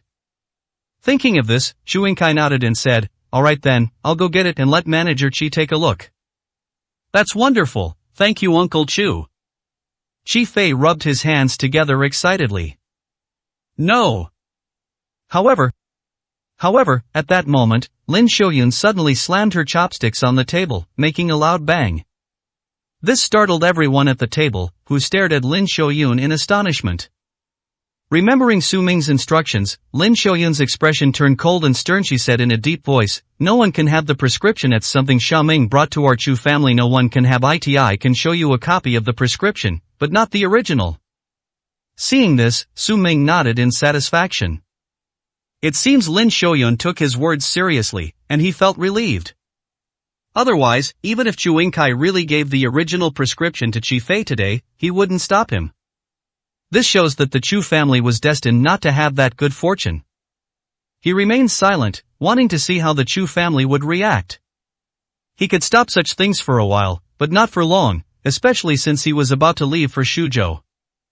They still have to rely on themselves. "Mom, are you crazy?" Chu Qingqing stared at Lin Xiaoyun in shock. "I already said, that prescription didn't belong to this kid. The Chang family sent him to bring it to us. What value could something that nobody else wants be? Could it be?" Chu Qingqing's head snapped to attention, her icy gaze falling on Su Ming as she angrily demanded, "When you went into the kitchen just now, did you say something to my mother? Did you tell her not to take out the prescription?" "You bastard, what exactly do you want? Are you just trying to make things difficult for me? Do you feel uncomfortable seeing me join Luo's company and live a better life than you? Do you wish for my downfall?" Chu Qingqing was so angry that her eyes turned red, and she wished she could bite Su Ming. "Are you out of your mind?" Su Ming rolled his eyes. "You dare say no, you dare deny it, huh, you despicable person, what are you thinking, don't I know you?" Chu Qingqing was furious. "So that's how it is, I thought he was saying something sneaky." Chu Yingkai immediately sneered and cast a look of disgust and contempt at Su Ming. "Alright." Lin Xiaoyun slammed her hand on the table, making a final decision, and said coldly, "This matter has nothing to do with Xiaoming. I made this decision alone. The prescription is not to be given to anyone. If you two keep making a scene, you won't be eating either. Get out of here." Lin Xiaoyun let out an angry shout. She realized that she had really spoiled Chu Yingkai and Chu Qingqing too much. They never took it seriously before, but today, after I made the decision myself, these two went crazy. It seems Xiaoming was right, sometimes she can't be too tolerant. But Chu Qingqing already understood and blamed everything on Su Ming, staring at him fiercely with her eyes. Seeing that things weren't going well, Qi Fei quickly waved his hand and awkwardly smiled apologetically. "And Lin, you've misunderstood. I was just looking. I didn't mean to do anything. In that case, I won't look anymore. I was just saying it casually. Please don't be angry." "Mom, you're just protecting this good-for-nothing. He'll ruin the Chu family sooner or later. I am not eating anymore. This despicable person is disgusting." Chu Qingqing threw down her chopsticks and went back to her room. Chi Fei also stood up awkwardly and apologized to Lin Xiaoyun and Chu Yingkai, saying, "It seems I said the wrong thing today, which caused such an awkward situation. I am really sorry. I'll come to apologize in person another day. Uncle Chu, Aunt Lin, I'll take my leave now." Then Chi Fei turned around and left, looking embarrassed and dejected. However, when he reached the door, he paused slightly, glancing at Su Ming with a dark and sinister look out of the corner of his eye. Su Ming clearly caught that glance. Su Ming grinned, not taking it to heart. He couldn't even be bothered to deal with one of Luo Heng's low-ranking henchmen. As long as the Chu family listens to him, there will absolutely be no problems. "Are you satisfied now? You can eat it all by yourself." Chu Yingkai also stood up, glanced at Su Ming as if he were trash, sneered, and went back to his room while smoking. "Ugh, this father and daughter are going to drive me crazy sooner or later." Lin Xiaoyun also put down her chopsticks and sighed. Su Ming sat down next to Lin Xiaoyun and smiled, "Aunt Lin, there's nothing wrong with what you're doing. They'll understand sooner or later. This is what's best for the Chu family. Remember my words, don't give the prescription to anyone. Also, be wary of that kid from earlier. Don't let Chu Qingqing get too close to him, it won't do her any good." Su Ming spoke slowly. "I see." Lin Xiaoyun looked at Su Ming with a softened expression. "I don't trust anyone else, but you, Xiaoming, would never harm us after all. Yingkai was saved from the brink of death twice thanks to you. If it weren't for you, the Chu family would have fallen apart long ago. So regardless of whether the prescription is valuable or not, I will not give it to anyone." Lin Xiaoyun could see better than anyone who was good to her. "That's good." Su Ming smiled with relief, stood up and said, "I'm not worried, Aunt Lin. I'll go now and go back to pack my things. I am also getting ready to leave tomorrow." "Xiaoming, you haven't finished eating yet. Eat more before you go," Lin Xiaoyun hurriedly called out. "I'm not eating anymore." Su Ming waved his hand and left the Chu family. The next day, the launch of Wanjia Mingyu Dan was officially announced. The Bright Moon Pill, personally gifted by the 9 Provinces Medical Academy, and the ribbon-cutting ceremony presided over by Zhang Jianling of the Central Province Internal Affairs Department, caused a sensation in Yuncheng. Countless people surged toward Wanjia's direction. Meanwhile, Su Ming had already left Yuncheng with Su Zifeng, Zhang Chongshan, and the others. Under the escort of a large number of Shuzhou troops, they marched in a grand procession towards Shuzhou. "I didn't expect you to prepare so quickly, Master. I wanted to go and see what the Wan family's Bright Moon Pill was like before I left." In the car, Zhang Chongshan said with a big smile. "What's so interesting about that? The Bright Moon Pill is just a third-grade medicine formula. It's not worth much. Besides, the Wan family still treats Zhang Jianling with great respect today. They'll get what's coming to them." Su Ming grinned. "What do you mean?" Zhang Chongshan asked with a look of surprise. With the support of 2 renowned giants, the 9 Provinces Medical Academy and the Central Province Internal Affairs Bureau, the Wan family can still elevate the Bright Moon Pill to the heavens, even if it's garbage. The Wan family must be ecstatic right now, right? What could be so painful? "Old Zhang, don't you know that Zhang Jianling was dismissed by Brother Su 3 days ago? He's still impersonating the head of the Imperial Household Department to swindle people. Once he's exposed, the entire Wan family won't be able to escape." Shen Luoyun said with a smile from the side. "What?" Zhang Chongshan then realized what was happening, his face filled with shock. Su Zifeng's eyes widened as well. So that's how it is. No wonder Su Ming didn't even want to look at it. It turns out that these Wan families have shot themselves in the foot, causing a major disaster. They're really in for it now. 389, Chapter 389 Black Gold Alliance. Second on the rich list, Mr. Luo Hong has arrived. The Chen brothers are third on the rich list. Fourth on the rich list. Shouts rang out one after another, and the most bustling and prosperous commercial square in Yuncheng was in an uproar. Countless onlookers were stunned by the identities of these individuals, staring in disbelief and craning their necks like giraffes to peer at them. My goodness, all the top 10 richest people on the list are here. Except for the Tianming Chamber of Commerce, which is ranked first, almost everyone is here. Now, the Wan family is truly famous and renowned throughout Yuncheng. With a grand steward like Zhang Jianling in charge of the imperial household department, the top echelons of Yun City will all give him face. The crowd exclaimed in amazement, filled with envy. This time, the Wan family, if not number one in Yunqing, has at least reached an unprecedented height, truly entering the top ranks from now on. No one will dare to ignore the name of the Wan family. The Wan family members were all smiles, having never seen such a scene before. They were only able to rise to such heights thanks to Zhang Jianling, a powerful figure in the family. If it weren't for Zhang Jianling's presence and oversight, even with the prescriptions from the 9 provinces medical academy, the top-tier experts of the Wan family might not have been willing to grant them the favor. At this moment, Zhang Jianling was like a god in the hearts of the Wan family. We must hold on tight to this great tree from now on. In this way, the future of every family will be bright. Wan Hua stood on the stage, his face stiff with smiles. This feeling of being on top of the world gave him a real taste of what it's like to be a superior person. His face beamed like a chrysanthemum as he said to Wan Shirin, "Sister, it seems we didn't do anything wrong at all thanks to Steward Zhang. We have achieved our current glory. Moreover, Steward Zhang specifically named our Wan family to support us, and we are destined to become the number 1 family in Zhangzhou." My God, the number 1 in Zhangzhou. I almost fainted just thinking about it. What kind of status would that be? At that time, all those so-called big shots in Yunqing would be nothing but fodder in our eyes. That good-for-nothing Su Ming, he even said he fired Steward Zhang. Who does he think he is? If he saw this scene now, saw the glory of our Wan family, he would probably be so scared that he would kneel down. Wan Hua recalled how ridiculous Su Ming's words were when he met Su Ming at the International Hotel. It's as ridiculous as a delusional dream. Those who are at the very bottom of society can probably never have imagined the prosperity of Wanja today.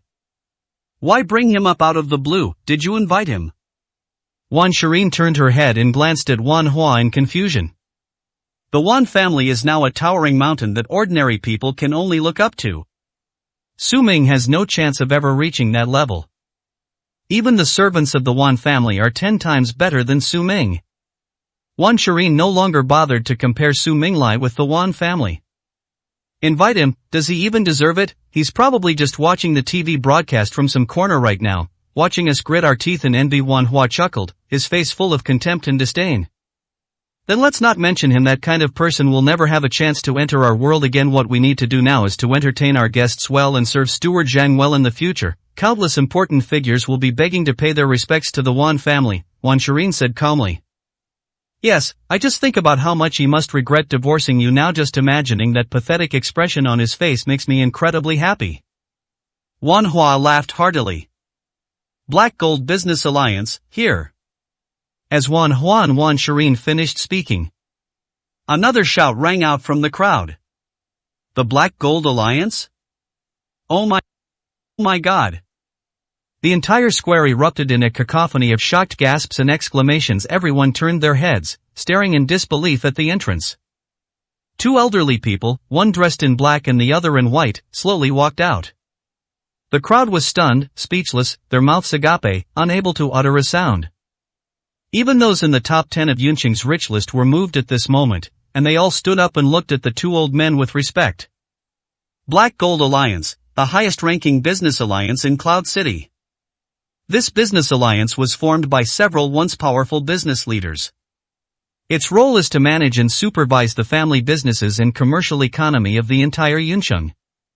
Once recognized by the Black Gold Business Alliance, one can break free from Cloud City and enter a much wider market. Those certified and recommended by the Black Gold Business Alliance are destined for meteoric rises, soaring to great heights, unstoppable by anyone. Even the Jin family, who previously used the cold medicine to become the economic powerhouse of Yunqing, were unable to gain the recognition of the Black Gold Merchant Alliance. Unexpectedly, Wanjia's sales event alone alarmed the Black Gold Business Alliance. What height should Wanjia's future reach? Everyone in the Wan family naturally knew the true value of the Black Gold Business Alliance. At this moment, Wan Jinshan and Luo Hongxia led the way, tumbling and crawling down the stage in great surprise to greet him. Welcome to the Black Gold Business Alliance's black and white headquarters. I, Wan Jinshan, kowtowed to the 2 esteemed leaders. Wan Jinshan knelt down and kowtowed repeatedly to the 2 old men in black and white robes. Even in front of thousands of people, he felt no shame and had never felt so happy kowtowing before. The Black Gold Alliance's status and value are entirely justified. He'd be willing to kowtow 30 times, let alone 3 times, just to get Black Gold Business Alliance certification. Rise, Master Wan, there's no need for such a grand gesture. With the support of the Imperial Household Department and the 9 Provinces Medical Academy, your Wan family's reputation has long surpassed that of Yun City. Our Black Gold Merchant Alliance, through discussion, has also unanimously agreed that your Wan family has fully reached the certification level. We're here for 2 reasons. First, to join in the fun, and second, naturally, to take the test. If your Wan family passes the test, our Black Gold Merchant Alliance will be the first to help you make connections and open up the Central Plains market," said the man in white. The old man said with a smile. Thank you both for thinking so highly of me." Wan Jinshan was so excited that tears streamed down his face. I never imagined that after the Wan family had fallen into such a state of decline for so long, Wan Jinshan would still be able to witness a day when the Wan family would be at its peak. That's enough to show that I've done right by my ancestors. Come, please, you 2 lords. Hey, what are you waiting for? Bring the 2 leaders the best tea and snacks. Then, the Wan family members surrounded and invited the Black and White headquarters to the stage, where they were treated with great respect. The Black Gold Business Alliance's Black and White headquarters watched calmly. The so-called assessment is to look at the sales volume of the pills sold by Wanja today, as well as the value brought by the pills. After all, the Bright Moon pill had never appeared in Zhengzhou before. If this first shot is fired successfully, the benefits it will bring to thousands of households in the future will be immeasurable. After the Black Gold Business Alliance's assessment, it's like doing a favor by pushing Wanja to Zhengzhou, from which they can also profit considerably. Originally, the Black Gold Business Alliance's assessment included not only wealth gains but also the impact on reputation and prestige. But now the Wan family is at its zenith, with the Imperial Household Department and the 9 Provinces Medical Academy as its powerful backers, and its prestige has long surpassed that of Yun City. This point no longer needs to be assessed. We'll see how today's sales figures go. 390, Chapter 390 Taking Down. Shireen, look, even the Black Gold Alliance has come. Our Wan family is truly rich. This isn't a dream. You must seize this opportunity and perform well. You can't let these 2 big shots down. Luo Hongxia approached Wan Shireen with great excitement and gave her some instructions. Don't worry. Wan Shireen smiled and nodded. I was very excited. She will definitely pass the test. Now all she needs to do is spread the word about the Bright Moon pill's reputation and effectiveness. With so many big shots present, the Bright Moon pill will definitely drive the entire Yun City crazy with demand. Wan Shireen straightened her posture, slowly walked to the front of the platform, faced the crowd, held a microphone, and began to explain the effects of the Bright Moon pill with poise and confidence. The crowd fell silent and listened attentively to Wan Shireen's explanation. Throughout the entire scene, only Wan Shireen's bright voice echoed in the square. This young lady is quite remarkable. She has an extraordinary presence. The Wan family's success today is probably all thanks to her. Sitting to one side, the Black and White chief looked at Wan Shireen and uttered words of appreciation and approval. He's a diamond in the rough. If he can join our Black Gold Business Alliance and be nurtured, he'll become a top-tier business star in central China, a prodigy. The two spoke with smiles. Upon hearing this, Wan Shireen's joy and pride were about to overflow. Explain with greater confidence and passion. Finally, after finishing his explanation, he announced loudly, now, please welcome Zhang Jianling, the chief steward of the Zhengzhou Imperial Household Department, to personally cut the ribbon for our Wanjiaminji Dan. The entire Wan family invited Zhang Jianling out, and he came to the center of the red ribbon, holding scissors, ready to cut the ribbon. But just then, a sharp shout suddenly rang out from below. Does your Wan family really want this person to cut the ribbon for you? Is this person even qualified to do so? The sound wasn't loud, but since the entire room was quiet, it traveled through the room and everyone could hear it clearly. The scene was so crowded that it was impossible to tell who was speaking. Zhang Jianling on stage immediately frowned. Wan Jinshan, standing to the side, sneered, who said that? Have the guts to say it, but not the guts to stand up. Chief Steward Zhang, the highest-ranking steward of the Imperial Household Department. If he's not qualified, who is? Then Wang Jinshan turned to Zhang Jianling respectfully and said, "Steward Zhang, please, don't pay any attention to this petty scoundrel. We don't know where this troublemaker came from. We'll find him and deal with him later." Zhang Jianling snorted coldly, "Take thorough investigation and make sure this kind of person doesn't appear again." Then they prepared to continue with the ribbon-cutting ceremony. But then the voice rang out again, "Are you sure? Can your Wan family bear the consequences?" "Who the hell is talking? If you've got the guts, step forward and I, Wang Jinshan, will beat your mouth to a pulp." Wang Jinshan roared furiously, and raged beyond measure. Saying such things is tantamount to undermining the Wan family. The entire Wan family was furious. Everyone present was visibly shaken. In front of so many powerful figures, who dares to provoke the Wan family and provoke Zhang Jianling? Does this person have a death wish? Forget about the Wan family. Although they are about to become the top family in Yunqing, it will still take time. But Zhang Jianling is the real chief steward of the Central Plains. Is the person who said this a fool? No wonder they only dared to speak from within the crowd, hiding their heads and tails, not daring to even show their faces. Step forward, if you have the guts, come out and speak. Wang Jinshan roared. I said it. Just then, a figure slowly walked onto the stage, looking calmly at the Wan family members. This person had an ordinary face, nothing special about him, and his clothes were not fancy. He looked like an ordinary person. But when Zhang Jianling saw this person, his expression changed. The wrinkles on his face trembled, and his eyes widened. Wang Jinshan, however, did not notice anything unusual. Seeing that the person who appeared was no important figure, his face immediately darkened, and he sneered, "How dare you spout such nonsense? You must have a death wish, man. Seize this piece of trash." Immediately, 20 or 30 members of the Wan family rushed forward, ready to attack the man in black who had come up on stage. But just then, several more people appeared behind the man in black. One of them unfolded a document, held it up in front of everyone, and shouted sternly, "Insolence! We are from the Central State Internal Affairs Department. We are here to arrest the traitor Zhang Jianling. Anyone who dares to come forward is going against the Central State Internal Affairs Department. I think your Wan family is the one who wants to die."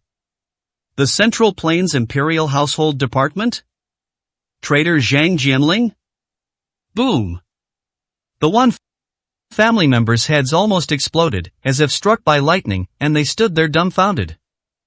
Wang Jinshan, in particular, was so frightened that he knelt down with a thud, completely bewildered and unable to understand what was going on.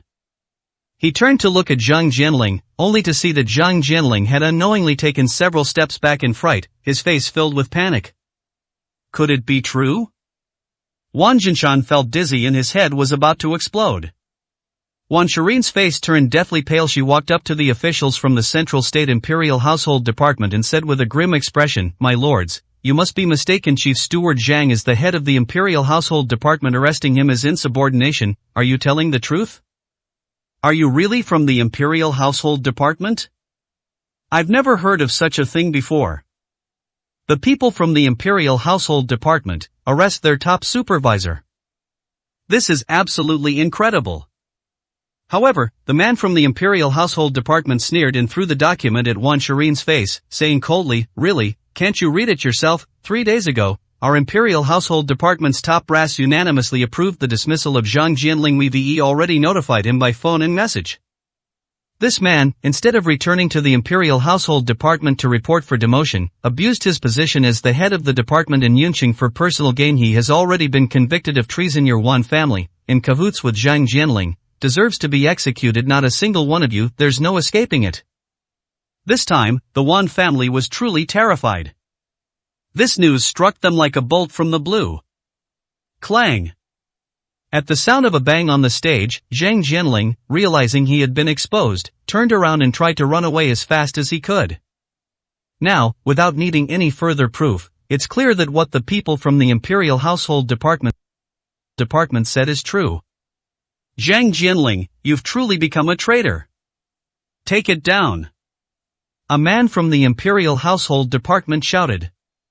Immediately, 2 or 3 people rushed up and pinned Zhang Jianling to the ground. Drag him away and take him back to Zhongzhou for punishment.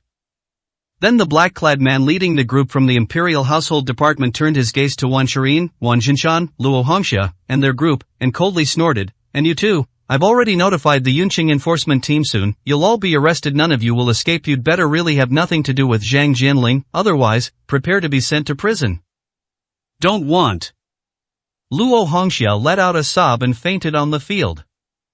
391, Chapter 391. After all, 3 years of marriage. Wan Jinshan crawled on his knees to the black-clad man from the Imperial Household Department, his face pale with fear, and said, "My lord, listen to me. Our Wan family has absolutely no connection with Zhang Jianling. We only just found out he was dismissed. We are victims of his deception too. My lord, I beg you, please give our Wan family a chance." Smack! The man in black slapped Wan Jinshan across the face.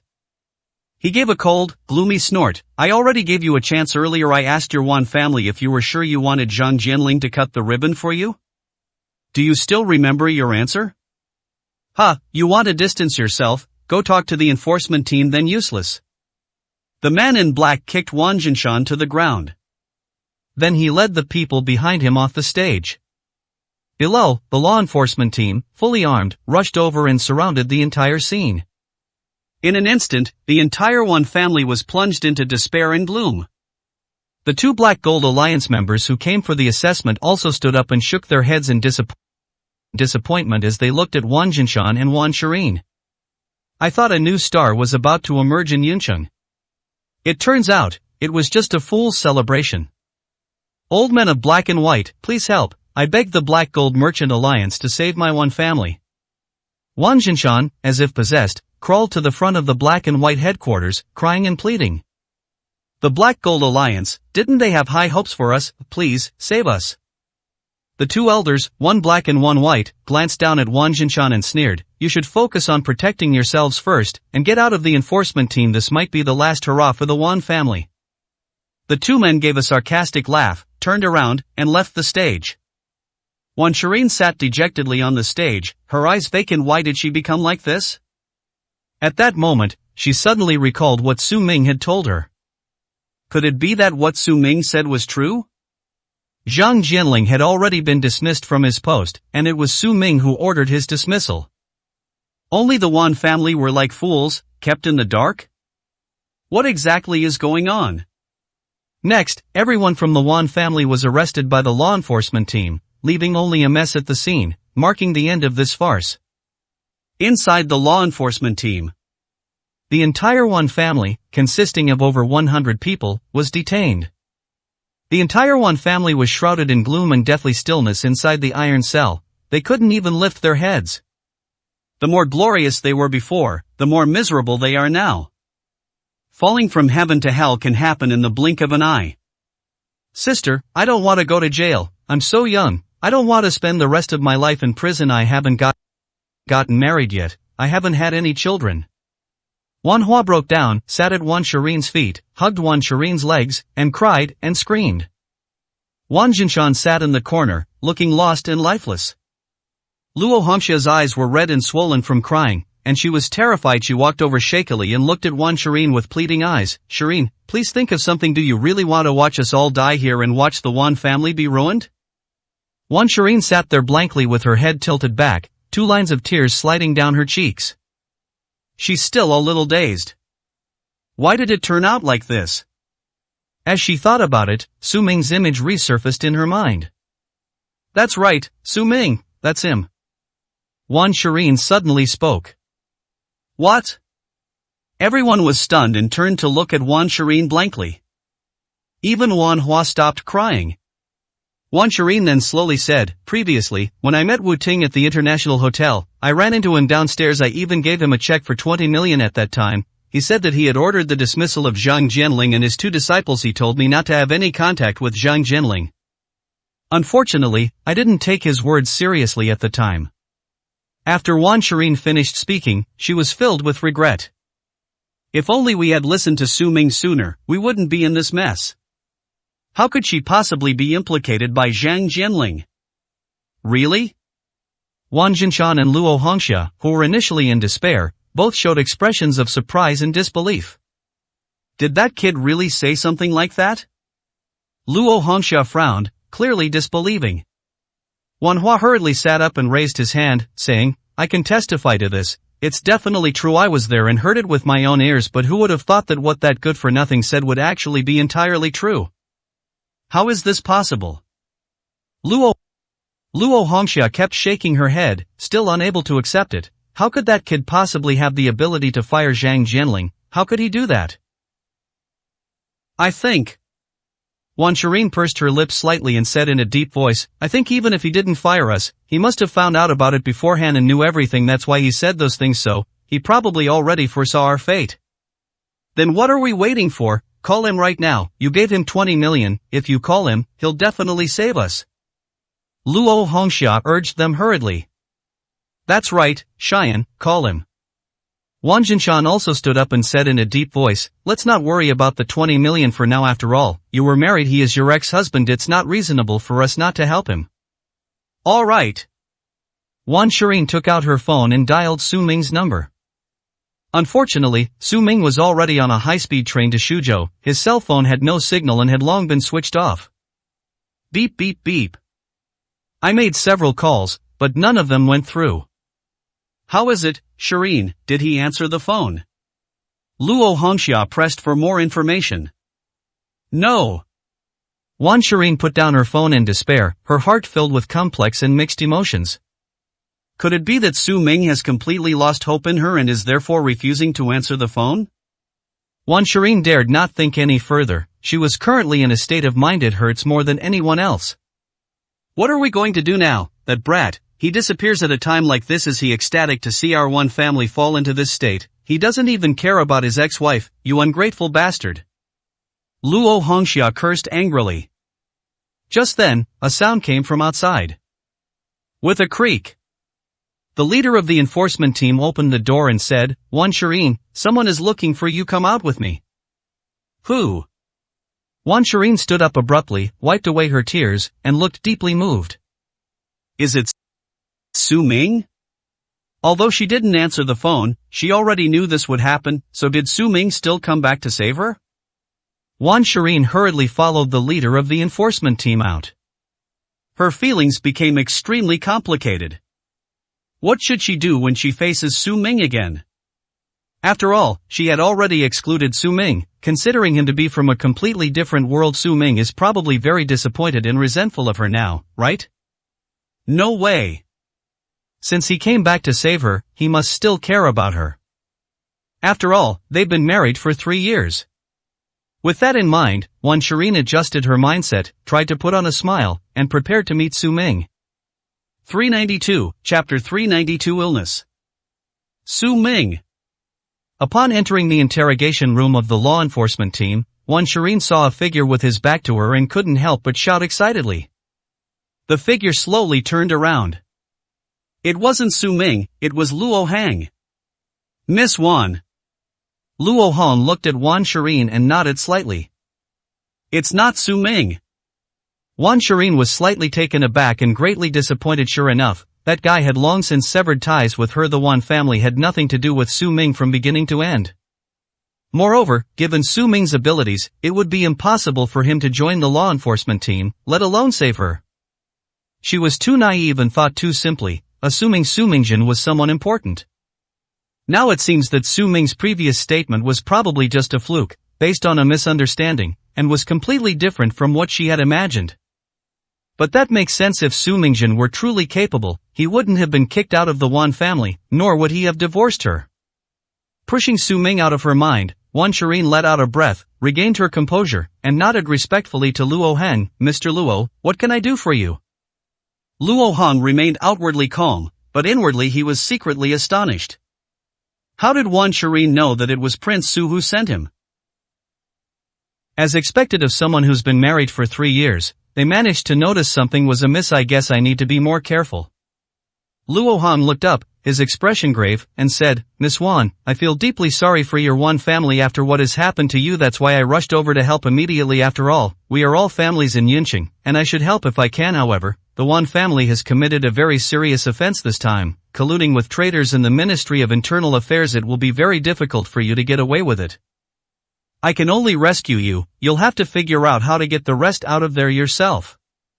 Luo Hong spoke slowly. Master Luo, you saved me, can I get out now? Wan Shireen looked shocked. This is no small matter, and why would Luo Hong help her? Luo Hang and the Wan family have no connection whatsoever. Having fallen to this state, she was prepared to be isolated and helpless, since the Wan family had no dealings with other families in Yuncheng. There used to be a Ling family, but they've long since fallen out. Unexpectedly, it was Luo Hong, a complete stranger, who saved her in the end. Wan Shireen felt both surprised and complicated. Yes, I paid 200 million in bail for you with me as your guarantor. You are free to move around, however, this is the limit of my ability. As for the rest of the Wan family, I cannot help them, Luo Hong said calmly. 200 million? Wan Shireen's big eyes were already wide open. I never expected that they would not only save her, but also give her 200 million. For someone with whom you have no connection to give you 200 million, what an immense favor that is. Wan Shireen knelt down with a thud, bowed to Luo Hong, and said with tears of gratitude, I, Wan Shireen, will never forget your great kindness, Master Luo. After I resolve the Wan family's troubles, I will definitely use the entire Wan family to repay your kindness. Ran shook his head and smiled, no need, it's up to you to decide what to do next, take care of yourself. After saying that, Ran turned and left. Wan Shireen hurriedly looked up and called out, Master Luo, I will never forget your great kindness, but I want to know, Master Luo, why did you save me? If there's anything I can do, just say the word. I, Wan Shireen, will do my utmost. Luo Hong turned around, glanced at Wan Shireen, and smiled calmly. The reason I saved you is because you're different from others. You're the only one who genuinely wants to develop and expand Yuncheng's economy and break into Zhongzhou. You're much better than the other rich people in Yuncheng who just loaf around, so I believe you can definitely achieve something. Let me down. After saying that, Luo Hong strode away. Stepping outside, Luo Hong was terrified. He glanced back furtively and then let out a long sigh of relief. There shouldn't be any flaws in what I just said. I don't think they revealed any information about King Su. Wan Shireen was young, but she was very perceptive and almost made him give himself away. If Wan Shireen discovers that it was Su Wang's arrangement, he doesn't know how to explain it to Su Ming. Looking around to make sure no one was there, Luo Hong quickly took out his phone and called Su Ming. In Suzhou, Su Ming had already gotten off the high-speed train and was answering the phone. Your Highness, it's all done as you instructed. Miss Wan has been rescued from the enforcement team, Luo Hong said to Su Ming eagerly, his tone revealing a hint of pride and satisfaction. Su Ming calmly said, well done. How much did it cost? I'll have Jiang Yilin transfer the money to your account. Upon hearing this, Luo Hong was startled and hurriedly shook his head. Prince Su, what are you saying? To serve you is my greatest honor. That little bit of money is nothing, but I don't understand why you only saved Wan Shireen. If you wanted to release the entire Wan family, I could do that too. Don't do anything unnecessary. Su Ming snorted coldly, the Wan family brought this upon themselves, they deserve to suffer. Besides, the lives of the rest of the Wan family are none of my business. Only Wan Shireen is someone I can slightly consider. I understand. Luo Hong understood and quickly replied. That's all. Su Ming hung up the phone. Brother Su, what happened? Shen Luo Yun sidled up to Su Ming, craning her little head, and asked curiously. It's nothing, just a small matter. Su Ming smiled slightly. Looking up, Su Zifeng and Jiang Chongshan had already arrived at the exit. Outside the station exit, two young men were still lurking around, watching Su Zifeng and Shen Luo Yun suspiciously. Their eyes were lewd and their faces were full of evil smiles, clearly indicating that they had ill intentions. Su Ming led Shen Luo Yun over. Master, this way please. Su Zifeng turned around and respectfully spoke to Su Ming. Then we exited the station together and walked outside. The two youths behind them also didn't move an inch. They followed closely behind. Once they reached the plaza outside, Wan Shireen took out her phone and made a call. Then she turned to Su Ming and said, I've already called Suzhou Army. They'll be here to greet you soon. Please wait a moment, master. It doesn't matter. Su Ming nodded slightly. At this moment, two young men quickly approached Su Zifeng and Shen Luo Yun with smiles on their faces and said, Ladies, are you new to Suzhou? We are locals. Have you heard of the Chu and Huang families? We are the young masters of the Chu and Huang families. Would you do us the honor of having a cup of coffee? Su Zifeng turned her head and glanced at it, a look of disdain and coldness flashing in her eyes, showing her utter contempt. The Chu family and the Huang family are top-tier families in Shuzhou. In the eyes of ordinary people, it certainly carries a lot of weight. But in Su Zifeng's eyes, they were like trash. He immediately snorted coldly, "You're sick, get lost." But the two wouldn't let it. Goth young master of the Chu family even grabbed Shen Luoyan's fair hand and chuckled, "Beautiful lady, don't be like that, just ask anyone. Everyone knows the name of Chu Xian, the eldest young master of the Chu family. Give me a chance, and I'll let you see the sights of Shuzhou."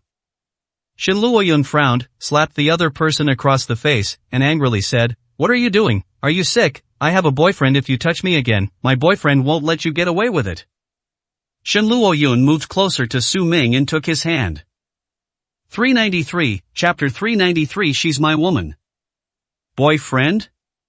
The two men looked at Su Ming, sized him up, and then burst out laughing. "This guy is your boyfriend? Beautiful lady, don't be ridiculous. This kind of trash is someone I'd normally trample. One's not even worthy of washing my feet. How could someone like that be qualified to be your boyfriend?" The two men laughed mockingly. Xu Xian walked up to Su Ming, poked him on the shoulder, and grinned. "Kid, are you her boyfriend? Do you dare admit it? Do you have the guts? If you dare admit it, we won't stop you, so, what do you say?" Xu Xian was arrogant and domineering, staring fiercely at Su Ming. He thought that Su Ming was so scared that he probably wouldn't dare to admit his relationship with Shen Luoyun. After all, they've done this kind of thing plenty of times. Those who are usually targeted by them would be terrified and run away as soon as they heard the name of the eldest young master of the Chu family. "I'm definitely not her boyfriend." Su Ming shook his head calmly and said indifferently, "Ha ha ha ha." The two immediately burst into arrogant and smug laughter. Sure enough, this idiot was completely terrified by their words. He was a total coward. People like this shouldn't be trampled on at will, right? "Hey beautiful, did you hear that? This kind of trash, whether he's your boyfriend or not, he's definitely a coward. You're still clinging to him, you might as well come with us." The two laughed continuously, and Xu Xian directly raised his hand and patted Su Ming's face. Looking at Su Ming as if he were trash, he sneered contemptuously, "You really are a good dog." Shen Luoyun immediately showed an embarrassed and sad expression. It turns out that in Su Ming's heart, he wouldn't even be willing to help her impersonate someone. She was being too presumptuous, having too many unrealistic expectations, and trying to prove her identity, but she was far from being worthy of Su Ming. Shen Luoyun smiled awkwardly, feeling extremely upset, and wanted to let go of Su Ming's hand. But then, Su Ming's gaze suddenly turned cold. He slapped Xu Xian's hand away, then pulled Shen Luoyun into his arms, sneering, "Boyfriend, that's a childish thing to say. I am not her boyfriend, but she's my woman, so you too, get lost." Ah! The two were dumbfounded. I never expected Su Ming to say that. This guy is such a show-off. Even though they were young masters of their families, neither of them could put on such a show as Su Ming. Instantly, Su Ming made the two of them furious, their faces turning red with anger. Shen Luoyun was instantly captivated, her eyes filled with admiration and love as she looked at Su Ming. "Alright, kid, you're quite the actor, but in the face of absolute power, your act will come at a price. Don't regret it." After saying that, the two turned and left. "Idiot." Su Ming smiled wryly. A moment later, the rumble of a car engine sounded from the side. It turned out that the two guys had driven a luxury Ferrari, speeding over and then drifting to a stop right in front of Su Ming and his group. Xu Xian leaned out of the car window, patted the car door, and sneered at Su Ming, "Kid, you may not have eaten pork, but you should have seen pigs run. Do you even recognize what kind of car this is? A limited edition Ferrari, worth 30 million. 30 million. Can you earn that much in your lifetime? Someone like you can only wait for the bus on the side of the road." Then the two men looked at Shen Luoyun and Su Zifeng with smug pride. "Ladies, now you know the difference between him and us, right? Get in the car, let you enjoy the prestige of a luxury car. You don't have to starve on the roadside with this piece of trash anymore." No one could resist the allure of a luxury limited edition Ferrari. Who doesn't like money? There are plenty of gold diggers out there, and they believe that Su Zifeng and Shen Luoyun are just like that. As long as they show off their luxury Ferraris, no woman can resist getting in. The two waited to see Su Ming's remorseful and tearful expression.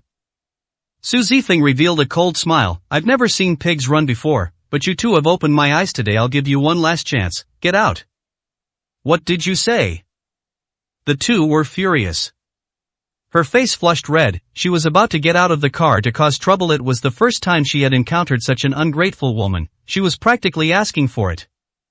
If you don't give them face, don't even think about staying in Shuzhou. The two men were furious and were about to get out of the car and start a fight. Just then, a series of rumbling sounds came from behind, like thunderclaps from a clear sky, shaking the earth and causing the ground to tremble. The two were startled and turned to look. Behind them, one after another, military vehicles drove up the road, each as big as a tank. Behind the tanks, countless fully armed soldiers ran alongside, the sounds of their running and the roar of the tanks deafening. The two young masters were completely dumbfounded. What day is today? Which war zone's bigwigs are out in the streets? However, to their astonishment, the Shuzhou army entered the square directly. The chariots, like behemoths, pressed down on them, and the immense pressure almost made the two of them kneel on the ground in fear. The two young masters from top-tier families turned pale with fright, their legs trembling uncontrollably. But that wasn't all. The generals on the chariots jumped down and stood in a row. With a snap, they bowed to Su Zifeng in unison and then shouted in unison, "Welcome back, Commander Su." The soldiers stationed behind shouted in unison, "Welcome back, Commander Su." "Welcome back, Mr. Jiang." Rumble. The sound seemed to shatter eardrums, and the heavens and earth trembled. The young masters of the Chu and Huang families turned around blankly, staring at Su Ming and the others behind them, their mouths agape, unable to utter a sound. That look in his eyes seemed to be the most unbelievable thing in the world. Su Zifeng stepped forward and ordered the group, "Prepare to return." "Yes." The crowd responded. Then they lined up on both sides to welcome Su Zifeng, Zhang Chongshan, Su Ming, Shen Luoyun, and Qin Xuan to the car. Su Zifeng stepped forward and walked up to Chu Xian and the other person. The two were so frightened that they knelt down. "Su, Commander Su, you are our Shuzhou war god, the Shuzhou military commander, the war goddess, Su Zifeng?" Then, Elder Jiang, could it be that person, the military strategy master of Shuzhou, Zhang Chongshan? The two were almost going crazy. These two can shake the entire city of Shuzhou with a single stomp of their feet. They just now actually flirted with the commander of Shuzhou and even invited him to get on their carriage.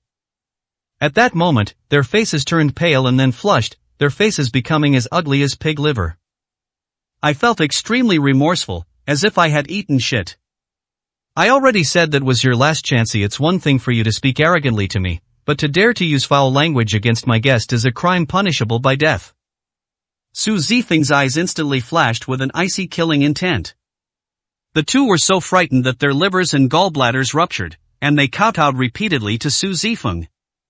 He slammed his head against the ground, and soon his head was bleeding profusely. "War God Su, spare our lives, Commander Su, we were wrong, we deserve to die, we are beasts, please spare our lives." The two wept and wailed, no longer displaying any arrogance. Their so-called status as young masters is nothing but bullshit in front of Su Zifeng. "What good will kowtowing do? Go, kneel down and kowtow to Miss Shin and Prince Su, and see if they forgive you," Su Zifeng sneered. 394, Chapter 394 Ignorant Commoners. The two crawled on their knees to Su Ming and Shen Luoyun, weeping bitterly and kowtowing repeatedly. "Miss Shen, we were wrong, and Mr. Su, please forgive us, we were fools, please have mercy on us." Su Ming slapped each of them across the face, sneering, "Now do you understand who the dog is?" Yes, we are dogs, we are two lapdogs." The two cried out in anguish. "Waste." Su Ming shook his head and led Shen Luoyun forward. Thank you both for sparing our lives." The two behind felt as if they had been granted a pardon. Then Su Ming and the others got into the car. But that wasn't all. After getting in the car, Su Zifeng drove the massive vehicle directly towards their limited edition Ferrari. Then, in the horrified eyes of the two young masters, Chu and Huang, the Ferrari was crushed to pieces. After several rounds of crushing the Ferrari into pieces, Su Zifeng finally stopped. "No!" Chu Xian sat on the ground, dejected and desperate. I begged my dad for ages before he finally bought it for me. Chu Xian almost fainted on the spot. Then, amidst a deafening roar, the chariots and the Shuzhou army marched away in a grand procession.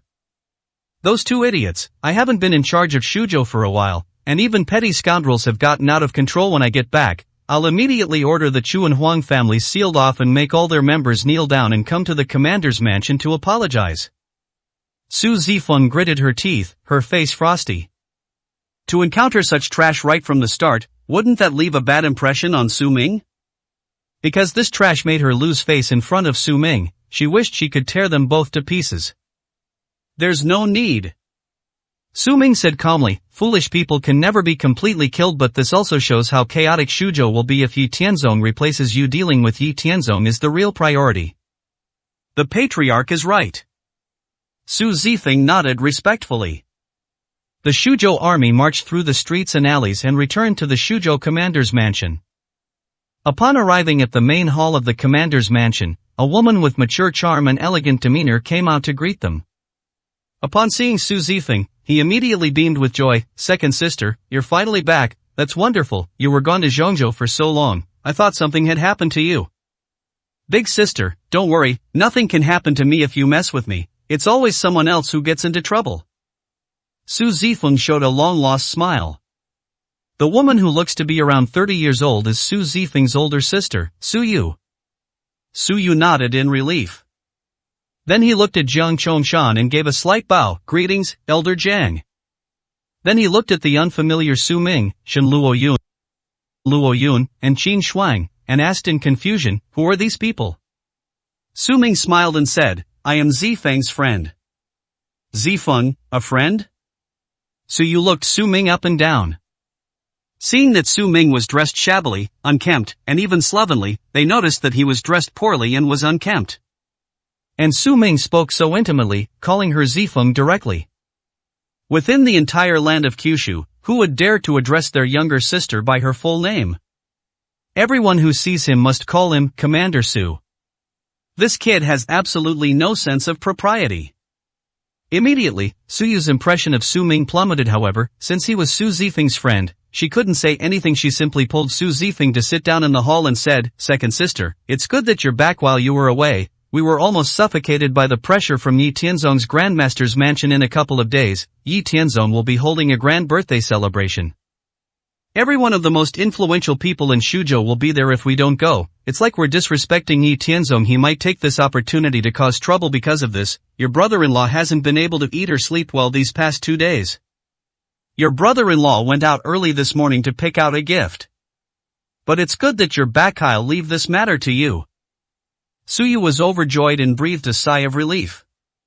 Su Zifeng immediately had a plan in mind. Yi Tianzong's grand banquet was probably meant to put pressure on her. If they obediently go, and are then overwhelmed by Yi Tianzong at the banquet, unable to defend themselves, the reputation of the commander's mansion will likely be ruined, and the entire Shuzhou will question its legitimacy. Su Zifeng hesitated, looked at Su Ming, and asked, Prince Su, should I go? Why not go? Su Ming grinned, since they've invited me, let's go see what Yi Tianzong is really made of. Yes. Su Zifeng understood immediately. Su Ming's words were clearly meant to give Yi Tianzong a warning. This wasn't the pressure that Yi Tianzong's Grandmaster's mansion put on her. Instead, it was her command of the manor that turned the tables and put pressure on Yi Tianzong. It was definitely the right decision for Su Ming to come along. Otherwise, if she comes back alone, dealing with this matter will be a real headache. Yi Tianzong, how much does he amount to? Hearing Su Ming's arrogant tone, the eldest sister, Su Yu, could hardly contain herself. He raised his head, looking at Su Ming with a hint of sarcasm. Young brother, you must be from Zhongzhou. You don't know Shuzhou. Yi Tianzong, a martial arts grandmaster, has a reputation in Shuzhou that's at the very top level. His grandmaster mansion alone has trained over 100 grandmaster war gods. Grandmaster war gods, can you understand that? They are the pinnacle of martial prowess, capable of taking on 1,000 soldiers single-handedly, let alone hundreds of them. If you offend them, not only you, but our entire commander's mansion will be in deep trouble. We can't protect you. Su Yu felt that Su Ming was simply ignorant and narrow-minded, viewing Shuzhou through the lens of Zhengzhou. The martial arts scene in Shuzhou is far more developed than that in Zhengzhou. It's something that ordinary people like Su Ming can't understand. Su Ming smiled slightly, remaining calm and composed. He slowly walked up and sat down, saying with a smile, "Grandmaster War God, aren't they just lackeys? Yi Tianzong's Grandmaster War God at the peak level is hardly something that can pique my interest, even a little interesting also. I didn't come from Zhengzhou, I came from Yuncheng." Yuncheng, that kind of small border city, a remote, mountainous place? Su Yu nearly fainted from anger upon hearing this. Where does this kid get the courage to speak so confidently? Now she could be absolutely certain that Su Ming was just a country bumpkin, an ignorant and unruly man. The more ignorant a person is, the more confident they are. That's absolutely true. I thought you were from the lowest rung of Zhengzhou. That's giving you too much credit. Turns out you're just a piece of trash from Yunqing's second sister. Where did you get to know someone like this? If outsiders find out, won't it bring shame to our commander's mansion? Su Yu was so angry that he breathed heavily, his full chest heaving up and down, which was quite a sight. These words nearly scared Su Zifeng to death. She quickly interrupted, saying, "Sister, don't talk nonsense. Prince Su is my honored guest. If you don't know, then don't say anything. Tell the kitchen to prepare dinner. We haven't eaten yet." "All right."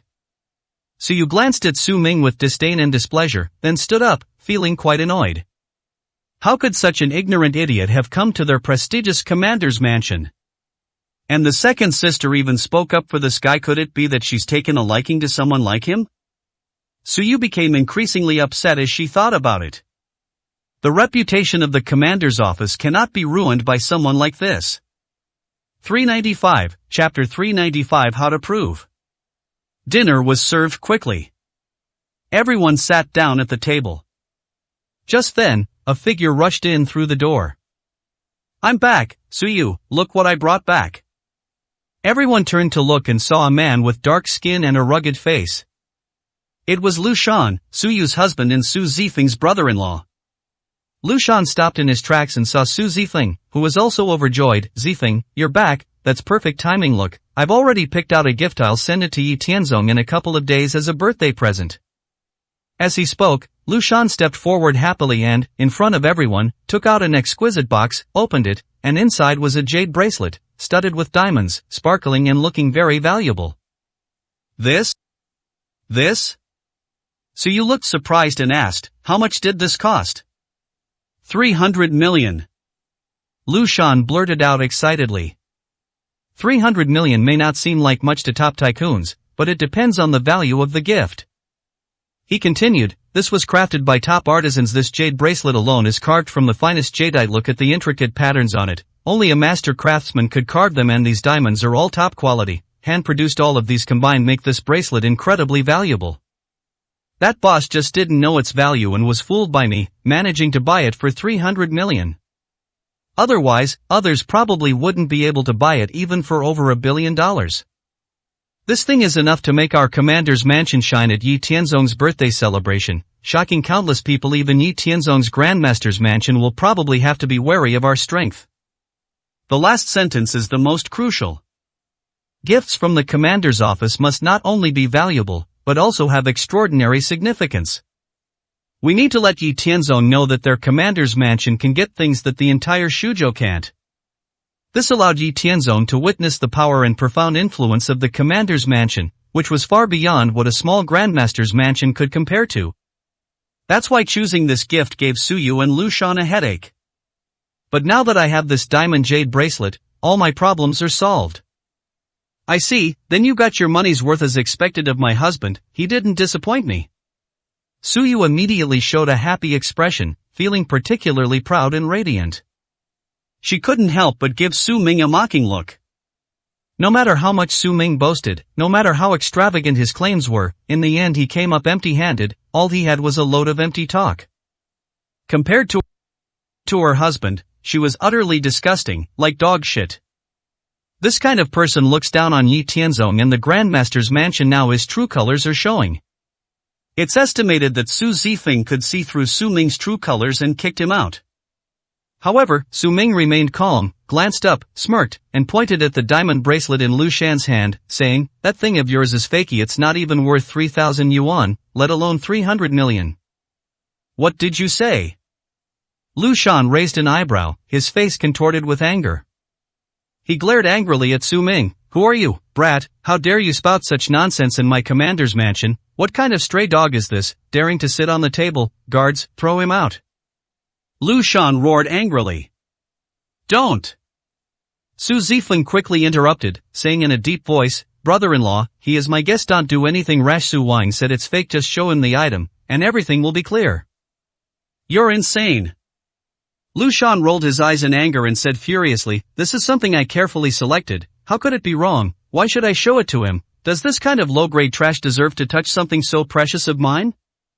"Brother-in-law, now that I'm back, I'm in charge of the commander's mansion. If I tell you to give it, then give it." Su Zifeng frowned. "You?" Lu Shan gritted his teeth, slammed the diamond jade bracelet in his hand on the table, his face flushed with anger, and his fists trembled uncontrollably. "Lu Shan, come with me, I have something to tell you." Su Yu saw this and stood up to say something to Lu Shan. Lu Shan gritted his teeth and glared at Su Ming before getting up and walking to the side with Su Yu. As he walked to the eaves outside the living room, Lu Shan turned back and glanced into the hall, his face extremely gloomy. "Where did that kid come from? He's dressed in rags, looking like a beggar, and he even dared to say my stuff was fake. If Zifeng hadn't stopped him, I would have slapped his mouth shut today." Lu Shan said, trembling with anger. "Don't get agitated." Su Yu glanced at Lu Shan and said in a deep voice, "That kid came back with Zifeng is from Yuncheng."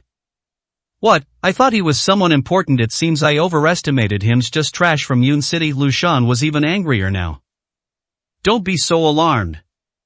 Su Yu rolled her eyes and continued, "No matter where he's from, didn't you see second sister protecting him? She clearly trusts him completely. I think she just got fooled by this kid on this trip. Although she's the commander of Shuzhou, she's still young and naive. It's normal for her to be deceived by such a glib, boastful good-for-nothing.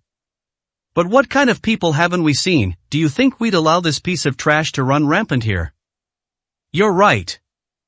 Hearing this, Lu Shan finally calmed down and nodded thoughtfully. "And I think this kid isn't just pretending to fool second sister. Judging from his appearance, he's also trying to swindle money and sex, and even trick our entire commander's mansion. This kind of blind scum should be punished properly. Let him know where he comes from." So you crossed his arms and let out a cold laugh. "Then what do you suggest we do?" Lu Shan looked up and asked. "It's simple, we can't just attack him directly. Zifeng is protecting him, so we can't touch him, but we can dig deep and uncover all his secrets, exposing him on the spot. Let second sister see clearly what kind of trash is Chu, he'll be dead before we even lift a finger." Su Yu said with a sneer. "Understood, I'll listen to you." Lu Shan also curled the corners of his mouth. The two then returned to the table. At the dinner table, Su Ming had already picked up the bracelet and glanced at it a few times. Su Yu and Lu Shan sat down. Lu Shan looked at Su Ming with a mocking yet gloomy expression, without saying a word. Su Yu spoke first, sneering, "Brother Su, right, so, what have you figured out? You say this jade bracelet is fake, can you prove it? If you can prove my husband was scammed, I'll make him apologize to you on the spot. If you can't prove it, then you'll have to apologize to us."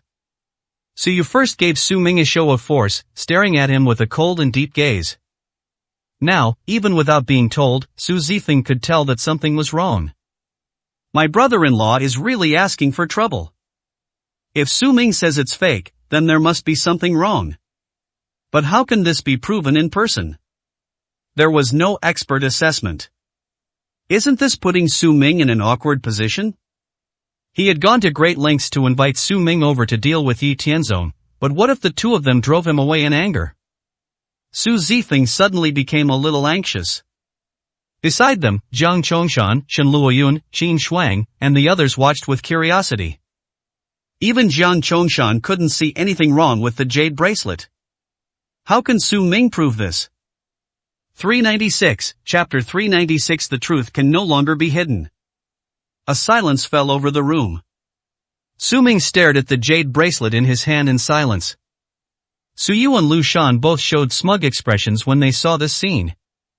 Sure enough, this kid was all talk and no action. When pressed for deeper questions, he fell silent. Now let's see how Su Ming explains himself. They'll make a complete fool of themselves. Seeing that things were not going well, Su Zifeng hurriedly said, Prince Su, I will contact an appraisal expert immediately to come and determine the authenticity of this item on the spot. Oh no! Su Yu and Lu Shan's expressions changed immediately. Su Zifeng is being way too protective of this kid, isn't she? I also need help contacting experts. What's going on? Is this kid really that lucky? How could he have Su Zifeng so infatuated with him? Need not. Su Ming raised his hand to interrupt, and said with a calm smile, It's very simple to prove whether this thing is real or fake. You don't need to contact any experts, and even experts might not be helpful. Are experts not always useful? Upon hearing this, Su Yu and Lu Shan both laughed. It seems this kid is truly courting death. If they choose not to take the path to heaven, then they can't be blamed for their actions. Su Ming continued, If the pattern was truly carved by a top craftsman, then the skill is extraordinary. The pattern should be so deep that it seems to penetrate the paper. It should be so deep that even if you wipe away the top layer of jade, the pattern will still be clearly visible. Look closely. As soon as he finished speaking, Su Ming slowly ran his fingers across the surface of the jade bracelet. Suddenly, Su Ming's fingers, like sharp blades, scraped off a layer of jade from the surface of the jade bracelet, causing jade powder to fall off in a flurry. Everyone was stunned by what they saw. Su Yu and Lu Shan, in particular, were so shocked that they immediately stood up. Lu Shan roared, You bastard, what are you doing? You ruined my jade bracelet. Do you even deserve it? Men, seize this piece of trash, I'll kill you today. Lu Shan couldn't hold back any longer. He forgot Su Yu's instructions and was determined to make Su Ming pay the price. Immediately, the guards surrounding the commander's mansion rushed into the hall, surrounding Su Ming completely, and the atmosphere instantly became tense and deadly. At this moment, Su Ming stopped what he was doing, picked up the jade bracelet, and grinned, saying, Take a look. Upon closer inspection, everyone realized that the patterns on the jade bracelet had indeed disappeared. Su Ming didn't lose much jade powder from his fingers, so the patterns shouldn't have disappeared. Could what Su Ming said be true? Su Yu and Lu Shan were shocked, staring in disbelief. This is clearly a 3D printed pattern. It looks exquisite, but machines can only achieve precision, not detail. Also, the most valuable part here should be the diamond, but the diamond is the biggest flaw. Su Ming smiled calmly. Then, to everyone's astonishment, he took out a diamond, held it between two fingers, and applied slight pressure. Smash! With a crisp sound, the diamond, the size of a fingertip, was easily crushed by Su Ming, just like a broad bean. Release your finger, and the crumbs fall onto the table. The fragments looked as fragile as glass. Oh my God! Su Yu and Lu Shan were completely dumbfounded, staring at Su Ming in disbelief, unable to utter a single word. How did you do that? Is this kid's finger made of iron? I can understand wiping off the jade powder with my fingers, but now I'm crushing diamonds with 2 fingers. Even if it's fake, it's not something you can crush with your fingers, right? The two of them were completely unable to make a sound. Su Ming tossed aside the jade bracelet, grinned, and said, Now, do you see clearly? If this were a real diamond, could I crush it? Even if I have some skill with my fingers, diamonds are one of the hardest things in the world. A real diamond isn't something I can crush with 2 fingers. Now it's clear whether it's real or fake. Fantastic, absolutely fantastic. Zhang Chongshan was excited and couldn't help but clap his hands enthusiastically. Applause echoed through the hall. Lu Shan looked as if he had been slapped twice, his face turning pale and then red with shame. Su Yu's face darkened. True to her word, she turned to Lu Shan and said, Hey, apologize to Mr. Su. If it weren't for him, we would have been ripped off terribly today. Your 300 million would be like throwing money down the drain, and if you take this to the Grandmaster's mansion, you'll be a laughingstock. You'll be humiliated by Yi Tianzong to the point of being unable to hold your head up. If Su Ming hadn't exposed it, the consequences would have been severe. Although Lu Shan was resentful, he knew the seriousness of the matter. Besides, I just said it in front of everyone. So he gritted his teeth, bowed deeply to Su Ming, and said, Mr. Su, I was short-sighted and couldn't distinguish truth from falsehood. Thank you for exposing me. Otherwise, it would have been a disaster. I made a grave mistake. I'm so sorry. Lu Shan is Su Zifeng's brother-in-law. Su Ming waved his hand slightly and smiled. No need to be so polite. I'm not arguing with you. It's human nature to be easily fooled when you lack experience. I am doing this only for Zifeng. These words made Lu Shan blush with embarrassment. Gritting his teeth, he roared, I'm going to find that bastard who sold the jade bracelet and settle the score with him. I'm going to chop off his hands. That scoundrel, he dared to cheat me. Lu Shan roared angrily and led his men out of the commander's mansion. But then he heard that Su Ming was doing it for him. Even the usually aloof Su Zifeng blushed slightly, a hint of shyness flashing in her eyes. Su Yu clearly noticed and observed Su Zifeng's reaction. Su Yu's heart skipped a beat. It's over, it's over. It's obvious they've hit it off. The second sister is really smitten with this guy. No wonder they've been protecting this kid ever since he walked in. Second sister really sees this guy as her Prince Charming. Since becoming the commander of Shuzhou, Su Zifeng has always been fierce and tough, rarely smiling. The title of Goddess of War is well deserved. When had she ever seen her second sister act like such a girlish person? What's even more infuriating is that this kid from Yunqing actually has some skills. However, her unintended actions backfired, actually facilitating the relationship between Su Zifeng and Su Ming. The feelings. We can't let this continue. Doesn't this mean handing over the commander's office to someone else? Su Yu's face was extremely unpleasant. He dismissed the surrounding guards, sat down again, and gave an awkward smile, saying, I've made a fool of myself. Please forgive me, Elder Jiang and the others. However, Mr. Su, with your keen insight and abilities, you must be of extraordinary status. May I ask which university you graduated from? Where did you pursue your studies? How much do you earn in a year? Su Yu asked a series of questions, already trying to find out Su Ming's background. Su Ming smiled slightly. I've never been to school and I don't have a job. As for my annual income, it's hard to say, it depends on the economic situation. Ha! Su Yu smiled, her eyes shining. What an unexpected bonus. This kid finally couldn't hide it anymore and gave himself away, didn't he? He burst into unrestrained laughter, his eyes crinkling into crescent moons, and chuckled, so you're illiterate and unemployed, that makes you a homeless person, doesn't it? Your income is uncertain, depending on the economy. You're practically a beggar. No wonder you said you came from a small place like Yunqing. Now I understand. Zifeng, did you hear that? This idiot finally couldn't hide it anymore and revealed his identity and background. He even acted so confident, but actually, one sentence exposed his entire background's incredibly stupid. However, when Su Yu turned her head, she saw that Su Zifeng's face was ashen. Even Jiang Chongshan, Shen Luoyun, Qin Shuang, and others sitting at the table looked embarrassed, staring at Su Yu as if she were a clown. 397, Chapter 397. Lost his mind. The reason Su Ming said he had never been to school was because he was a border king who grew up in the border region and had no opportunity to go to school. But as the king of the 9 provinces, Su Ming had read hundreds of books. How could he compare to someone who only went to school? As for not having a job, the king of the 9 provinces has a 1,000,000-strong army of war gods guarding the borders. What need is there for a job? The Tianming Chamber of Commerce is spread throughout the 9 provinces, and they are too busy to handle miscellaneous matters. And an annual income, that's something I can't even dream of. Su Yu thought he had seen through Su Ming's sarcasm, but he looked so ridiculous and laughable.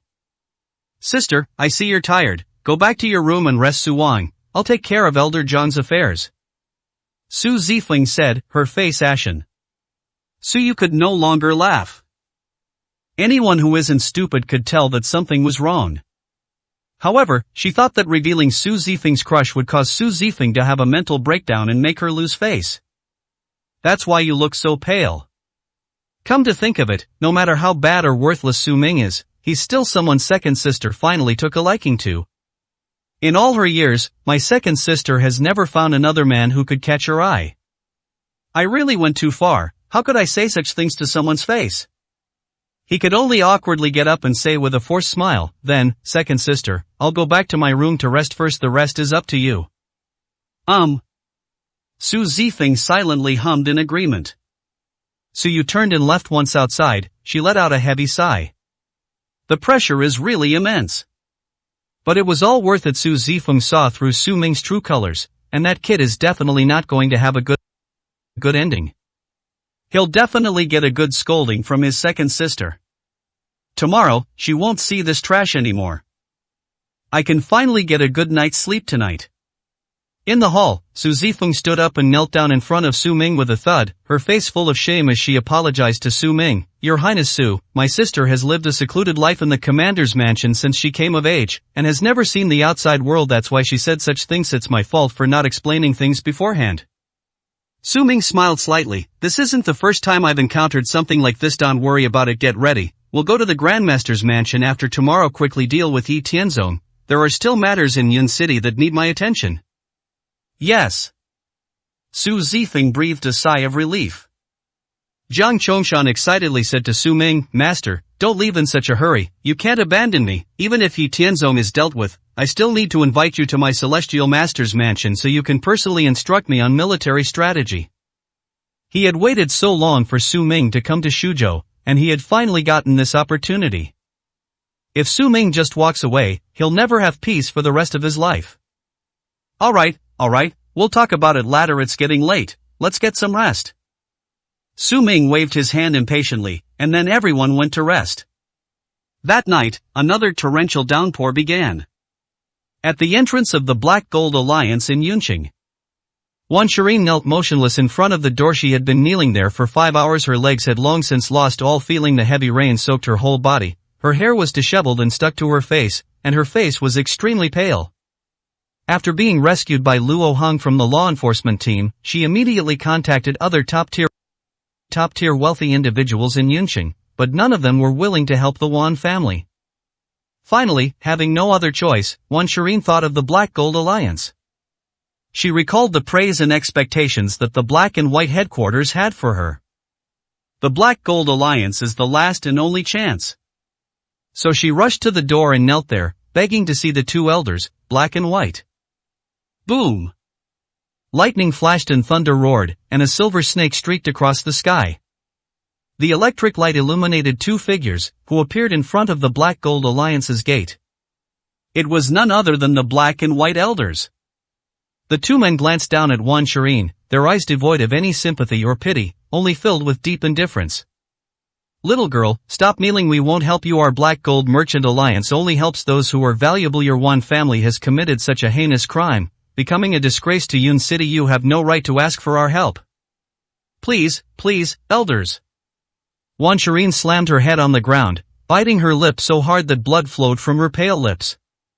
She said, her body trembling, my Wan family knew nothing about Zhang Jianling's matter. We were implicated and our victims too. Please, elders, give me a chance.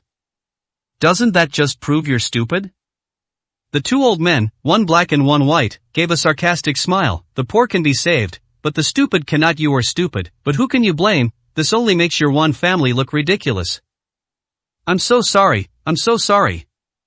Tears streamed down Wan Shireen's face. She raised her hand and slapped herself twice, sobbing, it was my stupidity. My ex-husband, Su Ming, warned me long ago, but I didn't believe him, which led to this terrible mistake. I, Wan Shireen, deserve to die, but the hundreds of lives lost in the Wan family shouldn't have ended up like this. I beg you. Su Ming? You're saying Su Ming is your ex-husband? The two old men, one black and one white, widened their eyes instantly. Boom! Another thunderclap resounded, and under the silver light, the two were filled with shock. Upon hearing that taboo name again, both the Black and White elders were instantly filled with horrified shock. Although the Black Gold Alliance had never had any contact with Su Ming, his name was like a god within the Black Gold Alliance. If it weren't for the king of Kyushu's furious slaying of the 8 bandit leaders atop Mount Tai. Without that, there would be no Black Gold Business Alliance today. It's estimated that it was swallowed up by other bandit leaders long ago, so it wouldn't have the status it has today. That important figure was someone they didn't even dare to mention. But this woman actually said that this big shot was her ex-husband? How is that possible? Say it again, Su Ming is your ex-husband? Bai Qingshan, the old man in the white robe, asked in shock. Yes. Wan Shireen was also stunned. Why did the two leaders of the Black Gold Business Alliance have such a big reaction when Su Ming was mentioned? She wasn't sure if she had said something wrong, and answered cautiously. Impossible, absolutely impossible. The two shook their heads instantly. The king of Kyushu, what kind of person would he be interested in such a foolish woman? I can call to prove it, I'll call him right away. Seeing a glimmer of hope, although she didn't know why, Wan Shireen immediately seized it and said excitedly. Go ahead and hit me. We want to see if Su Ming is really your ex-husband. The two elders, one black and one white, stared at Wan Shireen with cold expressions. Okay, I'll start right away. Wan Shireen hurriedly took out her phone, avoided the rain, and stood in front of the Black Gold Business Alliance gate to call Su Ming. The call went through. But Su Ming, who was in the Shuzhou commander's mansion, glanced at it but still didn't accept it. When Wan Shireen called it this time, he knew without even thinking why. I guess they're begging him to find a way to save the Wan family. He can save Wan Shireen, but the Wan family members are not worthy of his help. Rather than answering the phone and listening to Wan Shireen's crying and fussing, it's better to avoid seeing it and getting annoyed. Answer the phone. What an idiot. I made 4 or 5 calls in a row, but no one answered. Wan Shireen was so anxious that she kept stamping her feet. She was almost going crazy. Why can't we get in touch with Su Ming at a time like this? That bastard, his mother Luo Hongxia was right. When thousands of families are in trouble, they're eager to distance themselves from the situation. She hated Su Ming to death. Has it been connected? Seeing Wan Shireen like this, the two elders, one black and one white, couldn't help but reveal a sarcastic smile. Sure enough, they were absolutely right. Wan Shireen had gone mad and was willing to do anything to save the Wan family. 398, Chapter 398. Which big shot is it? No one answered. Wan Shireen slowly lowered the phone in her hand, her face filled with indescribable despair, and her eyes lost their luster. He turned around and walked dejectedly into the rain, his lonely figure disappearing into the distance. The last hope has been extinguished. There are no families left that can be saved. The two elders, one in black and one in white, watched Wan Shireen's dejected figure, then turned around and exchanged a glance. Bai Qingshan frowned and said, logically speaking, if Prince Su was not her ex-husband, how could she know Prince Su's name if she was just making things up? I think it's really strange too. The old man in the black robe frowned as he spoke. I think we should make a call to confirm if it's fake. There's nothing to lose, but if it's real, and we really let Su Wang's ex-wife die, then we'll have made a huge mistake. Bai Qingshan said, his eyes wide. So Bai Qingshan took out his phone, found the forbidden number he had never called before in his contacts, and dialed it with trepidation. The call connected quickly. Hello? Su Ming's emotionless voice came through the phone. Is Itis at Prince Su? Bai Qingshan asked softly and cautiously. Black Gold Alliance, is it? Speak your mind, stop beating around the bush, Su Ming said impatiently. Now, we can be almost 100% certain of Su Ming's identity. If it weren't for King Su, it would have been impossible for him to discern the identities of the black and white elders so easily.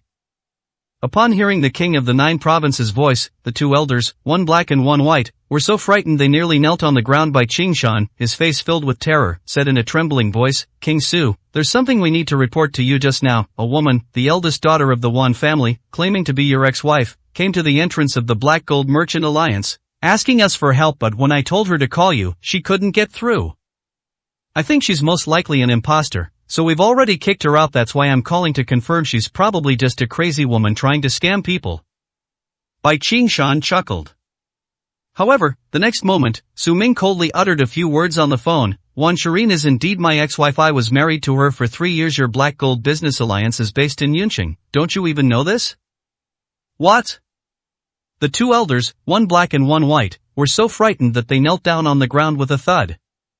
I could barely hold my phone. It almost fell into the rain. Bai Qingshan was utterly shocked and trembling. Prince Su, is what you're saying true? Then we were truly blind. Prince Su, we're so sorry. We've both been senile and incredibly foolish, neglecting your wife. Bai Qingshan, apologize to you. Bai Qingshan, holding his phone in one hand, slammed his head heavily onto the ground. Prince Su, the blame lies entirely with us two old folks. It has nothing to do with the Black Gold Merchant Alliance. We'll go and bring Miss Wan back right away and rescue the Wan family. Please give us a chance. The notorious black and white headquarters of Yunqing was so frightened that tears streamed down their faces. Who asked you to save them? Su Ming sneered, but after thinking for a moment, he said, however, you can rescue her, but you must get Wan Shireen into your Black Gold Business Alliance and treat her as a protege. Future development and long-term planning of the Wan family's business must be entirely controlled by your Black Gold Business Alliance. If you can do that, you can release the Wan family. Yes, we swear we will do it. The two elders, one black and one white, immediately patted their chests and guaranteed it. When they heard that Wan Shireen was indeed Su Ming's ex-wife, and that they had just humiliated and driven her away, they were terrified. I was terrified. Now he's only thinking about making amends and hasn't considered the issues Su Ming mentioned. Why do they say they won't save people one moment, and then say they will? Okay, then let's do it this way. Su Ming hung up the phone decisively. Inside the commander's residence, Su Ming put down his phone and pondered. He stopped Luo Hong from intervening to save the Wan family. Because Luo Hong simply couldn't control the Wan family. Releasing the Wan family would only allow them to continue their misdeeds. However, a phone call from the two elders changed his mind. The Black Gold Merchant Alliance enjoys a very high reputation. Although its wealth and power cannot compare to the Heavenly Alliance Merchant Guild, its reputation and influence are still very significant.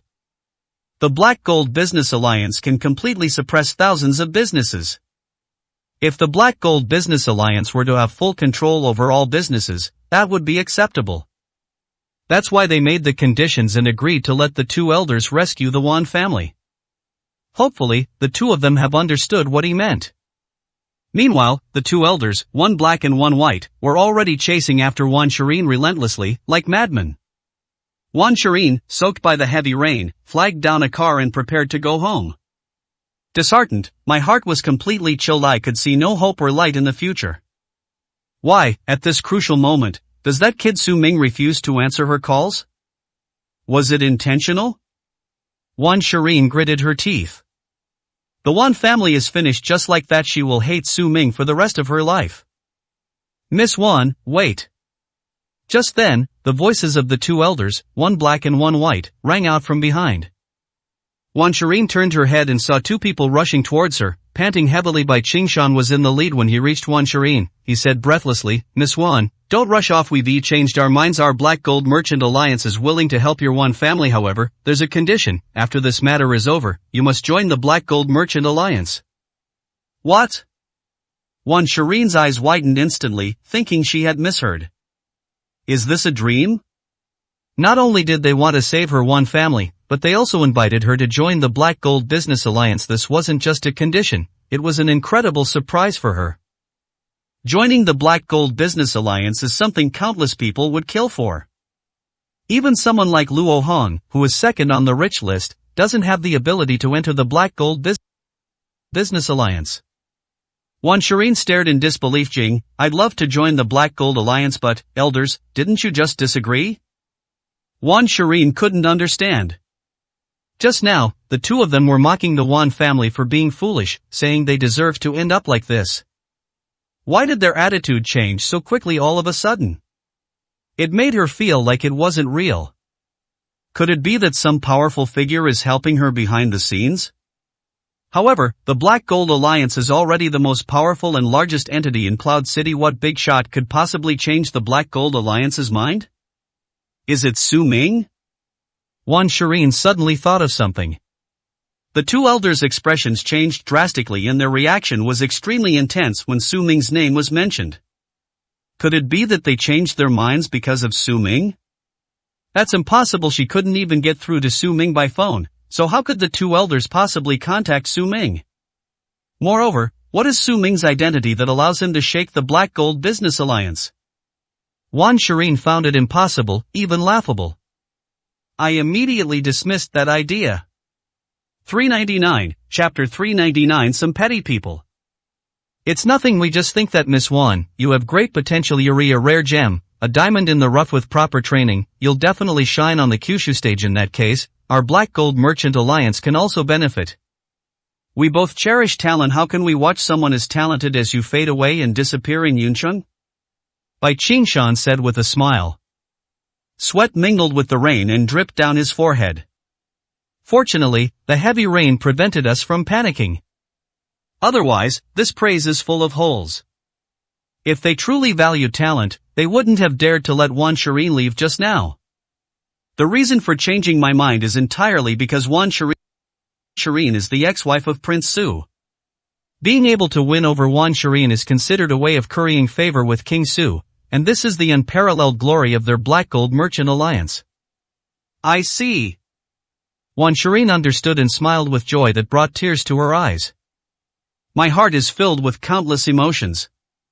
In the end, it was through her own efforts, her sincerity and ability, that she won over the Black Gold Business Alliance. Su Ming, he's all bullshit. If she relied on Su Ming, her Wan family would have died countless times already. That brat, he better not let her see him again. Otherwise, she would have to ask Su Ming why he dared not answer her calls. Miss Wan, please, it's raining so hard, you're likely to catch a cold. Let's talk in my Black Gold Merchant Alliance. The two elders, one on each side, gave Wan Shireen a polite smile. Wan Shireen was all smiles and in a great mood as she headed towards the Black Gold Alliance. One day later, at the Grandmaster's mansion, a formal banquet was held to celebrate Yi Tianzong's birthday. All the powerful figures, wealthy and noble people from Shuzhou were heading towards the Grandmaster's mansion. In the main hall of the Grandmaster's mansion, a man with a long beard and a rugged face, dressed in brocade robes, sat on a chair, resembling a god statue, domineering and majestic, with an astonishing aura. This man is none other than Yi Tianzong, the martial arts master of Shuzhou. Kneeling before him were two young men, Xu Shen, the young master of the Chu family, and Huang Lang, the eldest young master of the Huang family. Master Yi, you must do justice for us brothers. We have never suffered such humiliation since we were young. Our Chu and Huang families have donated no less than 10 billion to the Grandmaster's mansion. Huang Lang and I are also considered disciples of the Grandmaster's mansion. Su Zifeng dared to step on our heads and humiliate us, which means he doesn't respect the Grandmaster's mansion and doesn't respect Grandmaster Yi at all. Xu Shen cried and wailed as if he had suffered a great injustice, pleading and howling in front of Yi Tianzong. The other people from the Grandmaster's mansion nearby looked at the two of them as if they were clowns, laughing and smirking. This kind of spoiled brat has no ambition and deserves to be humiliated. If it weren't for the fact that the Chu and Huang families had indeed presented a considerable amount of gifts to the Grandmaster's mansion, these two idiots wouldn't even be qualified to step into the Grandmaster's mansion. As expected, Yi Tianzong immediately raised his hand to interrupt. He sneered, "No, don't call yourselves disciples of my Grandmaster's mansion. Which disciple under my Yi Tian sect isn't a Grandmaster war god, who can take on 10,000 men single-handedly? Only you two idiots would be humiliated by a woman, and you even came to me crying and begging for help. Don't go out and say you're disciples of my Yi Tian sect. I can't bear the shame." Ah.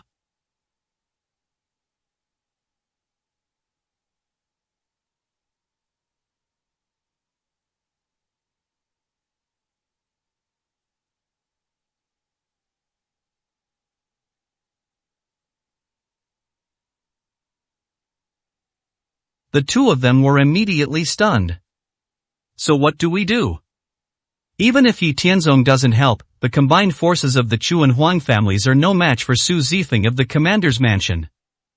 But Yi Tianzong changed the subject, slowly standing up. His long robes fluttered, exuding an imposing aura, and he said domineeringly, "However, this Su Zifeng is indeed too ungrateful today. The Grandmaster's mansion is far superior to the Commander's mansion. That woman doesn't seem to understand the difference between us. She could only put up a fight with me when her father was around. Su Zifeng, a mere woman, how could she possibly be qualified to challenge me? It's my birthday today. If she dares to come, I'll give her a hard time. It'll also be a way of venting your anger." Thanks. Thank you, Master Yi. Upon hearing this, Xu Shen and Huang Lang were overjoyed and knelt down before Yi Tianzong with immense excitement. Alright, you two can leave now. Neither of your families has any gifts for my birthday, has the Wang family? Yi Tianzong turned and gave the two of them a meaningful look. Of course, our father will arrive soon and will present Master Yi with a birthday gift at the grand banquet. The two hurriedly and respectfully said. That's good. Yi Tianzong waved his hand, and the two happily went down. Master, these two are idiots, good-for-nothings. Is it worth attacking Su Zifeng for such trash? A disciple leaned in and asked doubtfully. Yi Tianzong grinned. Even if those two pieces of trash kowtowed to me 100 times, they wouldn't be worthy of my attention. I am taking action to show Su Zifeng just how big the gap is between us, to make her despair, and to leave her powerless to resist. The commander's mansion will fall into my hands sooner or later. I should be the commander of Shuzhou. Yi Tianzong spoke calmly and composedly. His eyes blazed with an unparalleled aura of arrogance and dominance. I see, Master, you are a grandmaster war god at the peak, half a step into the earth-profound realm, unparalleled in the world. No one can rival you, let alone a little Su Zifeng. He may have a big reputation, but in front of you, Master, he probably can't even stand up to one of your fingers. The apprentice flattered him with an expression of adoration. Yi Tianzong laughed triumphantly. The goddess of war, she's nothing. Today I'll show the entire commander's mansion what the true pinnacle of martial arts looks like. Have you prepared all the gifts? At the entrance of the commander's mansion, Su Zifeng, Su Yu, Jiang Chongshan, Shen Luoyun, and others came out and got into their cars one by one. As soon as she got into the car, Su Yu couldn't wait to ask her husband, Lu Shan. The previous diamond and jade bracelet was fake. But I also need to prepare a separate gift. I can't afford to be looked down upon at the Grandmaster's mansion this time, or I'll lose face big time. Alright. This is all I could buy. Lu Shan slowly raised his hand, revealing a white jade thumb ring. What is this thing? Su Yu's eyes widened. How much did you pay for it? Su Zifeng and the others also looked at Lu Shan. Lu Shan replied dejectedly, 2 million, white, tiger jade thumb ring. 2 million? What good is that? Are you kidding me? If you take this to the Grandmaster's mansion, won't you be laughed out of the house? What's the point of going? You might as well not go at all. Su Yu's face turned bright red with anger. You can't even handle the smallest things. What should we do? She could already imagine the scene of being ridiculed by all the big shots in Shuzhou after leaving the Grandmaster's mansion. Just thinking about it makes her feel ashamed. What can I do? Lu Shan was also aggrieved, and glared at Su Ming, saying, I finally bought a diamond jade bracelet, and people say it's fake now that time is so short. Where am I supposed to find a valuable gift? Even if I were a god, I wouldn't have that ability. Can you blame me? If anyone is to blame, it's certain petty people who ruined my plans and had ulterior motives. Although Lu Shan didn't name names, his eyes were filled with a desire to devour Su Ming. 400, Chapter 400. What a surprise! Indeed, some malicious scoundrels, we don't know what they're up to, were all prepared, but they insisted on causing trouble. They've done a lot of harm. Su Yu's face was ashen, and she glanced at Su Ming with hatred and disdain. At the same time, she didn't understand either. Didn't she expose Su Ming's true identity and reveal all his secrets in front of Su Zifeng last night? Logically speaking, Su Zifeng should have just thrown Su Ming out last night. She was also thinking that she wouldn't see that piece of trash Su Ming today. I was happy all night, but this jinx from Yunqing is still standing in front of me first thing in the morning, which makes me angry. Sis, stop talking. If this doesn't work, we'll think of another way. Su Zifeng spoke, his voice deep and resonant. However, she also felt a little anxious. If we go to Yi Tianzong's birthday celebration and can't produce anything that reflects the power and value of the commander's mansion, we'll probably be overwhelmed by Yi Tianzong's pressure. If there's really no other way, I have a little something here, so I'll use that. Su Ming slowly took out the vermilion bird jade that he always carried with him from his bosom. This was a gift Li Xiao gave him when they first met. After several twists and turns, she wanted to give it to Wan Shirin, but Wan Shirin refused and kept it with her. Now it's perfect to use it as a gift. What's this?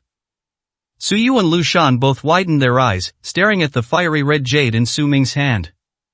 This is called vermilion bird jade. I got it from Cloud City, so it should have some value, Su Ming said with a smile. Trash from Yuncheng? Su Yu and Lu Shan were immediately annoyed, looking at Su Ming as if he were an idiot. Kid, Do you even understand what's going on? We're going to the grand banquet of the Grandmaster's mansion, the birthday celebration of martial arts master Yi Tianzong. Almost all the big shots in Suzhou will be there. They're giving away gifts worth billions, and you think you can give me a piece of trash rock from Yunqing as a gift? Are you playing house? My 2 million in silver is nothing compared to the tiger jade ring. Do you think your piece of junk is better than mine? Lu Shan was furious. His eyes were wide open, as if the eyeballs were about to pop out, as he stared fiercely at Su Ming. Exactly, they're clueless. They thought it was some small place like Yuncheng. Su Yu crossed her arms in anger, her face full of disdain. Whether it works or not, we'll find out by trying it. Su Ming said with a smile. I'm too lazy to explain. After all, given their limited knowledge, even if they were to be explained, they wouldn't understand.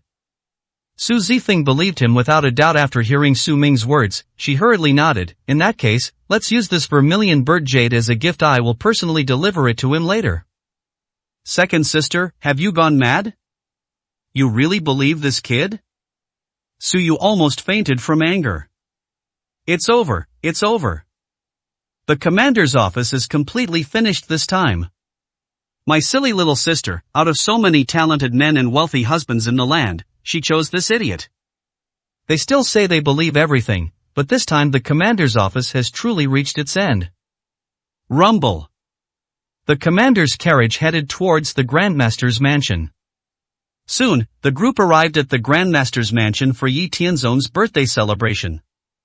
Luxury cars filled the venue, and guests thronged the area. The scale of the event was truly unmatched by any other banquet in Yuncheng. Even at the Wan family's most recent sale of the Bright Moon Pill, the number of people in Yun City present was less than a third of what the Grandmaster's mansion is like now. Upon entering the Grandmaster's mansion, one sees countless wealthy individuals lining up to offer birthday wishes and gifts at the entrance of the main hall. Su Zifeng also took the vermilion bird jade given to her by Su Ming and went upstairs. The Chu family of Suzhou presents 10 commercial real estate projects, valued at 3 billion yuan. We wish Master Yi boundless happiness and longevity. The Huang family of Suzhou has presented 100 pieces of jewelry and gold, worth 2 billion. The commander's mansion, the goddess of war Commander Su, presents a gift, a piece of red jade, valued at. As the person receiving the gift shouted it out, the crowd erupted in uproar. Are you kidding me? Commander Su only sent a piece of red jade? How much is a single piece of red jade worth, even if it reaches the heavens? Is this the work of the commander's mansion? Isn't this an insult to Master Yi?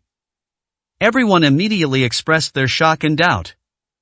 Su Yu and Lu Shan's faces immediately turned green. Su Yu turned around abruptly, glaring fiercely at Su Ming, and said through gritted teeth, "You brat, listen to me. If my sister loses face today and brings shame to the entire commander's mansion, I'll take your life. I'll make sure only your corpse returns to your Yun city." Su Ming grinned but didn't say anything. At the entrance of the main hall, Yi Tianzong slowly walked out, his tiger-like eyes looking at Su Zifeng, who was presenting gifts, his eyes filled with mockery and sarcasm. Commander Su, after attending the 3 armies competition, what happened to your commander's office? It's gotten worse and worse. Although you lost in the 3 armies tournament and brought shame to Suzhou, you were still someplace you shouldn't have fallen to this state. Even if my Yi Tianzong has lost face, you can't humiliate me with a piece of red jade. Even the Huang family sent over 100 pieces of jewelry. Would any one of them be more valuable than your red jade? Yi Tianzong said in a mocking tone. Immediately, countless people at the scene looked at Su Zifeng and the people from the commander's mansion with contempt. What a disgraceful bunch! He was reinstated as the commander of the Suzhou army. The 3-army competition brought shame upon Suzhou. They're bringing out something like this right now, even at the grand birthday celebration of a martial arts master. The commander's office under Su Zifeng was probably the worst one ever built for the Suzhou army. This is not red jade, it is vermilion bird jade. Facing all the mocking and disdainful looks, Su Zifeng remained calm and composed, her expression cold. She raised her head and spoke slowly. Vermilion bird jade? Upon hearing this name, Yi Tianzong raised an eyebrow. Some knowledgeable experts present immediately expressed their surprise. Could it be that is it the vermilion bird jade, a rare and precious material nourished by the blood of the vermilion bird? How is this possible? It's said that there's only one vermilion bird jade in the entire 9 provinces, and it's always been in the hands of top figures in the border regions. How could it appear here? A series of exclamations rang out, and the entire birthday celebration fell silent instantly. Countless wealthy tycoons and top figures from Suzhou had their eager and excited eyes fixed on the vermilion bird jade in Su Zifeng's hand. Yi Tianzong's expression also changed, and he was startled. Could it really be the legendary vermilion bird jade? He took 2 steps forward, took the red jade from Su Zifeng's hand, and held it in his hand. He immediately felt a warm sensation spread throughout his palm. A breath rose from my arm, and warmth flowed throughout my body. That aura. It's undeniable, it's definitely vermilion bird jade. For ordinary people, wearing it can promote health, ward off illness, and prolong life. For martial arts practitioners, Wenzong's eyes widened instantly, his face filled with shock and horror. What a wonderful surprise that such a rare and precious material had fallen into his hands. 401, Chapter 401. Let me guide you. Wrong. Yi Tianzong raised an eyebrow, his deep and sharp gaze suddenly falling on Su Zifeng. Looking at Su Zifeng's calm and icy expression, he felt increasingly unable to understand her. What does this woman mean? How could you so easily give her such a rare and precious treasure? Is it showing off, is it flaunting its power, or is it demonstrating the overwhelming strength of the commander's mansion? At this moment, Yi Tianzong actually felt as if he had been defeated and had fallen into a disadvantageous position. No matter what, this vermilion bird jade can never be returned. With this, he might be able to reach the earth-profound realm in his lifetime, thanks to the vermilion bird jade. However, he was not willing to let Su Zifeng intimidate everyone and establish his authority. If word got out, what would become of the reputation of his grandmaster's mansion? Thinking of this, Yi Tianzong slowly raised his head, staring at Su Zifeng with a gloomy gaze. Commander Su, are you really giving me this vermilion bird jade as a birthday gift? What I, Su Zifeng, give away is naturally yours. If you want it, take it. Su Zifeng said calmly. In reality, she had no idea of the value of the vermilion bird jade. With her current martial arts skills, she couldn't even sense the powerful aura it emanated. Otherwise, she would never have given such a precious thing to Yi Tianzong. Doesn't this just give the opponent an advantage? Moreover, she was only a little short of becoming a grandmaster war god. Upon hearing Su Zifeng's words, Yi Tianzong was startled once again. Has this woman really reached a level of martial arts cultivation so high that she no longer needs the vermilion bird jade? What exactly is going on? Yi Tianzong felt a sense of apprehension. However, I still decided to test Su Zifeng's abilities. He tilted his head back and laughed. Good, good, as expected of our Suzhou army commander, your demeanor is extraordinary. Commander Su doesn't even look down on the vermilion bird jade, so his martial arts level must have reached a certain level. It just so happens that my eldest disciple has recently broken through to the 3rd stage of the Grandmaster War God. Please give him some pointers, Commander Su, so I can broaden my horizons. After saying that, Yi Tianzong clapped his hands. Suddenly, a young man with deep-set features and a gloomy face slowly walked out of the main hall. Though slender, every step he took was steady and powerful. He stood at the entrance of the main hall and bowed to Su Zifeng, saying, I am Ma Hong from the Grandmaster's mansion. I would like to ask Commander Su for a few pointers. Please enlighten me. Su Zifeng's expression changed. He involuntarily took a step back, his face pale. Yi Tianzong is definitely not going to give her a good day today. She is currently only at the 9th level of the Supreme War God realm, a whole realm away from the Grandmaster War God realm. The opponent is a Grandmaster War God level 3, how could I possibly win? If she loses and is publicly humiliated, the entire commander's mansion will be unable to hold its head high. Let the whole of Suzhou know that Su Zifeng is not even as good as a disciple of the Grandmaster's mansion in the future. Without Yi Tianzong taking any action, the entire Suzhou will force her to hand over her position as leader. Yi Tianzong's plan was undeniably shrewd. It's over, it's over, it's over. Seeing this scene in the courtyard, Su shook her head in horror. I know Zifeng's strength, how could she fight with a master from the Grandmaster's mansion? She might die. It's over. Yi Tianzong is too vicious. He intends to make sure second sister doesn't leave alive today. What are we going to do? It's all your fault, you beast. Su turned around and glared at Su Ming, angrily saying, why don't you just stay put and not cause trouble? We were preparing a gift for Yi Tianzong. Why all this trouble? Why did you have to bring up the vermilion bird jade? What are you trying to prove, now that Yi Tianzong has his eye on the vermilion bird jade, and doesn't want to be outdone by the commander's mansion? Do you think he can let second sister have an easy time? Damn it, if anything happens to Zifeng, our entire commander's mansion will not let you off the hook. Su gritted her teeth in anger, her face filled with hatred. Lu Shan turned and gave Su Ming a disdainful look. I already said, this kid is more trouble than he's worth. He got his hands on a piece of jade from somewhere and thinks he's something special. Our interactions go far beyond just gifts. You'll never understand the intricacies of this world. Faced with the two men's hateful curses, Su Ming remained unmoved, simply smiling and calmly looking ahead. A mere disciple from the Grandmaster's mansion can frighten the commander's mansion like this. It seems I was right to come. I had no choice. What do you mean by merely a disciple of a Grandmaster's mansion, you idiot? Do you even understand? Lu Shan almost fainted from anger at Su Ming.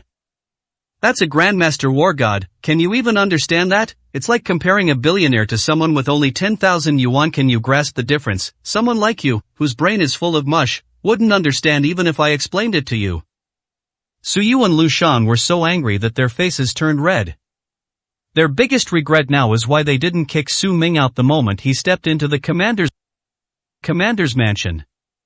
This has led to the current situation.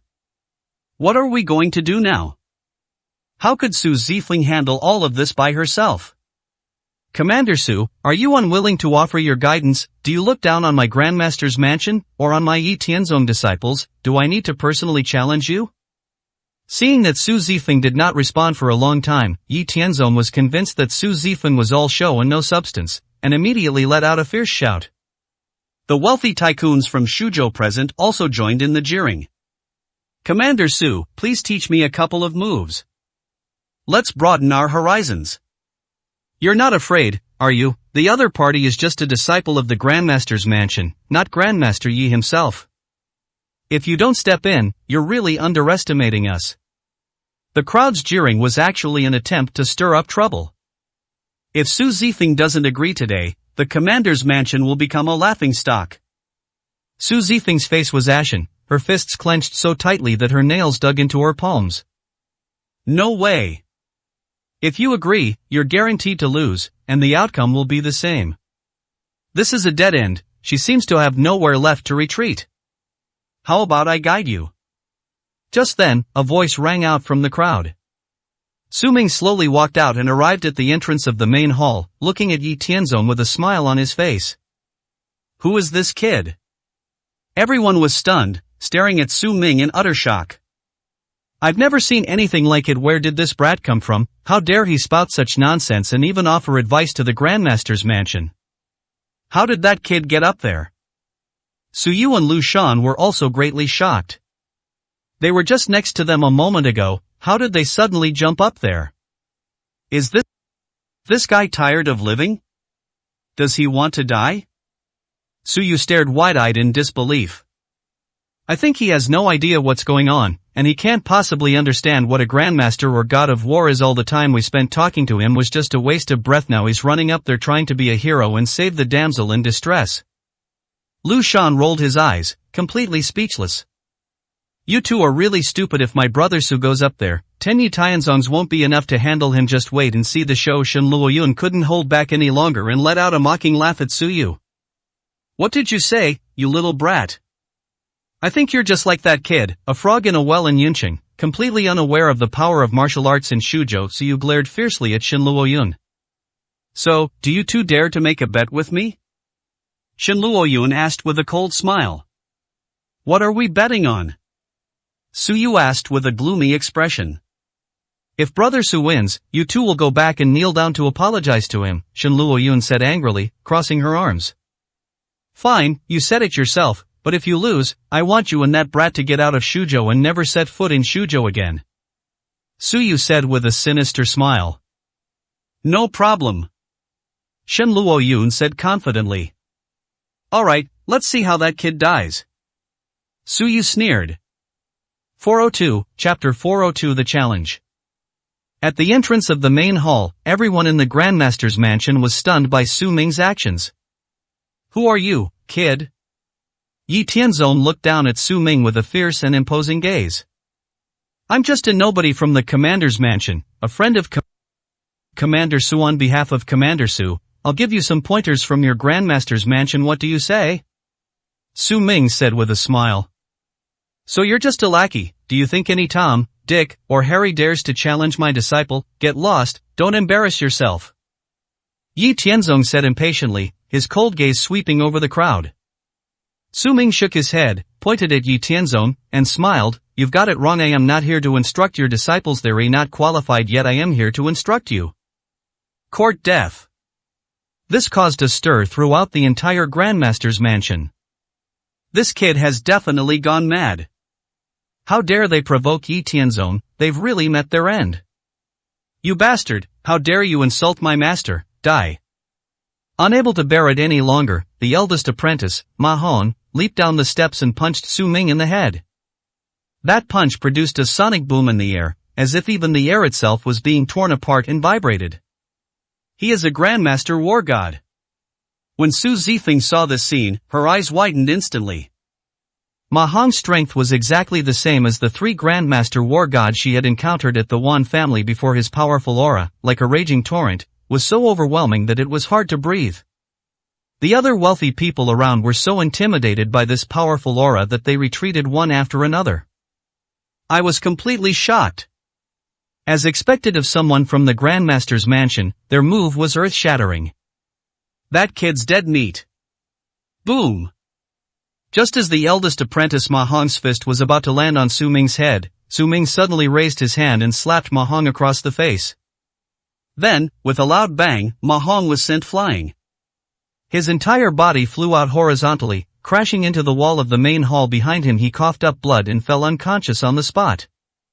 This? What happened? Everyone was stunned, their pupils dilated in shock, their faces blank with disbelief. A slap sent the Grandmaster war god flying? Are they dreaming? That was Yi Tianzong's most prized disciple. The entire audience was stunned into complete silence. No one could utter a sound. Even Yi Tianzong was shocked and stared intently at Su Ming. What's going on with this kid? Could it be the Earth Profound Realm? That's impossible. How many Earth Profound Realm cultivators could you find in the entire 9 provinces? Even he hasn't reached the Earth Profound Realm yet. Su Yu and Lu Shan were so frightened that they knelt down on the spot with a thud, dumbfounded. Did that guy really do it? He slapped the Grandmaster's mansion member away with a single blow. Oh my god. Su Yu's mouth could practically fit 2 rotten eggs. Su Ming, with a leisurely stroll, walked slowly forward amidst the utterly shocked expressions of everyone present. He stepped on the head of his unconscious eldest disciple, Ma Hong, and grinned at Yi Tianzong, saying, I told you, your disciple isn't qualified. I am going to instruct you. You dare call yourself a martial arts grandmaster? Come here, let me teach you. Yi Tianzong took 2 steps back, a look of panic in his eyes. This kid is terrifyingly strong. What alarmed him even more was that he couldn't sense any energy flowing from Su Ming. There are only 2 possibilities. One is that Su Ming is pitifully weak and has no strength at all, that of a war god. Secondly, this guy is so strong that it's incomprehensible, which is why he can't sense it. Now it seems more likely to be the latter. When did the commander's office acquire such a powerful individual? Is this Su Zifeng's confidence? No, Su Zifeng never made a move from beginning to end. He didn't know Su Zifeng's strength. Perhaps Su Zifeng was even stronger. But that's impossible. He already knew the details of the commander's mansion perfectly well. How high could Su Zifeng's martial arts cultivation be, a woman? Logically speaking, his Grandmaster's mansion should be a completely superior force to the commander's mansion. Stop being so arrogant. Today is my birthday, and it's not appropriate for me to make a move. Therefore, I, Yi Tianzong, am making an exception and sparing your life, you lackey. But, Su Zifeng, since your commander's mansion has someone like this, how about we arrange a contest? Yi Tianzong stared intently at Su Zifeng. How would you like to make the date? Su Zifeng then came to her senses and looked at Yi Tianzong to ask. It's simple. 3 days from now, my Grandmaster's mansion and your Commander's mansion will each send 10 people to the Shuzhou martial arts arena for a contest. Whoever wins more matches will be the victor. Do you dare to accept? Yi Tianzong asked with a fierce expression. It's not that simple. Su Zifeng raised an eyebrow and instantly realized that Yi Tianzong must have some ulterior motive for making such a condition after witnessing Su Ming's formidable strength. Unable to make up his mind, he suddenly fell into hesitation. Why won't you answer? Su Ming smiled and agreed. I told you, I'm just a nobody in the Commander's mansion. There are hundreds of people as strong as me in the Commander's mansion. I accept this challenge. When the time comes, remember your fate, and don't be too scared to come. Su Ming looked at Yi Tianzong and let out a mocking laugh. Yi Tianzong was so angry that he gritted his teeth, and the veins on his forehead bulged. You brat, I'll make you suffer a terrible death. Yi Tianzong hadn't been this angry in a long time since he reached the peak of the Grandmaster War God realm. But at this moment, he wished he could tear Su Mingxing to pieces. They crushed the entire Commander's mansion. See you in 3 days. Su Ming grinned, turned around and said to Su Zifeng, Commander Su, let's go. Then Su Ming and Su Zifeng left the main hall entrance and left the Grandmaster's mansion with the others. The scene at the Grandmaster's mansion remained deathly silent. Everyone stared in disbelief as Su Ming and his group left, not daring to utter a sound. Once outside, Su Ming and the others prepared to get into the car. But just then, a few people walked over from the side. Leading the group were Chu Xian and Huang Lang, the eldest sons of the Chu and Huang families. Where are you rushing off to? It's Master Ye's birthday celebration. Is it not over yet? Is Commander Su in such a hurry to leave? Chu Xian led his men up, looking at Su Ming and Su Zifeng with a playful expression. The two of them had been waiting outside the Grandmaster's mansion, and they didn't see what happened inside. I was originally planning to wait for Su Ming here. After all, the reason they were humiliated at the station entrance was because of Su Ming. Moreover, pick the softest persimmons. Among this group, Su Zifeng is the commander of Shuzhou, and he is not someone they can afford to offend. Zhang Chongshan, the master of military strategy, is even more unapproachable. Su Yu and Lu Shan are also from the commander's office. Of all these people, Su Ming is the easiest to bully. Unexpectedly, before the birthday banquet was even over, Su Ming and Su Zifeng's group came out together. They couldn't care less about anything else now, so the two of them came up directly and started a fight. Su Zifeng turned her head and glanced at them, then coldly shouted, Get lost, wasn't the lesson I taught you two good-for-nothings before enough? The two men grinned. Commander Su, please don't be angry. We know we were wrong. We didn't come here to cause trouble. We just really admire this brother Su and wanted to invite him to a restaurant for a meal. Surely you wouldn't disagree with that, Commander Su? I just don't agree. What can you do about it? I'll say it again, get out, otherwise, it won't be your car that gets crushed this time, it will be you two pieces of trash, Su Zifeng said with an icy expression. Su Ming glanced at the two with interest, then turned to Su Zifeng and said, Take Luo Yun and the others back to the commander's mansion first. Someone's treating us to dinner, why not take advantage of it? But Su Zifeng hesitated, as if she wanted to say something but then stopped. These two guys are clearly up to no good. Can't Su Ming see that? But then she thought about it again and realized that if she could see it, how could Su Ming not see it? She was worrying too much. He nodded and said, Then we'll head back now. Let me know if there are any problems. It's all right, go ahead. Su Ming smiled and waved his hand. Please. Chu Xian and his companion gave Su Ming wicked smiles. This piece of trash, it'll fall into their hands. This kid is completely finished this time. We need to show these out-of-town trash what their power and corruption are like in Shuzhou. 403, Chapter 403 Manchu Han Imperial Feast. 2 days after Su Ming arrived in Shuzhou, a message came from the top echelons of Shuzhou and spread throughout the entire upper echelons of Shuzhou. Apart from the Grandmaster's mansion, a secluded and closed-off place cut off from the outside world, almost all the wealthy people in Shuzhou received the same message. The king of the 9 provinces has arrived in Shuzhou. Everyone, be prepared. We may not welcome him, but offending King Su will result in certain death. Su Wang's real name is Su Ming. There is no photo, no appearance, only a name. All the top-tier wealthy people in Shuzhou who had just attended the grand birthday celebration at the Grandmaster's mansion were terrified. The king of the 9 provinces has arrived in Shuzhou. Oh my god! What an honor! If they could get close to the king of the 9 provinces, any of their family groups could soar to new heights and become the number 1 in Shuzhou. If I could receive a reward from King Su, the increase in my reputation and power would be unimaginable. Immediately, all the wealthy people were moved and sent people out in secret to find out news about the king of Kyushu. Su Ming.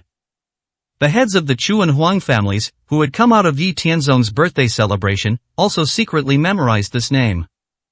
Trying to curry favor with Prince Su was a bit unrealistic. After all, the status of the king of the 9 provinces is unattainable, and a small family like theirs from Shuzhou is probably not even worthy of King Su's attention. However, in the future, whenever you come into contact with someone with the surname Su, you should either keep your distance or treat them with the utmost reverence, and you must never offend or antagonize them. Otherwise they're finished. Chu Kuang, the head of the Chu family, put away his phone and stood in the parking lot. He said with a look of emotion, I never expected that even the king of the 9 provinces would come to Shuzhou. That means our Shuzhou is going to prosper.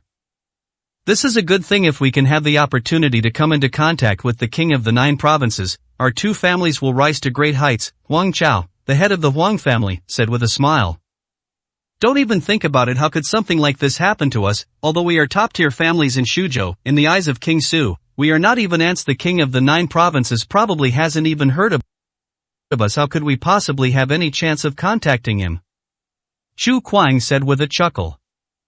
Then he turned to his subordinate and asked, where is the young master? Didn't he come to the birthday banquet too? The servant bowed and said respectfully, young master Chu and young master Huang have already left. They said they were going to teach a kid who just arrived in Yun City a lesson. I think his surname is Su. So that's how it is. Those 2 little brats are really ruthless. Anyone who offends them will never have a good time. Chu Kuang smiled, prepared to get into the car, and didn't take it to heart. After all, this isn't the first time something like this has happened. Teaching an ordinary person a lesson is harmless as long as no one dies. Within Shuzhou, no one dared to harbor any thought of resistance against the immense power of the Chu and Huang families. When bullied, one can only obediently swallow one's anger. So it's become commonplace. This is a good thing. Huang Chao grinned and said, these 2 brats are just like us when we were young, fearless and impetuous. This is the kind of spirit our 2 sons should have. If they were 2 cowards, we would have been driven to our deaths by anger sooner or later. Both of them were very proud and honored. Those with power and influence should be arrogant. Within Shuzhou, which of the Chu and Huang families could not afford to offend? Being cowardly and incompetent is actually shameful. The 2 laughed and got into the car. But then, Chu Kuang's expression turned strange. He seemed to realize something, and suddenly turned to look at the servant still standing outside the carriage. What did you say? You said that the person those 2 brats wanted to teach a lesson to has the surname Su. Yes, that's what the 2 young masters said, and they're from Yuncheng. The servant answered. From Yuncheng, surnamed Su, what a coincidence. Chu Kuang's face froze instantly, his eyes filled with shock. The king of the 9 provinces also has the surname Su. The person his son wanted to discipline also happened to have the surname Su. Is there really such a coincidence in the world?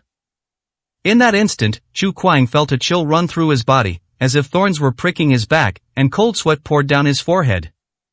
Huang Chao also realized what was happening and looked at Chu Kuang in surprise. Brother Chu, could it be? The 2 looked at each other, and both could see shock and terror in each other's eyes. Almost simultaneously, the 2 of them pulled out their phones and dialed their son's number. But when I called, all the phones were switched off. This terrified the heads of 2 top-tier families in Shuzhou. The 2 of them turned pale instantly. They had never been so terrified before. Chu Kuang shouted out of the car, quickly, pass down the order to find the location of Chu Huang and Chu Chu's 2 young masters. Find them as fast as you can. If anything happens, none of you will survive. After saying that, Chu Kuang was so frightened that he slumped into his chair. It's over, it's over. Please, please don't. Please don't let him be the king of Kyushu. At this moment, Su Ming had already followed Chu Xian and Huan Lang into the hotel. This is it, please. With a cold, mocking smile, Chu Xian invited Su Ming into the hotel's private room. Su Ming went inside and found a seat. Chu Xian and Huan Lang entered the room, then turned to their men and said, "Close the door without my order. Not even a fly can get in today. This door is off limits to anyone." Yes. A dozen or so men answered in unison, their voices deafening. Half of them stood guard outside the door, while the other half stayed inside the private room, keeping a tight watch on the entrance. Su Ming looked at the two of them and grinned. "Young masters, there's no need to be so formal and serious about a meal. Of course it should be a grand affair." Chu Xian curled his lips into a sinister and wicked smile. "If we don't make it a proper dinner for someone like you, how will you remember this lesson? How will you see the difference between trash like you and the two of us? From the day you stepped into Shuzhou, someone like you should have been trampled under our feet." "But you were lucky, you had Su Zifeng backing you up back then, but now Su is gone. Zifeng, who do you think you are? You're nothing." The two young masters immediately burst into smug laughter. Because Su Ming has completely fallen into their trap. They now looked at Su Ming as if he were prey waiting to be slaughtered. Su Ming leaned back in his chair, his expression calm, and looked at the two men with a smile. "What do you two young masters mean?" "You'll find out soon enough." Chu Xian laughed smugly, then raised his hand and said, "Serve the food." Immediately, two of his men stepped out and uncovered all the dishes that had been covered on the table. There were 8 plates on the table. When the lid was lifted, a foul stench immediately hit the nose, making people feel nauseous and want to vomit. Even Su Ming couldn't help but frown. The plate contained clumps of pitch-black objects. Chu Xian and his companion laughed, their laughter wildly joyful. Chu Xian pointed to each dish and introduced them. "This one is fresh dog poop, this dish is aged cat poop, and this one is pig poop from the pigsty, and there's also cow poop, horse poop." 8 dishes, all filled with animal droppings. "This is a full Manchu Han imperial feast, Mr. Su, are you satisfied? This is the best dish we're serving you today. Others would love to eat this, but they can't. We put in a lot of effort to prepare these dishes. For example, this dog poop is freshly made. My poodle just finished pooping, and we had it brought over. It should be to your liking, right?" Chu Xian laughed heartily. The others grinned too. These two young masters, though spoiled and dissolute, are quite adept at playing pranks on people. This was the first time they had ever seen such a scene. This kid will be traumatized for life after this experience. Chapter 404, Going Crazy. Eat. Chu Xian put one foot on the chair, looking fierce and domineering, and pointed at Su Ming with a cold smile. "If you don't eat today, you won't leave this room. Moreover, if you don't eat, I will have my men pin you to the ground and feed you properly. Hurry up and eat by yourself, don't force us to do it." Huan Lang crossed his arms and glared at Su Ming with a fierce expression. Su Ming wore a cold smile and remained unmoved. Just then, his phone rang. He took it out and saw that it was a message from Yi Tang. "Prince Su, please forgive my sins. I failed to arrive in Shuzhou in time to protect you. However, I have already informed the highest authorities in Shuzhou that you have arrived. They should give you a warm welcome." After reading the message, Su Ming put away his phone, smiled, and shook his head. It has to be said that in some ways, Yi Tang's work is truly reassuring. But there's really no need for such a grand display. He won't stay in Shuzhou for very long. If Yi Tang's news gets out, those two guys in front of me are probably going to be in big trouble. Su Ming smiled and looked up at Chu Xian and Huan Lang, saying, "You have 5 minutes at most. I'll give you 5 more minutes. Within those 5 minutes, you two can still kowtow to me and apologize, but after 5 minutes, it will be too late for you to kneel down and repent." "Are you kidding me?" Chu Xian flew into a rage, stepped forward, picked up a plate of dog excrement, and threw it at Su Ming. Su Ming got up to avoid it, but some of the stray hairs still clung to him. Su Ming frowned again, his eyes now revealing a chilling intent.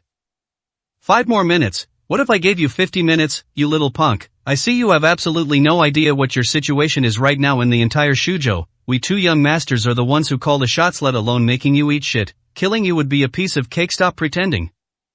I'll give you 5 more minutes. If you don't eat, I'll have someone pry your mouth open and feed you. Chu Xian laughed wildly and fiercely. Start the timer. You'll be on your way in 5 minutes. Xu Xian walked to the side and sat down, crossed his legs, and looked at Su Ming with a gloomy and cold smile, just to see how Su Ming would drown in this pile of dung today.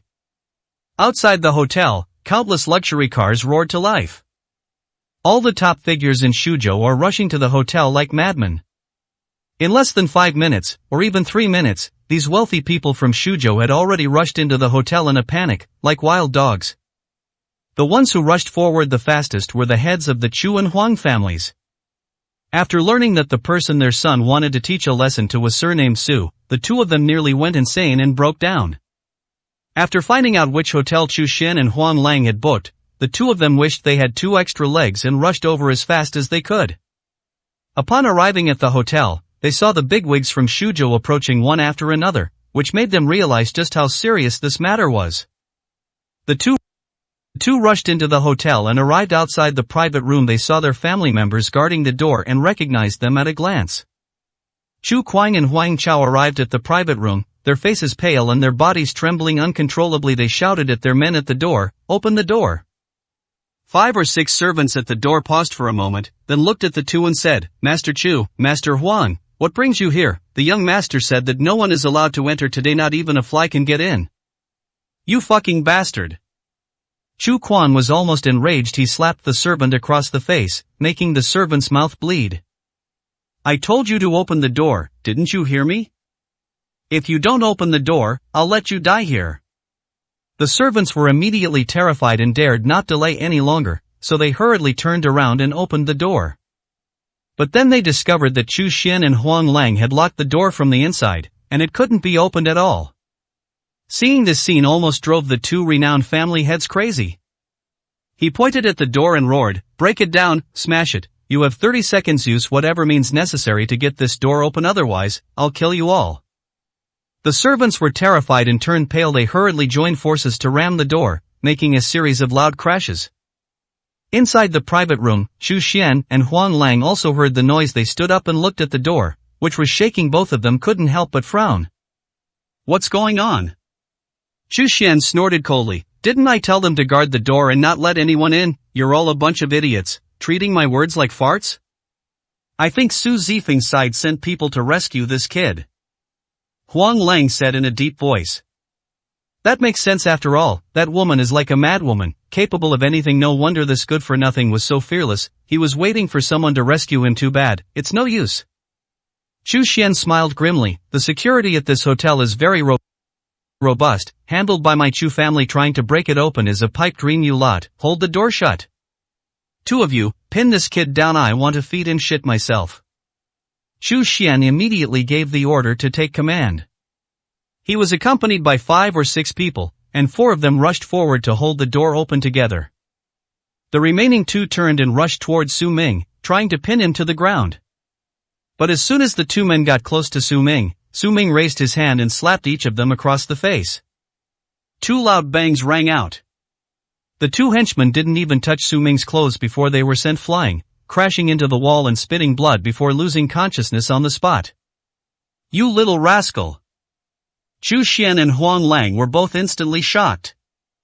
Xu Xian was furious and roared, "Stop blocking the door, everyone come over here and take down this kid with all your might." Boom! However, at that moment, a loud bang was heard, and the ground shook violently. The entire private room door collapsed with a crash. They were actually bumped into by the people Chu Kuang had arranged outside. It collapsed. Those who blocked the door were pinned down under it, and the whole scene was filled with dust and chaos. Xu Xian and Huang Lang stared in disbelief at the outside world. But when they saw that the people standing at the door were their fathers, Chu Kuang and Huang Chao, they were completely dumbfounded. What's going on? Why did their father come? And they even smashed the door down? What's going on here? Dad, what brings you here? Xu Xian and Huang Lang spoke almost simultaneously. The faces of the 2 family heads were so gloomy they could drip water. Ignoring the 2 wicked sons who had almost killed their families, Chu Quan and Huang Chao's gazes fell impatiently on Su Ming. "I want to see clearly whether Su Ming is really the legendary king of the 9 provinces." But when they saw that Su Ming was dressed in rags, had an unremarkable appearance, and was very young, the 2 family heads were immediately at a loss. Is this man truly the king of Kyushu? It doesn't look like it. Putting aside their clothes and appearance, let's talk about their age. The king of the 9 provinces is renowned throughout the land, known to all. Logically, he should be old and imposing to deserve the title of king of the 9 provinces. How could he possibly be a mere 20-something-year-old kid? Is there a mistake? The 2 family heads were filled with doubt and surprise. 405, Chapter 405. So this is how you treat guests in Shuzhou. Dad, what's going on? Chu Xian asked in shock, completely bewildered. You want to teach this kid a lesson? Chu Kuang's gloomy gaze fell on his son. Yes, this good-for-nothing, from Yunqing, relies on Su Zifeng from the commander's mansion to back him up. He was so arrogant at the station entrance before now. The 2 of us are going to humiliate him severely and let him know the consequences of offending the Chu and Huang families, Chu Xian explained. His own father had never objected to him doing such things. Why did you suddenly barge in? Moreover, this was to establish the authority of the Chu family, and he felt that he had not done anything wrong. What's his name? Chu Kuang asked again, his face already quite grim. Although Su Ming's identity is still uncertain. But with the support of the commander's office, could he be a nobody? But in reality, as long as they are not the kings of the 9 provinces, they are all easy to deal with. The current commander's office is not something to be afraid of. His name is something like Su. Chu Xian couldn't remember Su Ming's name, and he hadn't even asked. The name of such a lowly trash wasn't worth asking. My name is Su Ming. Su Ming, who had been watching the show the whole time, finally spoke up with a smile. Boom! Chu Kuang and Huan Lang's heads almost exploded instantly. Su Ming! Isn't that the real name of the king of Kyushu? They received the news beforehand and have deeply engraved this name in their minds. This moment was like a thunderbolt, leaving their minds blank with shock. Chu Kuang stiffly turned his head, staring blankly at Su Ming, and asked in a trembling voice, You're really called Su Ming? Have you ever been to the border region? Do you know anything about the war god army? At that moment, Chu Kuang felt his head buzzing and his whole body going numb. We only need to confirm this last point. If Su Ming knew about the war god army, then he would undoubtedly be King Su himself. Chu Kuang and Huan Lang almost stopped breathing, waiting for Su Ming's answer. Su Ming grinned, the border regions, haven't been there in years. As for the war god army, why would I need to know about that kind of thing? Su Ming smiled dismissively. The war god army is his own property, why should he know? Isn't this question rather ridiculous? It's like someone asking him if he's ever heard of his own family members. Only an idiot would ask that question. Call. Upon hearing Su Ming's answer, Chu Kuang and Huang Chao let out a heavy sigh of relief, almost collapsing to the ground like deflated balloons. It seems it was just a false alarm. This kid just shares the same name as the king of Kyushu, someone even the war god army has never heard of. How could he possibly be King Su? Now there's nothing to be afraid of. The 2 of them breathed a sigh of relief and grinned. It seemed that there was no such coincidence in the world, and they had just scared themselves.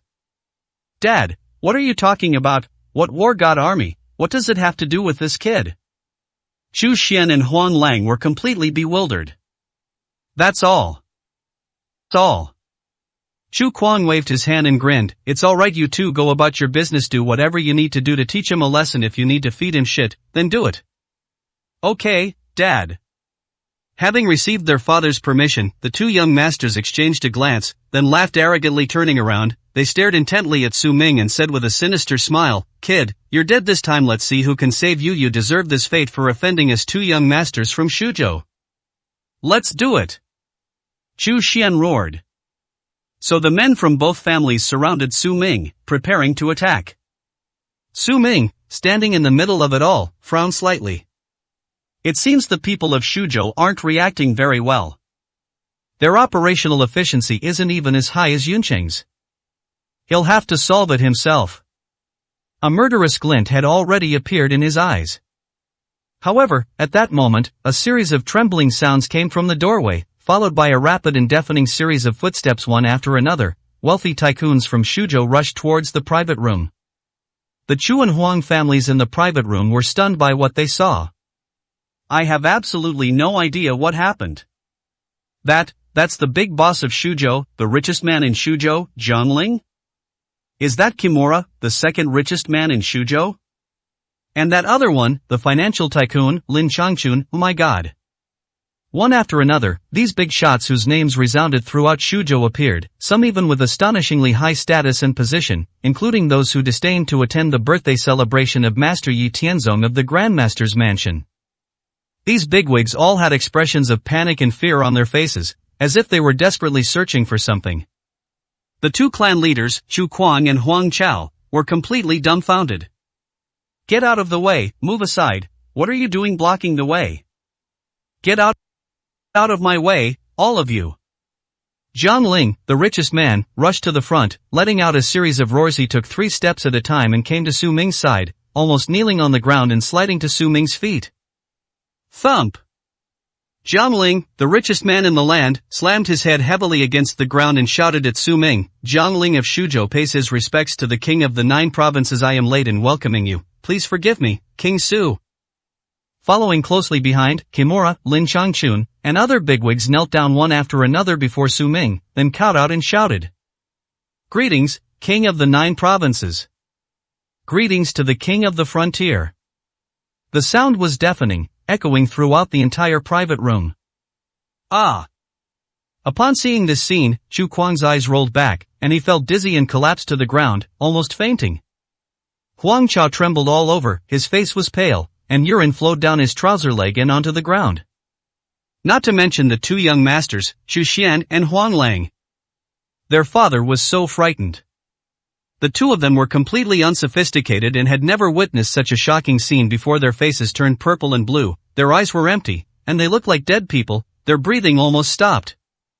Zhang Ling, kneeling in obeisance, smelled the fragrance emanating from Su Ming. A stench of feces filled the air, and he was immediately horrified. Looking up, he saw plates of excrement on the table, his face turned green, and he asked in shock, Prince Su, what's going on, who did this? Su Ming turned his head and glanced at Chu Xin and Huang Lang, grinning as he said, these 2 young masters said they'd treat me to a Manchu Han imperial feast of dung. They even wanted to force feed me. Didn't know that's how you entertain guests in Shuzhou. You know, I should have prepared in advance. After all, this stuff is really making me a little physically uncomfortable. You bastard. Upon hearing this, the kneeling Shuzhou bigwigs were all shaken and turned around, their murderous gazes falling on everyone from the Chu and Huang families. The Chu and Huang families were instantly terrified, their faces turning ashen and green. Thump! Chu Xian and Huang Lang were stiff as zombies, kneeling on the ground.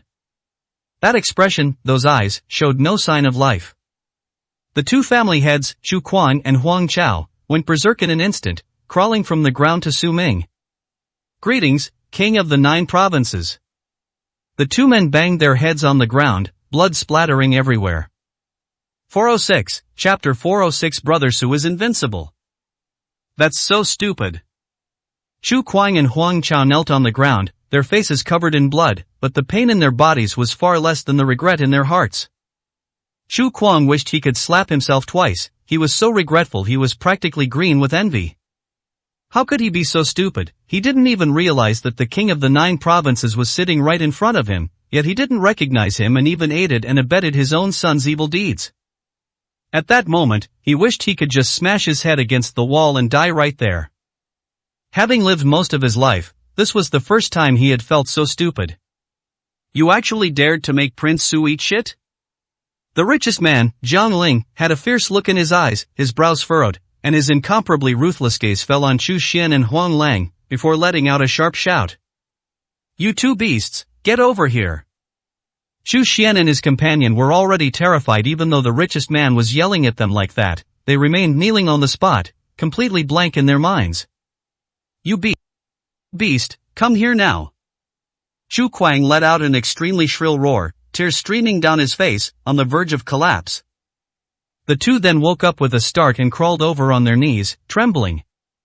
Zhang Ling pointed at the 2 of them and sneered, you 2 like shit so much, huh? Then you 2 eat it first, in front of everyone. Not one less. If you don't eat it, neither of you will leave here alive today. After saying that, Zhang Ling waved his hand, and his subordinate stepped forward, picked up a plate of cat feces and a plate of cow dung, and threw them in front of Chu Xian and Huang Lang. A foul stench assaulted my nostrils. The two almost vomited on the spot. How could anyone possibly eat this? Chu Xian's face was contorted with pain. He raised his head, his eyes blurred with tears, and looked at his father, Chu Kuang, crying out in anguish, "Dad, save me. Save you my foot, eat. If you don't eat, our entire Chu family will die. Do you want me to die with you? You beast, you've created this mess and you still don't know how to repent. You must eat it in front of Prince Su." Chu Kuang roared, his face flushed red. Chu Xian wept bitterly, suppressing his nausea once again, and looked down at the cat poop in front of him. She slowly approached, but the stench was unbearable, and she vomited violently the next moment. Huang Lang's reaction was exactly the same. They are all rich young masters, pampered and spoiled. When have they ever been treated like this? "Dad, I can't eat anything, please help me." Chu Xian cried and wailed. "Someone, hold those two down and feed them." Jiang Ling roared angrily. Immediately, his men rushed forward, forcibly pinned the two to the ground, and began feeding them with plates. After several piercing screams, the two could no longer endure the humiliation and bruises. They slammed their heads on the ground and fainted on the spot. Chu Kuang and Huang Chao were helpless to change their son's fate. "I just hope to satisfy Su Ming and get his forgiveness." The two men turned around and kowtowed to Su Ming again, saying, "King Su, we know we were wrong. The two of them have been punished. Please forgive the Chu and Huang families." "What are you doing?" Su Ming raised an eyebrow and gave the two of them a mocking look. "When did I say I was going to forgive you? But they've already eaten." Chu Kuang raised his head and said with a look of despair. Su Ming sneered, "When did I say that if they ate shit, I would let you off the hook? When did I tell them to eat it? Aren't you the ones acting on your own, putting on a show? Did I give any orders?" These words struck Chu Kuang and Huang Chao like a thunderbolt, leaving them filled with despair. So all that fuss they've been making here is nothing but laughable clowns in Su Ming's eyes. Even the richest man, Jiang Ling, was horrified and hurriedly kowtowed to Su Ming again. "Your Highness, please forgive me. It was I who acted presumptuously and made a rash decision. Your Highness, please forgive me." Jiang Ling was pale and kept banging his head on the ground. He thought he was being clever and ordered Su Ming to punish the two of them. But Su Ming didn't say a word. His attempt to flatter had backfired. Su Ming sneered, waved his hand impatiently, and said, "All right, stop pretending with me. Didn't come to Shuzhou to go on a killing spree. If I really wanted to, neither of you would even see your son alive. I can spare the Chu and Huang families if you want. You only need to do one thing, find out what Yi Tianzong is trying to achieve by proposing this challenge, what he's plotting, and who he's assigned to fight. Get all this information and report it to me. If you miss even one thing, I'll take your two dog heads." Su Ming snorted coldly and stood up indifferently. Yes, we will definitely do as you say, and we will do everything in our power, even if it costs us our lives." Chu Kuang and Huang Lang readily agreed, kowtowing repeatedly. "All right, let's call it a day. This is a waste of time." Su Ming impatiently turned and left. "Prince Su, I have prepared a grand banquet at my residence. I humbly request that you do me the honor of joining me in welcoming you." The richest general in the rear knelt down and shouted. "Is your mansion worthy of my presence? Are you even deserving of my presence?" Su Ming turned around and gave Jiang Ling a cold laugh. Jiang Ling was instantly speechless, his mouth agape, unable to utter a single word. Su Ming left the hotel and took a car back to the commander's mansion. Commander's office. "That kid hasn't come back yet. He's probably been poisoned by those two young masters. Those two spoiled brats may be young, but they're incredibly ruthless. I heard that anyone who falls into their hands, even if they don't die, will be crippled. That kid probably couldn't have held out at all. Is probably dead by now." Suyu sat in the hall, smiling smugly, her face full of schadenfreude. She couldn't wait for Su Ming to die, so that Su Zifeng wouldn't be implicated, and everyone in the commander's mansion would be happy. "Bullshit, my brother Su is invincible," Shen Luoyun said angrily. "Oh." Suyu smirked and said, "Do you even believe that yourself? If you really believed him, why would you be so agitated? He was just lucky. He was at the Grandmaster level. He showed off a bit. I think that Yi Tianzong's eldest disciple is all show and no substance. He's as thin as a bamboo pole, and he just happened to bump into that kid and got a freebie. Do you really think he has any real ability?" Su Yu's face was full of mockery. "You?"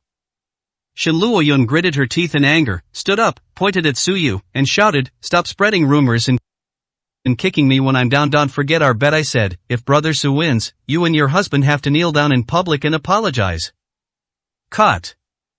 Suyu sneered disdainfully. "There is such a bet, but didn't you also say that you would kneel down and apologize to your brother Su? Where is he now? He might even be dead. Where can you apologize to him?" Suyu laughed triumphantly. Lu Shan laughed too. They laughed at Shin Luoyun's naivety and innocence. They actually took the bet seriously. There's absolutely no way of knowing how deep the waters are in Shuzhou. That's ridiculously childish. You two bastards. Shin Luoyun was so angry she was about to go crazy. Alright, stop arguing. Su Zifeng stood up with a gloomy face, her expression so dark it could drip water. She said coldly, "I think I should personally lead my men to the hotel to check if there's anything unexpected. I will lead the Shuzhou army to raze the Chu and Huang families to the ground." 407, Chapter 407 Black Jade Withdrew Medicine. Although Su Zifeng firmly believed that with Su Ming's strength, even 10 Chus wouldn't be able to do anything to Su Ming. No matter how strong you are, you can't escape someone's underhanded tactics. Although the eldest sister's words were harsh, they were not without reason. Those two young masters from Shuzhou are ruthless and vicious. If they were to use poison or something, Su Ming might not be able to defend himself. Thinking of this, Su Zifeng felt a pang of annoyance. How could I have been so careless? Let King Su go to the meeting alone to deal with the situation. Having clearly seen through the ill intentions of those two villains, I should have led my men to escort Prince Su there. With him around, how could the Chu and Huang families dare to act recklessly? Su Zifeng regretted it more and more, and wished she could tear the two families to pieces. Second sister, don't do anything foolish. Suyu spoke coldly, reminding him, "We still have Yi Tianzong as a formidable enemy, and you're going to provoke the Chu and Huang families as well. Then our commander's mansion will be finished. Is it worth it for such an idiot?" Suyu just couldn't understand what had gotten into Su Zifeng. There are tons of useless people like Su Ming, why waste the entire commander's mansion on someone like that? Worth. However, Su Zifeng gritted her teeth and said coldly, then strode out with her men. But after taking only 2 steps, Su Ming slowly walked in through the door, looked at Su Zifeng and smiled. "Zifeng, where are you going?" King Su. Su Zifeng was stunned on the spot. Suyu, Lu Shan, and others behind him also stood up abruptly, looking at Su Ming in surprise. Is this kid really alright? How could he have survived being captured by Chu Xian and Huang Lang, 2 young masters from Shuzhou? Are you kidding me? Is he really that capable? Prince Su, are you alright? Su Zifeng asked in surprise. What could possibly happen to me? Su Ming smiled and shook his head. Is dinner ready? I'm starving. Su Ming walked into the hall with a smile. Did the Chu and Huang families give you any trouble? Suyu asked, his eyes wide. They wouldn't dare even if they had 10 times the courage. Su Ming smirked. Those 2 young masters from Shuzhou, Chu Xian and Huang Lang, are notoriously ruthless. How could they let you come back alive? Lu Shan couldn't believe it either. Su Ming smiled calmly. They were incredibly lucky to escape with their lives from my clutches. You little rascal. Su Ming was just telling the truth, but his answer made Suyu angry. What are you pretending to be? They probably came back alive by kneeling and begging for mercy this time. The commander's mansion really put on airs, thinking there's something special. How big can the garbage from Yunqing get, no matter how big? My second sister must be blind to have fallen for someone who talks nonsense. Hey, what's that smell? Suyu suddenly smelled a foul odor, so foul that she frowned and followed the smell to Su Ming. Upon closer inspection, he immediately noticed the clearly visible marks on Su Ming's clothes and raised an eyebrow. Ha, so you got splattered with dog poop, huh? I was wondering how you managed to come back alive. You were humiliated like this, weren't you? You weren't so ashamed that you couldn't even lift your head in front of those 2 young masters from Shuzhou, were you? It stinks so bad, you didn't just get doused with dog poop, you ate it too, did you? Is that why you survived? Suyu immediately covered her nose and backed away, looking at Su Ming with disdain. Now, everyone else in the commander's mansion who didn't know what was going on looked at Su Ming with disgust and contempt. Su Zifeng saw it too, and her eyebrows immediately furrowed, her eyes turning icy cold. I'm going to kill them right now. Never mind. Su Ming rolled his eyes in frustration. Those two idiots are probably still in the intensive care unit right now. Su Zifeng's trip was in vain. What's the point of arguing with those kinds of people? Killing them won't change anything, Su Ming said, shaking his head. Brother Su, the clothes. Shen Luoyun was quick-witted. She turned around and grabbed a piece of clothing for Su Ming to change into. Look at this coward. Being bullied like this, he doesn't even dare to cause trouble. Has probably scared the young master of Shuzhou to death. Su Yu sneered. Su Ming glanced coldly at Su Yu and ignored her. Su Zifeng also said in a deep voice, Sister, stop talking, tell the kitchen to bring out the food, everyone hasn't eaten yet.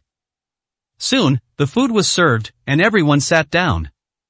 But as soon as Su Yu saw Su Ming, her face darkened, and she stood up and said, I won't eat at the same table as someone covered in dog poop. I feel like throwing up. Besides, I don't know if he was forced to eat. If I sit at the same table with someone like that, I'll never be able to eat again. Sis, are you ever going to stop? Su Zifeng flew into a rage, slamming her chopsticks heavily on the table. She said coldly, if it weren't for Prince Su's intervention at the Grandmaster's mansion, I might already be dead. Even if you have a prejudice against Prince Su and don't believe in his identity, you should still remember this favor. Would it kill you to say a few less words? Kindness? What favor did you receive? Unexpectedly, Su Yu couldn't hold back any longer and sneered. Where did I say something wrong? Yes, this kid stumbled upon something by accident and stood out once, but he turned around and agreed to Yi Tianzong's challenge. I assent that, just pushing our commander's mansion into a fire pit. Who is Yi Tianzong? A martial arts grandmaster with countless experts under his command. What do we, the commander's mansion, have to fight him? We're doomed from this duel and you're still helping this kid? Second sister, are you really going to Zhengzhou? Have you lost your mind and can't tell right from wrong anymore? Don't you understand who's trying to harm us? Su Yu was so angry that she gritted her teeth and her face turned red. Upon hearing this, Su Zifeng fell silent, her face pale and unable to utter a single word. Su Yu's words were a bit harsh. But this is indeed an indisputable fact. The commander's office is destined to lose this duel. There's absolutely no way we can win. She couldn't think of any other way to deal with it. It's no big deal. Su Ming ate his food while smiling calmly. You little brat, it's easy for you to talk when you're not the one suffering. You think you're the one who's going to die. Just you wait. If our commander's mansion falls, you'll be the first to be buried with us. Su Yu glared fiercely at Su Ming and said to Lu Shan, let's go. This good-for-nothing is annoying. We're not eating. Lu Shan gave Su Ming a cold laugh, then got up and left with Su Yu. Su Zifeng was utterly speechless, then turned to Su Ming with apologetic eyes. Prince Su. All right. Su Ming waved his hand to interrupt, took out a prescription from his pocket and threw it to Su Yu, saying, go and get the medicine according to this prescription. Over 3 days, use the medicine on this prescription to soak the 10 strongest people in your commander's mansion, but their strength must be above the 6th level of the Supreme War God. Send these 10 men to meet the challenge 3 days from now. Su Ming said expressionlessly. Su Yu held the prescription, her face full of surprise, and slowly opened it, reading out the names of the medicines. Black Jade Withdrew Medicine. Black Jade Withdrew Medicine, oh my god. Jiang Chongshan, who had been sitting calmly, suddenly stood up and excitedly slammed his head against the dining table, making a loud bang.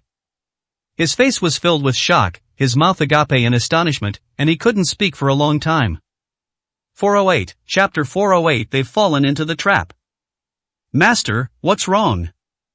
Su Zifeng was also shocked and looked up at Jiang Chongshan. Black Jade Withdrew Medicine, Zifeng, haven't you heard of it? Jiang Chongshan stared wide-eyed and said excitedly.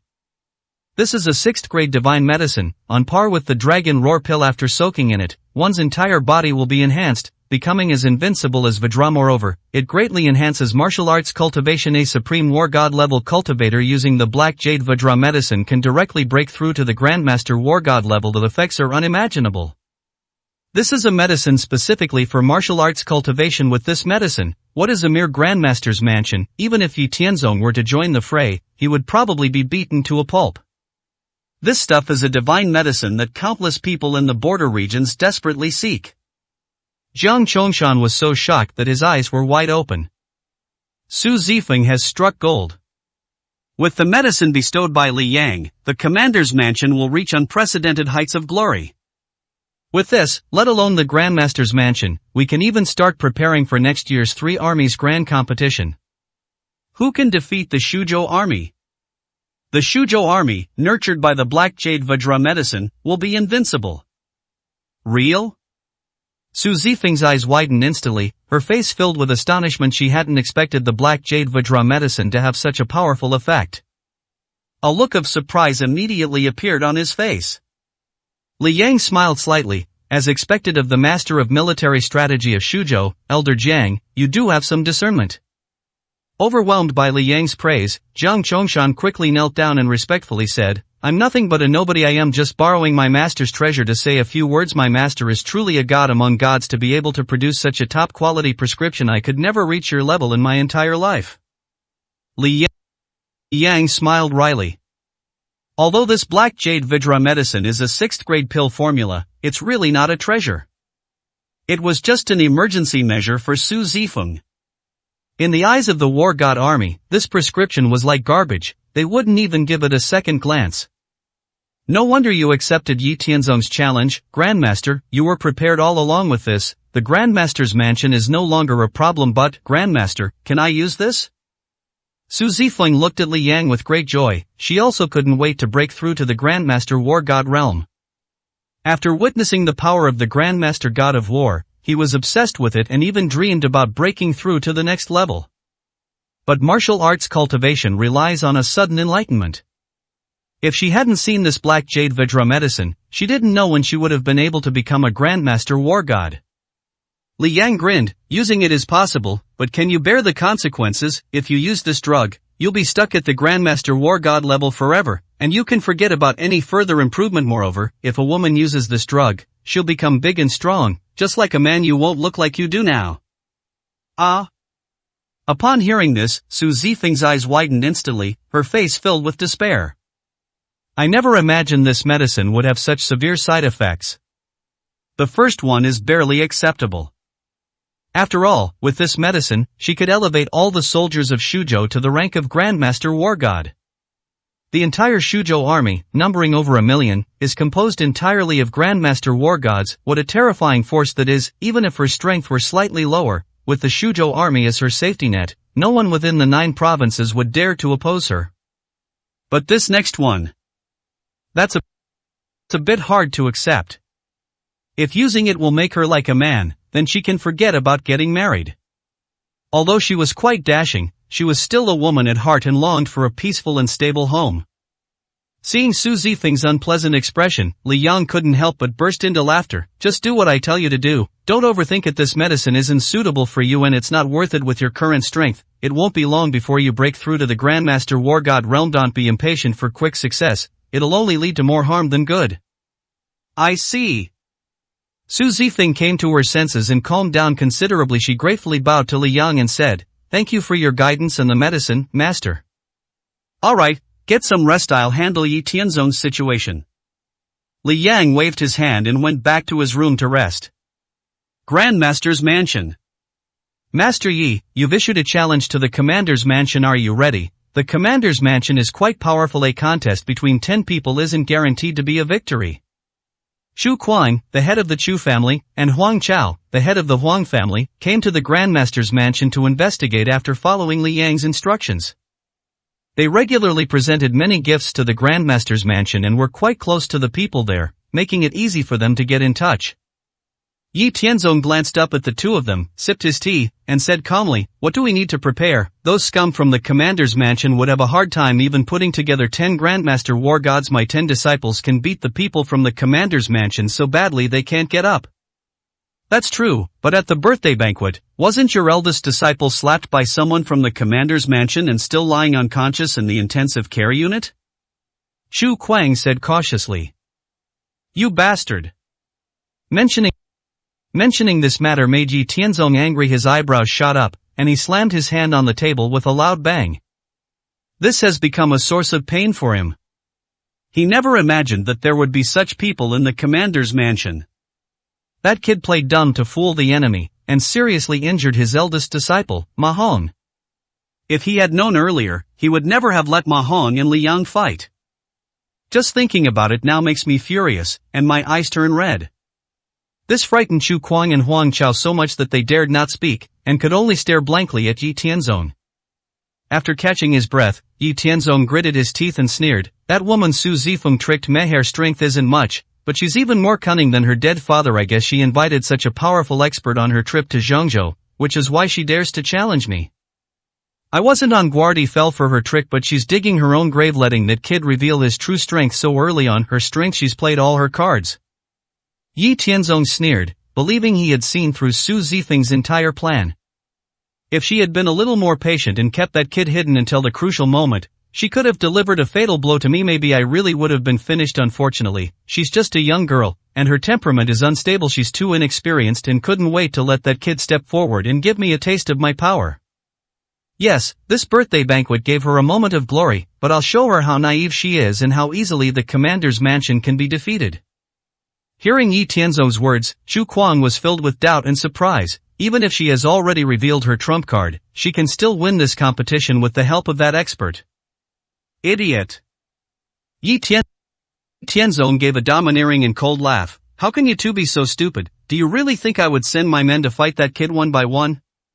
Didn't you hear the conditions of the competition? 10 people fighting, one-on-one, similar to Tianji's horse racing strategy. No matter how strong that kid is, he can only win one match.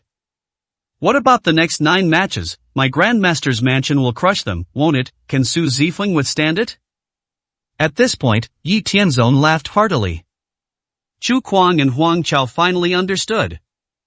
It turns out Yi Tianzong dug a trap, deliberately avoiding the powerful Li Yang and letting someone else win. Replace a lower grade horse with a higher grade horse. No wonder he's so confident. It seems that Su Zifeng has completely fallen for the trap. 409, Chapter 409, Feigning Righteousness. Besides, Yi Tianzong gave a sinister smile, his icy voice slowly ringing out. Besides, I have already recalled all the disciples of my Grandmaster's mansion. Over 100 Grandmaster war gods will be present. If anything unexpected happens, I will directly launch an attack. Can her commander's mansion withstand 100 Grandmaster war gods? Yi Tianzong was confident of victory and sneered. This is his final killing move. If he can't win the contest, then it's a fight to the death. The confidence of 100 Grandmaster war gods is enough for him to raise the entire commander's mansion to the ground. Although the Shuzhou army numbered 1 million, Su Zifeng would likely not have had time to deal with them if they were caught completely unprepared. With Su Zifeng dead, the commander's mansion will be a piece of cake. Upon hearing this, Chu Kuang and Huang Chao's expressions changed, and they stared at Yi Tianzong in shock. So, Yi Tianzong had already planned this far. His cunning was undeniable, but compared to that, Su Zifeng's calculations about age were still far too naive. Su Zifeng alone is definitely no match for Yi Tianzong. But that was before. Things are completely different now. Now that the commander's mansion has the king of the 9 provinces in charge, Yi Tianzong's methods, which he thinks are remarkable, are clearly understood by the two of them and will soon be relayed to Su Ming. At that time, the king of Kyushu understood everything. Yi Tianzong is the one who dug his own grave. Chu Kuang felt a little uneasy about betraying Yi Tianzong. Although he wasn't a good person either, he suddenly felt sorry for Yi Tianzong. Of all people to choose from, they ended up with an opponent like the king of Kyushu. Chu Kuang couldn't help but remind him, "Grandmaster Yi, I think you should just give up. Listen to me, the commander's mansion isn't so easy to deal with. Why don't you just be a martial arts grandmaster? Why covet the position of commander of Shuzhou? With your martial arts comprehension, you can reach even higher levels in the future, becoming renowned throughout the world. I assent that 100 times better than that exhausting position of commander of Shuzhou. What's the meaning?" Yi Tianzong raised an eyebrow, his eyes turning cold and sharp as he stared suspiciously at Chu Kuang and Huang Chao. These two, weren't they always following his lead? Why are you suddenly encouraging others to act arrogantly? His plan was so flawless, yet he still said such things? I didn't mean anything by it. I just wanted to remind you, Master Yi, aren't you afraid that there might be some powerful figure helping you behind the commander's mansion? Chu Kuang quickly put on a smile and said ingratiatingly. Go to hell. Yi Tianzong was extremely arrogant. He slapped Chu Kuang across the face and roared, if you can't speak properly, then shut your dog mouth. Do you think I don't know the depths of the commander's mansion? If Su Zifeng were truly capable, would she have come in second place in the Three Armies Grand Competition, disgracing Shuzhou? Does she deserve to be the commander of Shuzhou? Besides, what kind of experts could there be in Shuzhou, right now, who in the entire Shuzhou can rival my Grandmaster's mansion? Yi Tianzong laughed wildly, looking down on everyone. You? Chu Kuang's face was half red with blood from the beating, and blood was spilling from the corner of his mouth. He stared at Yi Tianzong with a mixture of shock and anger. That bastard deserves to die. Out of consideration for their past friendship, he kindly reminded him, but the fool didn't even realize he was about to die. They don't even know who they've offended. That kind of idiot deserves to die 1,000 times over. Chu Kuang said nothing more, stood up, and bowed his head, saying, I was talking nonsense, Master Yi, you are unparalleled, no one can defeat you. We are waiting to see you in a great victory. I'll take my leave now. Idiot, get out. Yi Tianzong snorted coldly. Chu Kuang and Huang Chao turned and left, gritting their teeth. You two pieces of trash, I'm giving you some face, and you really think you're something special. Those who obey me prosper, those who defy me die. If the competition weren't imminent, I would have crippled you two idiots first. A master, I am the greatest master in Shuzhou. Yi Tianzong laughed wildly. After Chu Kuang and Huang Chao returned, they immediately sent people to the commander's mansion to meet with Su Ming and report the situation. The next morning, the commander's mansion received news that the two patriarchs, Chu Kuang and Huang Chao, were going to host a banquet for Su Ming. Look, this troublemaker has caused so much trouble that it's now affecting us too. Those Chu and Huang families, they call it a banquet, but it's just a pretext for them to demand an explanation. They're just waiting for us to arrive so they can start a fight with our commander's mansion. Those bastards have caused us so much harm. The moment Su Yu, the eldest sister, received the news, she burst into a tirade of curses in the main hall of the commander's mansion. Su Ming, Su Zifeng, and the others slowly walked out. Su Zifeng immediately became suspicious. What are the Chu and Huang families trying to achieve by suddenly hosting a banquet for them? Could this really be a trap? Second sister, even if you're naive, you should see things clearly by now. What use is this kind of trash in our commander's mansion? He'll only harm himself and others. Not only has he offended the Grandmaster's mansion, but now he's offended two powerful families in Shuzhou. I think we should just tie this kid up and send him to those two families to completely sever ties and avoid being implicated. Su Yu glared angrily at Su Ming. Sis, what are you saying? Su Zifeng glared at Su Yu. She just received the medicine from Su Ming last night, how could she be so ungrateful? Is this something a human being would do? Su Zifeng said in a deep voice, since they've invited us, let's go. If it's not a big problem, I can apologize on behalf of the commander's office. It's better to avoid trouble. No, even at a time like this, you're still taking his side. What kind of spell did he cast on you? Su Yu slapped her forehead, nearly fainting from anger. Su Zifeng is completely beyond saving. Only Su Ming stood calmly, smiling serenely. Chu Kuang and Huang Chao had probably already found out the information and were here to report to him. However, they dared not come directly to the commander's mansion, fearing that Yi Tianzong would notice. That's why they sent someone to invite you. Su Ming looked up and smiled. They're inviting me, not you. If I don't want to, I can go by myself. It has nothing to do with the commander's office. Su Ming smiled calmly. Ha, you beast, now you're pretending to be righteous. When you cause trouble, why didn't you think about how it would affect us? What's the use of pretending now? Who do you think you are? Do you think that if you die, others won't come after our commander's office? Su Yu rolled her eyes in anger. Su Ming smiled and waved his hand. I can go by myself. Whether you go or not is your business. After saying that, Su Ming walked out alone. Prince Su, please wait a moment, I will go with you. Su Zifeng hurriedly caught up and followed them out. What to do? Lu Shan turned to look at Su Yu and asked. Go, what else can we do? That kid deserves to die, but if we don't do anything, we'll be in big trouble too. Besides, we can't just watch second sister go to her death with that kid. Suyu was furious. She stomped her foot and followed Lu Shan out. 410, Chapter 410 Inexplicable.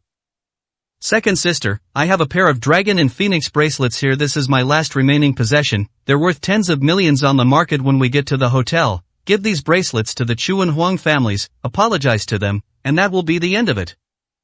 On the way to the hotel, Suyu slowly took out an exquisite box from her pocket. Inside, there was a pile of brightly colored white jade bracelets. The jade is flawless and white, and it also seems to have some age in it. The value of this bracelet is self-evident. Suyu's face was filled with heartache. Looking at the pair of bracelets, her heart was bleeding. This was part of her dowry from the commander's mansion when she got married. She had treasured it all this time and couldn't bear to wear it. But now that the commander's mansion is in such dire straits, she can no longer act on her own selfish desires. If Su Zifeng falls, the entire commander's mansion will be doomed. When the nest is overturned, no egg remains intact. Even this small amount of property will likely be lost. Even when faced with the life or death situation of the commander's mansion, she still knew how to weigh the options. Sister, what's wrong with you? Su Zifeng was also stunned, never expecting that Suyu would even take out her own dowry. Clearly, although Suyu's words were harsh and hurtful, his stance was entirely on the side of the commander's office. Su Ming saw this and began to agree with Suyu to some extent. Although this woman is usually quite annoying, it's only because of her limited perspective that she ultimately sides with Su Zifeng. This is why he didn't react even when Suyu verbally humiliated him. At least this woman's heart isn't completely rotten.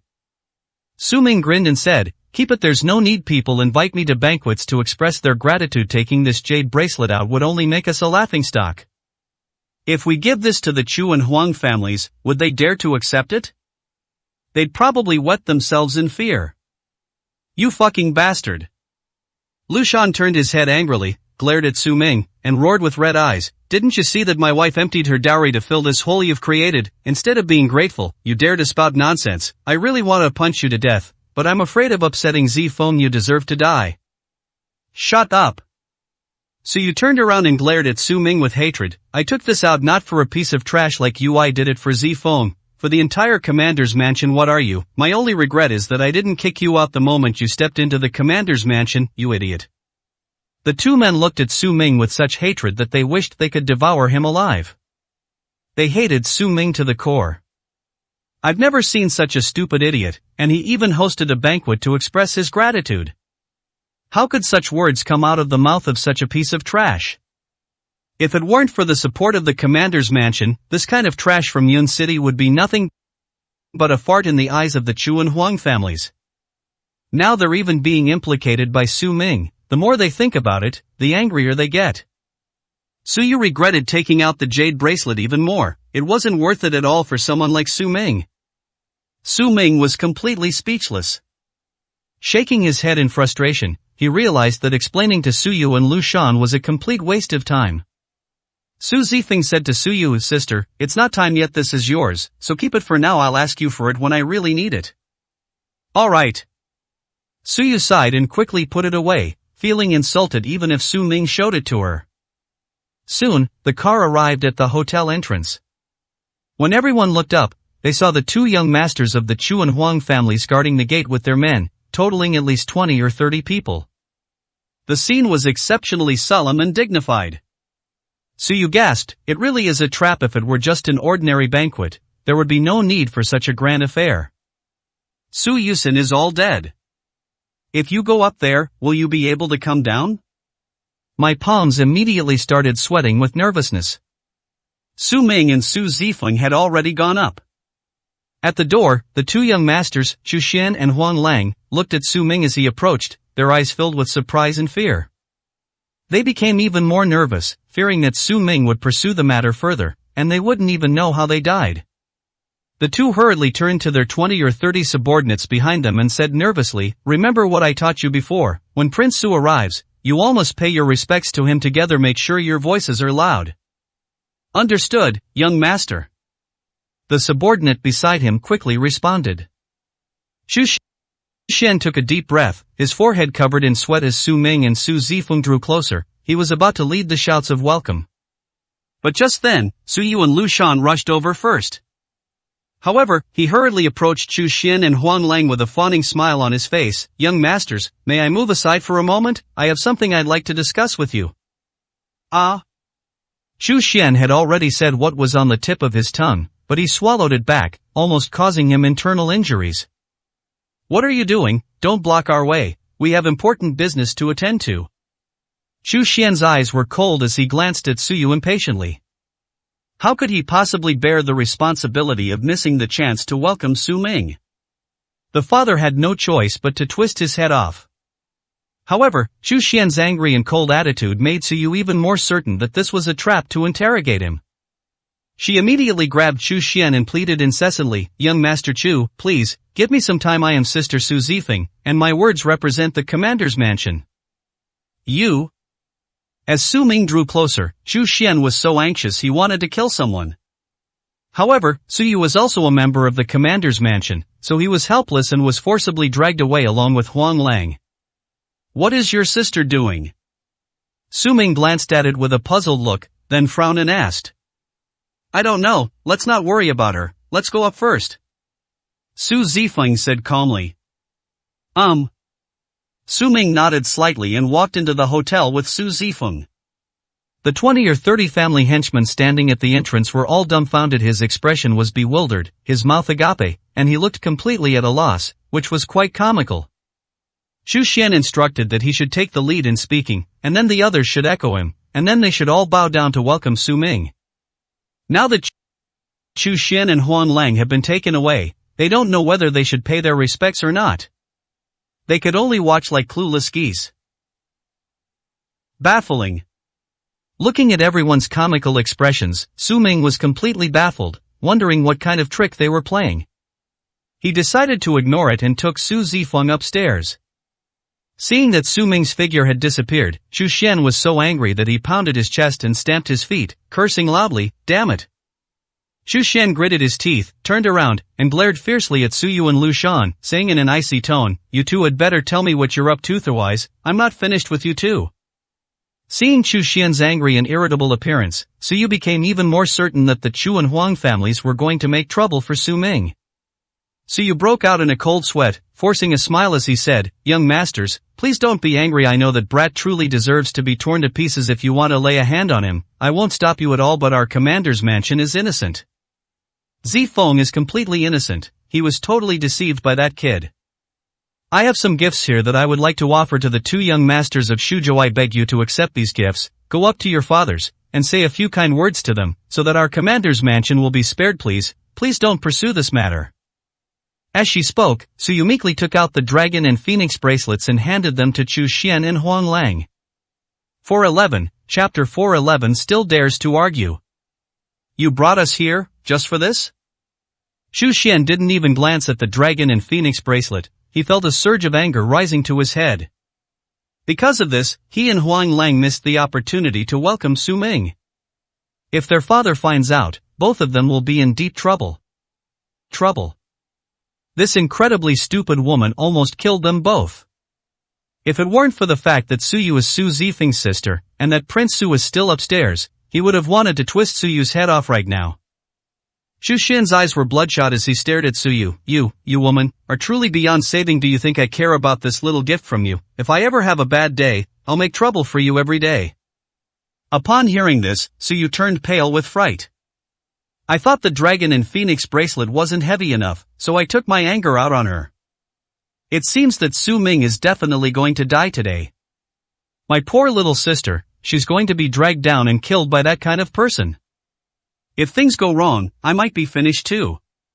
Su Yu trembled and knelt on the ground with a thud, pleading with Chu Xian, young Master Chu, I know I was wrong, please keep these bracelets for now. I'll go back immediately to prepare an even more generous gift and deliver it to the Chu family mansion before this afternoon. Idiot. Chu Xian didn't even bother to look at Su Yu again, and turned to Huang Lang, saying, let's go upstairs and ignore these two idiots. Then the two of them went into the hotel without looking back. It's over. Su Yu's face was filled with despair. Now, no one can save our commander's mansion, no one can save second sister. Why did second sister have to believe that kind of person? Our entire commander's mansion has been murdered. Lu Shan's face turned ashen, his legs trembling with fear. He said in a panic, "Why don't we run first? If something happens, the next target will be the commander's mansion, then we won't be able to escape." Are you speaking human language? Suyu stood up, her eyes bloodshot, and glared at Lu Shan. "My sister is still up there, she just ran away like that. What about my second sister? What can we do?" Lu Shan was extremely anxious. "They don't even want the gifts. What's the point of us going up? Aren't we just throwing our lives away right now? We should try to get as many people as possible to escape." "Go to hell," Suyu coldly retorted. "Go ahead and run. I will never abandon my sister, not even if it means death." After gritting her teeth and finishing speaking, Suyu also rushed into the hotel. A whole bunch of lunatics. Lu Shan was about to faint, but Suyu wouldn't leave, so there was no point in him running away alone. He steeled himself and had no choice but to bite the bullet and go into the hotel together. Upstairs in the hotel, Su Ming and Su Zifeng had already started talking with Chu Kuang and Huang Lang. Chu Kuang glanced at Su Zifeng, looking as if he wanted to say something but hesitated. "Spit it out," Su Ming said irritably. "Yes." Chu Kuang then spoke, recounting all the information he had gleaned from Yi Tianzong. This includes Yi Tianzong's plan to mobilize 100 Grandmaster War Gods to besiege the commander's mansion. 100 war gods? Upon hearing this, Su Zifeng was so shocked that she stood up abruptly, her face filled with astonishment. She never imagined Yi Tianzong would go to such an insane degree. This is a fight to the death between her and the commander's mansion. This is precisely what she fears most, because the strength of the commander's mansion is simply not enough to compete with Yi Tianzong. Unless we mobilize the Shuzhou troops from several military districts outside the city. But mobilizing 1 million people is not something that can be done in a day or two. There's simply not enough time. Damn it, what exactly does Yi Tianzong want? Does he really want to fight me to the death? Su Zifeng slammed his fist on the table in anger. Commander Su, perhaps we should avoid a confrontation for now. Chu Kuang solemnly proposed, 100 Grandmaster War Gods are no joke. This force can at least withstand 500,000 Shuzhou troops. A head-on confrontation will not be advantageous for the commander's mansion. Chu Kuang knew that the commander's mansion was no match for Yi Tianzong, who had been plotting for a long time, in terms of overall strength. Even with the king of Kyushu in charge. No matter how skilled Su Ming is, he can fight 1 or 10, but fighting 100 Grandmaster War Gods is simply impossible. We should avoid Yi Tianzong's strongest attack first, and then take over the Grandmaster's mansion after we have gathered the Shuzhou army. Su Zifeng realized this as well, and fell silent, unable to make up her mind. Need not. Su Ming leaned back in his chair, grinning nonchalantly. That Yi Tianzong isn't stupid. He must have sensed our avoidance of battle this time. It's like stirring up trouble. The competition will proceed as scheduled. Leave the 100 Grandmaster War Gods to me. This? Upon hearing this, Chu Kuang, Huang Chao, and Su Zifeng all showed expressions of utter shock. 3 pairs of eyes fell on Su Ming almost simultaneously. Chu Kuang asked tremblingly, "Prince Su, did you expect this all along? How many people did you prepare?" "Nobody's here, it's just me." Su Ming smiled and said. "Puff." Huang Chao, who was drinking tea nearby, spat out his entire mouthful of hot tea. "Prince Su, you're not joking, are you?" The 3 of them widened their eyes instantly, their faces filled with shock. "Who the hell is in the mood to joke with you?" Su Ming rolled his eyes. Chu Kuang was practically going crazy. He swallowed hard and said, "Those are 100 Grandmaster War Gods, King Su. Even though you are the king of the 9 provinces and can fight 100 against 1, this is still too much of a gamble." Su Ming is strong. The king of the 9 provinces is renowned throughout the 4 seas. Who does not know him? But no matter how strong Su Ming is, his strength lies in his status, his power, and the invincibility of his 8 million war god army. 1 person against hundreds of Grandmaster-level war gods. No one in the world has ever dared to make such a boast. Chu Kuang and Huang Chao thought Su Ming must have gone mad. Even Su Zifeng, who had unwavering faith in Su Ming, was deeply shaken at this moment. That's a Grandmaster War God, this is no ordinary person. One person can't win. Seeing the expressions on the three men's faces, Su Ming smiled and shook his head. Even if there are hundreds of Grandmaster War Gods, can they be stronger than the 8 bandit leaders at the summit of Mount Tai? The three of them fell silent once again. The 8 bandit leaders are indeed terrifying, each of them is stronger than Yi Tianzong. But that's not how you compare them. Back then there were only 8 people, but now there are hundreds. But since Su Ming had gone this far, they didn't know how to respond. The entire private room fell into a deathly silence. Bang! At this moment, Chu Xian and Huang Lang hurriedly pushed open the door, breaking the silence. Chu Kuang turned his head and glanced at them, then slammed his hand on the table and roared at Chu Xian and Huang Lang, "I told you to greet Prince Su at the door, where were you two?" The two men were so frightened that they knelt on the ground with a thud, covered in sweat, and said with a mixture of grievance and fear, we were all ready, but that woman." Chu Xian had no words to express his suffering and felt like dying. Still trying to argue.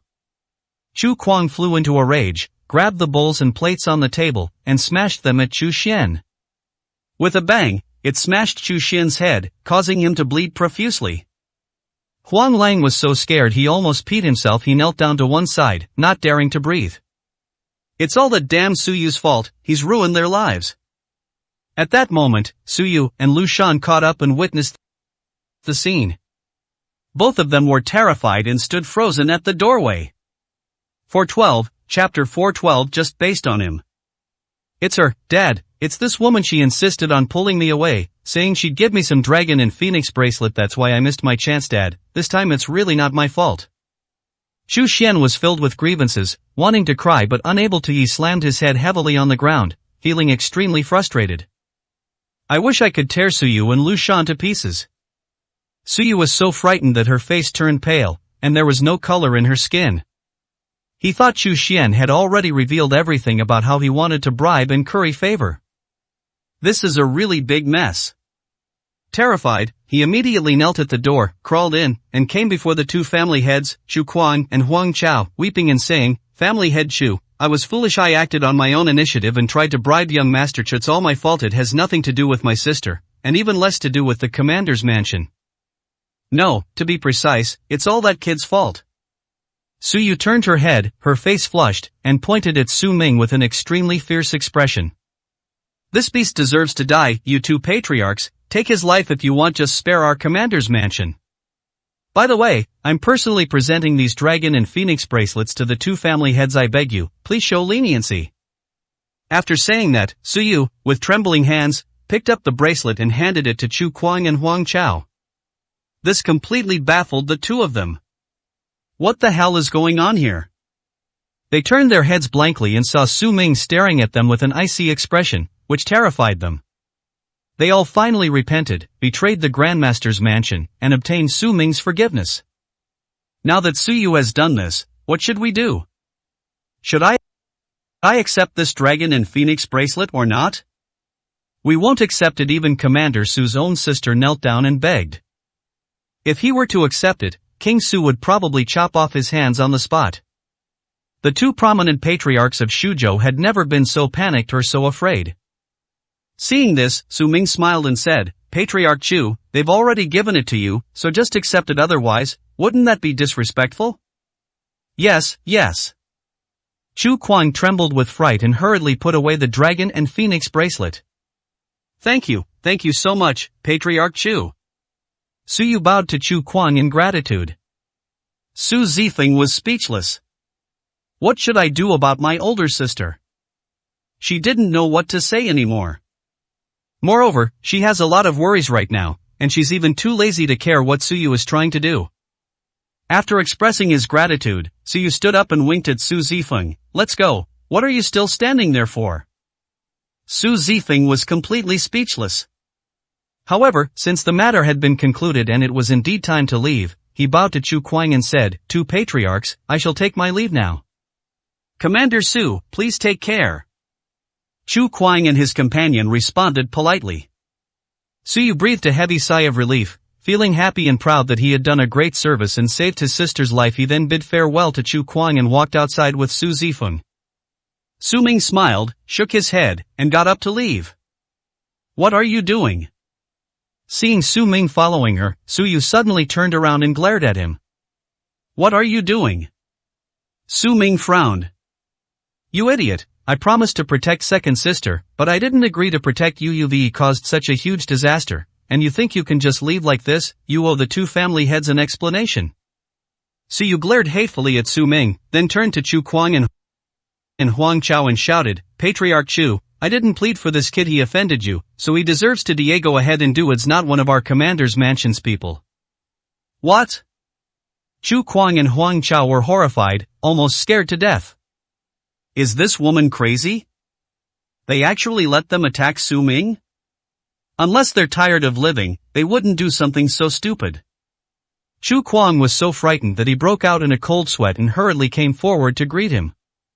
So you thought Chu Kuang was about to make a move, so she gave Su Ming a cold smile, turned around and urged Su Zifeng to leave quickly, leaving Su Ming alone in the private room. That kid is dead today. Su Yu thought to herself. Inside the private room, Chu Kuang approached Su Ming, knelt down on one knee, and said in a trembling voice, Your Highness, I have absolutely no idea what that woman meant. Even if you gave me 10 lives, I wouldn't dare. Su Ming waved his hand and said in a deep voice, Alright, that woman is stupid. Are you stupid too? Can't you see that? Don't bother with her, it's none of your business now, unless Yi Tianzong has some other plan, just do your own thing. Yes.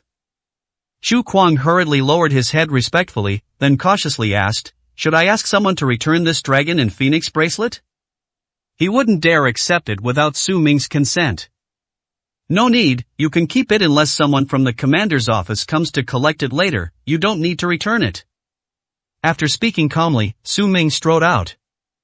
Take care, Prince Su. Chu Kuang knelt down on the ground to respectfully see Su Ming off.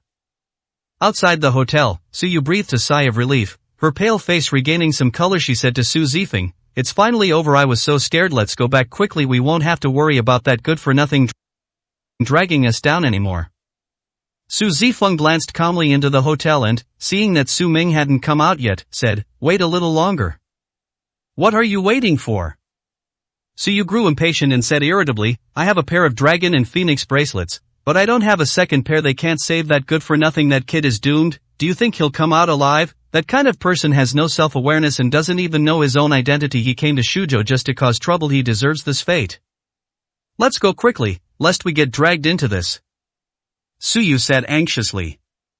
Lu Shan chimed in, That's right, Zifeng, your sister almost lost her life trying to save you. Don't even think about that good-for-nothing again from now on. Be more discerning in your dealings with people. If something like this happens again, even a god couldn't save you. However, as they were talking, Su Ming slowly walked out of the hotel. Upon seeing Su Ming, Su Yu and Lu Shan were stunned. Their words felt like two slaps to their faces. This kid actually made it out alive? What happened? Neither of them could understand, their eyes widened in disbelief as they stood there dumbfounded. Su Ming walked straight up and smiled, Let's go, what are you standing there for? The Chu family head didn't take your life, how did you get out? Su Yu asked, utterly shocked. Take my life, does he dare? Su Ming smiled and turned around, giving Su Yu a teasing look before getting into the car. What exactly happened? Su Yu and Lu Shan exchanged a glance, both seeing endless confusion in each other's eyes. Could it be that? Su Yu raised an eyebrow. Could it be that the Chu and Kuang families released Su Ming out of consideration for her? Yes, that should be it. Su Yu suddenly realized that although he had acquired the dragon and phoenix bracelet, it was only worth tens of millions, which was not a large sum of money. But it's mainly about the reputation of the commander's mansion. As the eldest sister of the commander's mansion, she has a lot of influence. She personally knelt down to beg for mercy and offered gifts. It's impossible for Chu Kuang and Huang Chao not to give her face. Compared to him, Su Ming is utter trash. Releasing Su Ming would be tantamount to doing her a favor by giving the commander's mansion a free pass. For 13, Chapter 413. Wan Shirin arrives in Shuzhou. Boy, get down and kneel down to thank me for saving your life. Having figured everything out, and believing that her own pride had played a significant role, Suyu was filled with pride and felt boundless contempt and disgust for Su Ming. This good-for-nothing showed absolutely no gratitude towards her, his savior. And they're spouting nonsense and putting on airs. They absolutely deserve to be skinned alive by the Chu and Huang families. Neuropathy. Su Ming sat in the car, glanced at Suyu, and ignored her completely. What did you say? If I hadn't pleaded for you and offered you the dragon and phoenix bracelet, would you be alive today? If it weren't for the influence of my commander's mansion, with your meager background in Yunqing, you would have been chopped to pieces by the Chu family head long ago. Don't you have any idea how big the gap is between Yunqing and Shuzhou, you piece of trash? Suyu flew into a rage and pointed at Su Ming, cursing him loudly. Su Zifeng was also very upset. What her older sister had done had really made her lose face. Fortunately, due to the status and position of the Prince of Su, he did not take his sister Suyu seriously at all. If it were anyone else, Suyu probably wouldn't even have a chance to speak by now. Su Zifeng leaned out of the car window and looked at Suyu with a cold face, saying, "Sis, if you want to go crazy, go back home. This is the street. If you don't get in the car, I'm not waiting for you." Oh no, daughters grow up and leave home. Suyu was filled with despair. Even Su Zifeng wasn't on her side, and she felt very sad. He grumbled and cursed, but still got on the bus. But the more she thought about it, the more uncomfortable she felt, especially when she saw Su Ming's arrogant and calm demeanor, which made her even angrier. After getting into the car, she pointed at Su Ming and said angrily, "You brat, I'm warning you, I saved you this time. If you have any sense, you should know how to be grateful. You're not allowed to associate with Zifeng anymore. You can fool her, but you can't fool me. From the first moment I saw you, I knew exactly what kind of trash you were. We, Zifeng, as the commander of Shuzhou, only associate with the chosen ones. Who do you think you are? You'd better obediently get back to Yunqing and never let me see you again." Su Ming originally didn't want to bother with Suyu. But the woman became increasingly arrogant, even claiming to be his savior. This annoyed Su Ming as well. He turned around and gave Suyu a sarcastic look. "Hey, I'm dating Zifeng. What can you do about it? Can you bite me? You're being ridiculous." "You?" Suyu was so angry that her eyes widened and she almost fainted. "I've never seen such a shameless and brazen guy." She was absolutely furious. But when Su Zifeng heard this, she blushed. Was Su Ming confessing his feelings to her? As she drove, her heart pounded wildly. She had never felt this way before. Amidst this noisy atmosphere, the car returned to the commander's residence.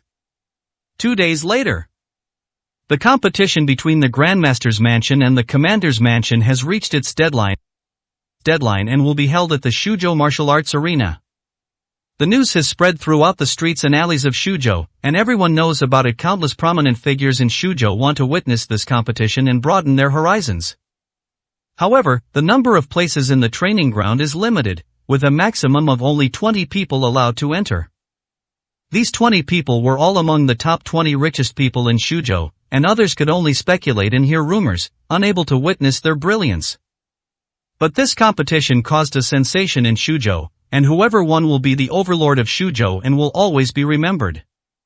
Inside the Shuzhou International Hotel. "Sister, we've encountered such a major incident right after Aravinjit said that martial arts flourished in Shuzhou, and now it seems that's absolutely true. Should we go and take a look?" Wan Hua said to Wan Shirin with an excited expression. Wan Shirin was dressed in a suit, looking capable and efficient, like a business elite and a strong woman. She glanced at Wan Hua indifferently. "Don't cause trouble. I am here on behalf of the Black Gold Business Alliance to discuss cooperation with the wealthy people of Shuzhou. Business is important, don't get involved in that kind of thing." As she spoke, Wan Shirin took out her phone and called Jiang Ling, the richest man in Shuzhou. She is now a member of the Black Gold Merchant Alliance, and her status is completely different from before. Although her reputation has not yet spread beyond Yin City, with her status in the Black Gold Merchant Alliance and frequent interactions, sooner or later the entire 9 provinces will know the name of Wan Shirin. The collaboration in question involves contract renewal. The Black Gold Business Alliance has long-term business renewal contracts with cities and prefectures near Yuncheng. With the contract nearing its expiration, the Black Gold Alliance sent her to negotiate with Shuzhou. If the deal goes through, it will not only boost her fame but also bring her a large sum of money. Wan Shirin was still somewhat uncertain about this matter. After all, she was a newcomer with no experience, and the wealthy people in Shuzhou might not necessarily trust her. If the negotiations fail, the Black Gold Alliance will be greatly disappointed in her. No matter how you look at it, sincerity is absolutely essential for this trip, which is why she values it so much. Even during the grand competition between the Grandmaster's mansion and the Commander's mansion, she seemed indifferent. The call connected very quickly. On the other end of the line, Zhang Ling, the richest man in Shuzhou, answered the phone. Hello, are you the richest man? I am Wan Shirin, a representative of the Black Gold Business Alliance. I am here to discuss the contract renewal. The Black Gold Business Alliance should have notified us in advance, Your Excellency. How about we meet and talk? Wan Shirin asked politely and courteously. The Black Gold Merchant Alliance. I do know about that, but it's not convenient today. I have to participate in the competition between the Grandmaster's mansion and the Commander's mansion. This matter is of utmost importance. Please don't bother me. Zhang Ling, the richest man, said silently and coldly. After saying that, he was about to hang up the phone. Wait, Wan Shirin hurriedly called out. He said anxiously, My lord, is our cooperation in business less important than a competition? Just give me a little time, and I will personally explain to you the current strength of the Black Gold Alliance. I guarantee you won't be disappointed. Wan Shirin tried her best to fight for it yourself. Nonsense. However, upon hearing this, Zhang Ling roared angrily, Who do you think you are, comparing yourself to this competition? I had some expectations for you, but your performance has truly disappointed. Mado, you know who's going to this competition? Even the king of the 9 provinces is participating. Who do you think you are? You want to talk? Hala, fine, but unless you can catch up with me, unless you can get into the training ground, no way. After saying that, Zhang Ling slammed down the phone. The king of the 9 provinces? Wan Shirin, who was hung up on, stood there stunned, her face turning extremely pale. Unexpectedly, this backfired and ruined the whole thing. How am I going to explain this to the 2 elders, the black and white elders? No, I have to rush to the martial arts arena and have a proper talk with the richest man. Sister, what's wrong? Wan Hua asked, puzzled. You're in luck. Didn't you want to watch the competition? Now you absolutely have to go. Pack your things. We're off right now. Wan Shirin stood up and said. 414, Chapter 414. Kneel. Wan Shirin and Wan Hua arrived at the martial arts square by car. The martial arts training ground is divided into inner and outer squares. The inner plaza is also called the martial arts hall, where only important matters are held. Even under normal circumstances, it is heavily guarded, and entry is only permitted with permission. Outside is a huge commercial plaza, bustling with people who can freely enter. When Wan Shirin and Wan Hua arrived at the outer square, they found it already packed with people, a magnificent scene, bustling with activity. Although almost none of them could get in, everyone looked excited. Just hearing the noise outside was enough for them to imagine what was happening in this citywide sensation. Moreover, they can also obtain first-hand information in a timely manner about who wins and who loses between the Grandmaster's mansion and the Commander's mansion. Wan Shirin pushed her way through the crowd to the entrance of the inner plaza, but before she could get close, she was stopped by the guards at the gate with stern expressions. Do you have a pass? The guard stared coldly at Wan Shirin and asked. No, but we're here to find Zhang Ling, the richest man in Shuzhou. I am a representative of the Yunqing Black Gold Business Alliance, and I know the richest man. Wan Shirin hurriedly revealed her identity. Even if these guards don't give her face, they should at least give face to the Black Gold Merchant Alliance. Even if you don't give face to the Black Gold Business Alliance, you should at least give face to the richest man in Shuzhou. She remains confident about this. Wan Hua echoed arrogantly, Did you hear what my sister said? Get out of the way, you're just doorman. How can you compare to the richest man? How can you compare to our Black Gold Business Alliance? Smack!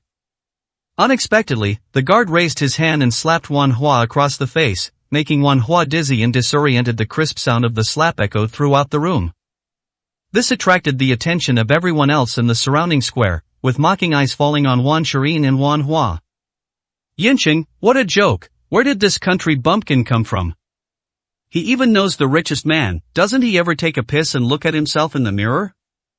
He's probably just a country bumpkin who's new to Shuzhou. What good is it to know the richest man, everyone who entered the martial arts school today is a top figure who's made headlines throughout Shuzhou. These two idiots." The crowd laughed and mocked. Wan Shireen was so embarrassed by the ridicule that she couldn't lift her head, and only then did she realize the gap between herself and these big shots. She's now a member of the Black Gold Alliance, but that status is only useful in Yun City. It won't work in a big city like Shuzhou. "Did you hear me? Get out of here, you piece of trash from Yunqing. How dare you stir up trouble here?" The guards stared coldly at Wan Shireen and the other person. Wan Shireen was so embarrassed that she wanted to disappear. She could only turn around and prepare to leave. Just then, a commotion arose behind them, and a luxurious black Lamborghini slowly drove into the square. The surrounding crowd quickly moved aside, while also letting out a gasp of surprise. "The richest man is here. The richest man has arrived." Countless people voiced their protests. Then the car door opened, and Shuzhou's richest man, under the protection of bodyguards, arrived at the entrance of the passage. Upon seeing Jiang Ling, the richest man in the country, Wan Shireen and Wan Hua both widened their eyes in surprise. They finally met them, so their trip wasn't in vain. Wan Hua's arrogance surged instantly. He turned around, pointed at the guard who had just slapped him, and cursed viciously, "You beast, you dare hit me, huh? The richest man is here. Let me show you our status and position. You're not getting away today. You slapped me once, I'll slap you 10 times, and then I'll make you kneel down and beg for forgiveness." Wan Hua laughed arrogantly. The guard rolled his eyes, looking at Wan Hua as if he were a stupid pig.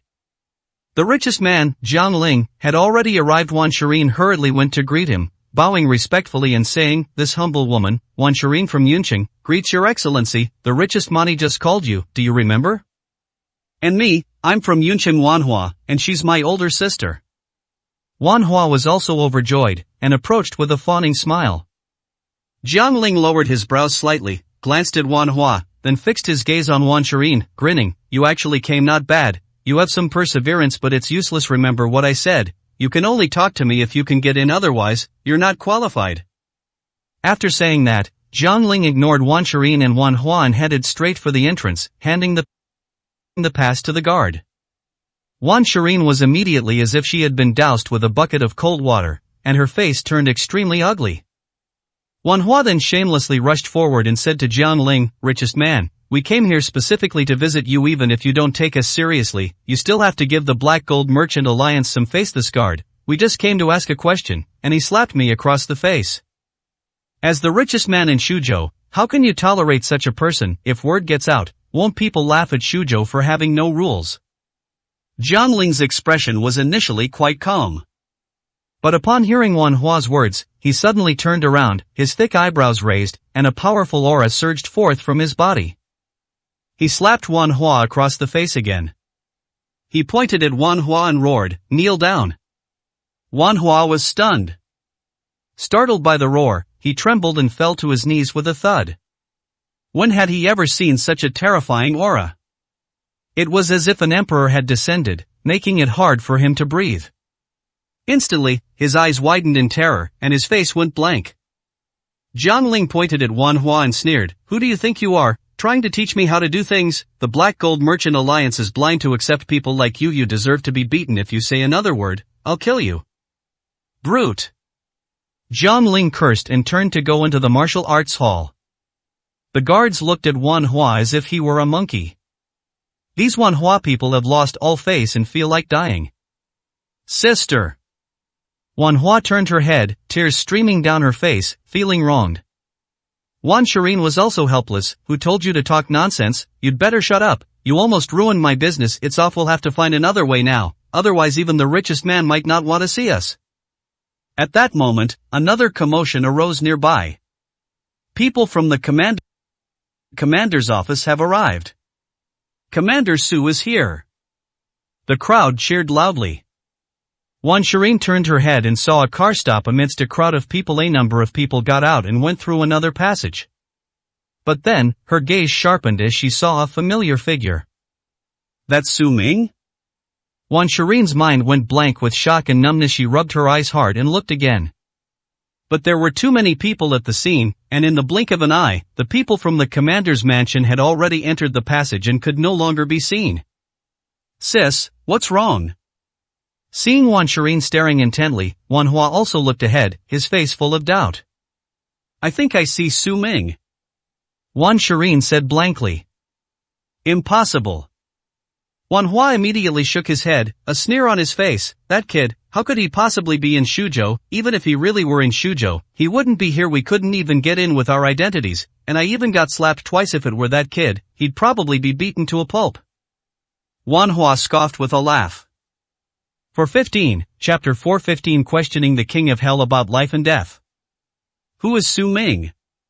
Even in Yunqing, he was a rat that everyone hated, a nobody at the bottom of society.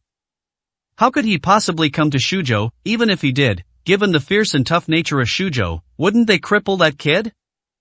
Wan Hua thought to himself. Wan Shirin thought about it and also felt it was impossible.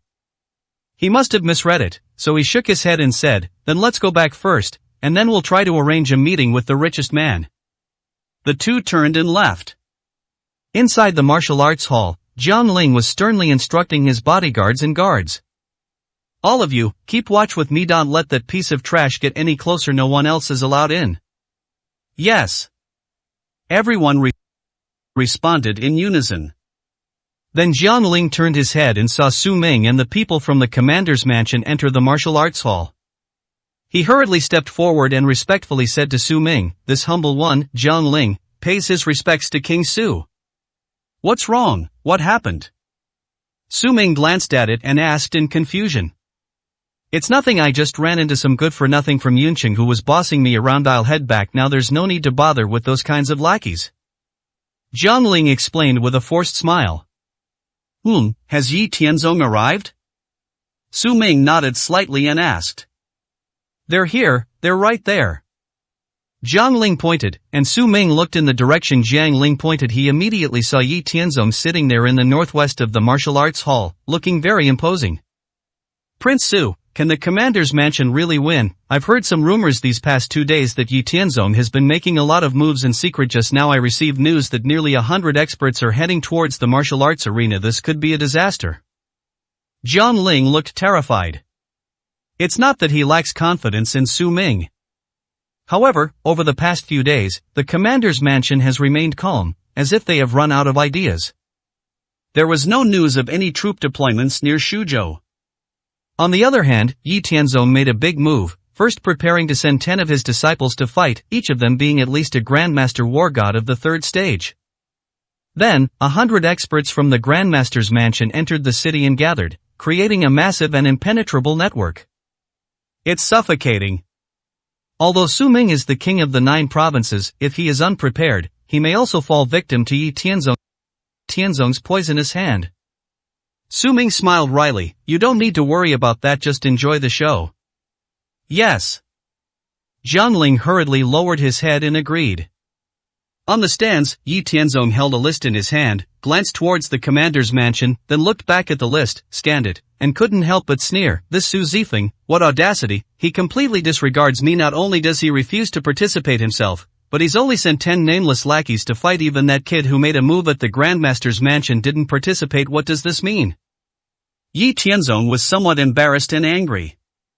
Where did Su Zifeng get the confidence to do such a thing?